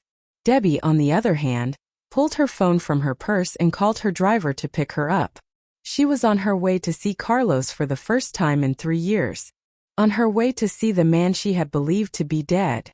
When Debbie arrived at the offices of Sunjoy Group, she was blocked by the guards at the entrance. In an anxious voice she asked, "Is Carlos Huo here?" One of the guards said in a serious tone, "Lady, I can't tell you that. If you don't have an appointment, you need to leave." Debbie bit her lower lip and began racking her brains to find a way inside. That was when she saw a familiar car. It was the car that Carlos had gotten into. She was sure of it. Thrilled, she ran full tilt towards the parking lot, and only stopped when, breathless, she reached the car. She knocked on the driver's side window. As the window rolled down with the customary faint electrical buzz, she saw a strange man sitting there. He gave her a confused look. Taking a deep breath and trying to stop her heart from bursting through her chest, Debbie asked, "Hi, is this Carlos Huo's car?" Disdain was written all over his face as he answered her. "Buzz off. To get to Mr. Huo, you'll have to go through me. And that ain't happening. But I like you, so I'll tell you straight. See those cars out there?" He pointed to the cars nearby. "Each of those cars is full of bodyguards. And them? They don't like anyone." Although he didn't answer her question, the answer was quite obvious. Carlos was here. Debbie was so excited that her eyes went red. Ignoring his implied threat, she continued pestering him. "So he's not dead?" Annoyed, the driver nudged her backward and snapped, "Are you nuts? Where did you hear that? God, so pretty and so dumb. He was in a car accident a few years ago, right?" She was dying to learn more about Carlos, if this was indeed her husband. She wasn't even angry with the driver who pushed her. She held on to the car door to steady herself. The driver opened the door, trying to make her lose her balance. "Will you just go away?" "Yeah, he was in an accident. He got better. I thought you liked Mr. Huo. Why are you bringing up all this bad stuff? Look, get lost or I'll call the guards." Debbie looked at the entrance of the building, but everyone was cooped up inside. She kept on asking the driver more questions. Why is he here in Z country? Is he still the CEO of ZL Group? You a paparazzo? The driver narrowed his eyes. "I'm warning you. Mr. Huo guards his privacy carefully. Your story won't go anywhere. And if you post something on the internet..." Debbie smiled helplessly. "No, it's not like that. That's my Carlos. Before he met me, he always played it close to the vest," she thought. The driver got impatient and waved at the cars behind him. Instantly, 2 tall, strong bodyguards in black suits got out of a car. "Go away. You really don't want to be carried out," he mocked. Debbie rolled her eyes. She had been practicing taekwondo all these years to avenge herself. She held a red belt and was second dan. Ignoring the approaching bodyguards, Debbie pleaded with a hopeful expression, "I'll go after I get answers. Just shut up. You're not getting anything out of me." The driver opened the door again and got in the car. Afraid that he'd drive off, she grabbed the door so that he couldn't close it. "You don't know me? Are you from Y City?" she asked. If he was from Y City, then he should have known who she was. After all, Carlos used to parade her around in public. Not to mention that James had spread terrible rumors about her and made almost everyone in Y City believe she betrayed Carlos. The driver didn't answer. The two bodyguards seized her and grunted angrily. What are you doing? Time to go. Debbie shook them off and pressed down on the window to stop him from rolling it up. One more question. When does Carlos get off work? Impatiently, the driver pushed her away and closed the window. The two bodyguards lifted Debbie from her feet easily. They were going to carry her away from the parking lot. She struggled and yelled, "Let me go. I'll be good." One of them snorted, "Liar. Stop playing games and get out of here." Debbie felt a little embarrassed, but she wasn't done. She put her chin down against one of the bodyguard's arms. Then she held on to it with both hands, which giving him a vicious back kick to the groin. He groaned and went down. The other one tried to grab her from behind, but she sidestepped and gave him an elbow to the throat. He staggered, unable to catch his breath. Seeing this, several more bodyguards got out of the cars and surrounded Debbie, who had just straightened her dress. Holy crap! This dress was useful at the party, but definitely not now, she thought. Left with no choice, she kicked off her high heels and raised her hemline with her hands. Since her hands were busy now, she could only use her legs to fight the bodyguards. As she clashed with the bodyguards and held her own quite well, someone yelled, "Mr. Huo is out." Excited, Debbie knocked down the two men in front of her. She was in such a hurry that she forgot to put on her shoes and ran to the entrance. The bodyguards had no time to stop Debbie. They straightened their clothes and ran to the entrance as well. They had to stand in 2 rows at the entrance before Carlos got out.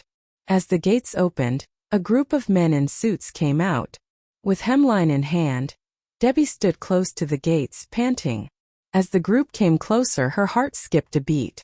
In the bright light, she caught sight of the man in the middle. She fixed her eyes on him. The man was listening to a manager's report, his face solemn. He betrayed no emotion, and didn't even seem to notice her. As far as he was concerned, his men were just throwing out a nosy reporter. He was so dazzling at dusk. "It's Carlos. My husband, my love." Tears welled up in her eyes and rolled down her cheeks. "Carlos Huo," she yelled at the top of her lungs. Ignoring everyone's curious eyes, she ran full tilt towards him as fast as she could. Carlos, who was bidding goodbye to the other businessmen, heard someone call his name and turned by instinct to look who it was. He was stunned. In the starlight, a woman in a red dress ran towards him barefoot, hands holding the hemline. Her long hair danced in the air. She had some light makeup on her face. Her plump lips wore bright red lipstick. Tears sparkled in her eyes. Debbie stopped in front of Carlos, gasping for air. Her heart ached as his eyes were so cold.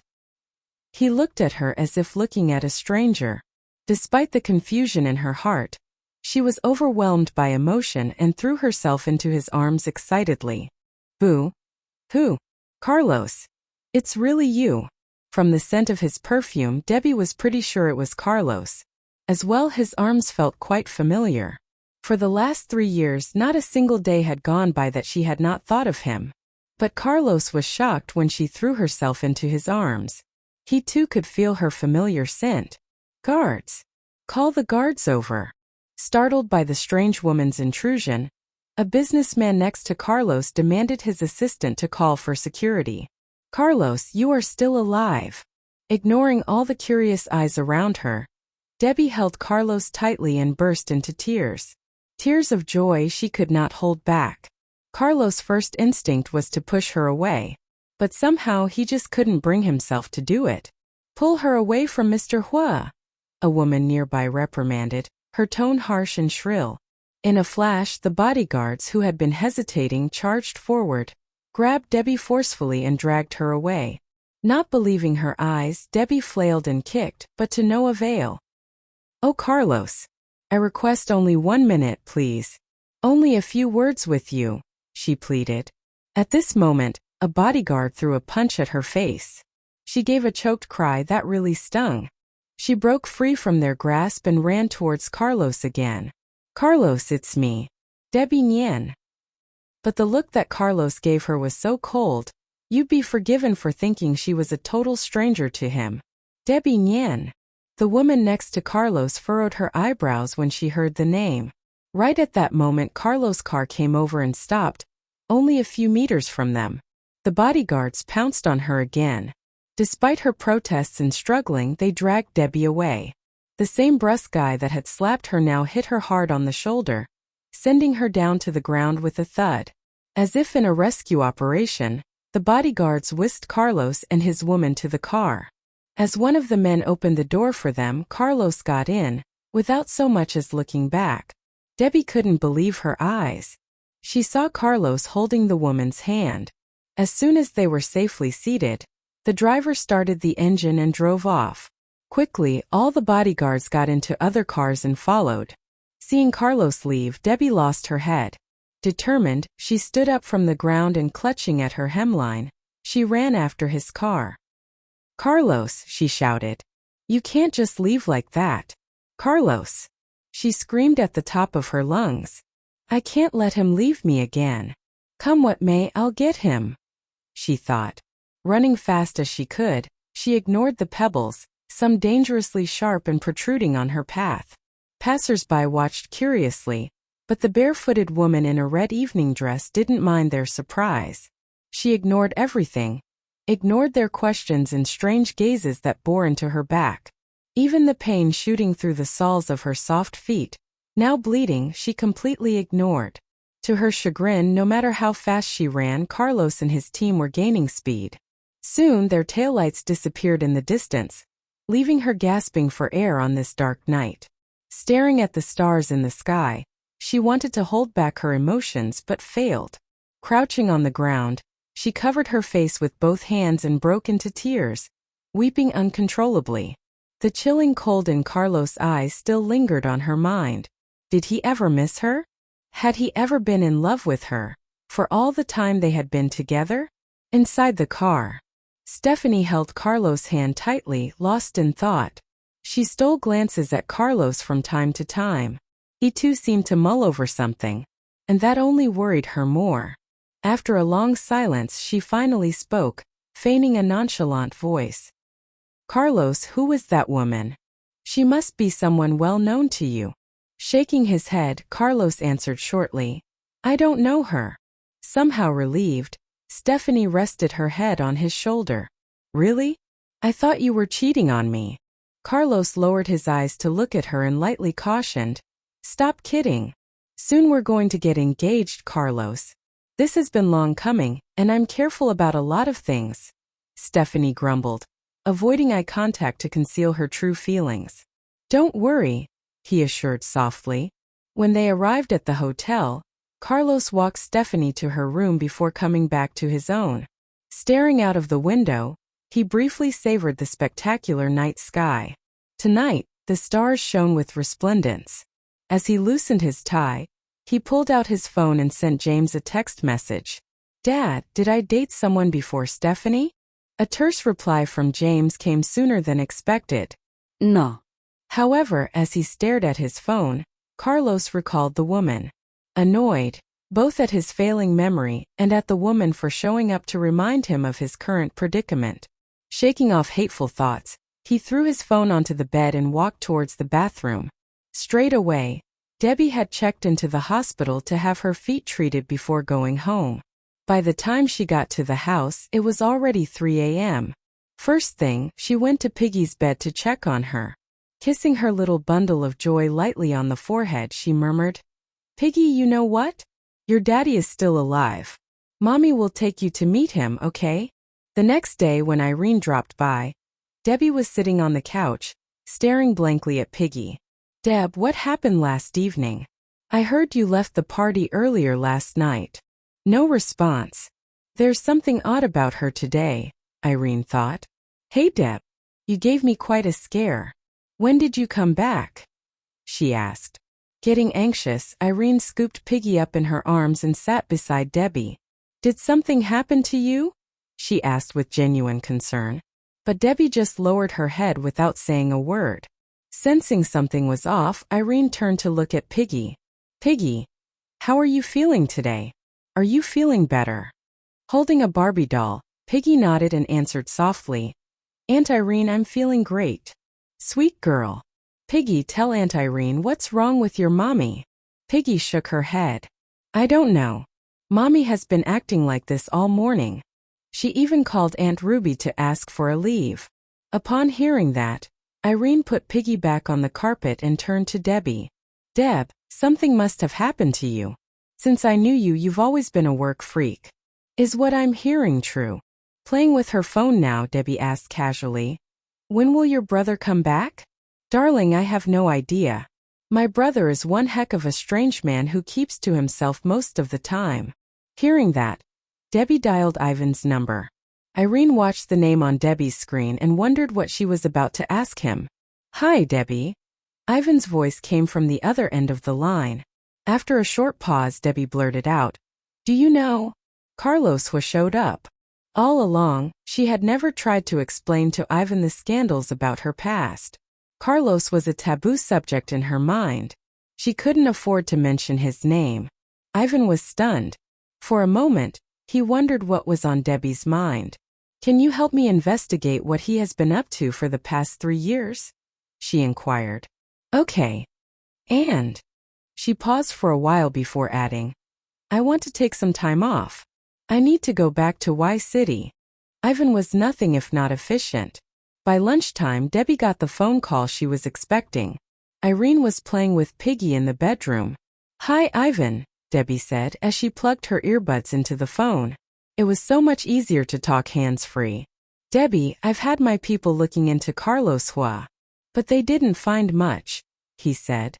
Someone made Carlos' private life even more private, deliberately hiding him from public life. Debbie walked out onto the balcony and sat into the hammock she loved. The view was gorgeous. What did they find? 3 years ago, he had an accident. No one knew if he was dead or alive for quite some time. His father, James, used this as a power grab and took control of ZL Group. He's now the CEO. After several months in a coma, Carlos woke up. He had been in a bad way before that, having several injuries including a broken leg. They said that so it healed nominally well. But thanks to a brain injury, he also had amnesia. Doubtless some of his recovery involved physical therapy. He's now a general manager in the headquarters of ZL Group. His personal life we know even less about. All we know is he's set to get engaged to the daughter of the Lee family. They've known each other since childhood. He lost all his memories? And he's going to get engaged to Miss Lee? The hot woman standing next to him last night must have been Stephanie Lee, Debbie thought. So she's the one James was talking about. Angry with me because Carlos wouldn't give her the time of day. James' dream has finally come true. Debbie clenched her fists. James Huo, you're a fucking liar. Debbie. Is Carlos Piggy's father? Ivan asked tentatively. Actually, he knew the answer before Debbie confirmed it. But he needed to hear it from her. The man always kept up with the latest entertainment news. So when the scandals were being reported on, he knew that Debbie was Carlos' wife. Or in this case, ex-wife. She never mentioned Carlos or Piggy's father to Ivan and Irene. They didn't ask her about him either. There was no point in opening old wounds. Yes, Debbie answered honestly. Ivan paused for a long while and then said, Running away won't fix the problem. Whatever you do, we're here for you. Not my plan. It's just that I never thought that Carlos' death was a lie. The fact that Carlos was still alive caught her off guard. All right. If you need me, I'm a call away. Thanks, Ivan. After hanging up, Debbie got out of the hammock, took her earbuds off and was about to head back in. Not until then did she see Irene, who was leaning against the door frame and staring at her. Debbie came over to her and put her hand on her shoulder. Miss One, would you please do me a favor? Irene rolled her eyes and teased. Seriously? Formalities now? What is it, Miss Nian? Just kidding. What is it? It sounds serious. Yeah. Could you ask your mom to take care of Piggy for a while? She asked. She had to go back to Y City to find Carlos, but she couldn't take Piggy with her. James might kidnap her, and she didn't want her whole world crashing down on her again. Not only that, who knew what he might do to her if she fell into his clutches? You think she'd miss that chance? Irene said cheerfully. Her mother liked Piggy a lot. She always wanted a grandchild, so she even forced Ivan to foster Piggy. Ivan was almost 30, but he was still single. Then Irene looked at Debbie with a playful smile. Hey, I have a great idea. Marry my brother. He's single and loves Piggy. Before she could finish, Debbie covered her mouth. Enough of that. I just called your brother to ask him to investigate Piggy's dad. I have to go back to Y City. Irene's eyes widened. She asked with the utmost care. Isn't he dead? Once Debbie had been drunk and told her Piggy's father was dead. Fury lived in Debbie's eyes. He's still alive. His dad had me fooled, the old goat. Irene was rendered speechless. Debbie wasted no time and dropped Piggy off at the one family's house. After saying goodbye to Irene's mother, she was off to the airport. By the time she disembarked, it was 6 p.m. She wore a mask, a baseball cap and sunglasses so nobody would recognize her. She went completely incognito. She hailed a taxi and had the driver take her to the hotel she booked. After taking her luggage inside, she looked longingly at the bed, but decided to go to the Mu family's house right away. She could sleep later. Gail was the one who answered the door. Her mouth widened in shock. Debbie had been gone for 3 years.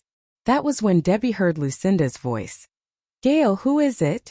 Gail thought she must be daydreaming, so she closed the door and answered, Nobody.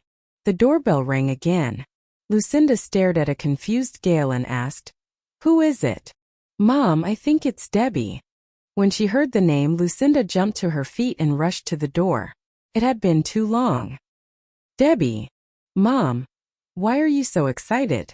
When you tried your best to find her and even went to Z Country to do that, did she reach out? No. Instead she hid.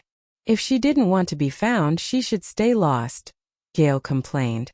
3 years ago, Debbie left Y City, leaving only a note as explanation. They hadn't heard a peep out of her. But then got the news that Debbie was a popular singer in Z Country. Lucinda went there to look for her, but Debbie was nowhere to be found. Lucinda cast a reproachful glance at Gail and opened the door. It really was Debbie. Aunt Lucinda. Debbie called out with a guilty look. Lucinda looked noticeably older. A few more white hairs lined her jet-black locks. Tears welled up in Lucinda's eyes at the sight of the woman she hadn't seen in 3 years. In a choked voice she asked, Why did you stay away from us? I thought you looked down on us after you got popular. She pulled Debbie into the house. Debbie's eyes were red as well. She hugged Lucinda and apologized. I'm sorry. Lucinda patted her back. You should also apologize to Sasha and Jared. I know. It's on my list. There were people who cared for her, and she let them all down. 3 years ago, she left Y City without saying goodbye. She had some making up to do. Lucinda wiped her tears and took the gift bags Debbie had brought. After putting them in a corner, she told a housemaid, Make a cup of tea and bring some fruits and snacks. Yes, Mrs. Mu. The maid left for the kitchen. Gail cast a sideways glance at Debbie. Though Debbie was very different from how she used to be, Gail still hated her. You know my mom always cries because of you? Debbie felt really guilty.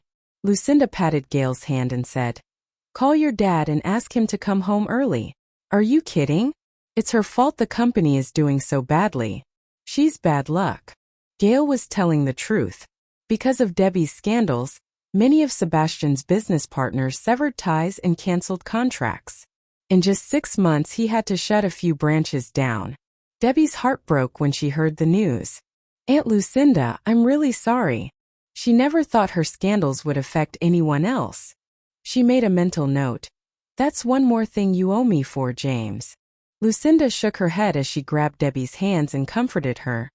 Don't listen to Gail. Your Uncle Sebastian would never blame you. Don't worry. We're just glad you're safe and sound.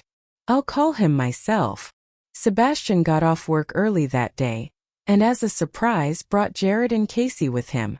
They hadn't seen each other for 3 years. Even Jared blubbered like a baby. He complained, "I would have come there looking for you if you hadn't told us not to. You are such a bitch. You don't care about anyone except yourself." 3 years ago when Debbie left Y City, she sent Jared a text message, saying that she was going to start a new life, telling him not to go looking for her. Jared rushed to the airport after he got the message. He thought maybe he could catch up to her, at the very least say a proper goodbye, but she was already gone.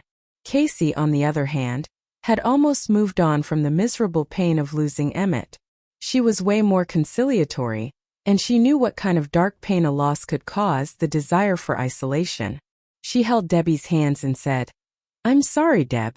You were pregnant back then and you suffered a lot. I wasn't there for you." Debbie shook her head and said in a choked voice, "It's me who should be apologizing. I'd been gone for 3 years incommunicado." She regretted having left her best friends behind. Even though she had to leave Y City, she shouldn't have given up on those who loved her most. The 3 of them held each other and cried for a long time. Sebastian finally separated them and offered, "Time to eat. Your Aunt Lucinda slaved all day over the stove." It turned out that Sasha had plans to move back to Y City after graduation and find a job. Jared was now working in his family business, the Hahn Group.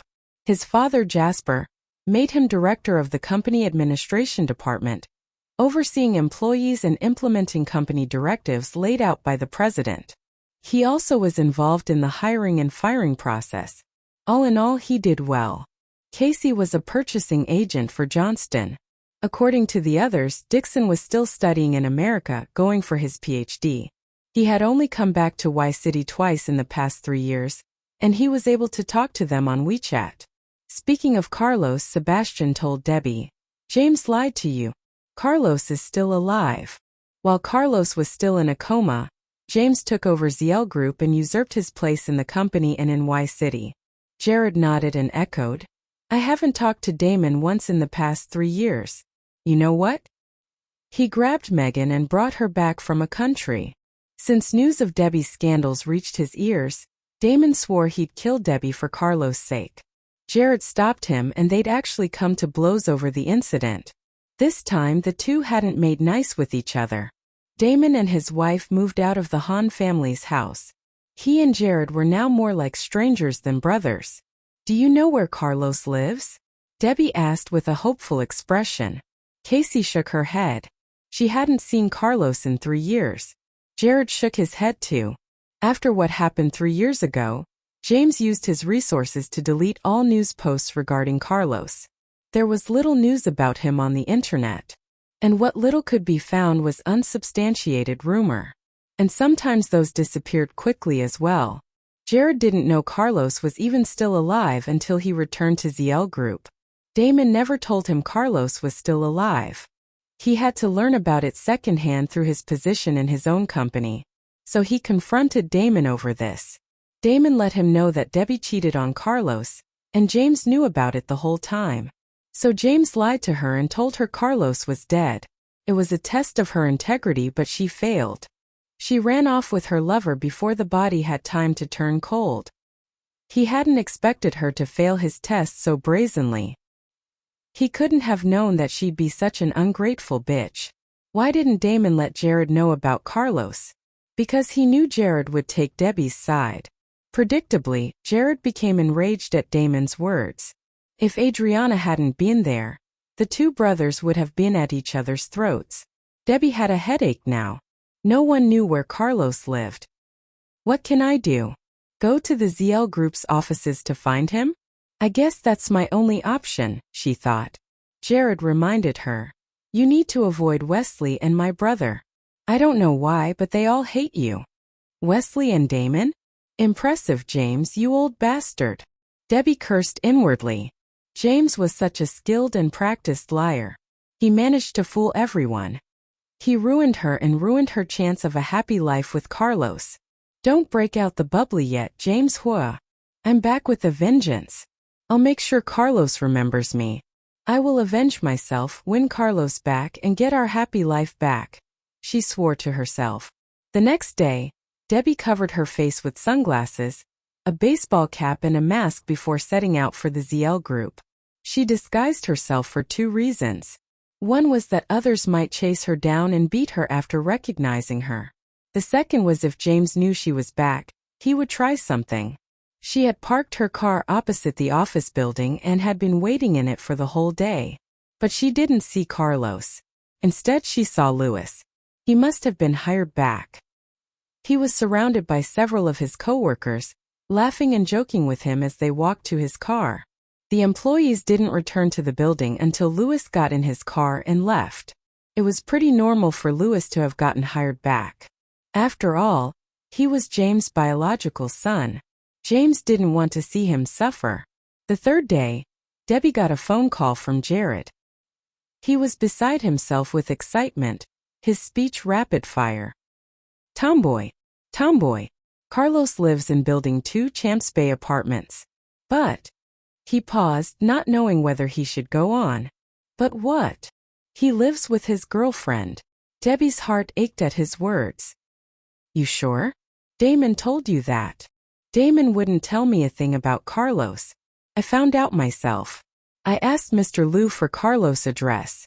He gave me the address but nothing else. I went there this morning to check on it for you. I saw Carlos and Stephanie leave the house together. Really? They lived together. Debbie was lost for words. Just imagining another woman in Carlos' arms made Debbie's heart break. She felt as if someone had ripped out her soul. I won't give up no matter what. I was forced to sign those papers 3 years ago. I must win Carlos back now, whatever the cost, she said firmly. Jared didn't know what to say to make her feel better. So he just said, good luck. Call Mr. Liu if you need something. He knew I was back? Slip of the tongue. Jared scratched his head and smiled awkwardly. Actually, it was Curtis who dragged it out of him. Debbie swallowed and asked, does he hate me too? Don't worry, tomboy. Mr. Liu is on your side. But he and Carlos fell out over something. Haven't hung out for a while.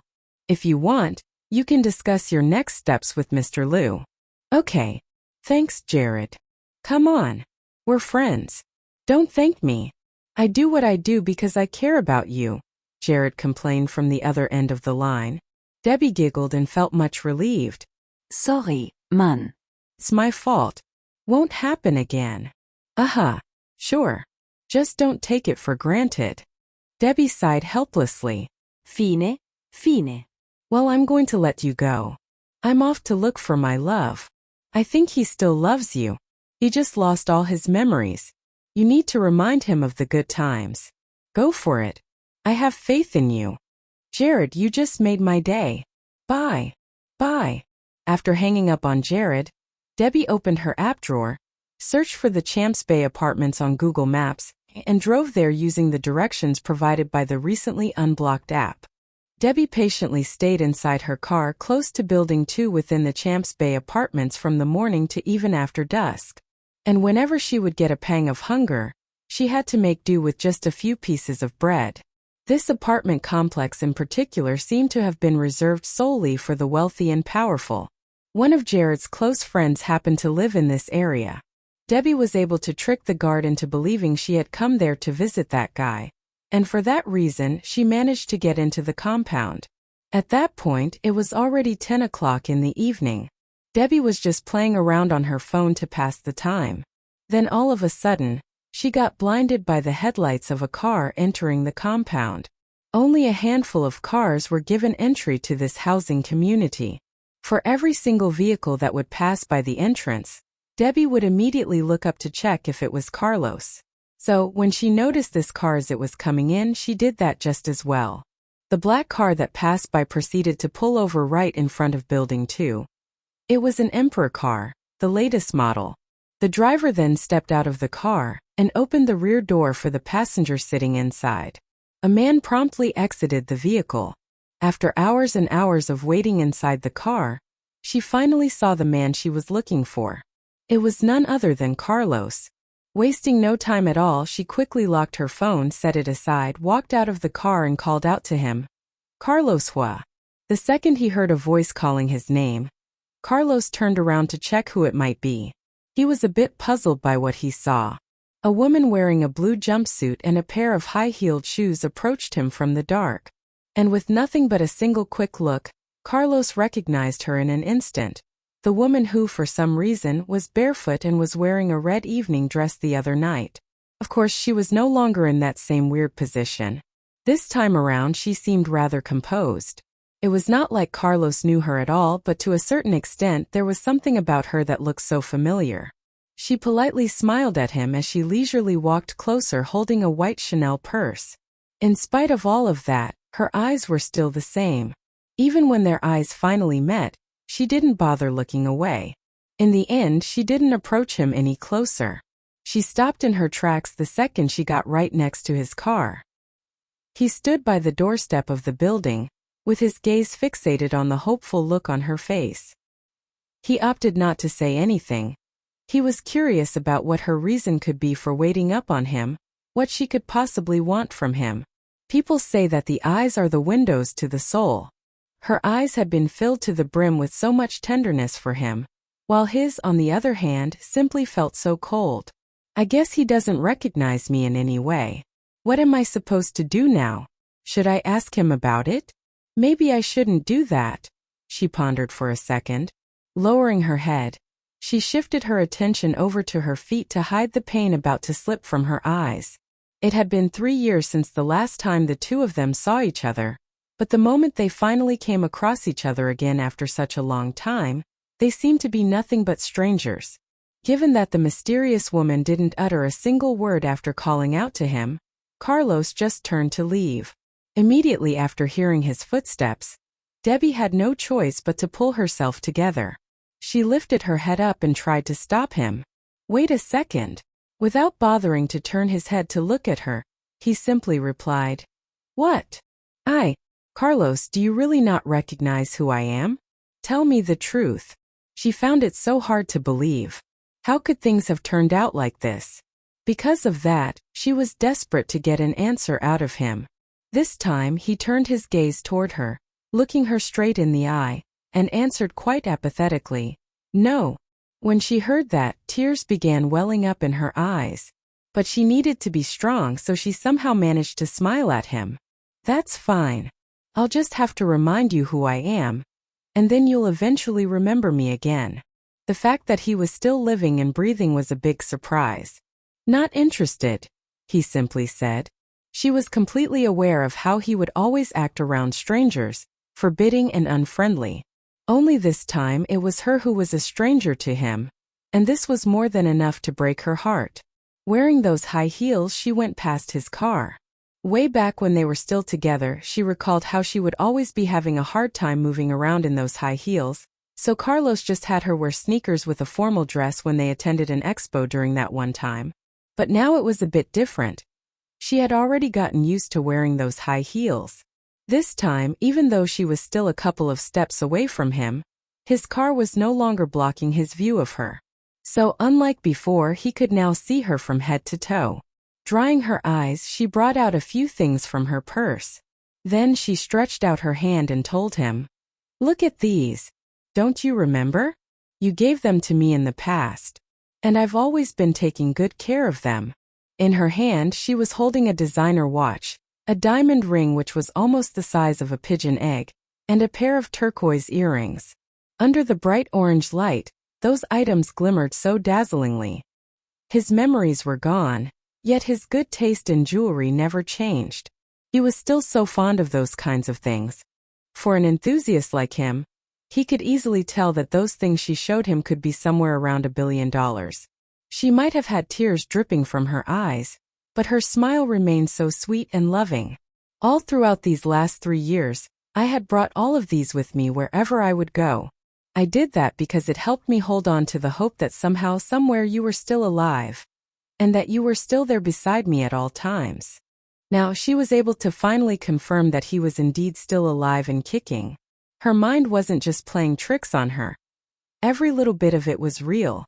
At the sight of this, Carlos pursed his lips, feeling quite irritated. He stood there silently for a while, then he opened his mouth and said, Miss Nian, I've told you this before, and I'll just say it once more in hopes that you'll understand me better this time. I do not know who you are. It could be true and I may have made some sort of promise to you back then, but all of that is long gone. I'm going to get engaged, so please don't ever bother me again with this nonsense. I'm sorry. Those words made her feel as though a bolt of thunder had hit her in the head. The very man she had loved even after all those years had just told her that he was about to get engaged to another woman, and he even asked her to stop pestering him. Upon hearing that, Debbie kept the items she was holding closer to her and held them tighter. With a smile on her face, she retorted, I don't really care about that.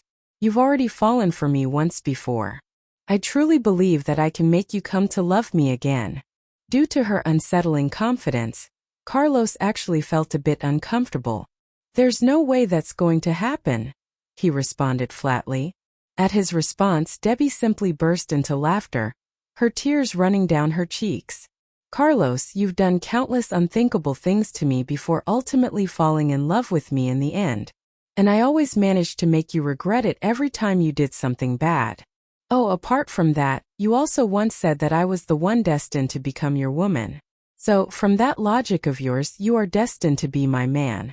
No way in hell I'm going to give you up without putting up a fight. Carlos didn't open his mouth to answer. Instead, he simply ignored her and walked past her. She turned her head to look what caught his attention and saw a white car pull over behind her. Carlos opened the rear passenger door and assisted a woman as she was getting out. As it turned out, it was actually Stephanie. Carlos, could it be that you just got here? From the corner of her eye, Stephanie noticed Debbie, so without delay, she lovingly wrapped her arms around his waist. Carlos closed the door after helping her get out. Stephanie leaned over to him on tiptoe and quickly gave him a kiss on the lips. Honey, let's get inside now. It's been such a long day. I feel so tired. Before the eyes of other people, Stephanie appeared like such a strong businesswoman. But when it came to Carlos, she would be like a completely different person, one who would always be so sweet and loving. All right then. With their arms around each other's waist, the two of them made their way into the building. The moment they walked past Debbie, neither of them bothered to spare her even a single glance, acting as if she did not exist at all. As soon as they stepped foot inside the building, both their cars drove off straight away. Watching all of this with her very own eyes, Debbie felt like the world had turned its back on her.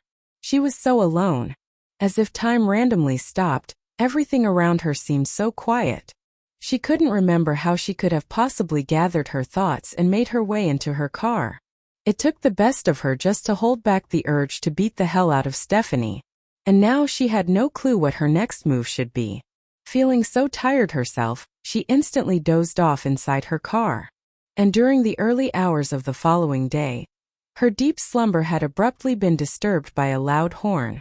She kept the car window open with just enough space to make sure that she wouldn't risk getting suffocated while she was sleeping. That was the main reason why she had gotten startled by the horn. Checking out the apartment in front of her, Debbie sneezed. She seemed to have caught a cold. When she was finally fully awake, she came back to her hotel room to take a nice, relaxing warm bath. She badly needed one anyway. Then she started a video chat with her daughter. Piggy appeared to be having breakfast in the one family's house. She noticed that Elsie, Irene's mom, was the one feeding Piggy. Debbie felt a little guilty and remarked, Aunt Elsie, there's no need for you to be doing that. You don't have to worry about her. She can just eat on her own. Elsie simply let out a soft smile and told her, It's totally fine. I just really love feeding Piggy. She looks so adorable.